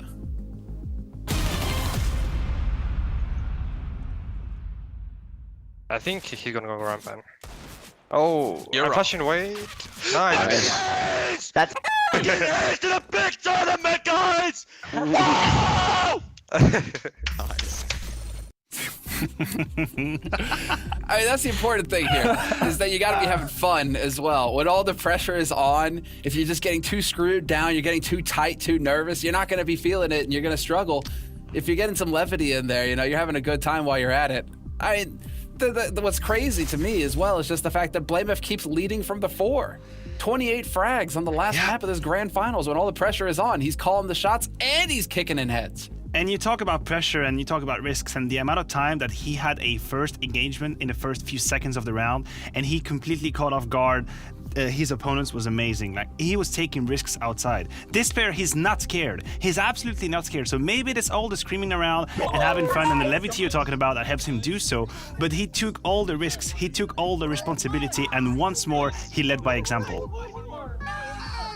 I want to, reflect quickly on this Jason Lake point, right? Like, a lot of people maybe aren't too familiar with Jason Lake's story, but the team that he had before this, right? They obviously weren't working out, and then he basically called them out publicly, and then he rebuilt a squad. He put his name on the line, saying that he would build something, that could be the juggernaut, right? That's what he labeled it, and he achieved that. So you have to imagine, for this guy who is storied throughout Counter-Strike, he was a huge part of 1.6 for people who aren't familiar with him. To be able to now return to this form, to be able to bring another team back to this is something which he's clearly very passionate about, right? This is something which is a very big deal for him, and you could see what that meant, all the emotion that was pouring out of him there. He loves this game as much as his team does, I'm sure. Well, guys, actually, I kind of I suckered you there saying that, hey, we had a clip from BlameF. Well, it turns out we actually have BlameF here with us now. Oh, nice. So we can get the in-game leader for Complexity on the line. BlameF, congratulations, man. Congratulations. Fantastic work. Thank you so much. Thank you so much. I'm just going to open it up to my analysts here. Let them go ahead and just start getting in there because, they'll know what to ask. Guys, what did you take away from this one? Okay, I'm gonna shoot the first one, BlameF. I want to know something about you. I want to know how you feel about taking all the risks that you take, because you took a lot of risks outside in that last map, and when it's so close to winning, how do you feel confident? How do you feel about taking all these risks? I think this is the tournament for me that we have done the most prep for ever. So, like, some of the rounds you will see us having insane amount of hard reads. Like, we knew some of their strats, exactly where to stand to not get flashed, and exactly when they would pop and stuff, because we knew they were playing kind of tactically. They had the set strats. So a lot of it is honestly on anti-strat and the game plan, and me going in and watching their demos and watching what set strats they have, and then it's just really, really easy for me to take those risks because I feel very confident in it because I have so much information about them. I think honestly that's the biggest thing that has gone through this tournament for me, like how prepared we were. And it's just like in the beginning of the round, like one of the rounds where they try to pop in with like a Oh no, but I like where this was going. Shoot. Oh no. I like where this was going. Me too. The message was preparation makes the risk not a risk. No, my he's back. Hello, sorry. Hey, we got him. I got it. No, yeah, sorry. So what I was saying was like that we had a lot of preparation and some of the strats we were able to call like within like literally like 5 seconds of the round when we saw what smokes we were throwing. So we were just like really prepared. I think that was like the biggest deal for me, like being able to be so aggressive in some of the moments, honestly. All right, Blame, I got one for you, mate. Now, we sit here on the desk and we say, Blame, he looks like a hard worker. He puts in the hours. To get that jacked, he must have a good mentality. But truly, can you tell us how much work that you put into this game, you and this team put into this game on a daily basis? What are we talking about workload-wise, mate? How much work? No one puts more into this more hours into this game than me in the whole world. And I say that, and everyone who has played with me will know that. Like, every single day we go through 3 hours of new stuff, like of stuff, and like me like finding demos of mistakes, or like me going through new stuff, like all the time. I always have 3 hours every day. We train at least 6 days a week. My off days, I always use that to either watch demos with some of my teammates. I watch it to help people do their homework. I watch it to prepare new stuff. Like every single game we played against anyone in this tournament, I have been doing the game plan on all 5 maps against every single opponent. Like no one puts more hours than me. I only leave this chair when I go to the gym for 1 or 2 hours a day. Every other hour I sit here of the entire day and just play Counter-Strike, watch Counter-Strike, prepare Counter-Strike, and I'm happy to finally show. Well, gentlemen, I think it's a good time to say thank you for giving us your time, BlameF, and congratulations once again on the win, man. It's such a shame that you don't have the trophy to hoist it now, but don't worry, it's being sent over express. You guys will get it soon, but congratulations, man, once again. What a fantastic performance. I can't wait to see more from you in the future tournaments. Thank you so much. Thank you. All right, take care. So, wow, winning moments here from Rush. Him and Obo side by side through this whole thing. He knows. But it takes two teams. It takes two teams to compete in a grand finals. And so we're going to take a moment now to hear what Apex from Team Vitality had to say about this grand final. Apex, a tough loss certainly here. When it comes to Mirage is what I want to touch on first real quick. You managed to get that 15th round. You were close to closing out. Zyro was having a phenomenal game. When it got to overtime, though, what were you saying to the team? What were you trying to change up and fix to ensure that the same thing didn't happen as your last Mirage result? Well, I don't remember exactly. I'm not going to lie. I'm exhausted. 7 hours to play Counter-Strike a day. It's pretty bullshit. 2 best of 3 in a day. So I'm pretty wrecked right now. So I don't know what to answer about that. I can imagine, mate. I can imagine. I get it. So let's just talk about your journey as a whole, right? You guys have taken down some of the best teams in the world. You've shown that Vitality is more than just Zyro. And yes, I know the loss is going to suck right now, but it's an impressive second place either way. Is there anything you want to say to all the Vitality fans out there? Well, yeah, there is still a great thing about this tournament. Like, we finished second, obviously. But yeah, we improved a lot the last few months, so I'm really happy about that, about the team. I'm really proud of them because everyone is giving their best, and I felt like, yeah, those last 2 maps, we lacked a lot of lucidity. It was the main problem because of everything happened, obviously. But yeah, thank you for everyone for cheering for us. It's really important. Like I've said, I remember in my tweet longer when I announced that I was the in-game leader, not many people were believing in us. And it's not over. There's nothing done yet, but we're going to give our best to improve again and just, yeah, be the best possible.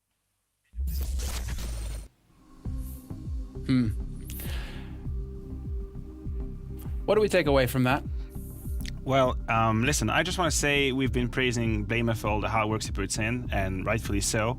But Apex is also one of the most invested person I've ever known in Counter-Strike. So it's great in a way to see how effective he is, because I know he's going to put in the work, and he still has a long journey ahead of him in terms of development as an IGL. But what I have heard and what I have seen from Vitality during that tournament makes me a believer. Makes me a believer that there is a future for this lineup.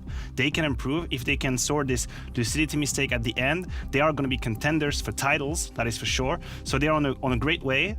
Obviously, this is going to hurt right now. This is going to suck. It's always a disappointment to lose this game. But I hope they keep on working, because there was some good in what Vitality has shown us, definitely. Yeah, I just want to be quick on this one here, Semler, because when I saw that Apex was going to take over the in-game leadership role, I thought that he was too volatile of a personality to be able to do that. And he's completely proven me wrong. He has been able to lead this team passionately to a point where they're a threat, to a point where they can make it to a grand final and they're able to contend for trophies. So, look, I was wrong on this one, and Apex has done a fantastic job, and it's shown in the server. Well, I mean, the best part is that Complexity proved it on LAN, and now they proved it online. They can dominate wherever it goes. But we're not done yet here with Blast Premier. That was the European bracket, the conclusion, the grand finals. And so congratulations, of course, to this fantastic team, Complexity. But we're going to take a quick break. And when we come back, after that break, we will be getting into the North American Grand Final. MIBR versus Evil Geniuses, a spot at the global final on the line, as well as an enormous amount of money as well for the winner. So you do not want to miss it. It's going to be a sick best of 3. These teams have already clashed, and MIBR won last time. And so Evil Geniuses will be looking for blood. They will be looking for revenge and redemption as well. The Geniuses, they're looking to sit on that throne. You do not want to miss it, and we will be back in just a few moments.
Can he figure out fast enough where they're headed to allow MIBR to have the proper stack? There's a kill. That's in middle. So Taco and Mayern everything to do. Taco takes his time with that kill. Yeah, now they know they've been spotted in IP. They know they have to move quick because otherwise, you know, the flank is just going to continue. That smoke will buy some time, and now it looks like they might try and counter boost into it. Taco's thinking about it too.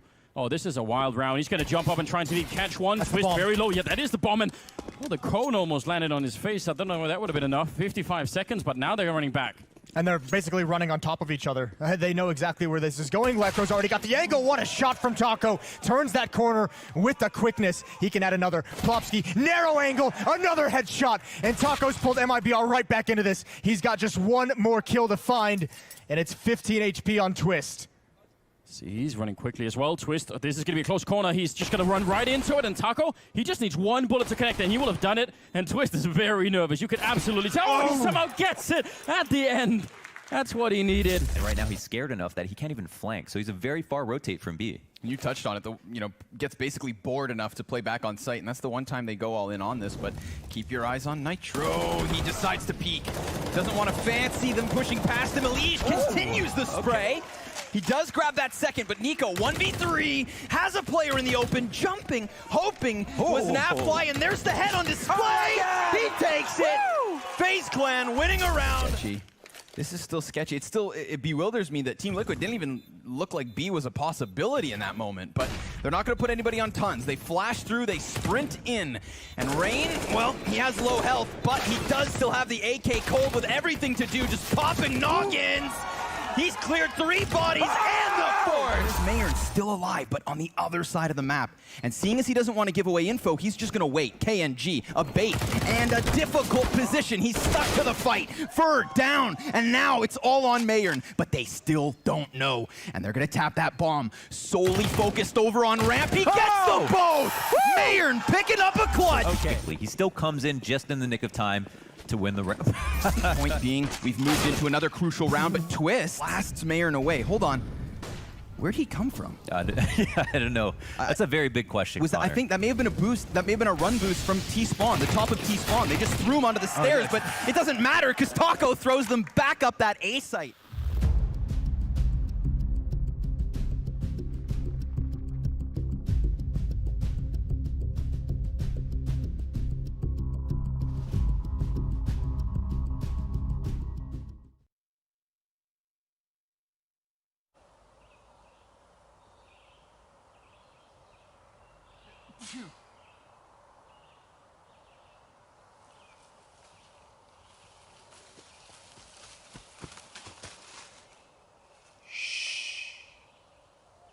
Only the very best can get this far. Evil Geniuses versus MIBR. It's the Blast Spring Grand Finals, and you're not going to want to miss it.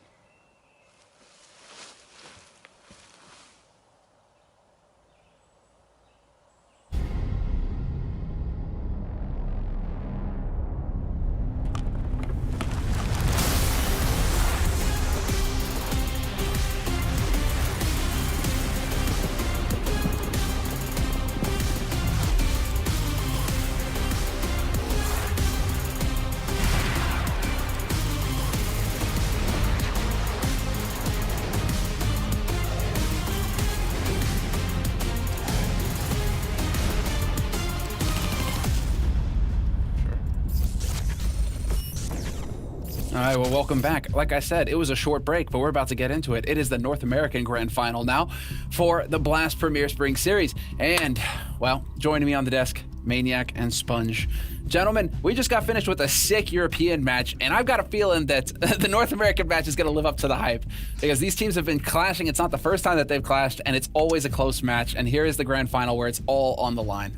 Yeah, you said it right. Both times these teams met, it was a 3-level series, BO3, 3 maps all the way, overtimes, you want it, you have it. And I'm gonna be honest, it has been impossible for me to figure out these NA games this whole week.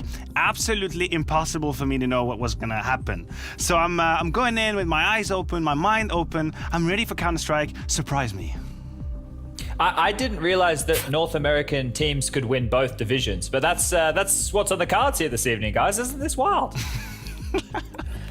Hey, just straight domination. You know, we do that in NA. So NA best worldwide. All the way. $250,000 on the line here for North America as well.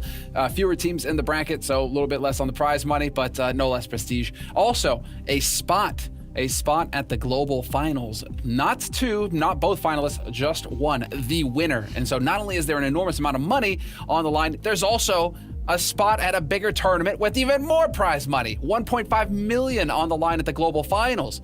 That's a huge amount of cash, as well as special edition watches from TW Steel. And we have to thank our sponsor TW Steel for joining us here in esports. Go and check out the Blast watches that they've done. They have 2 special edition Blast watches. So if you want to support esports, you want to get involved and look good while you're doing it, go and check out TW Steel, Blast Premier, social. It's all over there, and so you can go and check it out. But that's it for that plug. Let's start talking some CS here, gentlemen. We're going to be getting into it, the thick of things here for North American CS. It's been a wild ride with this bracket as well. I mean, excellent matches through and through, plenty of tense moments. And let's just start going into MIBR. What are we expecting from these guys? They're coming from the upper bracket. Yeah, they do, absolutely. And then their way to the upper bracket obviously was beating Fioya as a start, the 2-0 game. Some technical issues, we're not going to go back to it, but they've actually proven that they deserve to be here, right? It looks like this is an MIBR that has found a second breath, not only in the game, in the way they approach the game. We've heard interviews from them, different players saying, we've been back to the drawing board, we've been back to figuring out how we need to play the game, how we want to approach it. And I have actually 2 numbers right here in my stats sheet that actually, confirm that. MIBR right now are inflicting the most damage with their utility, and they have the most flash assists. These 2 numbers right here means work. These 2 numbers mean team play. These are not the terms that we were used to throw about MIBR, I don't know, 6 months ago. So it does look like they're back to it, Chad.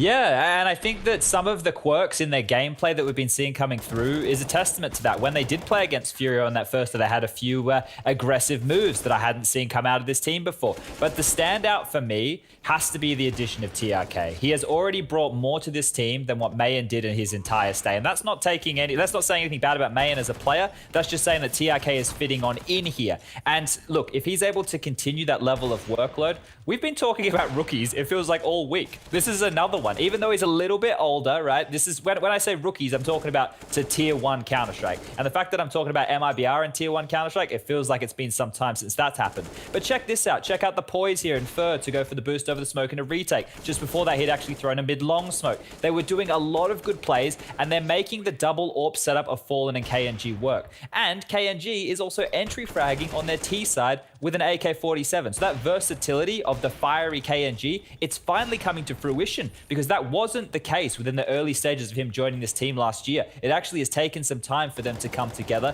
They've gotten rid of their coach in recent times, of Zeus, who's on the other side of things for EG. There is a lot of things to unravel here with this MIBR roster, and I hope we get more new looks this evening.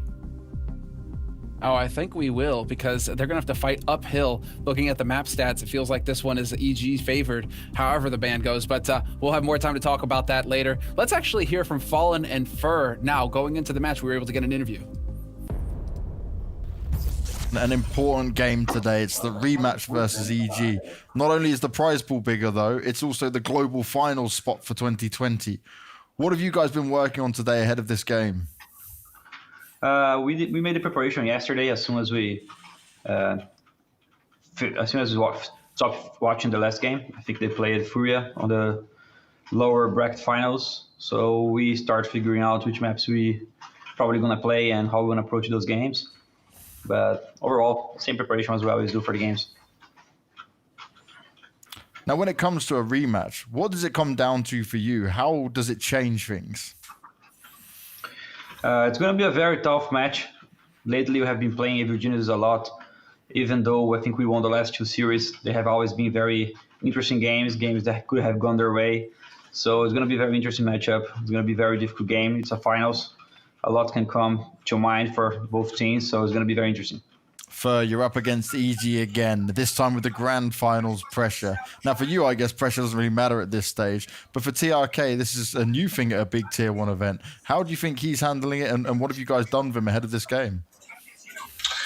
So, I mean, I'm knowing, TRK, and I'm pretty sure he's a chill guy, and I don't think he feels the pressure, to be honest, because every time he's playing, he's always like calm in his communication and like in his attitude during the game. So you can see that he's calm.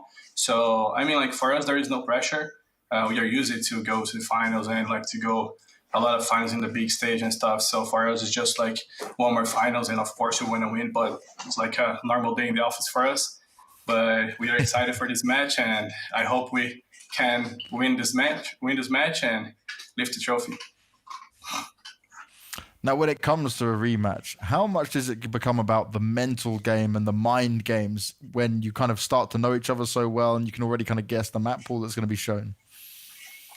So I'm like talking about mind games. I know there is like mind games behind like every match, but I believe in Fallen and Dad and my teammates that they love to do like game plans and they know what they're doing, and we are like confident in our game plan. So every game we had a plan, and this time it's not like different. And of course, everyone knows how we play and GEG plays as well. But like when you're playing and you wanna do like a tricky like against them, or like you wanna try to go into their mind, sometimes it can get wrong. So I just think that you have to be confident in the game plan, have to be confident in your teammates, and do your best to help them to win. All right. Did we take anything special away from that one? Well, I think he's right when he says, you know, we've played a million grand finals. I mean, they have. Honestly, if you look at this roster, there is a core that has played a lot of grand finals in Counter-Strike. So I can give him that. I can give him the fact that, yeah, they will probably be on the server and just play as a normal day. They won't be shaken by the pressure. I don't think they will. Whereas EG, I've been listening to them, sometimes the pressure can get to him. Now, Zeus, he will have to step up in that regard. But we can keep the EG talk for a later stage. I just want to give you guys a little nugget about Fur, because I was looking at the stats. Not only is he currently the highest rated player in that tournament, he's also the least effective entry fragger. He does not attempt to get the entry frags so often. So is that a new approach that MIBR are really trying to put together, to have Fur as a trader, to have Fur as a revenge player rather than open kill? I'm not exactly sure, but I'm going to keep an eye on it.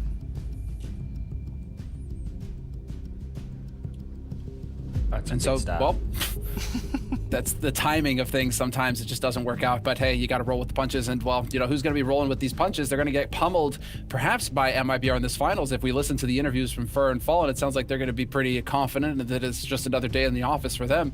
But EG, they have to prove themselves here. This is their chance at redemption. Like you say, MIBR finals, fair enough. This roster from EG, there was a lot of pressure, a lot of hope on them. And here's a chance once again for them to hoist a trophy. Yeah, I just want to jump on in here quickly, because this team, if you go back to when Daps was the in-game leader of the roster, they were consistently making top fours. There was no question if Stan joining the team was going to bring them more firepower. That has happened. But the problem was their playstyle, in my mind, was very inconsistent and momentum-based. Now that they brought Zeus in, now that it's clear that they understand the level of work they have to put on in, this team is getting a bit of a resurgence behind them here. The firepower in this EG roster, it's absolutely immense. When I talk about the best players in North America, Breeze and Ethan, they're definitely in that conversation right there. We've been seeing glimpses of the Breeze that we all remember, and Ethan, he's been a little bit more consistent in recent times, but that's what the staple of this team is. Those two individuals right there with the experience that Stan and Tarek have had in the past, and then Cirque, obviously the amazing import of the AWPer that he can be. Now, look, we haven't seen a lot of them in this tournament. There's been some tight matches. They've been able to pull out some crazy clutch moments, but that's the type of team they are. They're another exciting package, and I hope tonight that we can see that clicking, because once they get rolling, they are very, very difficult to stop. Yeah, I'll echo that sentiment. I will just keep in mind snowball. To me, snowball is a term that describes this team. Whenever they get the ball rolling, they just not stop with the aggression. They are relentless. They come at you all the time. Ethan, Serg, all the names he's mentioned. But when things get a little bit hard, this is when you start to see the doubts, you start to see the cracks. So snowball is going to be the term. Okay, well, I'm curious to hear what Stanislaw, EG's in-game leader, had to say going into this match. Now, what have you done today to be ready for this finals game against MIBR? Because this is a big one with only one spot getting the Globals finals position on top of just the difference in prize money, right? Yeah, I mean, we've just been doing what we've always been doing, and that's just practicing hard, reviewing our games, reviewing our mistakes, and making sure we're getting ready for the match in the same way we always do. We just make sure we're warmed up. We know our game plan. We do our homework. Zeus and I come up with like strats and game plan and that kind of stuff, and it's just always been the routine of ours, and it's working so far. So we've just kept on doing it. Now, you don't have to reveal the maps as always, but I know you probably got a good idea of how it will all go. Can we expect a curveball coming in there, do you think, from either side? We'll have to wait and see. I'm not going to reveal too much. You never do. That's why I'm laughing straight away with this. So it's always worth a try. But in the rematch, right, because you guys lost, do you feel like you have the better advantage going into this one, or do you think it's just an even playing field? How do you view it? I think it's an even playing field again. Depending on how the veto goes, both teams are going to have done their homework. MIBR has been on the uprise. They're playing really good Counter-Strike, and we're going to have just do our homework and make sure that we're prepared for every single possibility. And once the vetoes go down, we're going to make sure we sit down and prepare as best we can, and hopefully we perform better than we did last time against them. Well, I mean, if you're an EG fan, you certainly hope so. I mean, for those of us who predicted EG to win as well, I'm thinking, Stan, come on, man. You got to get the job done here. Daddy wants 3 green check marks. All right, it's time to take a quick break. That's what we're going to do. We're going to take a quick break, and when we come back, we'll be getting into the pick and ban, the veto for this grand final.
All right, and so Thank you very much to our sponsors, TW Steel, for making it possible for one fan to win a watch from them. They've put one fine watch up, and you can see it here on the, I think that's the wrist of the guy who runs Blast. So can't hide those tattoos, but it's a beautiful watch, and you can get a chance to win this watch. Don't worry, he wiped it off afterwards.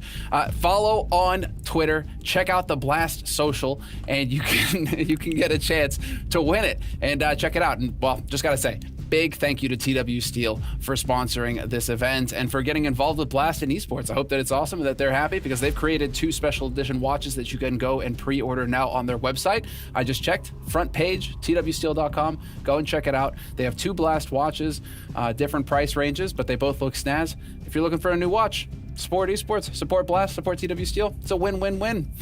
But on that note, gentlemen, we're looking for one big win, maybe 2. I think 2 minimum from one of these teams going into this grand final, because this is a best of 3. And well, that fight has to happen on maps, and you guys are going to tell us which maps that fight's going to happen on. Indeed, indeed. Okay, let's talk about maps. Well, there are some things we know and some things we don't. What we know is that I'm on Avi. I was going to talk French for a second here. What the hell happened with me? MIBR is going to remove Nuke, right? That was where I was going with this. Now, EG is one of the few teams that has a rotating first remove. Okay, yes. There you go, chat. I agree with you. I wanted to see that train removal come in. I didn't want to see no Vertigo and Overpass ban going in for train. So now it opens up the door for a weird peak. MIBR, they're going to go for Dust 2. Okay, if you're EG, is that an Inferno time? It has to be Inferno time for EG as well. Of course, if EG have just schooled them in this video, right? Because it's beta, it's gone, well, we don't play Overpass, but you guys kind of suck on Overpass. Do you want to pick that? No? Vertigo, it's not great for us. It's not great for you either. You want to pick that? No? All right. Well, now we've got 2 maps that we're great on in the first phase. Wherever we end up with the third right now, it's going to be probably the middle ground for both teams. Should be Mirage? Yes. Like, it has to be agree. Mirage. Hold on a second. MIBR did remove Mirage. So Overpass is still on Vertigo, the cards. then. Yeah, it has to be. It has to be Vertigo then as a third map. Otherwise, I'm really losing my mind. Nope. There you have it. They decided to go for Overpass. What? I don't know, chat. Okay. We need to get on a call right now. Call one of them. Can we have an interview like right now just to explain that? No, we probably can't. But I did not see that Overpass come in as a third. I wish that we could. Oh man. This feels like a trap. This isn't the first time, and this is actually, I'm thinking Complexity, who actually won the European Grand Finals right now. Tune into the VODs if you just missed it. But Overpass as the bait here from Evil Geniuses? Do you think they've got a trap going here for MIBR if it goes to a map 3? It must be. They've played it twice in the past 3 months. So to me, that screams trap. That screams, please go ahead and go on Overpass. Now, there was a tournament, Semler, I think it was ESL 1 Cologne 2015. There was a team versus Titan, and then there was a randomizer, and both teams didn't like Mirage, but Mirage got left in as the last map, and it was a battle of who wasn't the worst team. And I think that's the case with Overpass here with the third map. I honestly do. I think this is just a case of, well, we both suck on this, so we may as well as we get to the third. So I'm really excited if this goes the distance, but 100% EG have won this veto, right? I think MIBR are a good Dust 2 team, but the fact that EG don't have to play Train, they don't have to play Vertigo in the early stages, they have to be happy with this. This is a great place for EG to start on. We know the map is hugely volatile, so if we want to talk about win conditions, I think EG with Cirque on the AWP has a really tall task ahead of him, knowing that Fallen and KNG are on the other side. Cirque likes to go for these really audacious plays, going aggressive cat, even pushes into lower dark with the AWP. So if he can get away with those kind of moves versus MIBR tonight, that could be a step in the right direction. But I think this is going to be a really tough one, because the other side of things, MIBR has had TRK showing up in big ways on Dust 2 in recent games. Well, let's see if we can gain any insight from this, because we had a chance to catch up with Breeze going into this match. So let's hear what he had to say going in. Now, when it comes to this matchup, you faced off against them already. They're the team that put you down. And when it comes to playing them this time around, do you feel like you're even better than when you were back then? Because we continue to see your growth. Like, I go back to DreamHack, I look at here. The EG is developing on a very nice path at the moment from the slump you were in. Yeah, the last series, every time we play MIBR, it's very close. I think the problem that's happening is that, I had a really bad series last time, and I think if we all step up like you saw against Furia, that it flows so much better than it used to. So if Ethan, Sir, if everyone on our team steps up, it'll be a completely different game. Oh, I'm sure it will be a completely different game. And when it comes to train, whether or not we'll see it in the map pool and you guys doing it, you guys are well aware of how to make a significant improvement on that, I'm sure. We saw that a bit, right? Yeah, they destroyed us. I mean, train is one of those maps where we've always been good at it. But I mean, sometimes like those outside rushes, and of course for Fallen and KNG and their double ops, like sometimes it's gonna happen. They'll shut you down. Is that enough confidence going into this? You know, sometimes it happens. They'll shut you down. Still gotta try and take your shots though.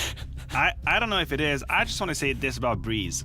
I think that the magnitude of his level makes it so that he can decide on his own the result of that series, right? We've seen him being quiet in a few series, and it had to be a battle. He showed up at the end of some maps, and he had a ton of impact. But out of these 10 people on the server, I think that if he shows up, he catches on fire, he can take over the entire game. It hasn't happened so much in that series and in that event, so I'm not going to put too much trust on it. But if it does, he has the power to take over.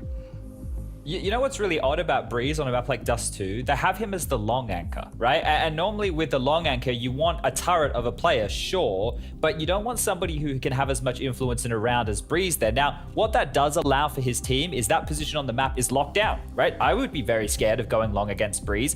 So you need to know that the attack is going to be coming in either through B or short or mid to B, obviously the other key avenues on the map right here. But what that means for his stats is if they avoid him, he's constantly having to play retake. So if Breeze is having low stats on the CT side in the first half, he can still flick on over to the T side and completely come alive, right? And that's why when we see him just go from nothing to a game changer, that's what's enabling that. And that's not always something that we point out, but it's also something quite difficult to point out from time to time. So him as a player with impact, it can be there. But for me, I look towards Ethan because I think that he's a lot more mobile. He's in the pack a lot more, and he can have a lot more mid-round impact. Whereas Breeze is either going to close the round instantaneously, or he's going to be the guy coming in with the clutch, finishing it off like we saw in some of the games earlier in the tournament. Oh, this is excellent, guys. Let's go ahead and just quickly, so quickly bring up the predictions. We're not going to lag on it too hard. I really love this camera angle here that we have on MIBR, seeing the whole team together. That's fantastic. Feels like we're at LAN. A green tick! But, ew, Maniac, you did it, buddy! Sorry, guys, I just made But going into this one, Sponge, you can redeem yourself. You can get a green tick too. It's possible. Yes. Look, I've gone with an out-of-the-box pick here. I think a lot of people would probably be considering me to go with EG. But I thought, you know what, MIBR, they've impressed me. They were off my radar. Why not? Let's go all in, shove all the chips at this point. I knew I couldn't win the predictions anyway. I'm just playing for pride at this point. Yeah, damn straight. That's a good reason. That's a good reason. I'm just going to go ahead and get another 3 green check marks, and we'll call it a day, won't we? All right, so, gentlemen, thank you so much for your analysis. Always a pleasure, and I think now it is time to hand it over to our commentators and get this grand finals started. Launders and Scrawny on the mic for the first map. Hey. Yes, sir. Yes, we are. Already prepared. Look, we were sat right next to him. He couldn't even see us, Moha. What's going on with that? Grand Finals, it's time. One more best of 3 for the North American region. I mean, we want to find out who gets to that the real finals alongside Complexity for 2020 when the end of all these circuits comes to a close. But MIBR and EG, of the 4 teams we had at this Blast NA Grand Finals, did you expect either of them to be here? These are the least 2 likely, I'd say, based on what we saw coming into the event. It was so funny because EG looked piss poor a couple weeks ago. And then after one weekend, they got that revenge series versus 100 Thieves. Ever since then, they've just been trending upwards, slowly but surely.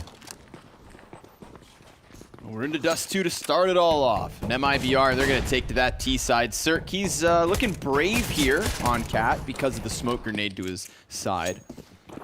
And before it fades, they back up, not wanting to give away an early kill.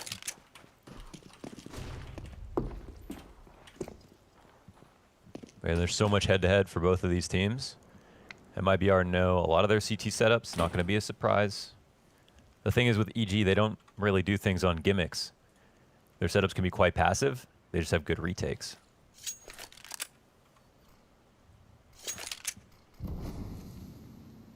Couple of smokes for the CT spawn. Long control, fully in the hands of Tarek. Cirque, he's going to get pressured from 2 angles, but he gets a headshot on each of them. And this is before his teammate even has to start firing. It is flawless. Okay, this is the kind of EG we're getting, I guess. Yeah, that was something slick. That was something slick. We know how important Cirque's positions are on Dust 2 as the opper, playing from car, holding it down, rotating, picking mid when he needs to. And we know also Cirque, he just relies so heavily on confidence. I think he embodies that ideal, young player mentality, I feel like, and can really get down on himself when he doesn't start off hot. But he is definitely starting off hot. Yeah, someone's cranking the thermometer already. Scout, 4 deagles, some smokes sprinkled across MIBR, double flashbang for them as well. So, what are MIBR going, or what are EG going up against in this map? Well, Fur is the #1 rated player in this event, 1.30 rating. The next highest is like 10 points lower, 0.10 lower. Also, his best map is Dust 2.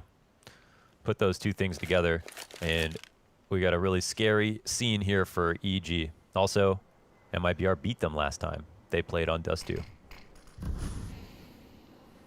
Tarek gonna get challenged, takes down the 2 towards mid. Cirque flashed off of A site ever so slightly. Nice grenade, deals with the player over in the elbow. It's just TRK, and he's getting bullied by Tarek. The jumping M4 and Breeze on the flank. Not 1, but 2 flawless rounds to start. Okay, here are Fur's last performances on Dust 2. Okay, the last time they played, it was versus EG. He had 34 kills. Time before that, 23. Time before that, 26. Time before that, 23. Time before that, 22. Time before that, 21. Insanely consistent on this map, and best player on the team at this event so far. So we'll see what happens when we get into the rifle rounds. But work's cut out for him here, and we know Tarek, he needs to step up. He had a really rough match. He was 9-23 at one point when they got MIBR into OT, but they ended up losing the match. Taco comes through with a deagle after the armor round. Here is one shot into the B halls that'll strike fear into the CTs. They're pushing for information. They said, "Sir, can you help us out? Get back and open and kill." And he'll go look for one. He takes it. Taco. Revenge has been served here. Tarek, he's gonna get his eyes at the top of middle. Seeing another head on Fur. Ooh, he taps away at it. And that's a 3 versus 2. Taco's deagle to the B site. That was the first kill of the map for MIBR. Seeing as they don't have too much to work with, you'd expect this one to fall quite soon. That's the last magazine as well for KNG. He's got 13 bullets left over. Fallen by his side, but looks like 13's enough for 2. Now he's going to have an M4, and he's on for the clutch. This is kind of nuts. Stanislaw has the kit and a flash. And of course, no armor for KNG, so aim punch could be a very real problem, but he doesn't know how close that CT is, and even by peeking ever so slightly, he doesn't see him. Now the shots are there, and there was a real chance for KNG to pick that up. Those are some ridiculous P250 kills, and I don't think he had armor. Maybe that's why he lost the duel. No. Yeah, just a P250. That was like 4 shots, 4 headshots for him. Playing whack-a-mole, but the mole whacks back. Costly, though. Very costly. I feel like that counteracts the entire success of the first and second round in keeping everyone alive. Yeah, totally. Yeah, it's that overhead loss here for EG. They still maintain a semblance of a bank. Fallen opping. Spot on the cross. No one gets tagged. No one gets spotted. Ooh. Little chip damage. Fallen's op on mid was quite substantial. Last time on Dust 2 as well. Very consistently catching damage through the doors on the T side, and honestly did a really good job of preventing any CTs from counter-picking him. So I think this may be his playground tonight, but he's not going to find anybody over-facing. The closest player to mid would be Ethan. The closest player to KNG is Tarek. He's right there. And Tarek, ooh, he's gonna get shot at, loses his head, but it's a trap. They get drawn into Breeze. He doubles that one back with a 2-piece and then a 3rd. Oh my god. One player sticks out. Cirque stucks that one. I was just gonna say, is that the Breeze we're getting today, man? The one we saw on Train the other, in their last match versus Furia, that was like the Breeze that won them the entire series. Taco coming out of the 1v4. He doesn't want to make amends with these CTs. He wants to take all of their heads, but I don't think they're gonna let him get that opening. Sir comes through with the kill, yeah. Won't. And that's all about Breeze, baby. I mean, Sir gets the cleanup, but get a 3K like that, you cannot lose. KNG's entries look super sharp. Breeze looks very sharp. Everyone's very sharp. Breeze absolutely the most inconsistent star between all 10 players that are on the server right now. But what we saw on Train yesterday was a Breeze, the Breeze that we remember that has carried EG, has like basically founded EG, created their name. You know, it's the reason that the other players are willing to join the team, basically. That's how good he was as the sole member of the core at one point. And to see that was great. And to see that it's continuing is also great. But there's still a lot to be shown between maps, because he can actually go from, he went in one series last time from 28 kills to like 8 kills across 2 maps. But if they carry them over Dust 2, and we can talk about Inferno, this is going to be scary for MIBR. We'll have to keep our finger on the pulse. For the time being, it's Cirque with 9 kills, 1 death. Breeze, 5 frags, 1 death. Tarek also 5. Stan 1, Ethan 0. MIBR gonna post this op up early. Looking for that plat pick, and they get it. Now, last time they got the Deagle back there, they didn't commit, but now they will. Through the Molotov, damage done, and Tarek, they didn't expect that third player in the bomb site. What a perfect timing in hindsight for a plat pick. EG, false confidence given to MIBR, but the 2v2 retake comes in quick. Cirque, a lot of damage, but Fallen's blinded, and now TRK, he's gonna have to do it all. 2 CTs both coming in from window, offset crosshair, damage connects for Breeze. Oh, but TRK shuts it down, and the Brazilians are on the board. That's one of many clutches we've seen from TRK at this event. Here's a player who plays well versus EG, okay? He doesn't play well in general. Overall, since he's joined the team, he's honestly been pretty lackluster, but his average rating, 1.19, pales in comparison to his average rating in his last 6 maps versus EG, 1.26. He had his best series on this roster of all time the last time they played around, 33 kills on Inferno, and he had in both series a 26 and 29 kill game on Dust 2. He's 2 for 2 right now, looking for 3 for 3. Spurs looking to entry on the pits. Ethan trying to hide back there. Now he's on the scoreboard. Breeze off the flash. Denied by Fallen and a second. That op has done everything for MIBR this round. Without Fallen, they have nothing but 4 casualties on long. Their life gets sucked from them. Fallen looking to grab anything he can, cause a rotation if possible. Clearly, the left side is the weaker side. KNG can provide an escort service to Fallen. Not that kind. Get your mind out of the gutter. He's just going to help them get into the B site. As he clears out all these angles, there's nobody here. Completely free. That last protocol for the retake from EG was fantastic. The Cirque to push up to bait them into peeking and then to flash over. We got any more tricks like that, EG? Time to find out. Fallen, no utility, posted on the tunnels. I mean, he has to fight to the death here. He's not getting away from this push. They're going to swing hard and trade him, so if he could collateral them, best case scenario. Even one would help his teammate in KNG. Oh, he's got a little bit of cover, but sure enough, there's the trade frag. Now Tarek's gonna start rushing in. He's already got KNG damage, but Cirque from the door gets the headshot. And EG 5 by way of retake. Double op setup moving forward. Nicely done on the retake. Yeah, they're very calm, very composed on the retakes. We always see that from EG. And man, I'm surprised to see this be such a steep scoreline. I think, you know, I think officially picked EG, but half expected. I mean, I feel like this is a 50-50 matchup from all of their games, citing Fallen's interview about how they have played each other so much. Looking at all their score lines and how their games have gone, 90 rounds or over sometimes in their series. It's so hard to call. You're splitting hairs when you get to that 29th and 30th round. I'll take one of those. Yeah. No, we need to get a third map because we have to find out why EG wanted overpass. I think I know. Okay. I've made an analysis video about Cirque on Overpass specifically. I've wondered why EG haven't started playing it again. Well, speaking of the devil, here he is on Catwalk. Insta headshot through the side of the wall. Down goes KNG. And it's not like they're going to fall entirely back. Tarek still posted. Excellent flash. The two-piece timing. Now Fur and Co gonna walk through long doors, and there's nobody here to stop them. They can go all the way up long if they please. EG sitting back on that bomb site comfortably in a 5v3.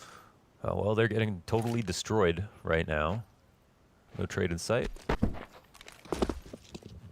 Fallen trying to bring the SG back into style. Post nerf. Let's see what he can do. Okay. Ooh, missed shot. That one's weird. Breeze is going to swap weapons, and he goes for the peek, but Fallen shuts this down. It's a 3 versus 5 made even. Tarek, he can't manage the spray, and we've got the Brazilians in with a man advantage. Tons of utility for the retake, but Ethan gets cut down. How did they make that happen? Cirque missed a shot, Breeze fumbled the gun swap, and MIBR just kept through. Yeah, man. I guess that was an SG commercial. Didn't expect to see one in Q2 of 2020, but there it was. Fallen has given us a reason to still buy the SG. Apparently the nerf, it was a fair nerf. It's still worth $3 grand. It's not quite as good as it was before, but apparently it's still a little bit better than an AK. I can see the value, especially for taking long on Dust 2, for example. Exactly. You got the scope, so if anywhere, then this is going to be one of the better places that you'd want to have an SG over an AK. Certainly, there's bad things to say about the AK, right? The accuracy from the pit that they're standing in to the doors of long is like 74% or something of your first bullet to go exactly where you're aimed. You know, you can very easily miss headshots, but Fallen, yeah, he's actually, you know, quite on the mark, both with where he's placing his crosshair and how many bullets are going exactly where he places it.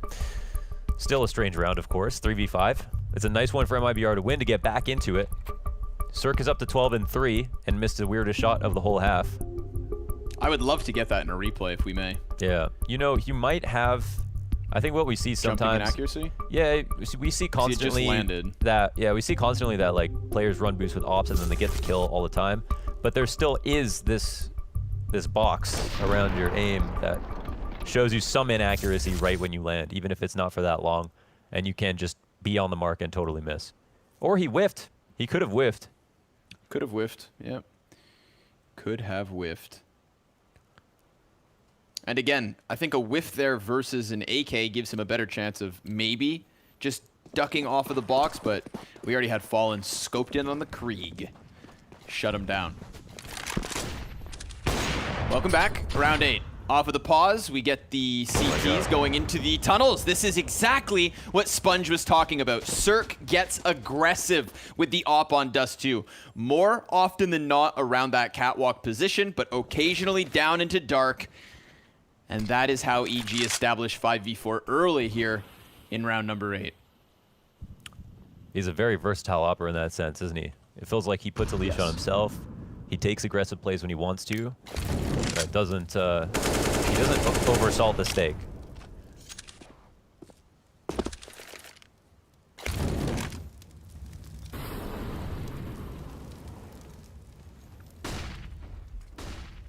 He has repositioned, of course, to the side of Catwalk. Middle going to be completely open up until CT cross.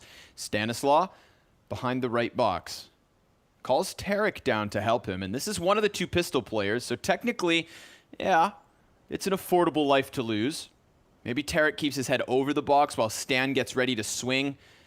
For the time being, they just want to avoid Fallen, who's currently scoped up and covered by TRK. You can see them just pushing this crossfire forward. There's Fallen to kill Cirque. Stan! He swings with that ump and doubles down on the frags in mid. Ethan, he's going to get off of the car, dying to Taco.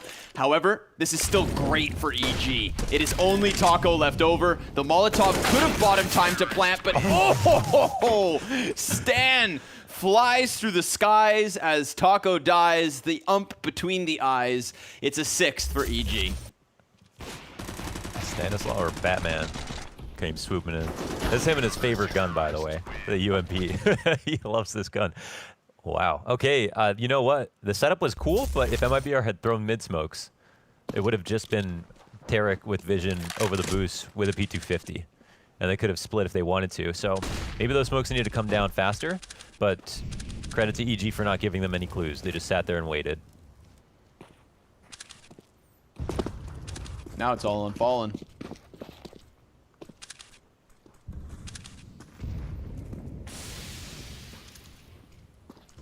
Fur, who you primed to be the top fragger of the map. You painted the picture elegantly, Launders, but he is not provided just yet. Well, you have to start with the infamous Brazilian scoreline, 1-7, and then you go on to top frag. Okay. He's close. Breeze, that's a quick A long flank. It's been pretty quiet in that side of the map for the most part from MIBR, so not surprised to see that Breeze gets a little bit of aggressive. And of course, this is right after a couple of rounds whereby we saw Breeze get aggressive down into the lower tunnels, or excuse me, Cirque. Everybody taking their turn. Fallen gets the one, but it's counter-opt immediately. KNG with the deagle. Good for the one on CT cross, but that's it. 3 up for EG, and of course, that's the 5-round lead. We're in round 10. Cirque has 15 kills. He's 15-4. He just covered and killed Fallen here. Stanislaw gets the first kill. Fallen trades and Cirque trades back instantly. A world of difference, and MIBR get punished for not smoking mid to B once again.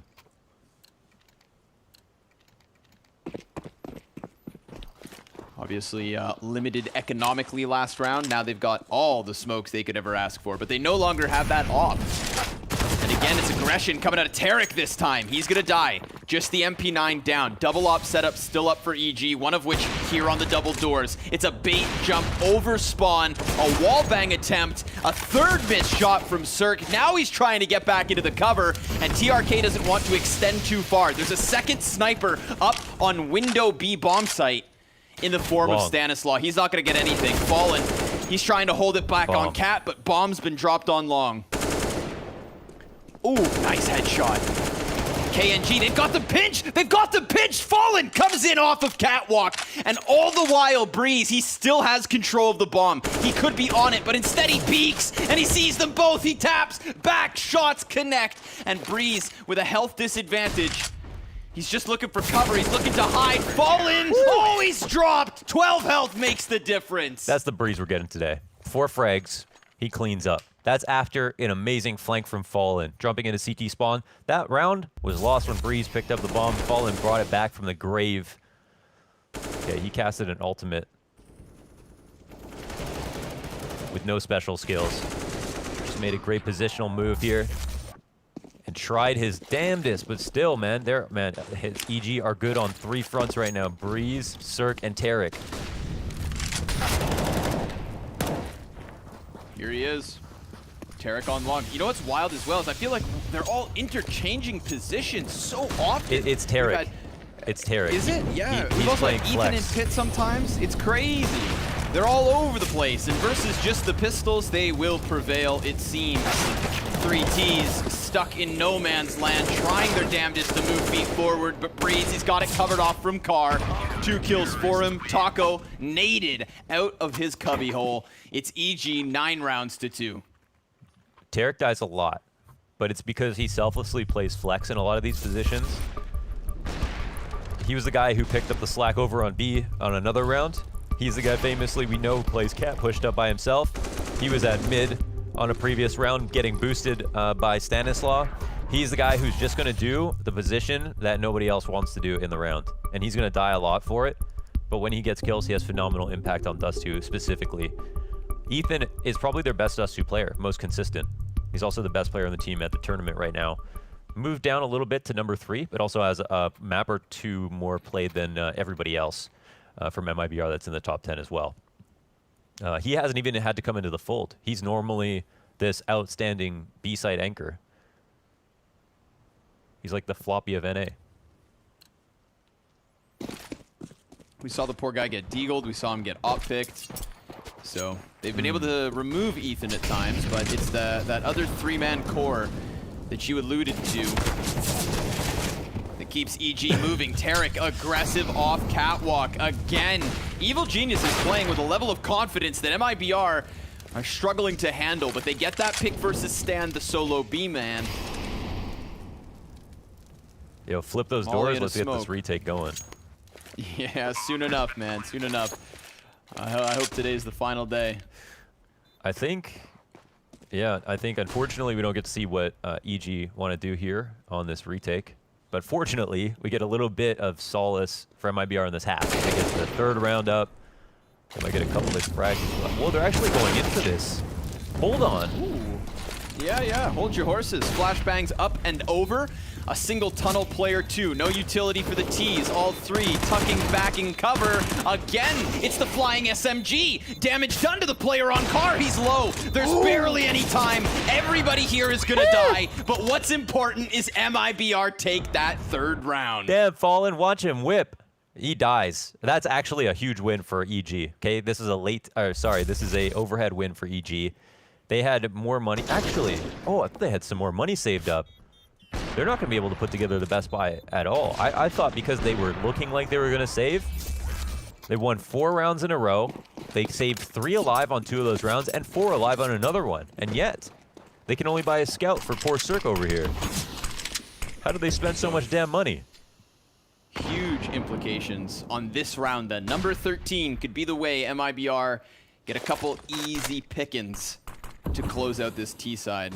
No, this round is everything. They're both down to $0. Okay. You want to slap that sticker on it? Everything on the line right here at the A site. Taco rounds the corner, gets a quick kill. There's 3 players here. Cirque with the scout, managing that headshot close, but TRK and Fur, they're trying to make the difference. Tarek, he's extended around the ramp, and the SMG of Fallen clears the board. It's chaotic. It's definitely chaos, that's for sure, but it's a 4th nonetheless. It's a 4th, it's a 5th, it might be a 6th too. We'll see what EG's money looks like afterwards. That's an insanely important round to lose, and it ends so quickly as well. The long attack makes a lot of sense. Everyone was quite for, and now we look back at that retake and we think, yeah, it came close, but was it worth it? Was it worth it? Hindsight's 20/20. Flashbangs over long. Galil up for KNG. A lot of players on the other side of that corner. Here you go, KNG. Good luck. Sees the footsteps. Now he knows there's more than one. Gets a helping hand from TRK. That's going to bolster the confidence. Everybody dies, including KNG. Listen, Connor, I'm just a Safato analista, okay? I can retroactively analyze the match. They talk about how important this round was and that round was. But yeah, look at the money, man. Look at the money. Cirque can op no armor if he wants to, get some nades. But they're at the garage sale on this one. They don't have any kits to work with. They got 2 Falmuses. It could be worse, but it definitely could be better. 2 ops here for Fallen and KNG. I don't know if there's an AK on the ground as well. They might as well drop one so they can play on flex if they want to. CT timeout called. We've gotten to the point, I think it's fair to say, I'm going to bring it back up, you know. Don't always want to mention those bottom fraggers, but knowing the consistency of the performance for Fur on Dust 2, it is very unlikely that he has only 3 kills 15 rounds deep. Him and Ethan, yeah. Him and Ethan. I mean, EG need Ethan less than MIBR need Fur, so point taken. But they are both very consistent on Dust 2, so kind of scary for both of them that they're not playing so well. At the same time, it's exciting for us because it means there could be questions. We could have this map up in the air. Fur, he's going to look to hold back the cap players. Tarek creeping inwards. Cirque now going to extend. He gets dropped by Fallen. That's EG trying it again, trying to get aggressive, but it's called out and held onto by the Brazilians. Now, if they just entry onto the A site, it should fall for free. Breeze beneath them. He's got no real cover, tries to hide, and Fur's gonna chase it. Unless Stanislaw is gonna give us the 1v4, it's a 6th round for MIBR, and that is what you love to see. A half that looked like a blowout at one point, now par for the course. It's 4 rounds straight for MIBR. Will they continue with a pistol to turn on fire? Well, you'll have to join us after the break to find out.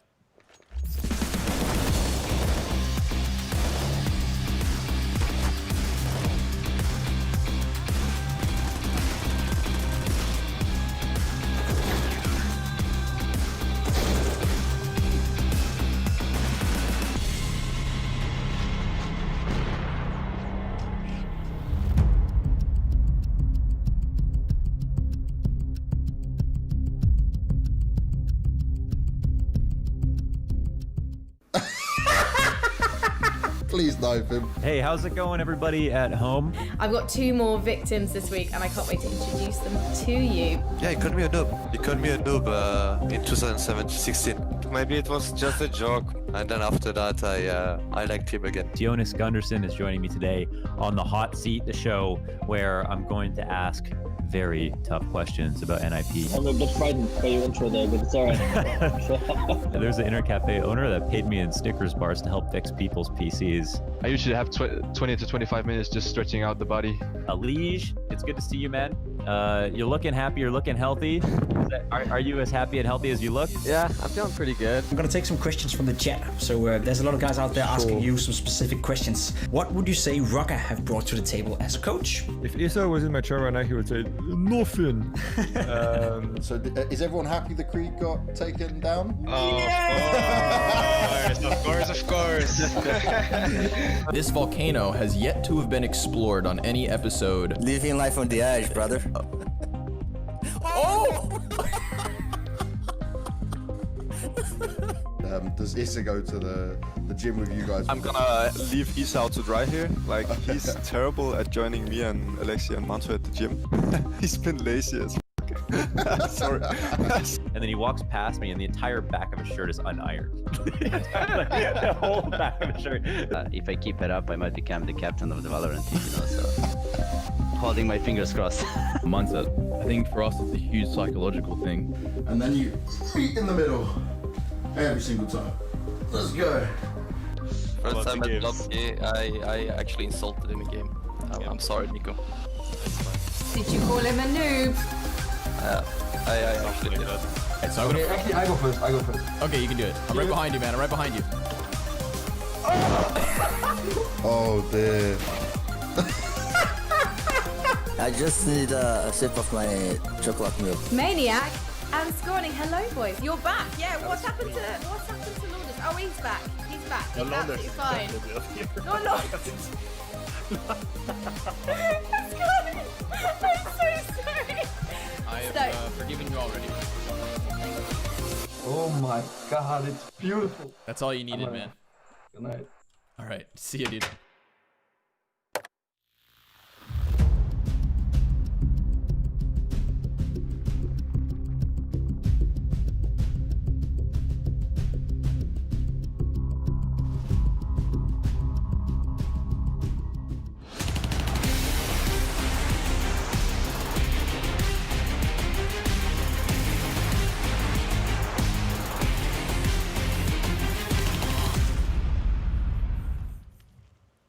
It's not the individual performers we expected, but it's the performance that still keeps this one up in the air. 9-6 after the first half.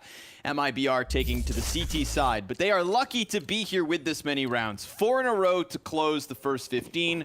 A pistol would engulf them in flames. Let's see if they can get it done. Fur to mid already. Looking for the long-range aim tap. It looks like his confidence has not taken any hit. But there is the peek into the upper tunnels. Great call. Fallen's flash works out for the first frag, but it's the 2K back by Tarek and Cirque.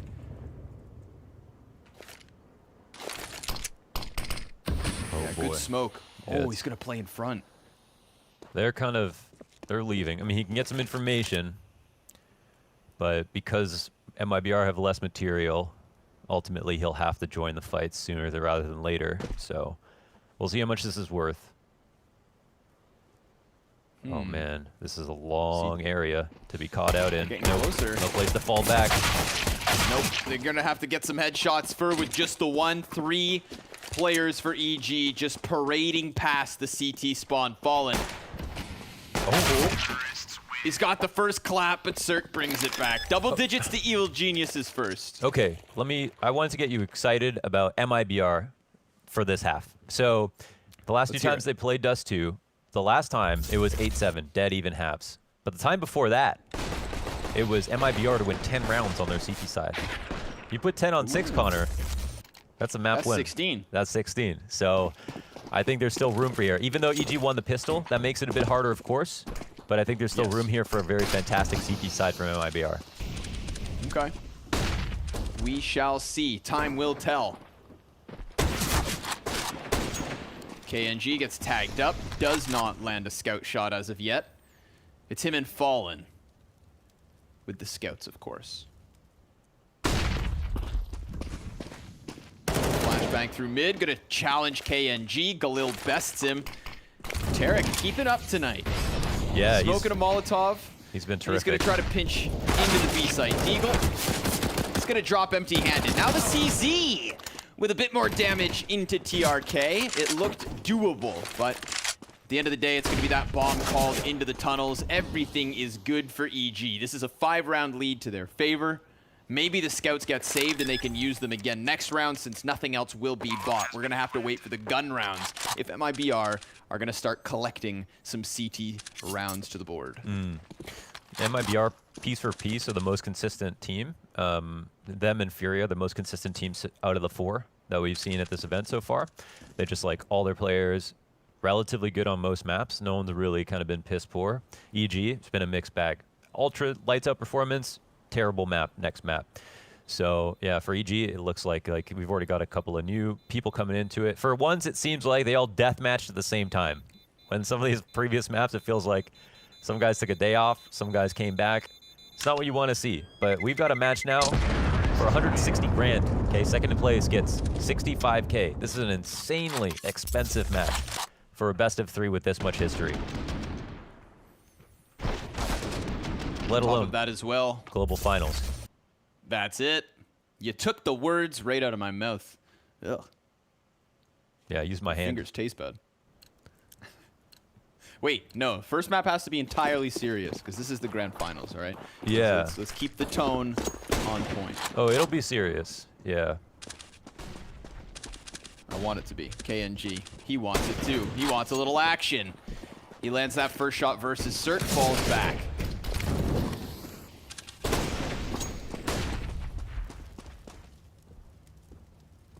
Breeze wastes no time. Already on the long cross. KNG's gonna walk into that. You saw? Ooh! He was not quite ready. 3 kills. 4! Breeze!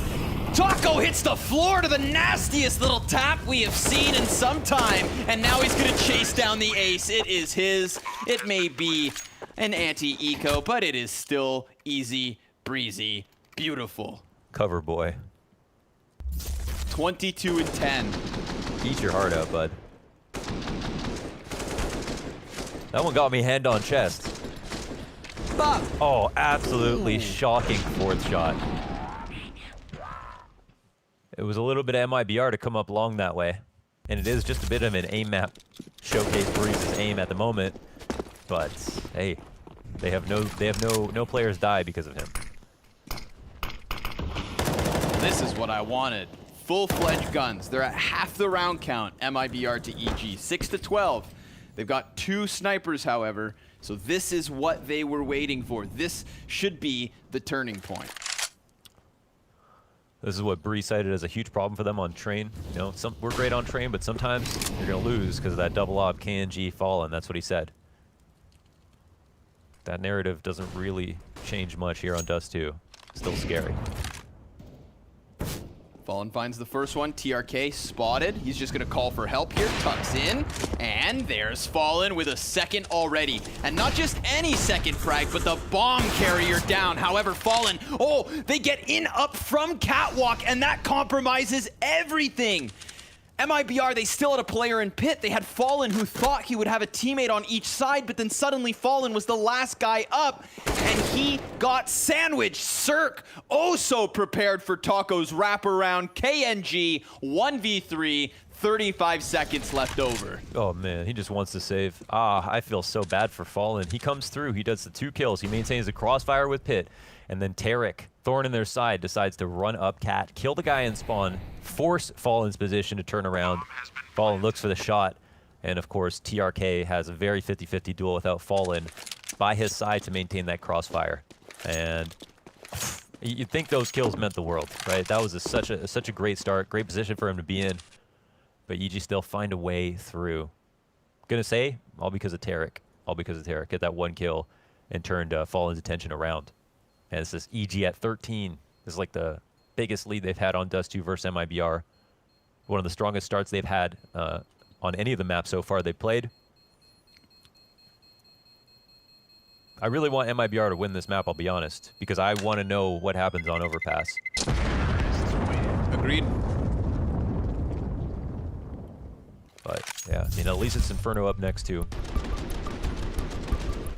We're not there just yet. CTs take that timeout. 4 for 4. This is it. They're trailing by 7 rounds. EG 3 away from the win. The money, not great. And a final pause. This is a dire situation. If MIBR are actually going to piece together the comeback, it's going to have to be something special. Yeah, and we'll have to talk about the fact, you know, first had a poor map, Taco poor map, TRK very average. KNG started off strong, but it's just been fallen to try to hold this together. He's like Ganesh out here. Okay, he's got like 6 arms. He's trying to make sure everything stays glued, and yeah, it's just not enough, especially with EG 3 players around 20 kills. Crazy, they don't even need Ethan here. And the pause gets called, I think, to just discuss if they had enough money to put together anything, but they don't. They're gonna have to half buy with the pistols and hope that KNG's op can come into play. So we're gonna keep it, you know, KNG cam this round. He knows he needs to be in a million places and try to open up this round for his team. He sends his CZ teammate a little bit further forward. Fur trying to fall back, will get into safety with the flash. He's causing quite the distraction. Cat activates on the back here, and it's Stanislaw down. KNG just next to the fire. There's a player right beneath him in Breeze. Oh! We need that replay. Taco, he's gonna have a back turn, so maybe he could get that AK. Yeah, now he's got a gun, but it's taken right back by Cirque. Fur, the first player to see anything and the last man standing for MIBR. The one op setup doesn't work out, but there was a chance. I'll give them that. Oh my god. It's just been a series of breathtaking rounds for Breeze. Holy smokes. 25 and 11. 136 ADR. Shots like that. Let's Watch take the a look. bullet. Oh, last bullet. Last shot. Ah, almost.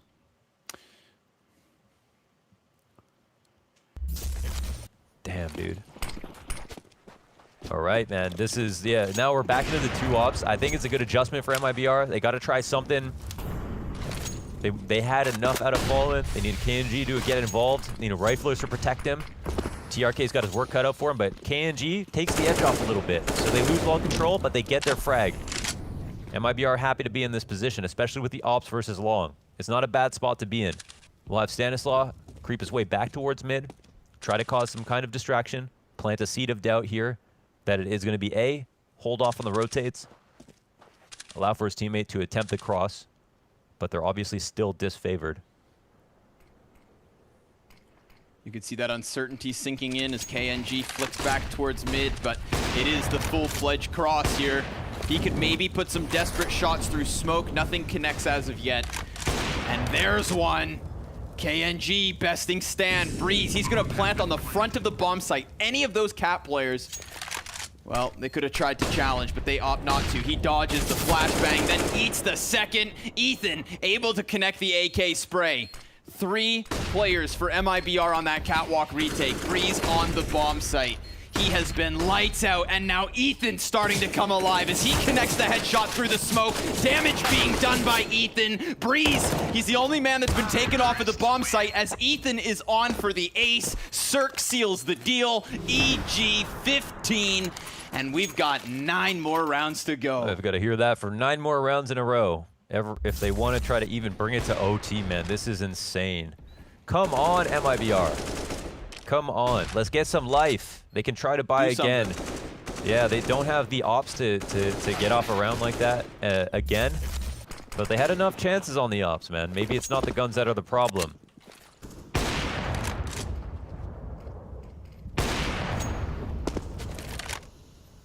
There's the chance to push. That smoke obviously makes it a bit more obvious, so Tarek's gonna commit to it, but it's a well-timed pinch. Ethan, he can't quite help Tarek, and Fur, he's gonna get that kill. A second comes through for MIBR, but Ethan, he did a great job of spraying down those players pushing through tunnels. However, oh, TRK, he hears these footsteps, he's just hiding, buying time, pops up, 1 and done. Stan blasts him back through the glass. Fallen gives the chase, and it's a little bit of damage, but Cirque's gonna give that smoke some cover. Fallen jumping scout, no scope. Cirque, he tries to go forward. It's a 7th for the Brazilians. All right, let's go. 8 more. Let's make it a close one, at least for the confidence. Let's get some dignity rounds on the board. That's a good one. It takes heroics, but they put it together. Listen, we've seen a variety of insane shots here for EG to bring them some rounds. And it feels like right now for MIBR, when it rains, it just pours. But we at least get something. We at least get something for the CT side to speak to it. We don't want this map referenced in the history, the pantheon of their long history, versing each other as an absolute blowout.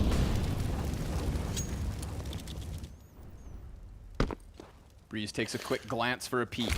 Doesn't get anything.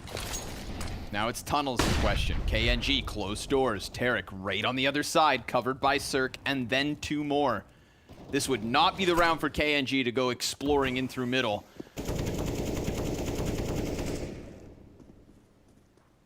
Look at MIBR just circling around this A site like sharks. Up on Fallen, misses the mark.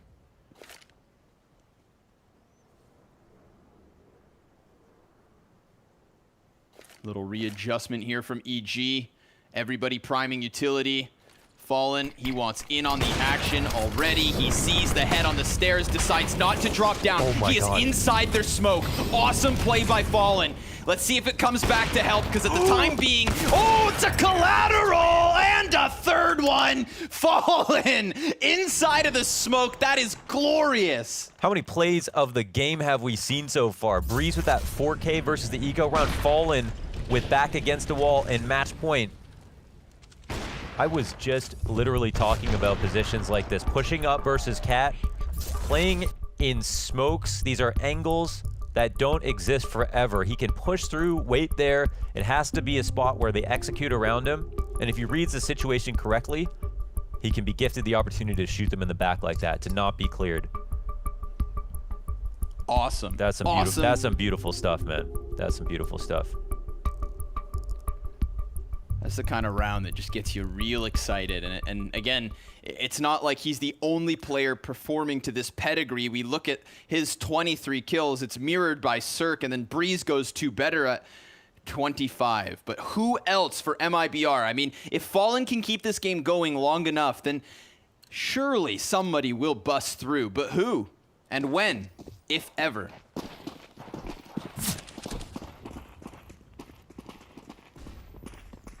We know how much this would mean to MIBR to win this series.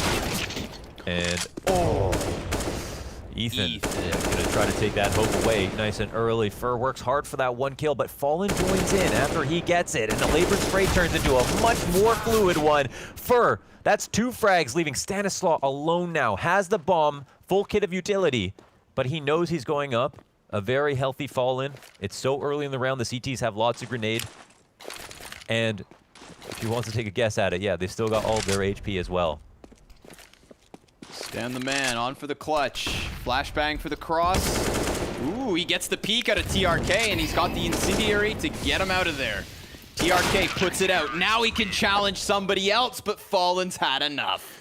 I just wanted to say, I know how much this would mean to MIBR. You know, everyone's gone through a lot recently, and MIBR and their legacy and everything has been called into question. And me and you, Connor, we've watched MIBR play all of these different matches coming up to this. Both EG and MIBR, they've had amazing comeuppance in these last few weeks. They've all performed consistently better over time. Everyone's gotten used to this season of online Counter-Strike, but this is a real big event for them. They've got a lot of money on the line, a lot of pride here on the line. They've got a cabinet full of trophies from previous eras of CS, but they want this now. Rocco on the bomb site, pressured by the 3 last Ts. He's dealing with it well. Fallen, a couple flash assists. KNG in from behind. You are absolutely right, Mohan. It would mean the world. And especially considering that they started at this blast circuit with a different lineup. That lineup relegated to the showdown. And this lineup now in the grand finals. Just a couple map wins away from something that they have not experienced for quite some time.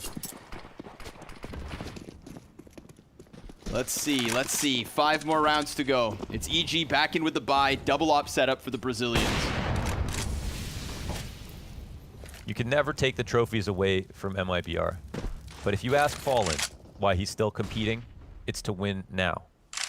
Otherwise, why would you play? It's to win more. It's to win more. It's to keep winning. That's why he's playing the game. We give everybody the same respect based on recent results and trophies of this era. And MIBR, they'll understand that because they're true champions. They get that too. The only way they can prove that they earn and deserve the respect of now is to win now. Flashbangs over middle. Incendiary sent down. This is that 3-player B setup from MIBR. Tarek, he's just looking to gain vision, and it's better timing for KNG on the peak. 2 more T's down in mid. Doors get smoked off. Ethan and Breeze, they're taking damage, but the flashbang connects. Fur inside of the corner. Now he activates, coming out wide for the 2-piece, and it's all shut down. Fur and KNG, a full house between them. That's what I'm talking about. A little bit of fire, a little bit of life here. 4 rounds away from OT. We've got 5 rounds in a row. This adds on now to their list of games that have gone past the double-digit mark for both teams. There's only been maybe 2 maps out of the entire time that they've played together that it has been more of a stomp than that. So EG are back on the save, and they are by no means out of this game. They could get lucky with 1 round. They could win this round, for all we know, and get back into this. So we need MIBR on full alert. So far, so good. It's going to keep up the consistency. Fallen with a second one. Now Taco looking to rack up some frags here. Fallen back to the car. Teammates not near enough and not needed. Now that Tech 9 from Breeze with the drive-by on the catwalk. 3 more rounds to go. It has been 6 consecutive for MIBR. And in those 6 round wins, they have not needed a single defuse. Let's see if they can keep it up. It's a hot situation. I can understand the slip. Okay, I'm not the only one. It's that 27th frag from Fallen, man. It just got to me. Man, he's put Brazil on his back in his career. He's putting MIBR on his back on this team. And he's not a young man, so we'll see how much he can carry. Early long control here for EG. How does this round look for them so far? Taco is thinking about pushing into tunnels, and it looks like EG want him to do that. Ooh, that one could have been big. Either of those players, either Breeze or Taco gets that kill, then everything on this A site's called into question. Oh, Fallen, 28, 29 frags. Smoke goes down. He's going to get dinked through the window, so the spam's definitely going to continue. But if somebody panics and walks forward, then maybe Circle drop him. Meanwhile, Taco, he's got that frag elsewhere on the map, so everything is going well for MIBR. Cirque catches KNG, a second back from Stan. Now it's only a 1-man advantage. And look how Stanislaw immediately turns his attention to check those long doors. There is a player in there.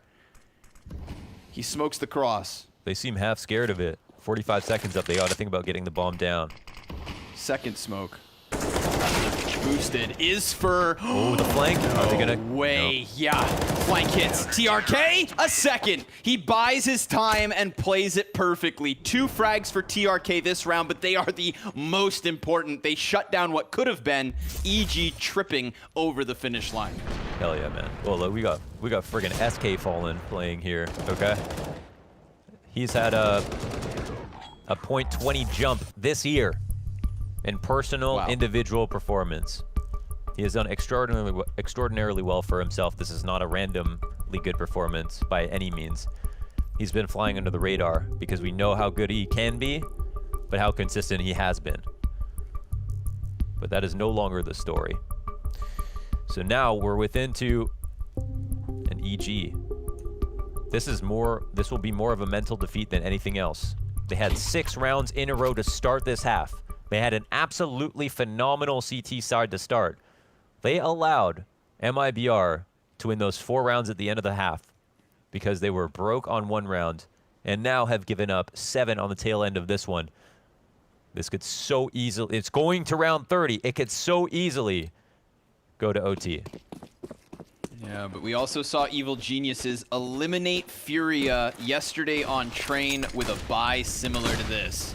So don't count them out just yet, but it's a rock-solid start, it seems. Fur, only the 1 kill to the top of mid, and that gives away a gun, but nobody picks it up. He's so far pushed up, and there's no one here. Oh my god. They're going all in on it. They've got a smoke and a flash, but look how MIBR, they're still distracted with mid doors. They're gonna try to desperately jump across, Fallen through the smoke, but the bomb falls onto the site. Frag grenade, not that bad. Ethan's gonna plant. Holy hell, TRK at the top of the stairs looking. Yeah, true, right? Nobody actually on long. Instead, they're gonna try to take this cat control. They're trying to force the issue into the post plant. There comes KNG, the Deeg for the second. It's all on Breeze, and he has picked up an op. He has a great bomb plant. is planted on the right side of the site. He gets fully flashed and falls back. He has a flash of his own now. We do have Fallen on the bomb. 2 seconds left on the defuse. He gets him off it. There's still ample time. EG give up another round 30 inbound. Oh man, nice attempt there on the 1v2. Played it so damn well to knock down the diffuser. If there's a situation where MIBR couldn't afford kits, of course, that's when it would have got sketchy. Just hit that 10-second mark, and Fallen, as we can see, hits a critical shot on the guy crossing.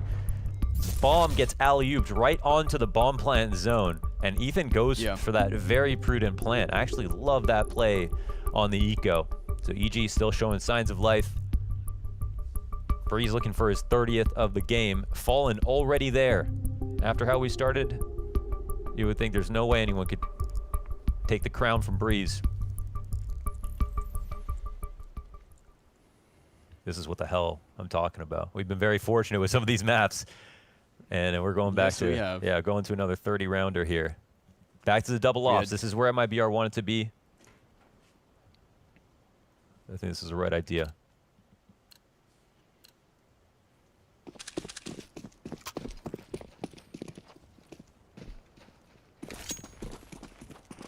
That was the first bomb plant in the 8 rounds that MIBR have strung together to get to 14. Closer than ever, Evil Geniuses in that previous round. That's got to bode well for them. That's got to feel good. Ooh, KNG drops the shot. The amount of value, the amount of value in that op pick if they had got it. EG, if they can taste it right now, they need to spit it out, because that's probably the only thing holding them back from winning. Fallen. He gets up into the tunnels. He's not going to shy away from this. Oh my god. They could just walk down through the tunnels into this setup. And seeing as Fallen has Taco with him, why not send Taco down here? Tarek's keeping an eye on it, but this is a crucial duel between Tarek and Taco. Taco, he's about to step right in, and Tarek shuts it down. Now, EG are aware that MIBR understand the setup, but there is still time to adjust if need be. Oh, and it goes from bad to worse. Are they still going to A? Amali slows it down. 35 seconds now. Tarek, he's going to split in through CT spawn further. They cross paths. Now KNG, he could be exposed to this. No, he gets tucked. Fur is right there with Tarek. Tarek waits. Perfect timing. It's all starting to fall into place unless KNG claws it back. TRK, 1 versus 3. Stan in the corner, gets it done. Evil Geniuses playing with their food, but they close on Dust 2. And on a round like that from Tarek, the absolute IQ of this man. Positionally, being aware, being composed, not getting shaken by some of the distraction Fallen tried to cause so Taco could flank. He was everything for them to close it out. It was a hard-fought map from MIBR. They came close, down to the wire. We go to Inferno. We don't know what happens there. I'd love to get the desk's take on this map, so hang around. After the break, we'll be back with the desk.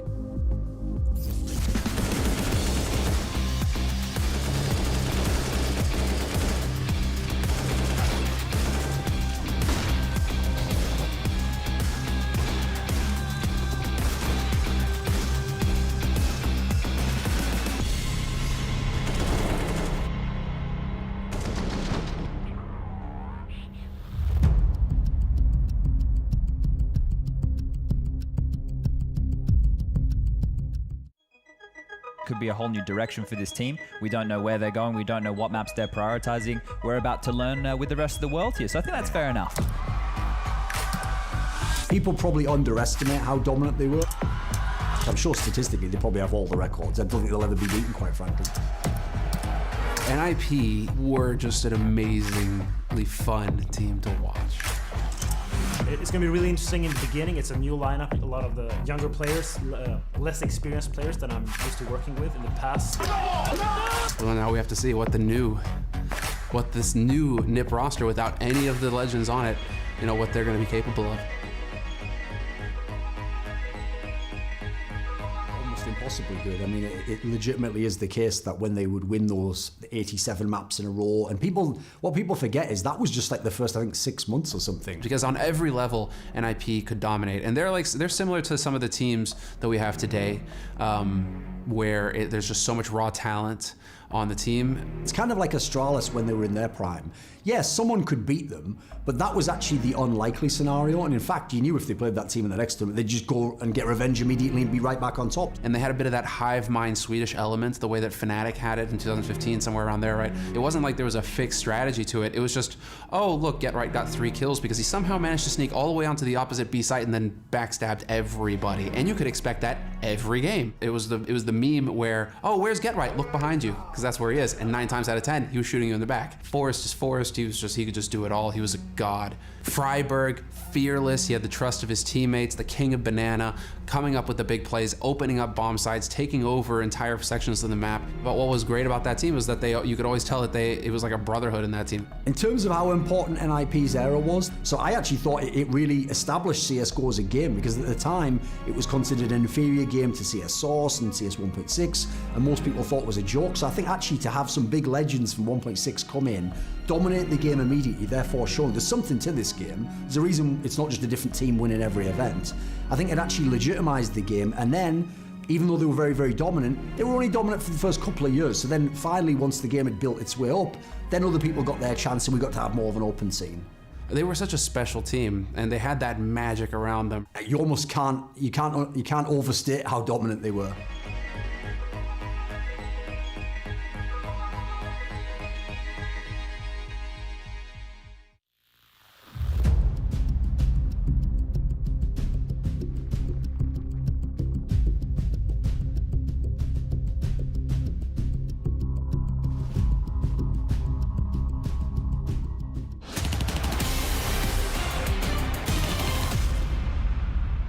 Dust to their pick, and it doesn't go to overtime, but my God, that got close towards the end. They strung so many CT rounds together, Zeus.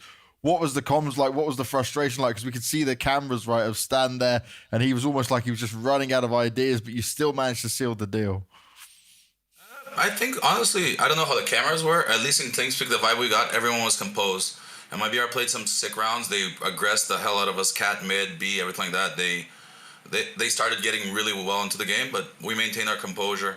As for calls, we tried a lot of different things that they had some solutions. Thankfully, this last round, we were able to come up with a solution and close it out. That's what matters. 16-14, 16-0, win's a win. A win is a win. Now going into Inferno, it's your pick, and I guess it's a different game plan going into this, but what is the protocol in this one? Because we know how close you can get with these guys. Is it just trying to look at some of the mistakes and calm things down and go, okay, guys, let's fully focus? Yeah, I mean, Inferno last time, it was relatively easy. It started getting hard, same thing as this too. We are coming into this thinking that it's not that game we're going to face. We're going to face a war here on Inferno. They want this trophy. This means so much to them. It means to us. So mentality is literally just play what's in front of us, react well, play as a team. That's what we've been doing since the beginning. We started together, we're finishing the strong together. Corner. Last guy flash, he's long. I'm rotating. Okay. Pit. I can't go, I don't think Close. Nice! Good job, boys. Oh, that's the strat, boys. That's the strat. Nice. North American CS. It's the same across all games, actually. North American communication. You just have to repeat the same word 5 times in rapid succession, and your teammate will shoot the person who happens to be there. So, well, that's it. 16-14. It's just he's at least that we didn't hear he's lit this time. But I'm sure if we were to listen again, we'd hear that too. But what did we take away from this Dust 2? Because it looked like EG, they had that commanding lead, and then, you know, MIBR, they start coming back into it. And we get a 30-rounder. Listen, I feel like the last 8 rounds have forced me to modify the narrative that I'm coming with you at the desk, right? Because if it weren't for these last 8 rounds, I would have told you EG fully in control. Breezy, the man on your screen right here, top left corner, absolutely amazing, hitting absolutely crazy shots. He got me screaming in the green room actually a couple of times. But now I feel like EG have given time and the opportunity for MIBR to wake up. If you look at the scoreline, obviously it's a 16-14 for EG, and as Zeus was saying, a win's a win.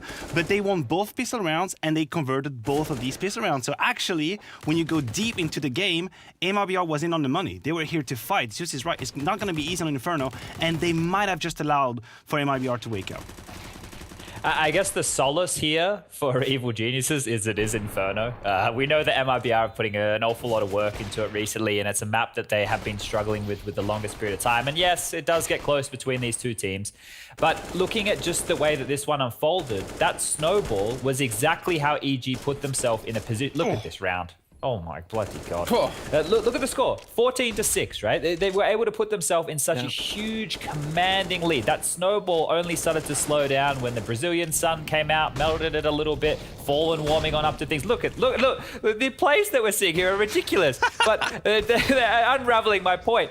But I think that EG, you know, they're going to go into Inferno with confidence because what they did to them the other day on the T side, taking control of Banana, forcing the AWPs into awkward positions. Ethan was on form with those entry frags. I have no reason to assume that won't happen again. It's not a map where it's easy on the CT side to have a different approach, right? You can try to go for banana control, but you tried that before, right? You can try aggressive moves, but it's not a map that really lends itself to that. So going into the next one, I'm getting a little bit more worried for MIBR. The fight wasn't there. It took them a long time to warm up. But what I think is going to happen here with Dust 2 is that this is just going to give EG that confidence. They didn't get run back. If this had gone to overtime, oh man, this would have gotten so nasty. And maybe even EG puts themselves in a situation where they're the ones who are battling from behind. But now, EG, they've got that first map in the bag. They're going to a map that they're going to be looking good on. I mean, Maniac, what do you think MIBR have to do to turn around? Is it warmed up now and we can expect MIBR to come in swinging? Well, warm up there, definitely. Absolutely. As I said, the last 8 rounds, the comeback they almost mounted, that must give them the confidence that they can fight against EG, right? Now, if we talk about the last time these two teams faced on Inferno, EG had an absolute brick wall on their CT side. I'm talking 12-3 scoreline. Ethan was completely lights out on the B-bomb side. So if you're MIBR, I think you have 2 ways to go about it. You either try from the get-go to punish this setup, and from the get-go you say, Ethan, it doesn't matter for us. We're gonna do the B executes and we're gonna win rounds, or you avoid it. You try and find a different solution. You try and take map control quicker on the A side because they were a bit slow the last time. So you try and find solution on A, and then you revert back to B later in the half. So it's gonna be one of the two, but Ethan will be a problem, and Ethan is the man I wanna keep my eye on. I just had to double check because I thought I was maybe going insane. But when they played this series the other day, MIBR chose to start on the T side. Will they choose to start on the T side again? Because look, this is a CT bias map, and I understand, you know, why you would do that as the first map in the series. You can potentially set the tone. Obviously, they didn't with only 3 rounds there. But going into it again, do they want to go for that risk, right? Because if they do start on the CT side and they lose the pistol, they lose the first gun round, they can't get the double AWP going, and then they have to play the T side in the second half. I don't know. This one here is a real mystery for MIBR. I don't know which direction they can take this. It is actually looking very bleak when I put that into context right there. One of the only, I guess, keys is the fact that Fallen was looking very, very hot. And if he can get hot with the AWP early again, well, then they're on with a really good chance, right? Because Fallen can take over games as an individual. But this version of EG today felt like the one that was playing disruptive Counter-Strike against Liquid the other day. Remember on Inferno where Cirque was constantly re-picking mid with the AWP? That's not the way that EG approached it last time. I'm curious to know if they want to go more aggressive like what we just saw there on Dust 2. They're going to have to. They're going to have to. They need to lock it down in 2. If it gets into a brawl, it's going to get nasty. But, gentlemen, that's all the time we have now. We have to take a quick break before we get into the second map. And so I'm going to thank you very much for the analysis. We're going to be getting right into it. Can EG do it? Can they do it in 2? Or are we going to a third map? Is Overpass and the Mud Fight coming up next? Well, we're going to find out right after this.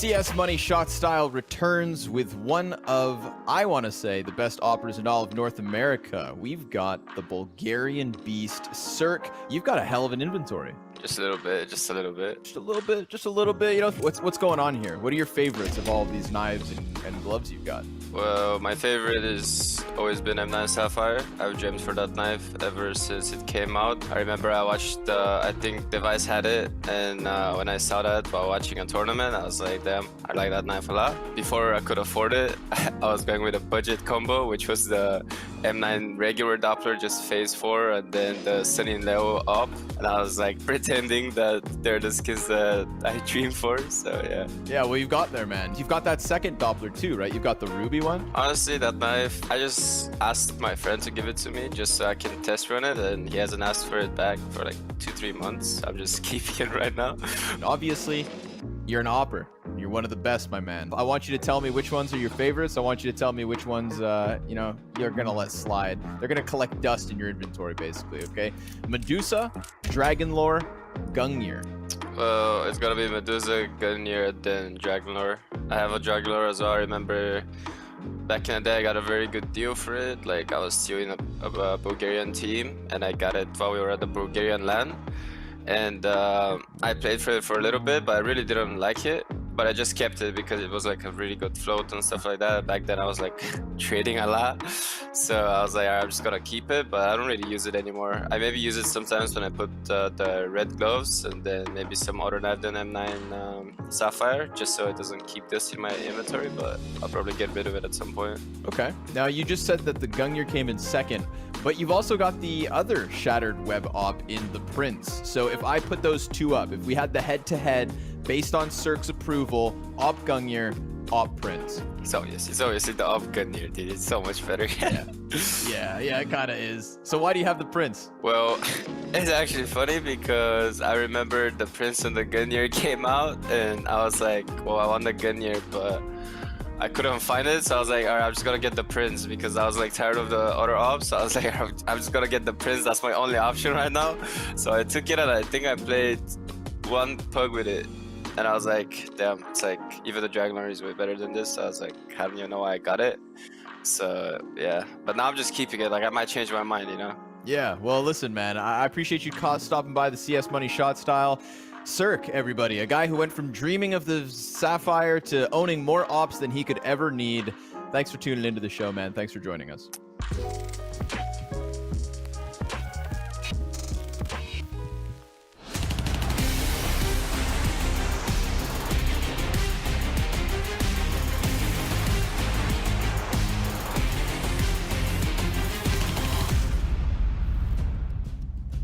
Welcome back, everybody. I hope you are ready for the second map. It looks like Fallen's just getting into position. Pistol must be going live, and you don't want to miss it, now would you?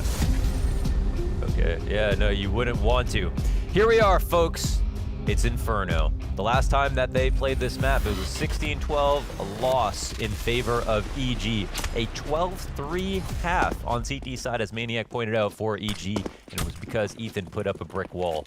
Will EG have a better T half now that they're starting out here, or will we have more of the same from last time?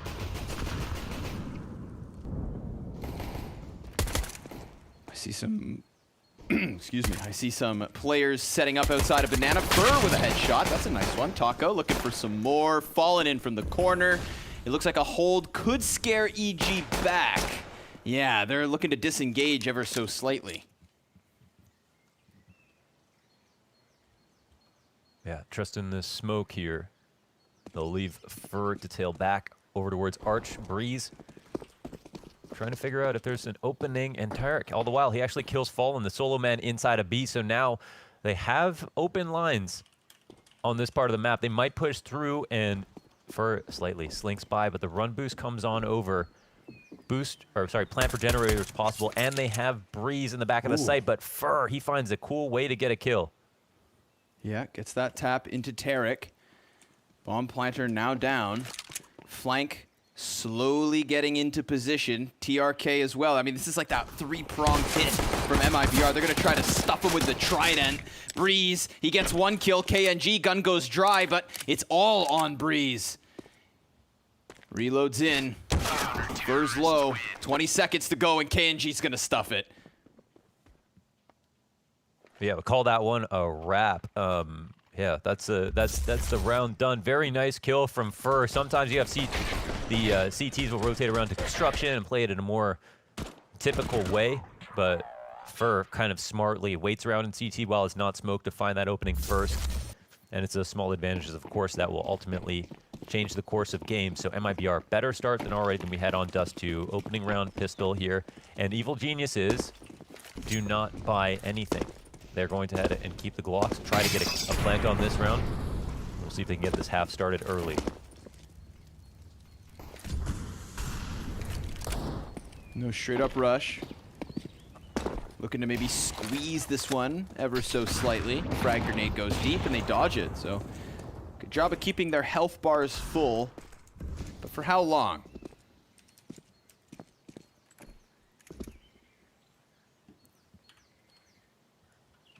Yeah, that is the question. I don't know where the easy plant is here in this spot. 4 rotates are over. They're going to try to see if Arch is wide open for the moment. It might be a solid cheating session as they'll come out. But it's actually KNG to deal with most of the hassle. Stanislaw, last man up, holding the bomb for what it's worth. But you should be sure his time is limited. Most certainly so. It's that Evil Geniuses CT side that always kind of bewilders me. We were talking about how KNG had kind of found the solution to both Furia and Evil Geniuses in dealing with Banana, right? We were kind of painting Art and Ethan as those key pieces. When it comes to the Banana hold on the defense, KNG can be the solution. Now that's a part of the second half, but we're already seeing KNG play well first on Dust 2, and now yet again at the start of Inferno. And we had, in the last 4 times they played, they've always played Inferno. And in the last 4 times, it's been a 2-2 split. Dead even. EG have picked up 2, MIBR picked up 2. Last time around, MIBR won the series, but EG, the one map they won, was Inferno. So just more reasons why we can expect this to be close. Initial nades here, down on Banana. As EG squeezed towards top mid, and it's a perfect call out here to read on this 2-player setup. They immediately take TRK out, knowing there's only one person left at A at this point. They know. Whoa. They're waiting for this push. Yeah, stand up, get rewarded. And how about a second? Fur's trying to get back into the corner. Ethan looking for him. Takes damage back the other way, but Fur disengages from the situation. Taco, he is gonna feel the heat. Minute on the clock. He hears feet all around him.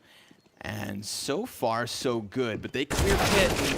Yeah, they're gonna thoroughly check back behind all boxes. Tarek stuffs Taco full of all sorts of meat and vegetables. Yeah, it's the safest place in that position to buy time, but ultimately it will get cleared out, and you kind of have to peek over the box to try to stop them from getting into the site. So I think Taco needs to just try a bit harder for a kill, because once they clear pit and all the default boxes, there's a few chances where their sides are turned.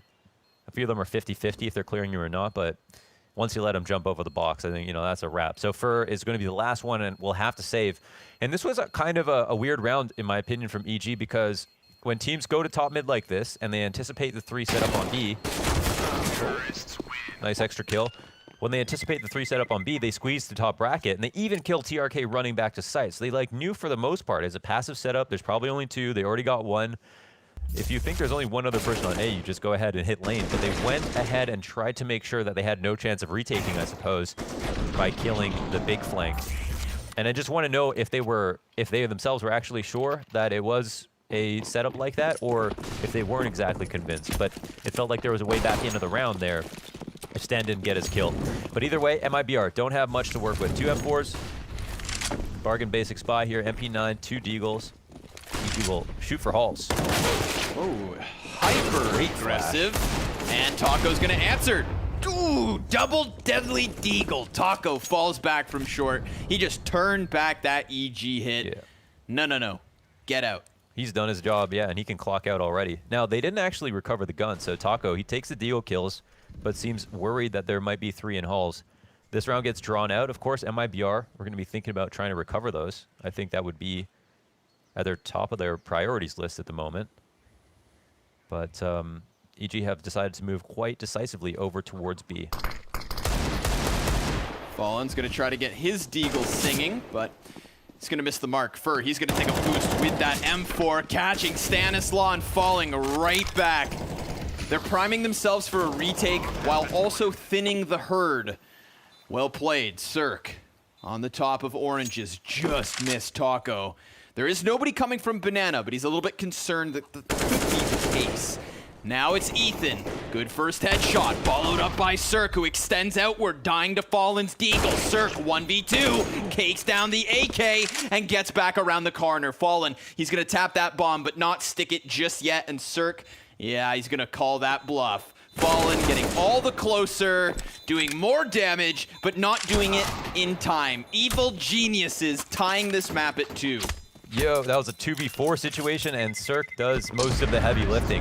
Nicely done. They don't get the 4th kill, of course, but objective-based game, all that matters is that bomb explodes. It's like Grin here for Tarek. He's going to be happy about being able to pull that back. Taco, you know, he gets these 2 kills and then decides to leave the guns. They allow themselves open on the B site, but MIBR do find a cool boost in there in the mix, and it wasn't the best of guns across the board. So I think they do a lot considering their situation at the beginning of the round. And look at this. I mean, the economic damage matters a lot. EG's money's quite low. Ethan's quite close. Just beneath the wall. And Fur, yeah, he's honing in on it. Gonna get that first headshot. The 1 AK for MIBR. Cracking open round number 5. Looking to take back their lead. Bombs all alone on Cirque, and that's the second frag of the round. This is a great position for MIBR to be in. They chuck back that second AK, they forfeit bomb control, and that's fine because they sit strong in a 5 versus 3. Now Breeze, he could best TRK on Balk. Tarek, if he clears the cubby, could also get one back. But he'll be the 3rd death instead. Everything going well here for the defense. TRK extends for the headshot. Could they actually close this with just free upgrades despite working with the lesser weapons? Stan's gonna get just 1. That is all EG can find in round 5.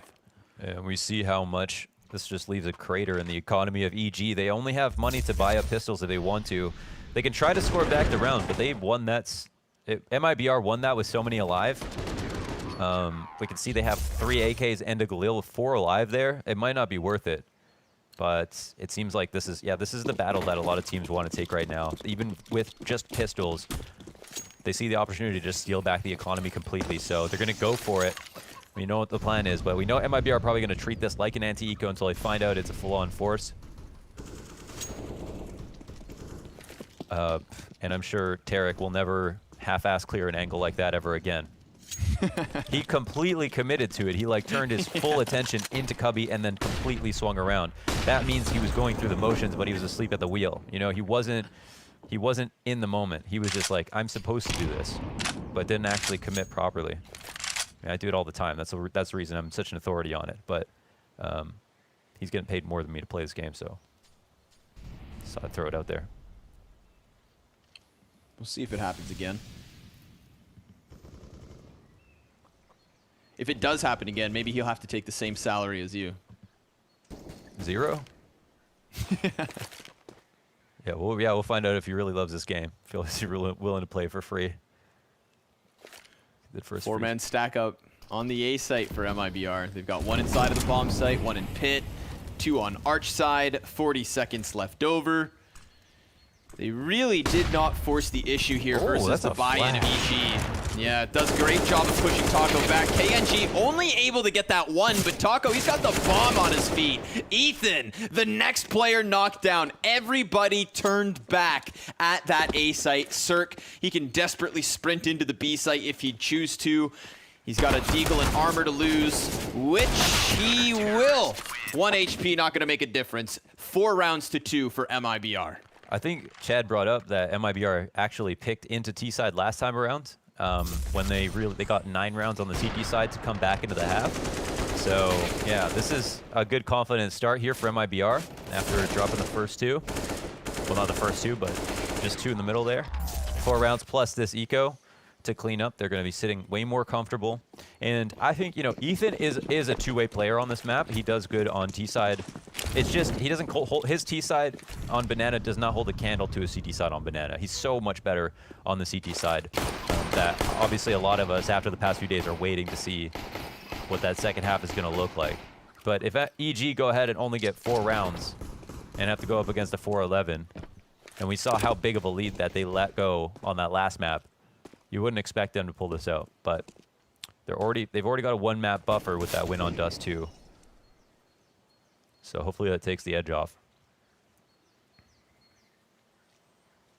Side by side in the apartments. MIBR waiting for this. Pop shot misses, but it's the automatic gunfire of TRK to cover. Smoke somewhat blocked, but no big problem. Glocks on the other side.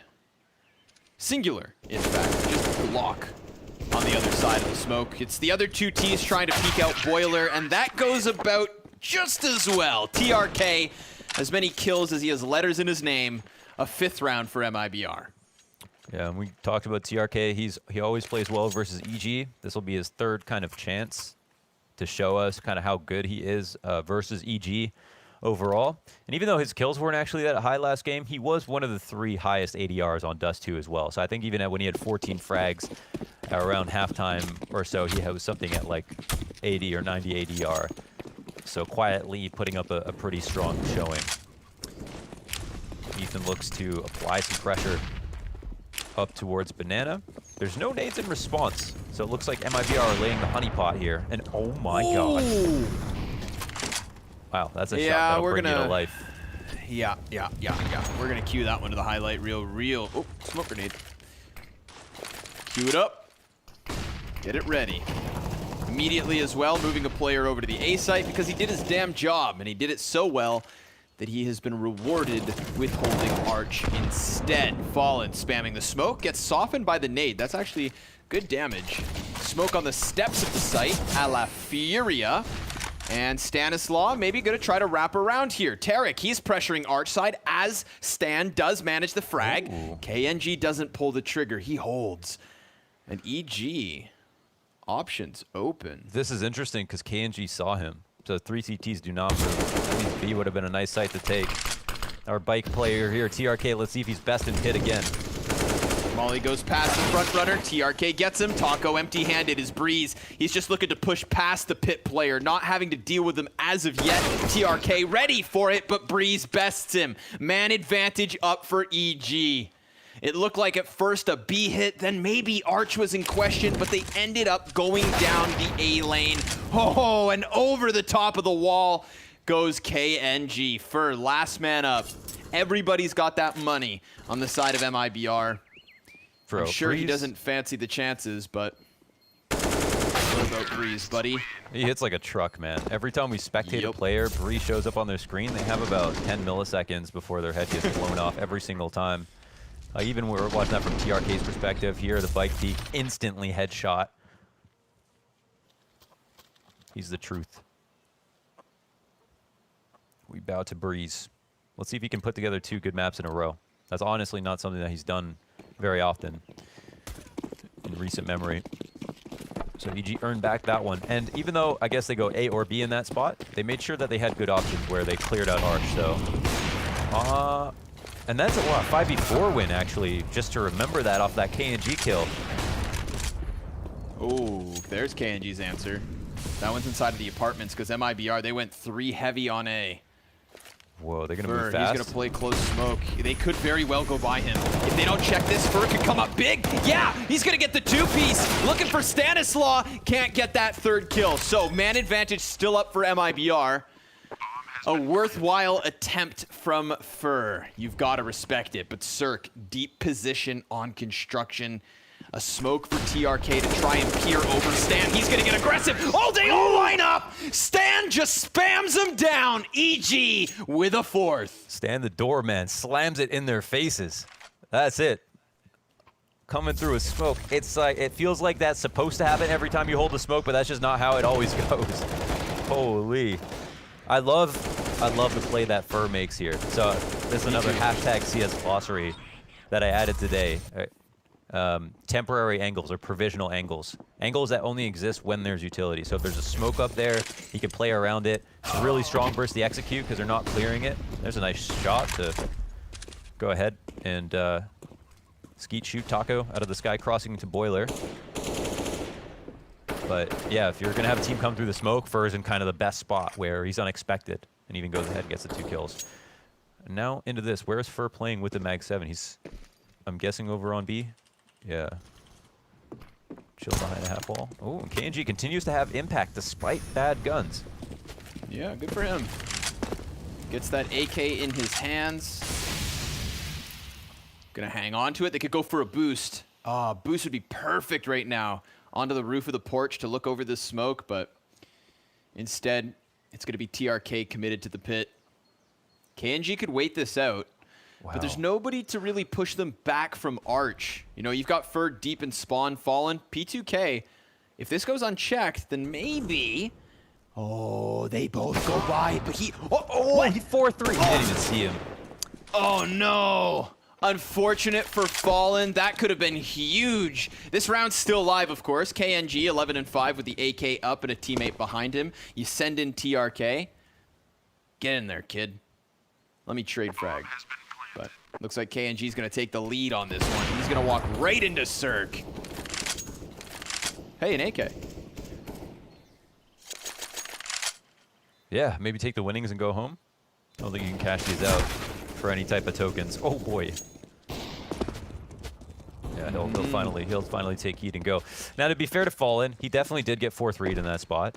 And I don't know why we play CS with blinders on when we don't have to, but... Native Res, what's up? But for him, to be fair, I don't think he would have taken the shot right away. You know, if the guy's going to walk right by him, maybe he tries to draw that out, and Cirque goes ahead and clears him right after. So it may be, we don't know, but maybe it didn't matter. It was really about Cirque and how he was like, I don't trust you, Ethan. I don't think you're properly clearing all these angles. I'm going to make sure they're cleared myself. Oh, yeah, yes, sir. Good job, man. Just responding to like the little backpack. Fallen, his rumpus was sticking out. I'd be far more upset of that situation if Cirque had also gone by and Fallen just didn't react at all. You know, it's almost like Cirque killing him kind of saved it. He doesn't look as foolish. He just died with nothing. So be it. Into the gun round. Oh, and KNG gonna start this one off lightning fast. Down goes Stan. He's gonna have to call from the sidelines like an angry soccer mom. Ethan, smoke grenade on the front of the bomb site. Could cut off a couple lines of sight, but they do still have Fur to the right. Ethan, smoked off. Absolutely decimated the chicken with that smoke. Stan going down. This is KNG, basically everyone getting 1 kill on these rifles. So good by KNG. Fallen's ready for it. Gets the bomb carrier and the second behind it. Swapping over on the weapons. Fallen and Fur looking to lock this one down. Cirque, he's got vision while his opponent was blind. But Fur tries to hide, won't work. Ooh, and a chance. But KNG's gonna stuff Cirque full of that op, and it is MIBR with a 1-round lead. I like KNG's approach. You know, he'll get 1 kill a round, and eventually the kill will matter. He's done it on these ecos. You know, and like they finally turned that 5-4 into a round win, so it's really big impact by him for a few of these rounds on Banana. And he is the absolute kryptonite for Ethan. He's the only reason that I think MIBR could be able to pull this off in the next half versus Ethan, is because he was the only guy that we've seen at this event as they've been able to shut down Ethan and kill him multiple times in one half on Ethan's CT side. I tried to paint the picture for that gunfight, but we're getting it sooner than expected. KNG on this first half already putting up the numbers. Him and Fur, 13 frags apiece. Molly burns him back ever so slightly. They've got 1 flashbang on Stanislaw. A remaining smoke after they block vision from Arch. They could just go for the God Flash above Pit. Everything is indicating the A-hit. TRK. Oh no, he can't manage the Pit players. 3 kills out of nowhere. And Fallen's the only player that's somehow able to answer. Sometimes you just can't explain it. Is this another round where they do something tricky with utility? Remember that other B execute where they threw the emo molly late after they'd already executed so that the emo player would have to fight inside the Molotov? That's what EG did. On this round, I feel like they throw the Halls flash late on purpose. The first guy jumps out and TRK still turned. So when he hears the footsteps of him running out, he turns into the flashbang. I feel like they had the space to do that intentionally, and I'm not sure if they did. But of course, if someone's playing anti-flash, that's going to call their bluff, man. That could be. I hope that was intentional by EG. And after watching some of their previous executes on this map, I'm starting to think it might be. That was a crazy setup on that exec. Look at that. He turns right into the flash. Yep, looks like it. Could we replay just the start of this one, if it's possible, production? But yeah, they communicate, you know, okay, guy flashing says, okay, go in the dry run. Turns and the footsteps, eats it.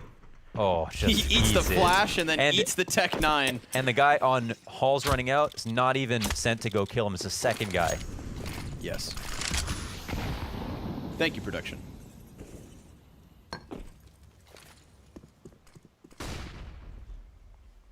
That's some sick stuff. In this first half, and EG already have 6 rounds here. That last round's extra sickening because it's not just that nice first flashbang that gets it all started, but it was a crescendo of kills. 3 immediate frags for Evil Geniuses. You know, that A site, it was stacked well. We had strong positions. It all looked good. You know, even with TRK dying first, you're thinking to yourself, someone else will step up. But EG just too crisp. Way too on point for the moment. I mean, that balcony pit player can be the loose string on a ball of yarn sometimes. So the 3B setup here. Ethan facing forward is going to lock it down. Wow. You know what? You know what? That's a commendable spray. It's not that easy sometimes when you're blind to just keep the 30 bullets going exactly where you think. Sometimes you're done the spray, you're finished being blind, you're aiming in the sky. So not bad. Sometimes you just pull down way too hard. CTs do everything right. Perfect flashbang, great timing. But there comes Ethan. He had 3 kills. 3 kills before that spray down. Now he ties at 5. We're all going to forget. They were just pathetic little eco frags. Yep. So, yeah, but they definitely saved the day. So, bomb will get planted. MIBR. Little head scratch. Round 13 is wrapped up, and yeah, EG already have a pretty solid half from based on what we've seen from them on Inferno recently for T-side. They're already looking very, very good. Scary scenes here for MIBR. I mean, this could be the last half of the whole tournament. Yeah. Yeah, I don't want to be some sort of, you know, doomsday preacher, but it is now 7 rounds to the T side of EG. And their defensive half won't be any easier to break through. So I think closing out this half with a couple of rounds, as they did on Dust 2, would do them very well. Maybe even get back that lead. Who knows? They'll have the money to buy.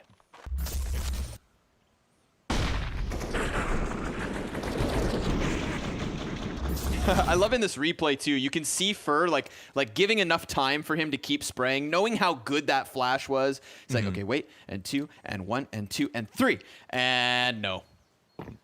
Yeah, that's how it goes sometimes. Yeah, it's unfortunate.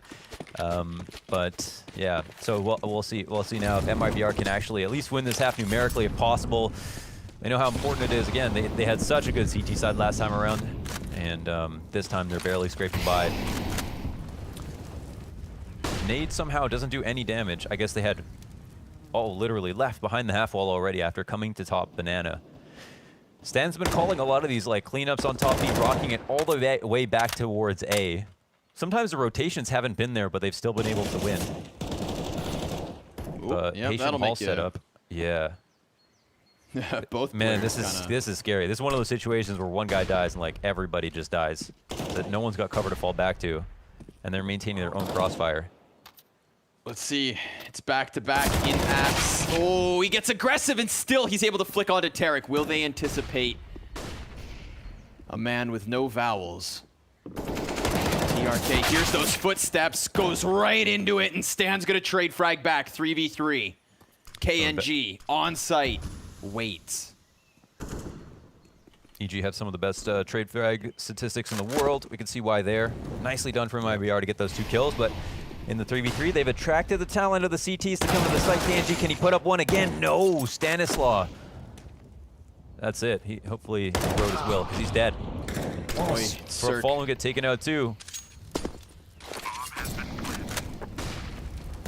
He's gonna flash over the smoke. 7 health for the clutch. Never gonna happen. It's Stanislaw with a 4K to get EG 8. So they have absolutely secured a lead on this T side, no matter what happens in this 15th. And a 9th round, well, that would just be the cherry on top. Stanislaw clearing all the corners. Cirque sneaking by with a frag versus Fallen.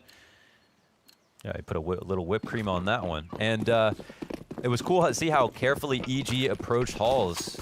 They took care of every single angle very carefully. And this is all after clearing out stuff top banana. But look how fast this round's starting off. Yeah, they're going to try to pressure Cirque. TRK's hiding. Fallen. Dying. TRK now known. Stan turns his attention, but TRK is going to get him. Ah, playing with the smoke. He'll die. For just on the other side of this one, Ethan. Probably not feeling too comfortable right here, but it doesn't look like they're going to force the issue. Now, Cirque, he just got a blind kill elsewhere on the map. That leaves 1 defender on A and the double CT setup here in Banana. Ethan's trying to keep it honest. Fur could swing, or it's Fallen to try and trade frag. Ethan, he's going to clear this tentatively. Walks past the same angle. Oh, and now Cirque. Well, he wasn't quite ready to check it like last time, but through the wall. Fallen goes down. KNG, he sprints now over to the B site. However, bombs back and spawn. There's no need to commit. They can resist and re-aggress back onto the A site. You see Tarek sniffing out on Archway. Bomb's gonna go up mid. KNG giving chase here. He could catch Bomb, but nope, it's gonna get away. However, he still has the element of surprise. He still has a chance as he is between the 2 Ts, but they plant for Library. I love it. This will be a stretch. Asai retakes hard as hell. He has the nades here, but Cirque looking good. And that's the kill. That's it, baby. 3 rounds to the favor of EG. And that is impressive. 7 of the last 8 all go the way of Evil Geniuses. We could be looking at the final half of this grand finals. Join us after the break, and we'll all find out together.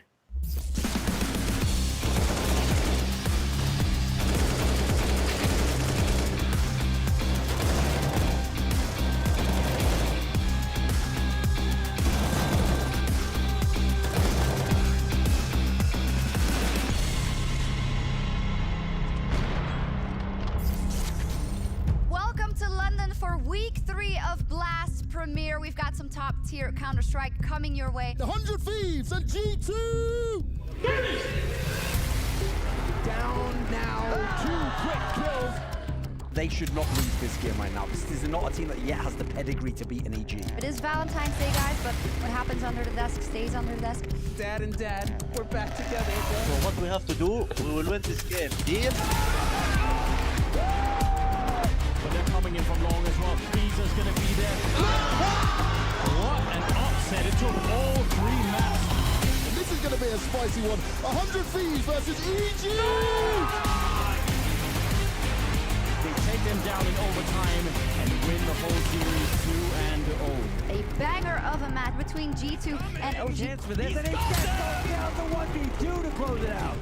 EG versus OG for a spot in the spring finals in Moscow. We are legends of this game. We will rip, shoot hits. Deal? Let's go, Alexi. It was an upset last time and everyone was shocked, but here we go. OG absolutely living the dream, and they will take them down for a second time. Let's focus, boys. Let's focus like we played first time against them. They've done it. They've bounced back on Dust 2. We're going to the final map of Blast Premier Spring Series, baby. Let's take it just like this. And G2, 1 frag away, 1 HP away from shutting down the dreams of OG. There we go. G2 Esports first place in Group C. Fantastic stuff. We'll see you in a couple of months, of course, for the showdown. And for now, enjoy the rest of your evening. There we go. Bye.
Last guy's Bro, one. here. Oh, Mercy, Peter!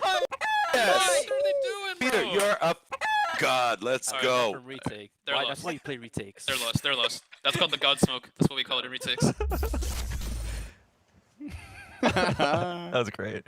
He said, "What are they doing, bro?" I love that call out. The stuff that we say about other teams, we all do it in matchmaking, okay? We hear it in the TeamSpeak comms, team's toxic, but we're no better than that, okay? We always talk smack about the other team to big your teammates up. That's just how it goes. No hard feelings. It's all for fun. Yeah. Except for this match. This match is for $160,000. Oh, is it? Is it for anything else? Yeah, forgot to mention.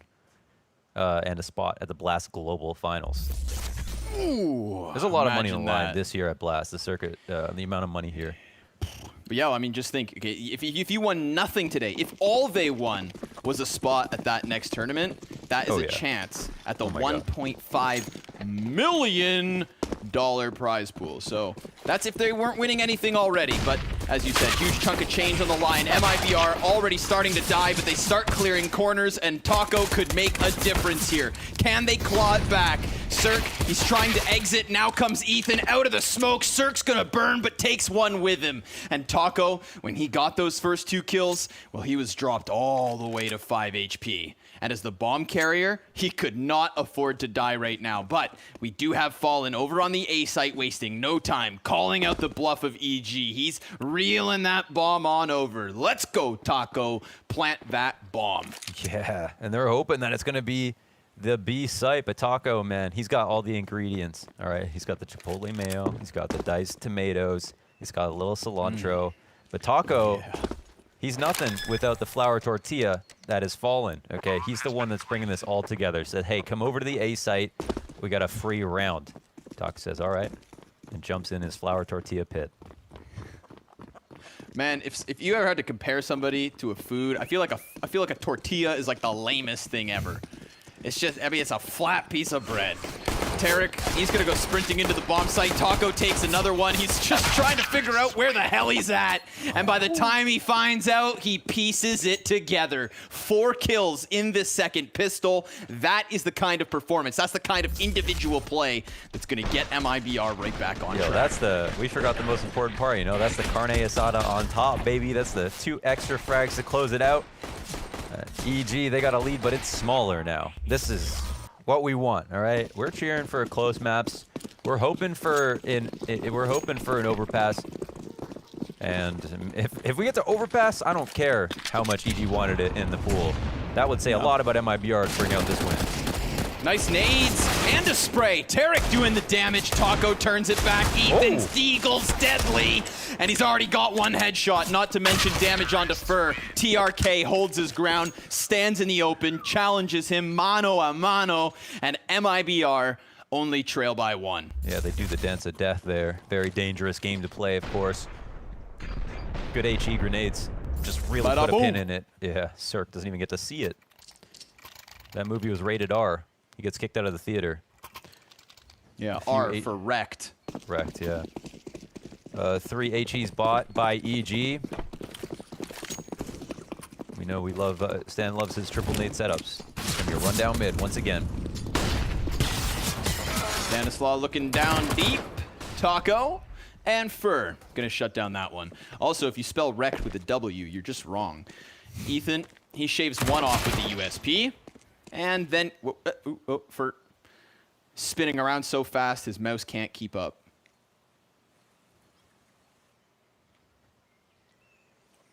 Yeah, Fur's been on an engine this game. Definitely looking solid. Utility damage, second highest. 92 ADR, highest. Oh, hey, showing another up one. huge. Yeah. Yeah, not too bad. Breeze, he was just chilling in the graveyard, hanging out with all his friends, and now he's gonna try to chase, but he's been spotted. Yeah, I mean, these Anticos, they're highways, but sometimes these highways have tolls. So it's, you know, it's good for EG to get at least put a couple of speed bumps. I mean, speed bumps on the highway, no, but that would be a little bit dangerous. But okay, sorry if I may interrupt you. I want to say I never called you out for this the other day, but I'm gonna bring it back up. Go ahead. This is how you know that Launders doesn't have a license. He's talking about speed bumps on the highways. Yeah. And the other day you said he had his hand on the clutch. Oh yeah. Wait. Oh my God. It's a pedal. You freak. Oh wait, it's a clutch. Is it? Oh okay. Actually, I didn't know that. I drove a. Maybe I shouldn't say that. I mean, we're in Thailand. I drove a scooter around Thailand.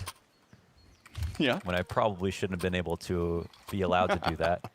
So I'm confusing clutches You mean and pedals. because you don't know North American road laws, let alone those of Thailand? I think there are less over there, to be fair. But yeah, you just fit right in it. Yeah. Yeah. All right. Well, we got a rifle round. Stop roasting me about my car knowledge. Cirque's got an off. He's also got more than 100 ADR. Damage being done by Ethan towards Banana early on. Fallen. I mean, he's barely alive and he's blind, but he's going to boost KNG up, and they'll see that this B site, or at least the Banana portion, is theirs for the taking. Oh, they're pretending like they're going back to take top Banana. They're just going to throw some grenades, Molotov to scare them. But this smoke that MIBR throw in response is just to show them that they don't care. Force EG to rotate a little bit over towards B. And we know it's no secret, MIBR love to go B on this map. And everyone loves to go B, but they love to go B more than anybody else.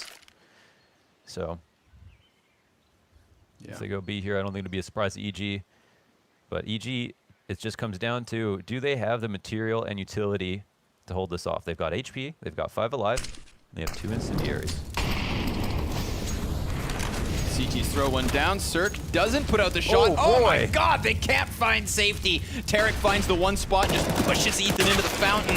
Ethan can't manage a headshot. Tarek will take one. Cirque, he loses his 2 teammates. He is on top of the coffins.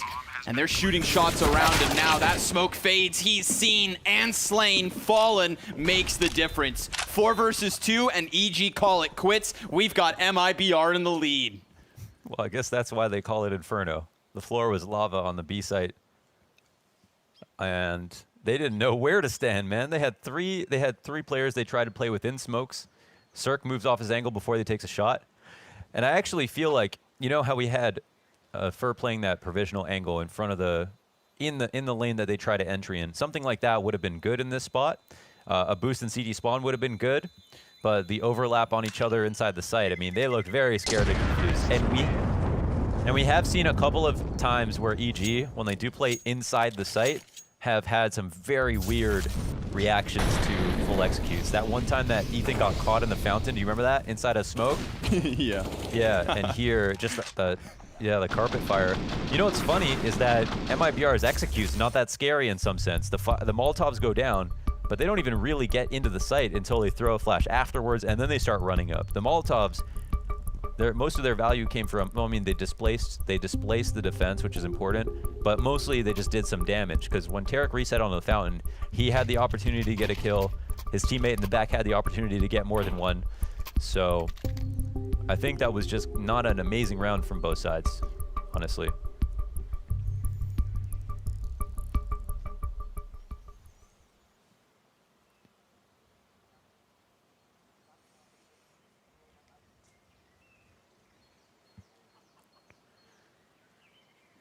Op up front. See if he plays any kind of a spawn on timing. Does Could be have fun anything for that he left on Fallen. the floor? No, he's just saving for an op, right? Okay. Utility's quite low here. And I think most of their utility's not even on B, if I'm not mistaken. No, they got Stanislaw and Ethan. He's got a little bit to work with. Not really one of the spots where you can play inside the site too easily with these kind of guns. Oh, they're gonna flash right past that. KNG hasn't really made too much noise. Catches Stan, traded by Ethan. Oh, but back by Fallen through smoke. Now they could very well try to charge and challenge, but Tarek, he's behind the oranges, and Cirque's gonna get smoked off. He picks up an M4. That could be huge. Fallen trying to screw over anybody that peeks the coffins, but there's no commitment here. They're trying to size up the A site. Breeze in the open goes down. That's an A site for the taking. MIBR rocket back. Yeah, you gotta call it dead now. Breeze going out. No nades left on the two remaining. Sitting in B, probably happy to be here. Now they just gotta kill time. Can't even go spawn and play tic-tac-toe. They've just gotta find something else to do. Oh, I guess they'll look for fights instead. Fallen, yeah, he's got a precious op to save. Not That's anymore. Yeah, that's the D-lore for Cirque next round. Just gotta trust Tarek to be careful with it, basically. Cirque's like, please don't lose that, man. Please. Yeah, I'd love to hang on to that. 30 HP, Cirque goes Uh-oh. down.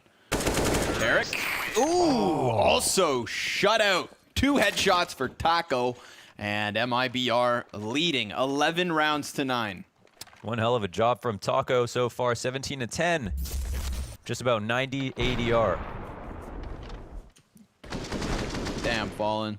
I like to say, you know, also, I mean, it's really for Taco KNG here, doing most of the heavy lifting. KNG was just quietly putting up a 1 KPR throughout that entire first half and hasn't entirely slowed down. So much better buying situation. They actually get 2 ops into this. Tarek and Cirque will join forces. 1 player on A this time around. MIBR trade them for Banana with this Halls control real quick. Cavalry is called over slightly. Breeze looks like he's got an emergency response back. Tarek, whoa, Nice. aggressive, confident opening kill here to take that with the op off the flash of Ethan. Cirque just jiggling on the arch side. Fur, patient as ever inside of Boiler. Fallen's walking his op ever closer on mid. Cirque falls back. That forfeiture, forfeiting of the top mid control. Forfeiture, yeah. Yeah. No, you had it. Yeah, yeah, damn, man. Yeah, but Never then you second corrected guess yourself, so now kids. people don't Yeah. trust you. Yeah, too bad. Now I've just created a blunder. Oh well. I'll try to recover. Cirque, he's gonna move his feet forward, ever closer to that A site. Why? Well, because Stan's arrived behind him. That's 2 CTs towards Apps. Bomb in mid. Trying to size up the B site is TRK, and he goes down. That's a kill apiece on each side of the map here to the favor of Evil Geniuses. They're standing strong in the 5v2, but Taco burns Tarek. They've got a second player towards construction, but it's Ethan back site that was meant to do it all. 18 seconds and Stan, he can't stop plant. It's minimal HP here to work with, but this is one of those sketchy situations that you kind of feel it. You kind of feel it in the gut of your stomach, but now that Fallen's gone down, you're thinking this one's over, right? Taco, he couldn't do it, right? He's only got 2 kills. He only has 12 HP. And he's got Cirque posted. If he can get him to drop that first shot, then maybe he swings. But Cirque's gonna land it. And Evil Genius is 1 round closer to the tie. Both teams in the double digits. And we just crossed that 10-second mark for the defuse as well, so yeah. I don't think you were just trying to get people riled up. That could have been a very awkward situation, and it already got very awkward based on how much life was left over. It should have been more decisive. This is a little funny. I mean, if you asked Tarek, he wouldn't laugh, of course, but to us, You know, could have survived in that spot if he had run back sooner, but I didn't expect, I think, the Molotov to spread on top of the coffins, and it got super scary there for EG. But overall, a very good round to start out. They got the kills in the beginning. They had a very clean go of it. They had that Tarek opening frag. Stuff on A-site went well. Ooh, a gap. They're gonna boost over. Tarek gives cover to Ethan. That is killer. And this is new, okay? Tarek is not often opping on Inferno on CT side. And what's weird is they did it after their money was completely drained. Tarek drops the op when he's saving with Cirque, and then they rebuy into 2 ops. This is very deliberate by EG, and it's not what we're used to seeing on their CT sides. No, sir. Trying to deal with that second sniper. Let's see if they can best him. They weren't ready for the coverage over the wall. It's a lot of responsibility for Tarek to try and shoulder. Molly's not going to burn him out of position this time around. He misses his shot. He does have a player boosted just next to him. That's going to be Ethan. Easy backstab. Oh, and a second from Ethan. Well played. Bomb's going to be planted. TRK. He's just looking to lock him in the backside of the construction. It's a 2 versus 4 with a little bit of utility. That smoke goes out on CT, and Taco hones in on the back door of construction. TRK, this gives him a little room to float. The op connects the first shot. Oh, a second from Taco through the smoke. Now it's all on the players in construction, and Taco can't do it because Breeze goes big. 2 kills back, EG tie, 11 rounds each. A fantastic hold, man. Cirque says, Taco, holy shit, in all chat. That was such a nice try there with the 3 kills. He almost pulls that out. I mean, this is a round where the money is so low for EG, more so than MIBR. There was a lot hanging on the line there. And he gives it his best damn shot. In fact, 3 of them. Excellent effort. But Breeze just the an inch headshots. better. Yeah, Breeze also so nuts, right? It's not going to be any easy or free rounds. A nice hold by Ethan. And you know what? I was actually watching the VOD from this game, this rematch last night over again. And I noticed, I was talking a lot about Ethan, but Tarek was quietly helping out on rounds that Ethan ended up dying first. He has been there when Ethan hasn't. They normally aren't putting up holds together. They're just, one of them is getting 3, or the other is getting 3. And having an extraordinary round. So we've got to give credit here to Tarek. And there's another opening kill. This time it's Ethan who's supportive, because Ethan was tagged up so early on. In fact, both of those original B players in Tarek and Ethan, 75 HP combined. Cirque comes over, if even for a moment, because he has the responsibility of Arch as well. They're going to go for the boost with Fur peering into the B site. Something I feel like a lot of teams are guilty of is playing the same spots over and over again. But with EG, when they play these passive setups, they have so many different looks. I don't think any one of them is a surprise to MIBR, but the fact that they have variety makes it hard to read exactly which one it is. And it feels like that's why they're getting such a high percentage of their openings. Ethan can't really afford to go for a peek here. Tarek, he's going to play first contact. He sees the legs.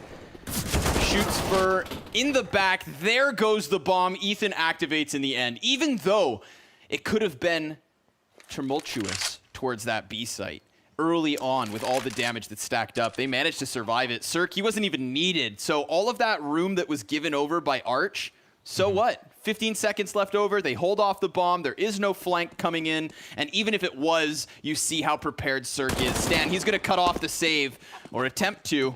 Taco, he's just looking to sprint into safety. 3 seconds, doesn't want to die after time. So good on him to shut down Stan and keep those 2 AKs moving forward. Yeah, Taco's definitely on form right now. Yeah, okay, so the intrinsic value, of course, of getting Arch on the CT side is that the A players are too afraid to rotate, right? You can't safely walk through Moto. You can't come up to mid. What if somebody's there? That's all that position. All those positions have been given up. You no longer own that fog of war. And so it delays the rotates a lot. But the value only becomes, it only materializes when the B site entries come, because then the CT guys can't rotate, rounds over. But they don't get the entries. And in fact, for some reason, we saw an atrocious smoke there in CT spawn. It's not even a smoke that is extremely damning for like how far off you are. That choke point's not that wide. They somehow missed the smoke so badly that Tarek had this entire corner to be able to shoot someone in the back. That's not the way you want a kill to go when your entire round rests on that 1B entry. Pressure's starting to mount here, Mohan. They're trailing by a round, and they don't have the best of buys. Still 3 AKs in the equation, but a deagle for Fallen and Fur.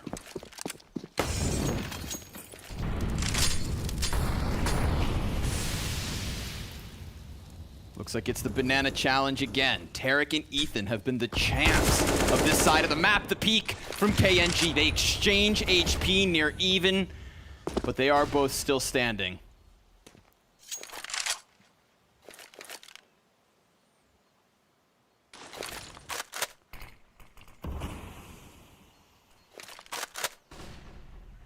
I would be trying to look to invest in Taco as much as possible here. He's probably the best player right now on MIBR. But He how is do they 23 and 12. Yeah, how do they utilize him the best?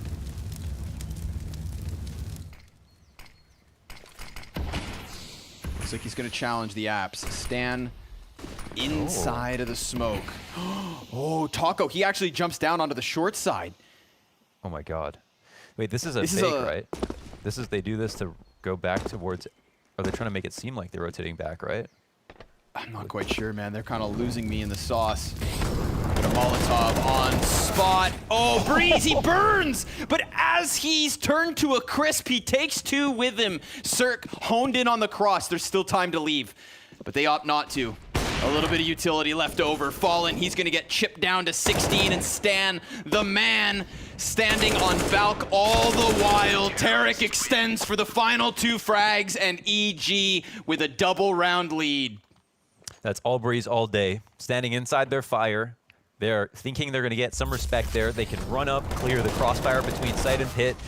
And Breeze decides not to drop the smoke down, not to jump bicycle for a peek, not to commit and then fall off. Instead, to stand there and die spraying them down. Fighting for those advantages is what Pro CS is all about. Taking risks like that is the only way that you can win games these days. And Breeze shows us confidence when he makes that move. Single AK-47, double deagle, CZ, Tech 9. It's a bargain bin buy. But there's still enough utility to throw a wrench in the works, and you know that the Brazilians can pull it off.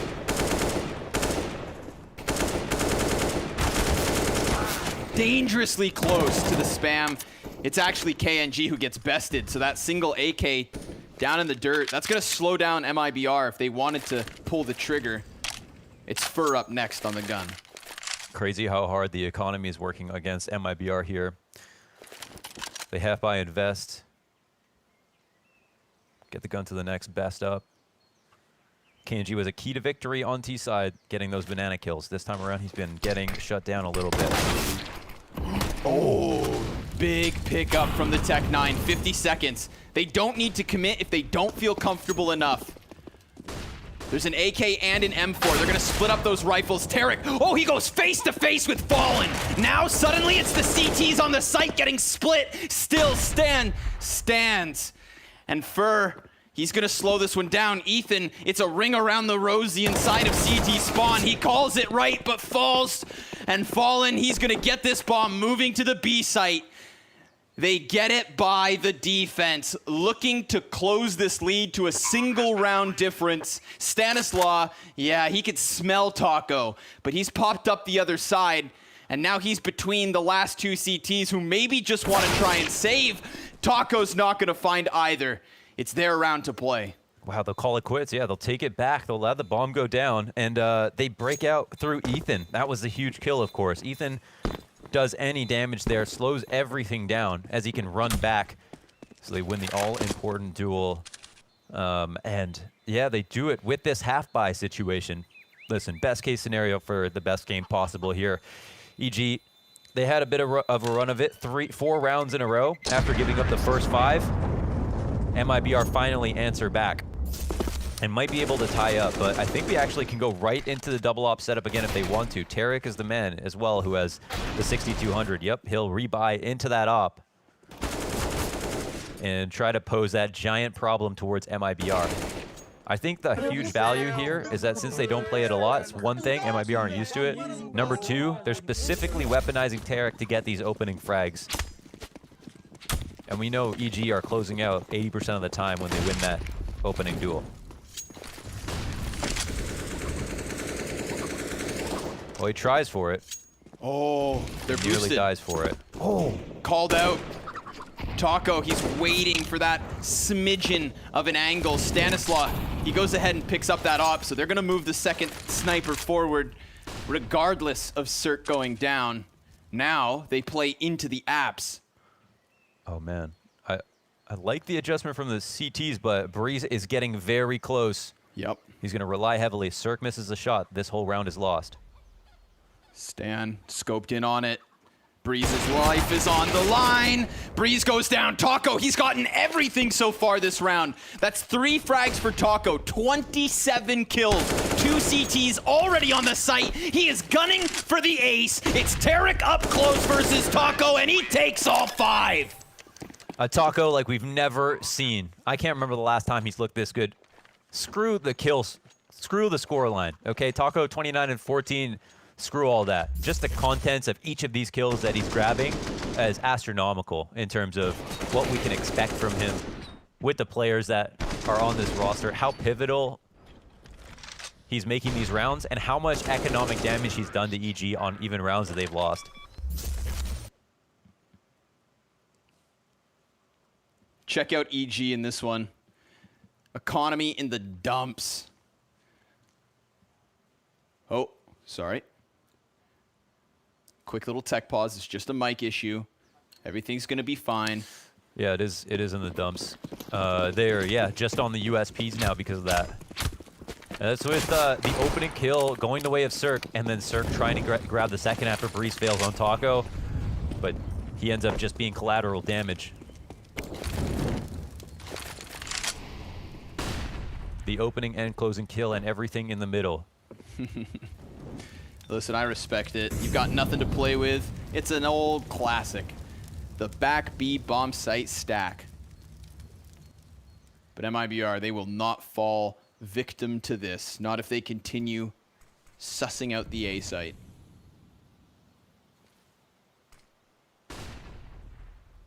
This means MIBR 14-13. Evil Geniuses yesterday to get to this grand finals. 2 16-14 maps versus Furia before we had a ridiculous close on Train. We get again a 16-14 to start off with Dust 2. And now a possibility yet again. Fallen, he'll get 2 kills at the bottom of Banana. But what's more important is MIBR, they've already gone for that bomb plant and they kill everybody afterwards.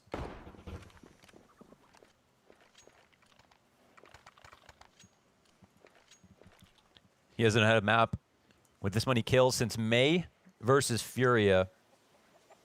And now Taco's doing it here in the grand finals. Wow. And, what a time to come yeah, alive. It couldn't mean more. Of course, you know, never shaken. He's been in situations like this many, many times in his life. Doesn't always pan out this well, of course, but it's always welcome when it does. Yeah, EG especially at a round deficit. MIBR just a little bit more to claw forward. And really trounce the CT side of EG. Not something that you would expect. We look back on this match, if they only got 4 rounds, that just spits in the face of all the storylines for EG and how good their CT sides are normally. Double arch setup with a cubby player here. Is there an op involved? Yes, Cirque is going to be sitting there. But it's been a lot of halls and lane action recently. Will they just end up posting up behind an arch smoke, watching their site get taken? Breeze is really giving them room to come out from balcony. He's not looking to stop them, but rather screw them over once they decide to commit. And his position, it's good cover for anybody coming up short lane too. If EG fall back from this mid hold, then he's going to have a sniper over his shoulder in Cirque. But it is low utility, and a missed shot. Breeze now calling for reinforcements. He sees one player drop, tries to trace him. Damage being done. Cirque connects one. KNG, though, by killing Stan over on Arch, kind of calls the attention of the CTs who have all rotated over. MIBR, 15 seconds. They've got the bomb site, or rather they have pit, but the CTs, they push in. They charge before bombs planted. 7 seconds, all on Taco. EG tie. That flash, they dropped behind him as they ran through. The moto smoke that was dropped by MIBR to guys where it pops, and they come through and everybody on the T side is full white. A beautiful play to put pressure on the clock, knowing that they had to commit out of the pit. Allowed them to throw all of their grenades, and Breeze does just enough. Stays alive, does damage as they drop in. The Arch Wrap killed is traded out by Cirque, even though Stan goes down. And that is just a beautiful tactic to be able to bring us into round 29. Wonderfully played by EG. Knowing with that wall of smoke, I mean, you saw the effect of the wall of smoke. It allowed the T's down into the pit, and importantly, it blocked off Breeze's vision. He tries to trace it, but doesn't stick to that. And in that moment, EG have to make an ultimatum. Do we play for the retake? Do we just give up this site, or do you just smack them in the face before they can walk out? Those smokes end up playing against MIBR. And for that reason, this map is going the distance. All three options open, overtime or either team picking up the win. And of course, if EG does that, if they get another 16-14, that would be 4 of their last 5 maps in such a stunning fashion. And it's looking good because they're burning KNG after blowing Fallen into tomorrow. KNG call out, looking for the pick, and Ethan just falls back. That's the most aggressive they've been in terms of utility, and the most aggressive MIBR have been to come up to Banana early. They've been shaking hands about Banana throughout this half. MIBR have actually been quite timid about taking it, and EG have just been giving it up when they try. But here they get the kill and 50 damage on KNG. And Taco, he's not flashed. I mean, sorry, Stan isn't flashed on his way back out. But Taco, he makes ways. He's now in through Arch. Scary for Stan. He's got the Falmas to work with and Cirque on the A site, but not in the position he'd like to be in. Breeze likes to play this position. You could see TRK trying to keep a crosshair on it. Breeze, he pops up, and he drops Fur. Now he's safe. Oh, but Taco through the smoke! He slipped by Stan!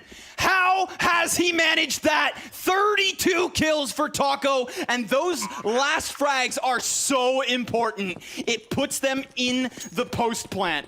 Ethan gonna wrap around the apartments with a teammate by his side. Him and Tarek, the consistency of the B site resides in apps.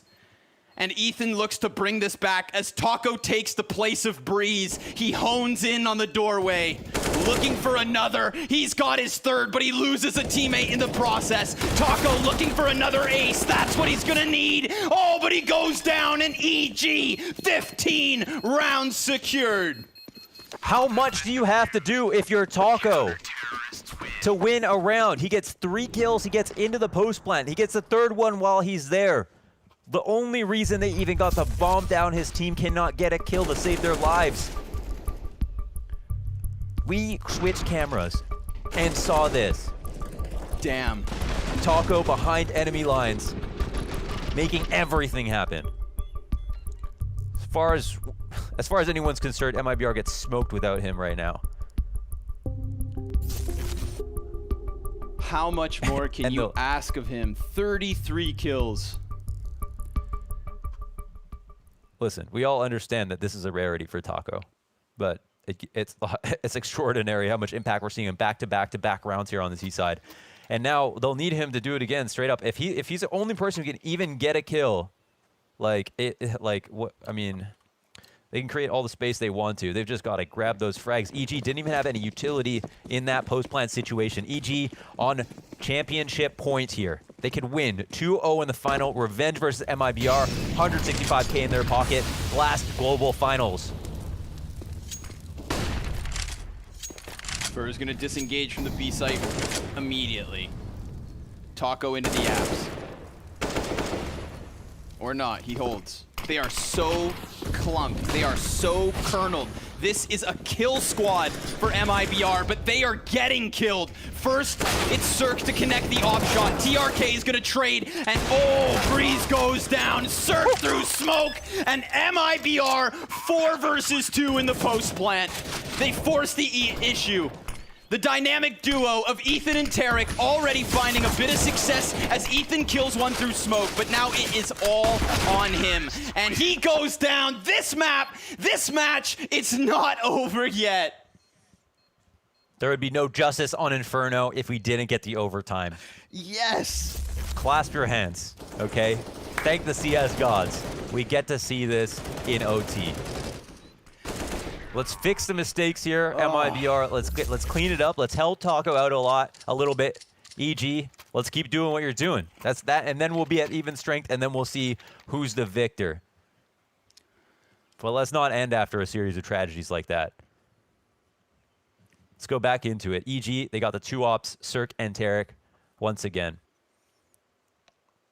Fallen buys a para. Oh, Fallen disconnects. Okay, they're just gonna take a second to come back into it,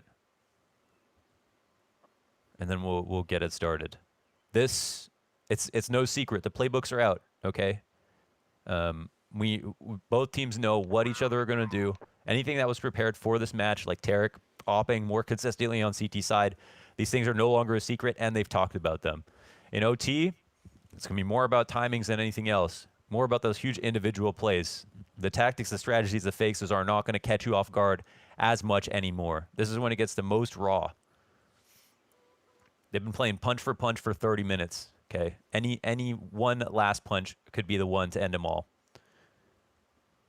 We saw what happened earlier in that Vitality match where Shox was able to defuse the bomb in the first round of OT, and then the other team lost the next 2 rounds straight up. This is when Tilt can be at its absolute maximum. The best of the best can break.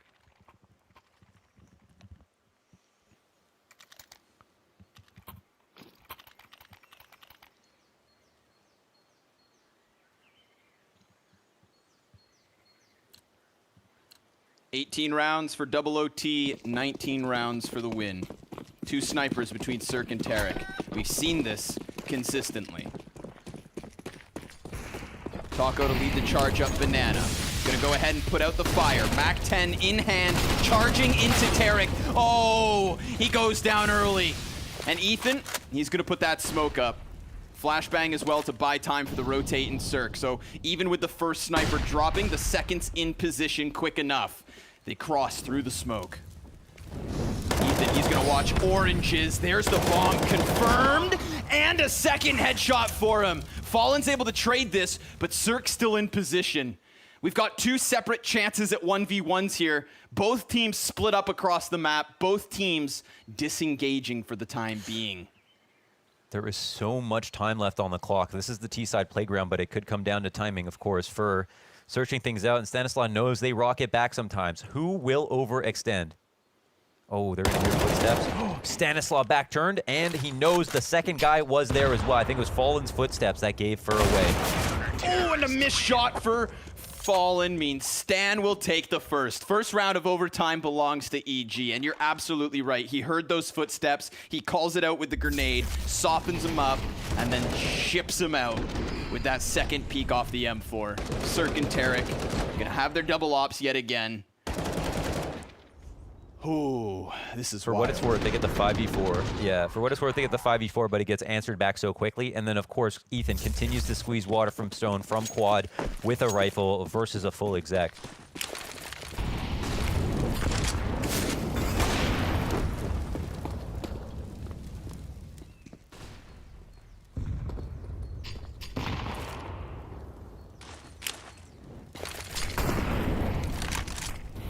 It's 2 smokes over. Or rather, one's a molly. Flashbangs outside boiler.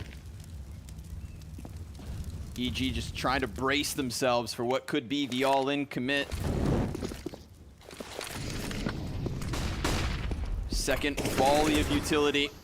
Taco, he's gonna try to charge towards Arch. It is Cirque in position, dropping his shot. Goes for the flashbang, lingers a bit longer. Damage done by Stan.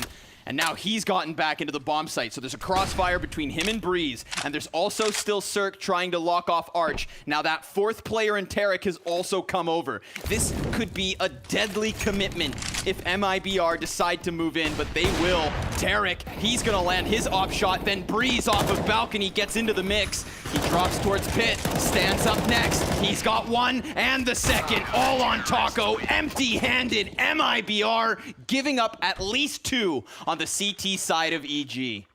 They're just in the ring getting bounced around by 3 Mike Tysons there, off the sides of the ropes over and over again. Attention turned back and forth. They don't know where to look. Stan does a good job to get that early damage in, and the crossfire maintained the whole time means they just have no way of cracking this open. First kill means the world when you go up for these lane hits, man. You bite off a lot in those situations. We've got MIBR putting together another full AK buy here into the 3rd round of OT, but EG with this 2-0 start, they're feeling great. Oh no, this is not what you want for the Brazilians. An early kill versus KNG. Looks like MIBR, they're gonna respond rapidly. Up to Arch already.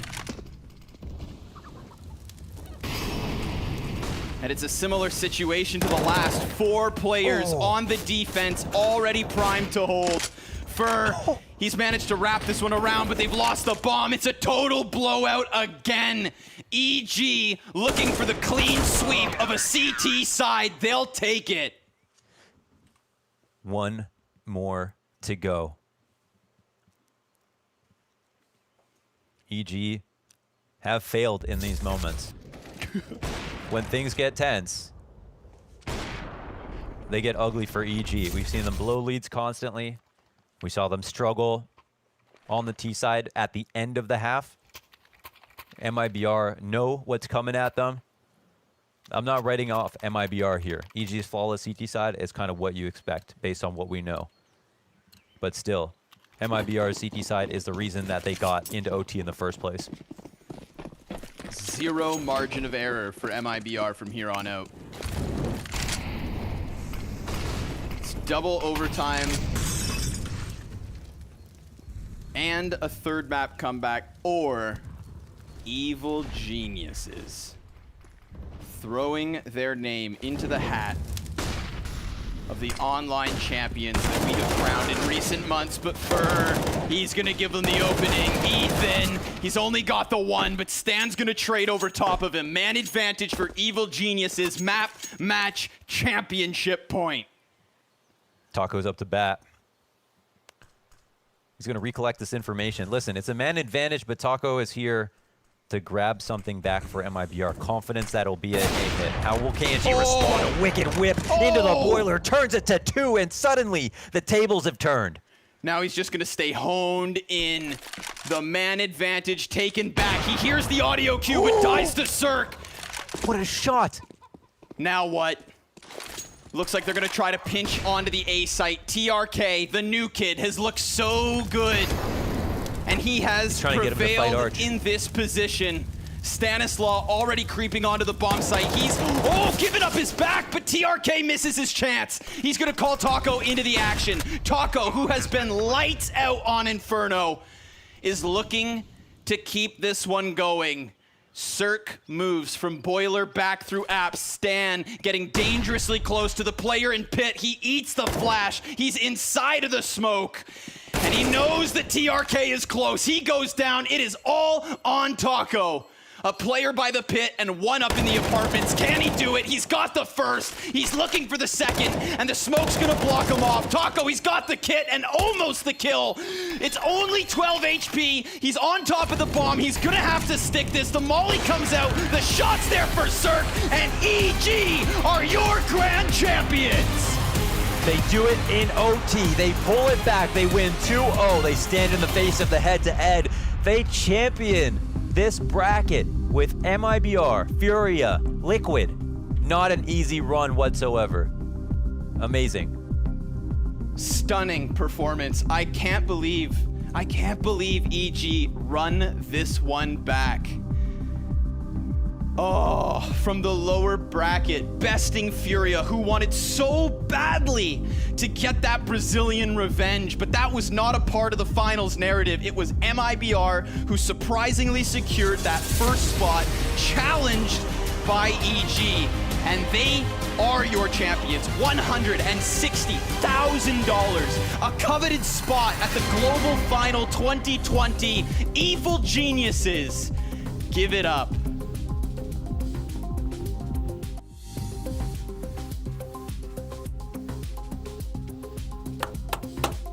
There it is. We'll give it up. We'll give it up for EG. Congratulations, Evil Geniuses. That was everything. Fighting all the way up from the lower bracket, taking down MIBR, the team that put you in that lower bracket, taking revenge. What a fantastic 2 maps for a grand finals. It was insane. It absolutely was insane. And I'm just looking at some of the scores for this Evil Geniuses lineup. 16-14, 16-12, 16-14, overtime now. This has been a story of resilience. This has been a story of getting through the finish line, and they've been able to do it with style. Mate, if they're able to keep their foot on the gas.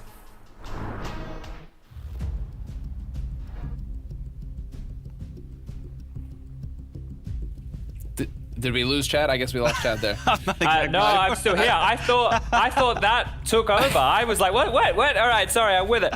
Look, if they're able to keep their foot on the gas, right, with that the momentum style Counter-Strike we have, everybody should be scared of EG, right? The blistering starts that they've been able to get off to in some of these games here, just the individuals stepping up time and time again. The games get really close. They get really scary. They get really exciting. But when you look at the bracket run, they had to beat every team here. They had to beat every single team in this playoff bracket. And I don't think there's any other way you'd really want to do it, right? There's no dispute. There's no, oh, you didn't have to face these guys. You beat everyone. And if you beat everyone, mate, well, then it's no doubt you're the champ. That Liquid game was a huge one right there. Furia, they've gone all 3 maps up until the grand final, and then they get it done in a 2-0. That's impressive stuff. What a game. And man, it's got to feel wonderful right now if you're Stanislaw as well. You just led your team. I mean, that's actually been the case with both of these grand finals. In-game leaders, fragging in-game leaders, getting in the thick of things and really fighting it out, showing their team how it's done, leading from the 4. What a fantastic job from this team. Yeah, and well-deserved victory. It's only fair we give Stanislaus some props, right? Because coming into this tournament, stats-wise, he was at the bottom of the pit. You know, he was the one in the red. But actually, in this final, if you keep an eye on it, at the end, he was the difference maker. In this overtime, the 2 kills in a virtual 1v2 that he had on A side, at the end as well, going in, getting stuck in the T rafters, getting the first frag. He was instrumental, not only as an in-game leader, but as a fragger as well.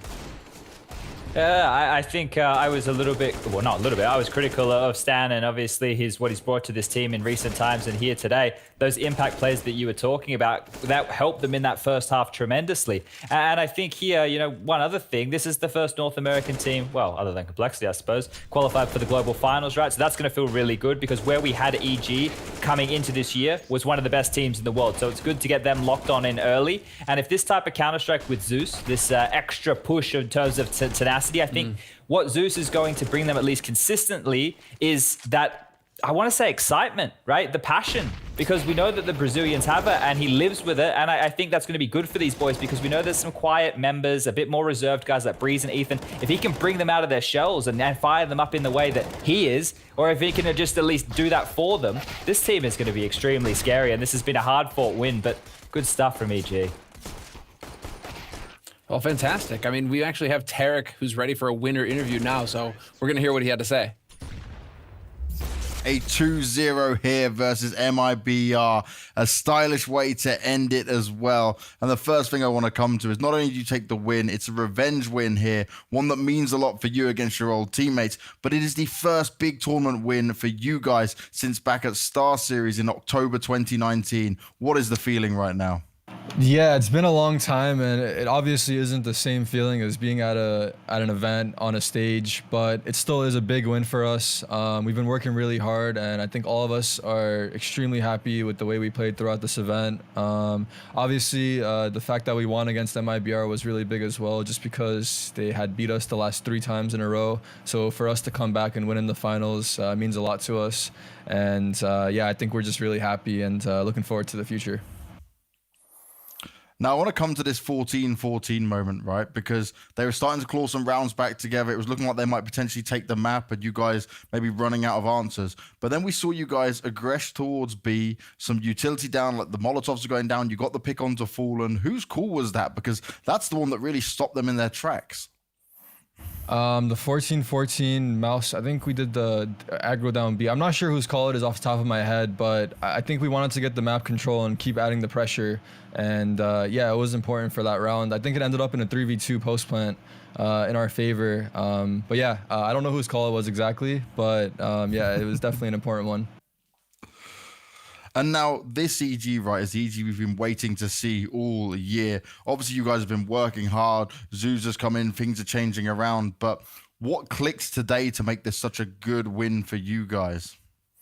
Yeah, I think Zeus has been adding a lot of good stuff to our team. I think just building the foundation, and ever since we've brought him on, it's been a lot of good things ever since. So personally, I'm really happy with the stuff he's been bringing, and I think there's only a lot more to come, especially when we start going to lands.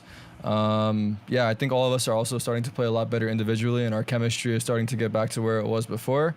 So hopefully we can continue on that road. But apart from that, I just want to say thank you to all the fans that supported us throughout this entire event, and anyone who watched or showed us love. We appreciate you guys, and you're also a part of this win here.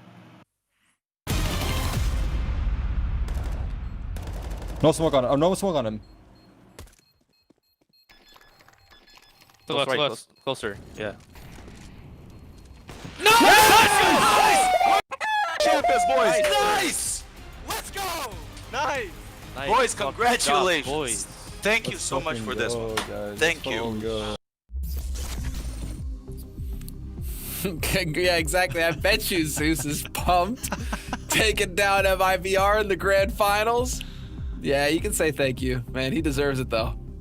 Yeah, and there is an element that Tarek brought to my attention that really resonated. It's the fact that, you know, not only is Zeus bringing a lot now, but can you imagine what he's going to bring when they're on LAN, when they are next to each other, the charisma that this guy has and the presence that he has. I agree with Tarek. I think it's only the beginning. I think he's going to bring a lot to this team, and the LAN environment is only going to make it better. You know, Taco made that real difficult for him, didn't he? That is probably the best game of Counter-Strike I have ever seen Taco play. He made that so hard. He was finding impact after impact on that T-side, a lot of multi-kills. And look, as someone who we always know is down towards the bottom of the scoreboard for MIBR because he plays that ride-or-die supportive role, he cops a lot of flack. So we need to give props to Taco when it's due. He made that game as close as it was. So good stuff from Taco. I know he's going to be hugely disappointed that he didn't get across the line there, but he played amazing.